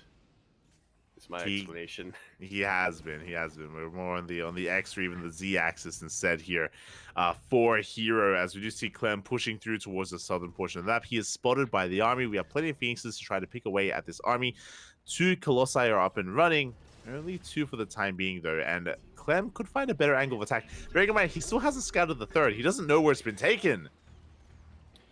Yeah, for all he knows, Hero is still stuck on 2 bases, but with that movement of the Protoss army, I think he's going to be able to put 2 and 2 together, sends out that Spotter Marine, and yep, we'll confirm that is not where he expected the third base to be, but is potentially where he wants to fight. Yeah, he has spotted. We do have a Marine jump being sent towards that location. Big swipes here from the Colossus. Oh my god, just having their way with that army. Yeah, Thermal Lance finished up a little while ago, and only 2 volleys, or rather, it only takes 2 volleys to wipe out these Marines. Exactly, and the Marines, they do get shut down. We do see a drop here towards the right-hand side. Once again, shut down here by the Phoenixes as well. Here, he has been in control, but the Colossus! Yeah, he has mostly been in control, but a couple of things can be tightened up a little bit. One Colossus going down like that is a pretty big mistake here for Hero. Clem, however, still not feeling confident enough to push in. Still can't quite push into the third base when there are still 2 Colossus behind all of this. Yeah, again, like the Phoenix control has been really solid out of Hero. As you mentioned, losing 1 Colossus is huge just because 3 is critical mass. And now we have to rebuild Colossi and then start working towards Disruptors or High Templar. Templar Archives is just now finishing up to work towards potentially Storm or just Archons. And yeah, Hero, he's just chilling back at home. He's turtling up on 4 bases. He is looking to refine his army. Yeah, he has gotten away with this third base. That's a mouthful and a half. With this third base, and now he's expanding towards a 4th base, as you said, just diversifying his AoE. Still a little bit of Versus Storm, but is working towards eventually getting that end game very high tech Robo army. Yeah, definitely.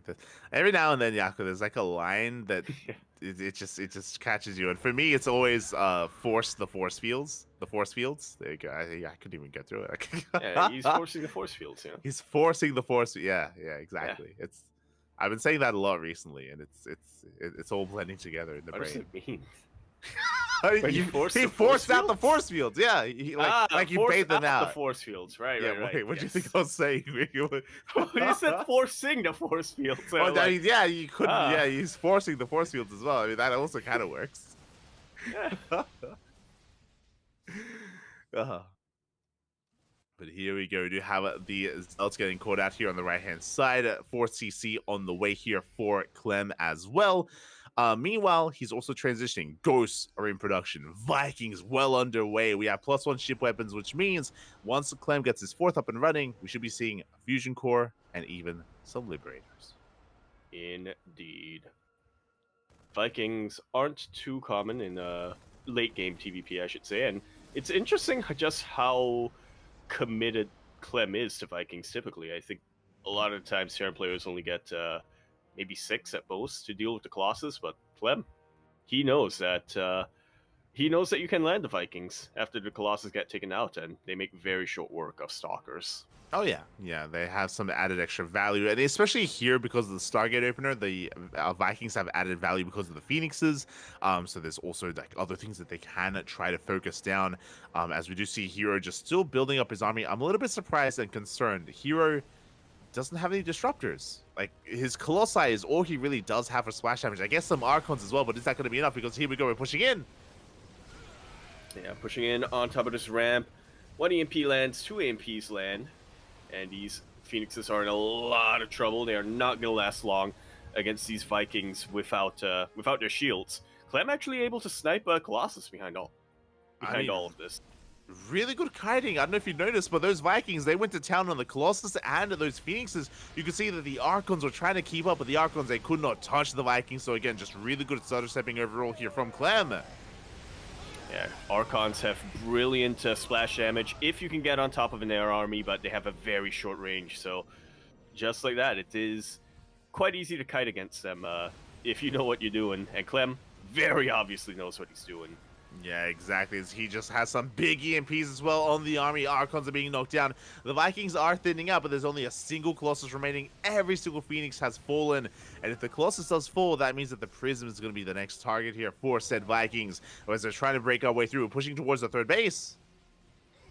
And Clem is starting to run out of room to kite back to, which is why he stims on forward. And he knows that he can try to fight this army toe-to-toe. He just needs to land 1 or 2 really good EMPs, and he knows he can go toe-to-toe with this army. Yeah, exactly. A couple of good EMPs is all it does take here. Another big warping of reinforcements, big warping of Zealots here on the way for Hero. And Clem is still amassing his army here. He is trying to sneak out a 5th CC, but it has been spotted, and Hero may be looking to deny it.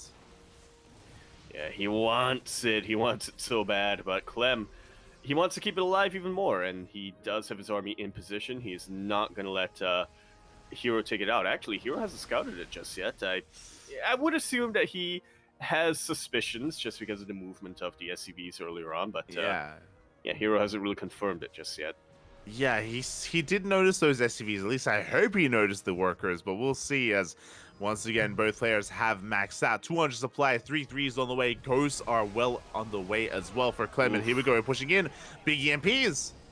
Huge EMPs, but still very big volleys from those Colossus, and still plenty of Archons that we're actually in the back line. So on the one hand, weren't quite able to provide the splash damage, but on the other hand, we're shielded from the EMPs. True, they were, at least initially, but big EMPs once again. The Archons, they go down. 1 Colossus falls, 2nd Colossus as well. There's only 1 Colossus remaining, but the Zealots are coming in to reinforce here. The ground army of Hero is still looking a little bit terrifying as we do get a Colossus in the face. Ouch. It's moist, Oh, and here we go. The final Colossus does fall. The splash damage non-existent here for Heroes. Once again, we're going to be tracking the Colossus as it does float up. 5th CC is up and running, and Clem, he's running away with this economically. He really, really is. He's on a higher worker count right now than his Protoss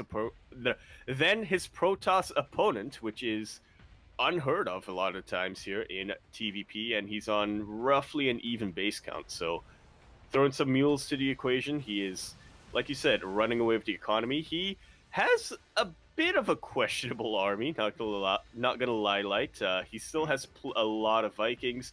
There we go, Fusion Core just now being thrown down, so eventually he should be transitioning more towards Liberators. Yeah, I agree. I think this Fusion Core is late. I do think this Fusion Core is quite delayed here for Clem. As a result, Liberator production has been delayed as well. And that means that Hero can still go toe-to-toe with this army. Doesn't have to worry about liberation zones yet. Yeah, Clem not really able to zone out the army the way that he would really like to. Not really able to have those Liberators provide their massive freedom zones and massive single target damage against some of these short range or even melee units like the Zealots or the Archons. Yeah, exactly. And I mean, now it's on the way, right? We have the first Liberator in production. We should be getting Liberator range momentarily as well. Hero does have the high ground, though. Does outposition his opponent for a moment there. The Colossi going ham here on the Bio Army. And it looks like Hero knows that he can keep this high ground. And as long as he does, Clem will never want to really engage into this position. Now, Hero is in a little bit of a precarious position, though, because while he will have that high ground, he'll be stuck. So instead, he backs away. He's going to try to find damage elsewhere. Yeah, it does rotate it around, and I do think he has got an eyes on the 5th, but he's not able to do any damage to it again. Just a massive amount of Vikings pushing on forward. The Archons forcing back that Bio Army as well. Big EMPs, the Vikings, they're committing to the Colossus. And they will be taking the Colossus out. Even with just that one Liberator, we can see that it really concentrated a lot of attention here from the range units of Hero. Did allow Clem to get a couple more volleys off on the Protoss army. Yeah, exactly. As the Colossus rocks up just in time to die, as it gets two-shot by the Vikings, it does fall, and that lib count is getting higher and higher. We have 5 Liberators being produced at a time, and Hero is just not ready to deal with libs. He really is not. The only unit that can really reliably deal with Liberators right now are Stalkers, and eventually when you get enough Liberators, they can just start to ignore the Stalkers. Those freedom zones will just absolutely obliterate anything under it, including Stalkers. Oh yeah, so that's a lot of freedom, Papi. That's a lot of freedom, and you just can't quite do much about that. As there we go, the zones have been thrown down. A big EMPs here, once again grazing those Archons as Zelte try to get on top of the army. But to try to get on top of the army, they have to pass the freedom. Yeah. And that freedom doesn't take too kindly. Oh, that is a massive purification nova, though. And just like that, Hero finds himself a lot of momentum. We're 18 minutes in. Finally, we got our first disruptor. This is what we've been missing the entire game. The first Nova does pop off. Hero, though, does he have enough to break his opponent? We do have a Liberator harassing across the map. 12 probes have gone down. The economy of Hero not looking too hot right now, but we have a second disruptor. We do have a second disruptor, and we have, if we get just one more really juicy connection like we got earlier on, then I think Hero's going to be in a fantastic position. He can kill a base or two, potentially even start hurting the production of Clem as well. Decent purification over there. Didn't really take out any ghosts, but that was still a decent number of Marauders taken out. Yeah, exactly. As we're pushing on forward, he takes down another Liberator as well. Nova going to be going off towards that middle line, gets 3 SCVs, but oh my god, look at the Liberator wave coming out from the production. You love to see it. That's the wave of freedom right there. Oh my god, the freedom has arrived. Here comes the liberation as well, and a Hero, he has to back off. Even though he's had some really good connections, some really good Novas, it's still not quite enough, and unfortunately for Hero, Novas, they do not shoot up. That they do not. Man, imagine if they did, though. Ah. That's up!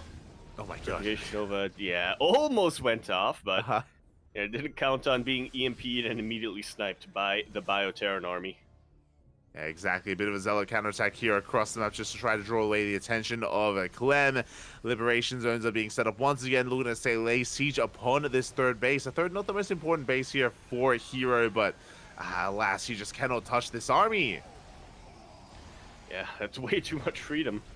Everything's being zoned away. The Disruptors are trying their best to try to catch a couple of ghosts here and there, but Clem can just retreat to the safety of the liberation zones.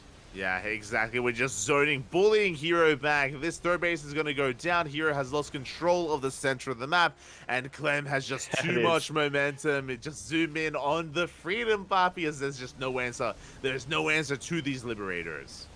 Those beautiful Venn diagrams. They overlap each other. Hero looks like he's preparing for one last ditch attempt to maybe try to draw Clem back and ideally try to go for a little bit of a surround, but I'm not convinced it's going to work out, Light.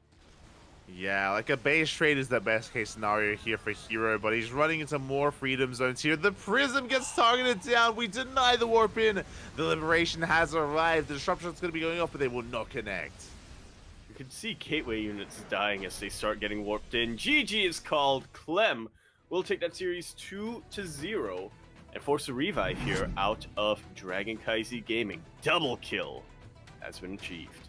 GG, well played. Clem, he 2-0s Dark, he 2-0s Hero. And now Dragon KZ Gaming, they are up against the wall. They have a revive. But who do they revive? Who indeed? Who? You know what? Against Clem. You were talking about it earlier, like DKZ. They are a team of aces. So far, 2 of their aces have been unable to really deal with Clem here. 2 aces from 2 different races, Zerg and Protoss. But there is one more matchup that Clem hasn't faced from Dragon KZ Gaming, which is at TVT. And I was going to make a joke about that and say that F91 should show up since he played Terran in the show match earlier. But according to Wikipedia, his main race is in fact Zerg. So yeah, that is ruined. Oliveira will probably be... I don't know. Oliveira, I think, would be a really good option against Clem's particularly, especially since Clem, he was talking about it earlier, he's not feeling too confident in TVT. But can Oliveira keep that going and continue to get the potential... I guess it's not an all kill at this point, but can he keep it going? Can he win not just 2 games in a row, but potentially another 2 games in a row? Yeah, I'm all with you there. By the way, I could hear it already in the brain. I was like, and that's why we need F91 to come out swinging here as the Terran race, to come out to represent DKZ and to really show Clem what they're made of. But yeah, I'm really on the fence with Oliveira. Like Oliveira, he's a very difficult player to read. Like, when it comes to his state and when it comes to his form, like he's a very good player, don't get me wrong, but we also don't really get to see enough of Oliveira in recent times just because, you know, visa issues earlier this year. He wasn't a part of Gamers 8, he wasn't a part of Home Story Cup, he wasn't a part of DreamHack Yongshipping just because of, again, early year issues in 2023. So it's hard to say, like, is he more favored than Hero against Clem? Potentially. I think Oliveira has to be the way here. It has to be the way to bring Clem down. Yeah, I would definitely count on that. Because if my math is correct, if my math is correct, obviously, at this point, Clem only needs to win one more map. But if Oliveira can take the 2-0, which I think is absolutely doable for Oliveira, if he can take that 2-0 and then potentially force a revive from either, I would say Clem or Cure. I think those are probably the players who Team Liquid would want to revive against Oliveira. Then we get another best of 2. What about the Super Ace though? True. That. So what you're saying here is basically, regardless of who gets revived for Dragon KZ Gaming, whether it's Oliveira, whether it's Hero, whether it's Dark, it's all versus Terran. You know, Clem, you know, the potential revived Cure as well. Like we needed to pull off the TVTs or the PVTs. And is Oliveira feeling confident in his TVT? I mean, hey, you know, he won a championship and he looked damn strong against Maru quite some time ago. Can he bring out that inner Oliveira again? Can we do it? Can we pull it off? Can we pull it off? Look, all I'm saying here for Team Liquid is I don't see Skillus in the call. I don't see a laser in the call anymore. And I'm not sure if Mana's feeling too up to it tonight. So in the end, I think we're definitely going to be seeing versus Terran matchups coming out from Team Liquid. Yeah, I can feel the TVTs, but you can see that our players are probably just deliberating. We're getting a little bit of insight here on some thoughts from Oliveira as well. Don't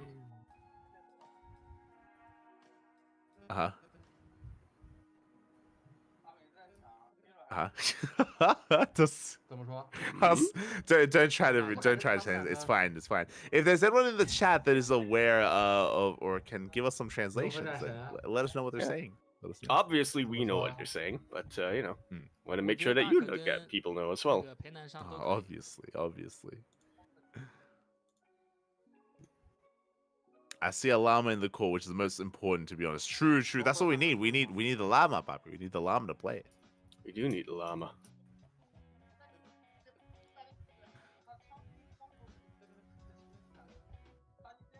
But it says we have some sign language coming up from Hero here. Oh yeah. He's translating. Oh, he's given up on translating. Oh, yeah. I mean, it's look his risks, you know, right? We gotta take care of ourselves. We gotta take care. Yeah.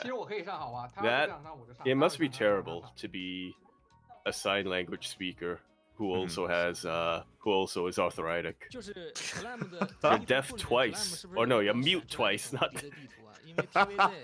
You're double muted. God damn it. Shaking my head.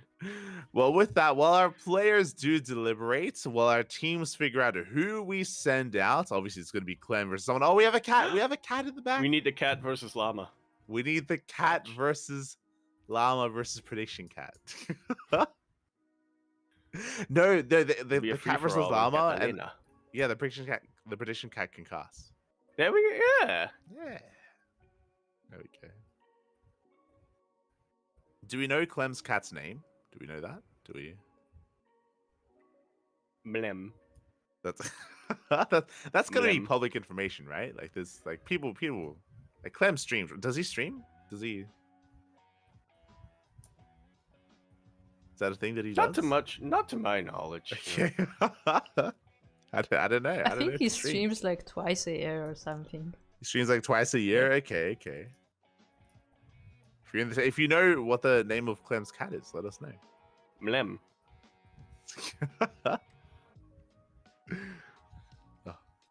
But I think for now, we're going to be going on a short break. Our team is just trying to figure out who is going to be fielded. And we'll be back very shortly with our answer. Yeah, sooner than you suspect, so do not go anywhere.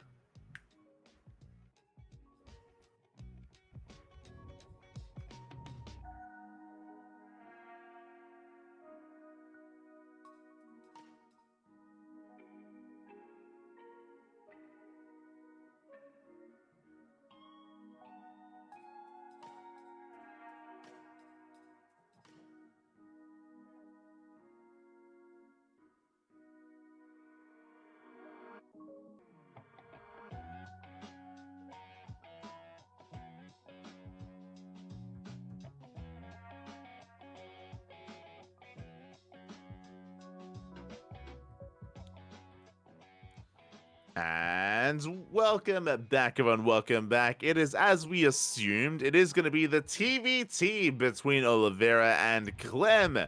And the pressure is now on. For a bit of context here, Clem needs one win. One win, and it all ends. And Team Liquid will be advancing on to tomorrow's playoff day number 3. Meanwhile, Oliveira needs a 2-0. He needs to win every game moving forward as he is the revived player.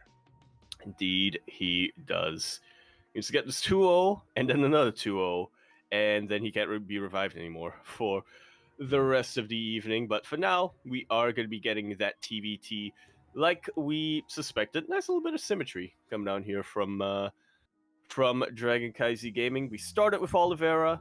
We ended with Oliveira. Well, potentially end it with Oliveira, as if he does win this, then we're gonna have another player. Versus Team Liquid. Game 5. Let's start the game. Let's start the game as we are getting into potentially our final series here. And here we go in the top right-hand corner of Equilibrium. We have representing Dragon Kaizi Gaming, the Chinese Terran player, the reigning world champion. It is Oliveira. And over here in the top left-hand corner of the map, we have our red Terran player, the current ESL Masters reigning champion. For Team Liquid, we have Clem. The cat is a ball. It's a loaf, a ball.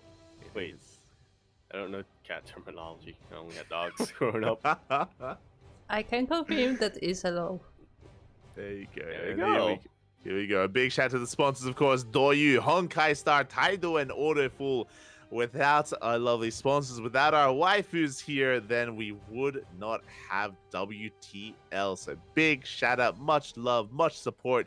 World Team League, Kung Fu Cup, Master Coliseum, all sponsored by these lovely companies, these lovely products. Much love. Indeed. It all ties together as well, you know? You need the Autoful chair. Yep. And the Taidu peripherals. Yep. For your Honkai waifus / husbandos to sit on and utilize while they bank with Doyen. There you go. See, I like that you added the husbandos as well, you know, just to make sure we cover all our bases. Yes. Yeah. True. I'm curious. Yaku, you know the terminology. I do. Do you have something to say, Yaku? Do you? I do. Have you played Honkai Star? Have you? I looked it up on Steam because I was pretty excited, but then I saw I was deceived, like. I saw a game called Honkai Star Rail. Right. Yep. I was expecting a train game. I was let down. You're like, where was the rails? I wanted a train simulator.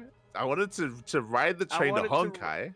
Yeah, through the stars. Yeah, through the stars, and there was no train. There was anime waifus instead, and I was thoroughly disappointed. Yeah, nothing but anime waifus and microtransactions. Yeah, the hell. I was let down. The hell, Honkai.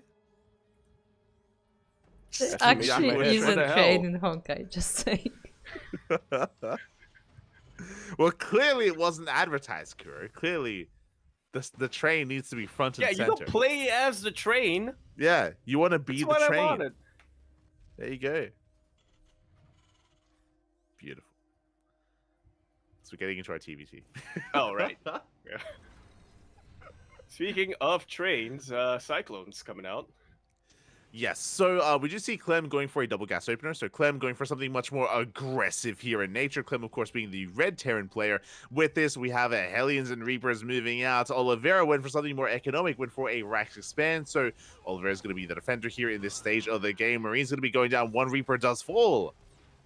And the other will follow suit thanks to this lock-on from Cyclone.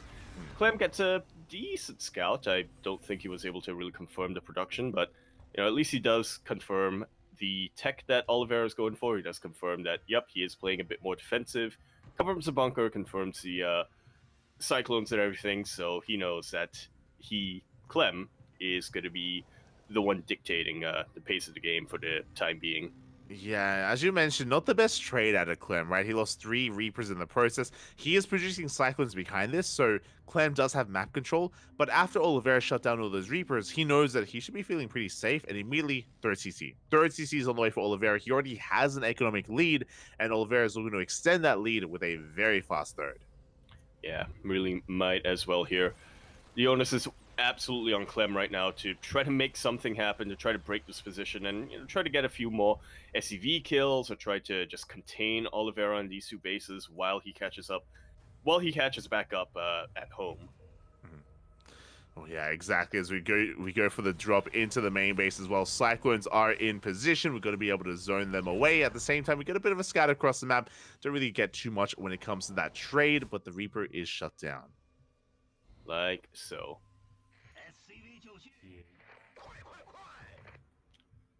Meanwhile, both of our players teching in pretty much the same direction. I say teching in pretty much the same direction. Clem does not seem to have thrown down any additional Raxes just yet, but I would be very surprised if we were to see a mech game coming out from Clem. Yeah, exactly. As here we go, we do see ourselves just building up here on 2 bases. Stim is on the way from both players as well. Do have our third CC on the way for Clem. It is a bit later compared to his opponent. So again, Oliveira still has that advantage, but it's about whether or not he can get his third base up and running or not. We'll see. Yeah, it's definitely a very big if, and definitely what a lot of how the rest of the game goes is hinging on. Clem has backed off for the time being is going to be, once again, just trying to catch back up economically back home. Scans, confirms Oliveira does have that third orbital ready and waiting, but isn't quite in position to mine from yet, so Clem might be able to land his third a little bit quicker.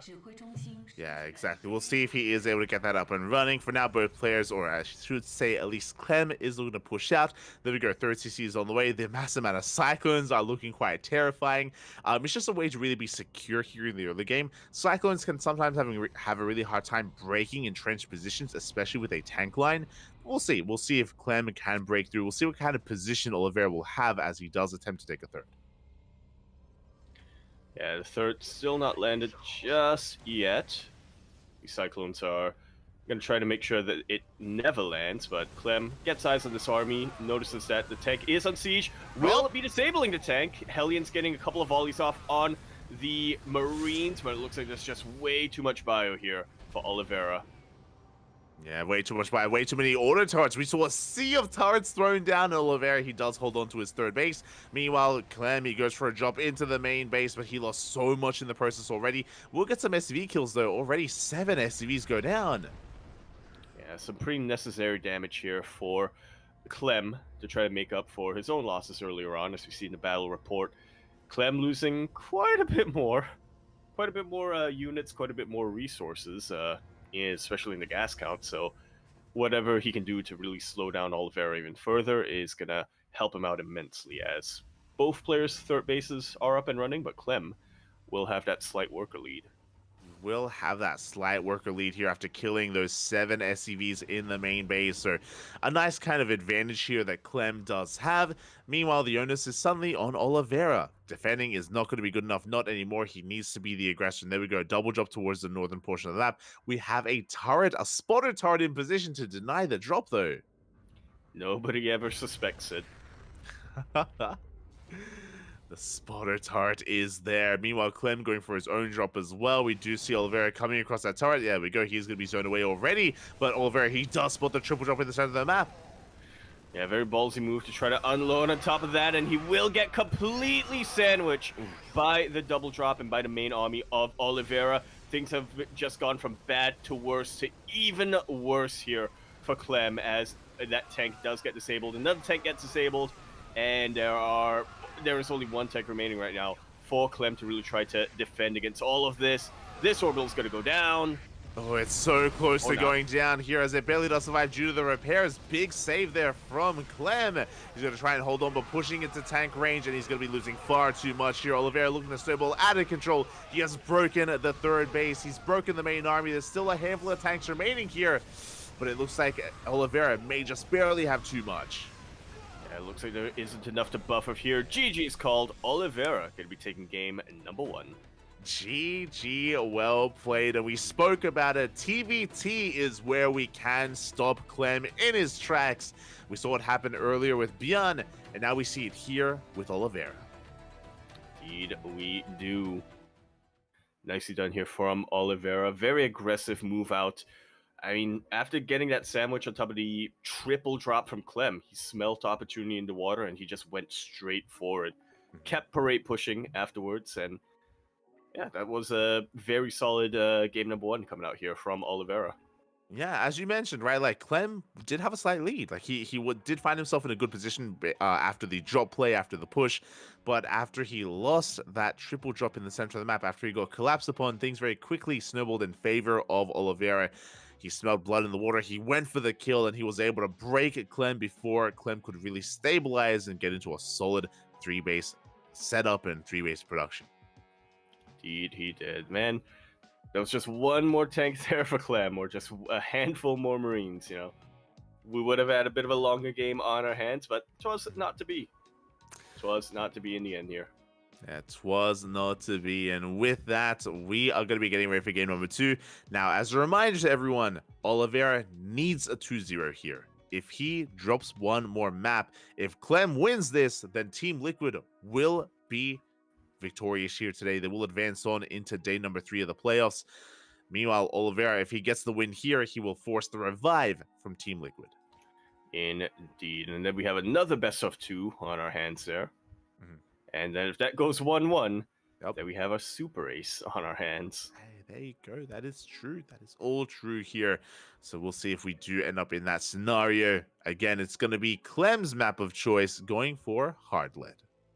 Indeed, interesting pick. As we load into hard lead, in the top left-hand corner, we have a blue Terran, current reigning champion, world champion. We have representing CranKy Gaming, DKZ. We have Oliveira.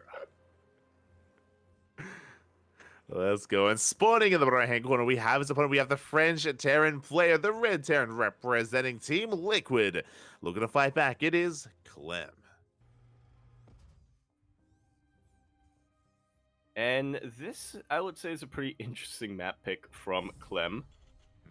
We saw in game number 1, we saw just how quickly things can really snowball on a map like Equilibrium when you have a short rush distance, when you are able to reinforce a lot quicker.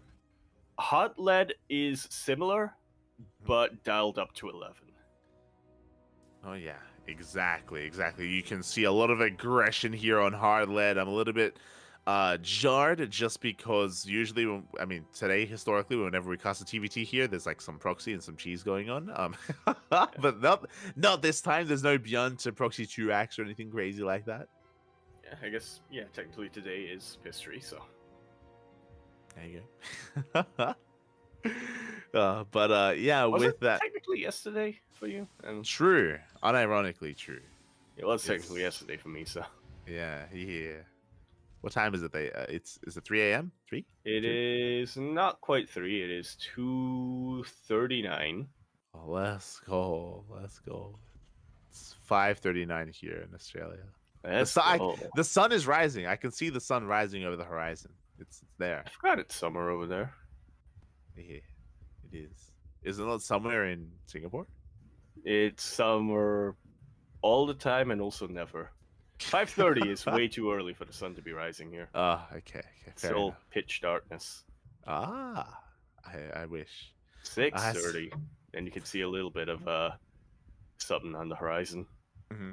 There you go. As we do have double gas openers from both players. We do see Clem coming in with his SCV. He does tank a shot. He tanks the first shot, and now he's going for the kill. He's going for the dive on that Reaper.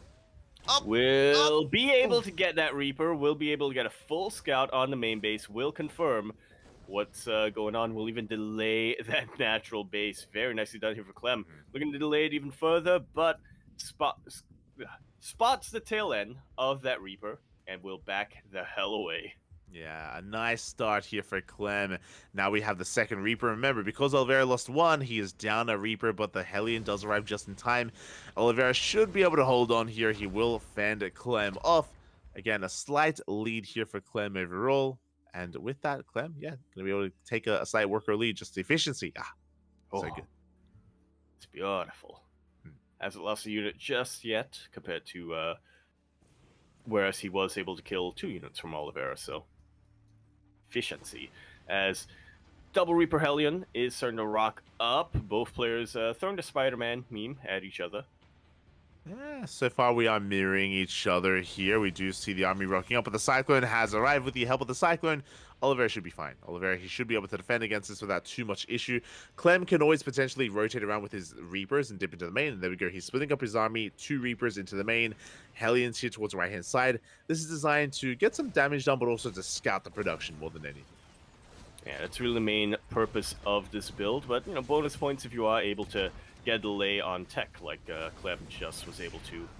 Oh, exactly. So do pick off one of those Hellions as well. 2 SCVs go down.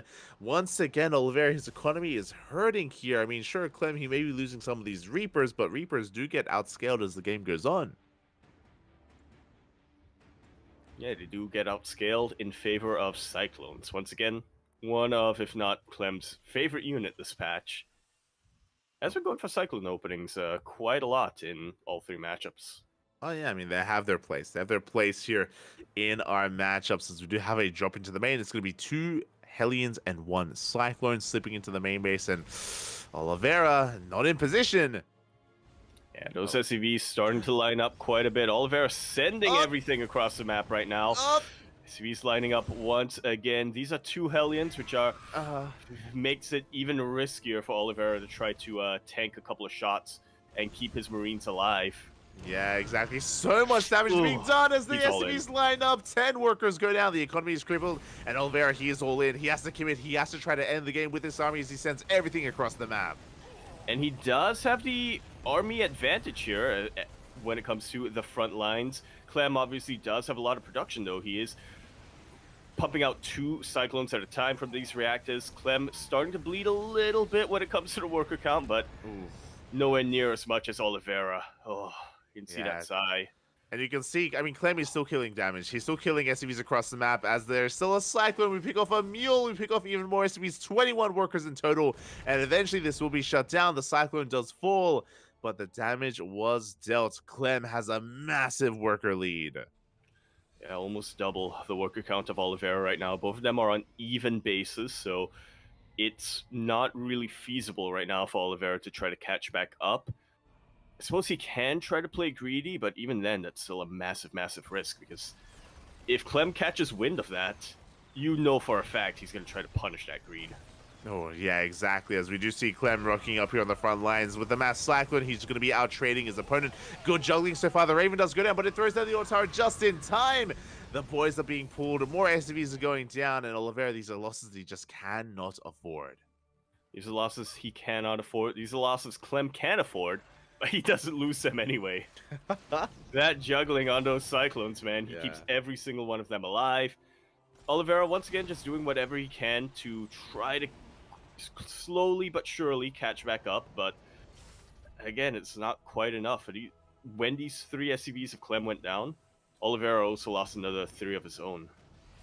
He did lose another 3, and with that, Clem is just getting further and further ahead. He's got double the supply here of his opponent. Oliveira did an amazing job here fighting back in this series, especially in game number 1, but here in game 2, things escalated very quickly out of control. Took a big risk by moving out. So it was a pseudo base trade at the start of the game. He did kill a lot of SCVs. Remember, he killed like 12, I want to say, but that paled in comparison to the 21 that Clem got. It's like opposites. It is. And here we go with our mass cycle. We're pushing in, looking for the kill move. What do we have to defend? Do we have any tanks? What? Yeah, there's 1 tank at the natural base. 1 tank is okay, but I'm not too sure if that's going to be enough. One tank is okay. 0 tanks is pretty hopeless, and that's unfortunately the position Oliveira is in right now. With that disable, everything's going to go down, and this is why Heartland is such a snowballing map. It really is. There's 1 tank here in the main base. It gets focused down as well. Clem, he has far too much camping the production as well. Nothing can come out. Nothing can survive as we get into the mineral line. And Oliveira is just letting it sink in at this point. GG gets called. Clem will take down Oliveira, and Team Liquid will take down CranKy Z Gaming.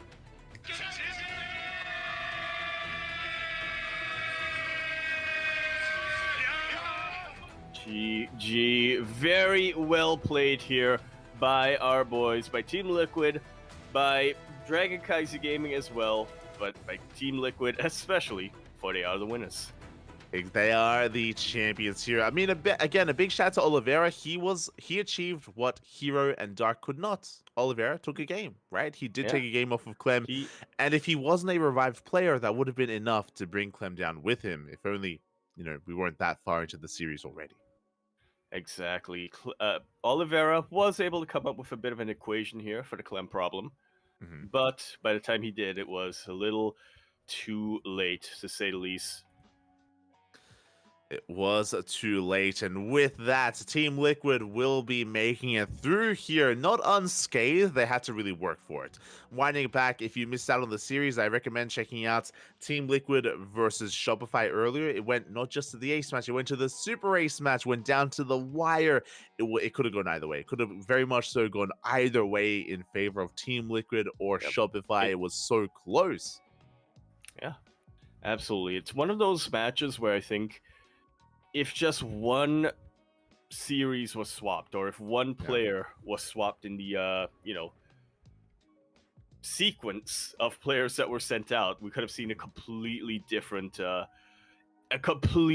result. But I'm glad that we got the sequence that we did, because it ended up it ended up making for an extremely close series. Yeah, it really did. And again, it's a bit of a Cinderella story where Team Liquid, they were not really highly rated coming into the playoffs. They struggled to make it into the playoffs as well. And coming into, the later rounds of WTL, they've really leveled up as a team, not just with Clem, but also with the acquisition of Cure. They were able to barely make it into the playoffs. And here in the playoffs, they are looking very much so in form, and they could go for a bit of a royal roader in a way. Like they could go for a deep run to maybe even vie for the #1 spot.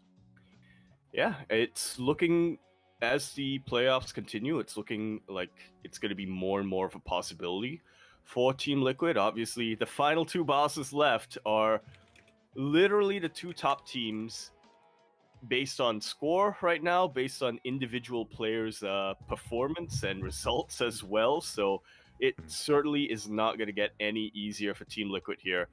Basilisk first tomorrow, and then if they are able to beat Basilisk, they're going to be going up against On-Site Gaming. So definitely a possibility here for Team Liquid, but even still, it's going to require a little bit of fortune. A little bit of good fortune going their way. It is. Something that's a little bit concerning about tomorrow. So for those that are curious, the final matches will be tomorrow here for WTL. As Yaku just mentioned, Team Basilisk are going to be going up against Team Liquid, and following that is going to be On-Site waiting in the grand finals. But Basilisk, they're an amazing team, don't get me wrong. They're good, they're amazing, they're beautiful, but Basilisk doesn't have something that some of these other teams did. No Terrence. That is terrifying. Yeah, that is actually absolutely terrifying. Not only do they not have any Terran players, I'm going to point this out. So, what you're alluding to here is that Clem, the ace 好的，感谢 of 我们2位专业解说的 interview. 精彩分析。那我们现在也是赶紧来连线一下刚刚获胜的队伍。We can finish up your thoughts after that. So as we do, pass it to Mana 我们也是 to 欢 hear what 迎 he has 到 to 了 say. 我们 What he 队 has 伍 to 的 say. 经理 Mana 来接受我们的采访。那其实从冒泡赛第1轮一直连胜到了现在，打进了明天的一个决赛日，你们队伍的表现非常的强势，可以给我们点评一下你对你选手这2天的一个表现吗？ Ever since day one, you guys have kept a winning streak. So how do you feel about your teammates' performance? Yeah, very good. Very proud of them so far. Clem and Cure, definitely the MVPs of the playoffs. Clem winning so many matches, Cure winning so many matches. Unfortunately, Laser wasn't able to knock out any players, but we were able to tank some maps with him. So very proud of my teammates and very happy that we are able to advance to the semifinals.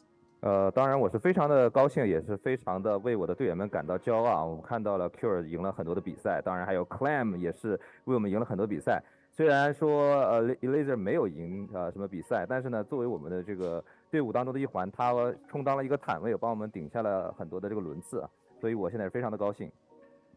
是的，胜利跟整个队伍是密不可分的，包括其实平时的日常训练也是整个队伍的队员会在一起做队内的这个交流训练，所以说胜利是属于整个队伍了。当然了，其实这2天的连胜跟你的排兵布阵也是密不可分的，可以给我们简单的分析一下这2天你是怎么去部署你的队员去应对你的对手的呢？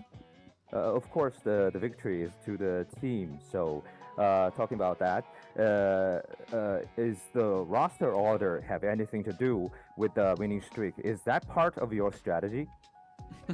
I don't want to tell too much about the way that we choose players. So, let's say it is a part of the strategy. That's for sure. 这个我不能细说，但是暂时就说这是我的计策的一部分。 好的，如果有机会的话，最后你们拿下了这个总决赛。如果有机会，我在总决赛的赛后采访上再来问你这个问题吧。那最后一个问题想问一下，明天你们要先迎阵这个 BAS， 他们有3位同样非常强大的对手，你可以分享一下你对这3位对手的评价吗？ Okay, we'll just leave that secret to the finals. So tomorrow you'll be facing BS, and they have very strong players like Cyril, Rainer, and Trigger. So what's your pre-comment on your opponent? I mean, Clem already beat Cyril in DreamHack Atlanta before. He's been beating Raynor many times before. Now we have Cure as well. So I think they should be much more scared of us than we are scared of them. 我觉得我们看看前面的战绩 ，Clan 曾经战胜过 Cyril，也战胜过 Rainer，现在我们又加上一员猛将 Cure，所以我觉得他们应该更怕我们吧。哇，非常的有信心啊！那也是祝你们在明天的决赛日里面可以有好运。那我们的采访也到这边告一段落了，非常感谢 Mana 接受到我们的采访。That's very confident. So good luck on your game tomorrow, and thank you for the interview. Thank you so much. Thank you. 拜拜。拜拜。好的，那么我们今天所有的比赛到这里就全部结束了。我们来看一下今天的一个赛程回顾吧。好的，我们看到 Liquid 战队也是从第一轮一路杀到了明天的决赛日。明天他们会首先来迎战 BAS 战队，然后胜者会迎战到 OG。And with that, again, great words from Mana, just giving us a little bit of insight as well with some of what has been going on in the behind the scenes. Yeah, inspiring words here from the captain? Question mark. Yeah, big I'm shout not to sure if any Laser of the for other players are aware that he's the captain, but apparently he is. He is the captain now. He is the captain now. Big shout to Laser for tanking some maps, and big shout to Kieran Clem as well. Yeah, talking about a little bit about tomorrow's matches with Team Basilisk versus Team Liquid. It's going to be an interesting one. Again, I actually kind of want to favor Team Liquid. I think I'm on the Team Liquid hype train. Yeah, I'm definitely with that as well, not just because of the Cinderella story going down and the hype train coming down as well, but like we were mentioning and like Mana was kind of alluding to as well in that interview, not only are there no Terran players on Basilisk, but the two big ace players, Raynor and Cyril, are two players who Clem very specifically has, at least for the past couple of years, it seems like he has hyper specialized his play in order to beat them. He doesn't beat them all the time, but there was a solid, I mean, we're coming up to like 4 or 5 years at this point where whenever Raynor or whenever Cyril was looking unstoppable, Clem was very consistently on that short list of players who can take them out. Now, Trigger, I don't think he's played that often against Clem. I would have to look into that match history, but I think just based on things like Caligulac and whatnot, we would all agree that Clem should also be favored against Trigger. Yeah, it's going to be a tough one for Team Basilisk. What I will say is that I'm sure Team Basilisk are hungry for revenge. I'm sure Cyril is hungry for revenge. And remember something, that even though Clem did recently beat them, it wasn't like a one-sided like 3 or 4-0. Like, no, it was back and forth. Well, Yeah, if you can't take in one map, it's a back and forth. Yeah, I'll concede that. Yeah. Yeah, that's what I mean. That's what I mean. One map is all One you map need is in all you need. Yeah, WTL. that's fair, There you go. But I also have to concede. Team Basilisk, again, they don't have a Terran player. They don't have the answer to the Clem problem, and that's going to be a big issue for Team Basilisk. Going to be a big mountain for them to climb. So if you're in the chat, make sure you are here tomorrow for the conclusion of WTL Winter Season. Indeed. And of course, we're hyping up Clem a lot because obviously he is the ace player, but let's not forget, Cure was also another absolutely high-profile pickup. He has already proven himself in Team Liquid at the start of the playoffs, practically all killing Mystery Gaming and taking out players as well throughout the rest of the playoffs so far. Elaser, can always tank maps. To quote directly from Mana here. True. No, but I think Elaser, he is a wild card, and I think Elaser for Elaser to beat somebody like Raynor is doable. For Elaser to beat Cyril, it's a lot tougher, but he has beaten Cyril in the past. Skillus, if he rocks up tomorrow, always a wild card. Always is a I believe now in Team Liquid. I'm going to say they're going to go all the way. I want to believe. I want to believe they can go all the way, at least to the finals, and then we can talk about onside afterwards. But regardless, we'll worry about that when we get there. Yeah, it's tomorrow's problem. Otherwise, thanks so much for watching. Thanks so much everyone for tuning in. Hope you all enjoyed the broadcast as well. It was a bit of a longer one tonight. 9-hour cast. It is 6 a.m. in the morning here in Australia. The sun has risen.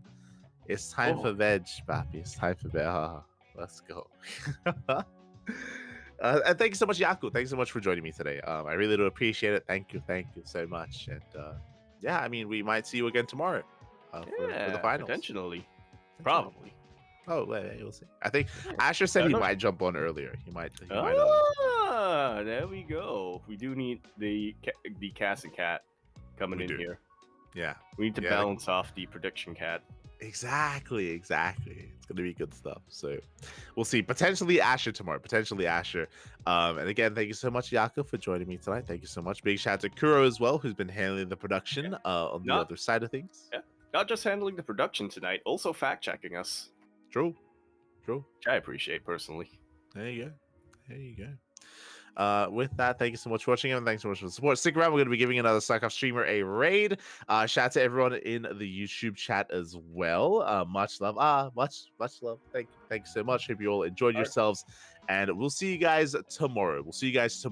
For the finale of the World Team League. Someone was asking in the chat, are there going to be show matches tomorrow? The answer is no. I believe we only had show matches for day 1 and day 2. Day 3 will be exclusively the main event, the Team League matches.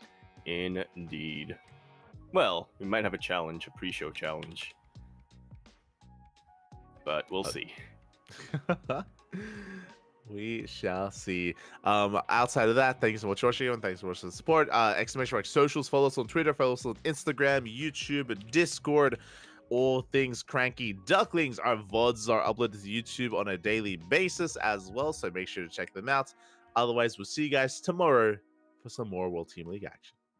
We'll see you then. Bye-bye. Bye-bye.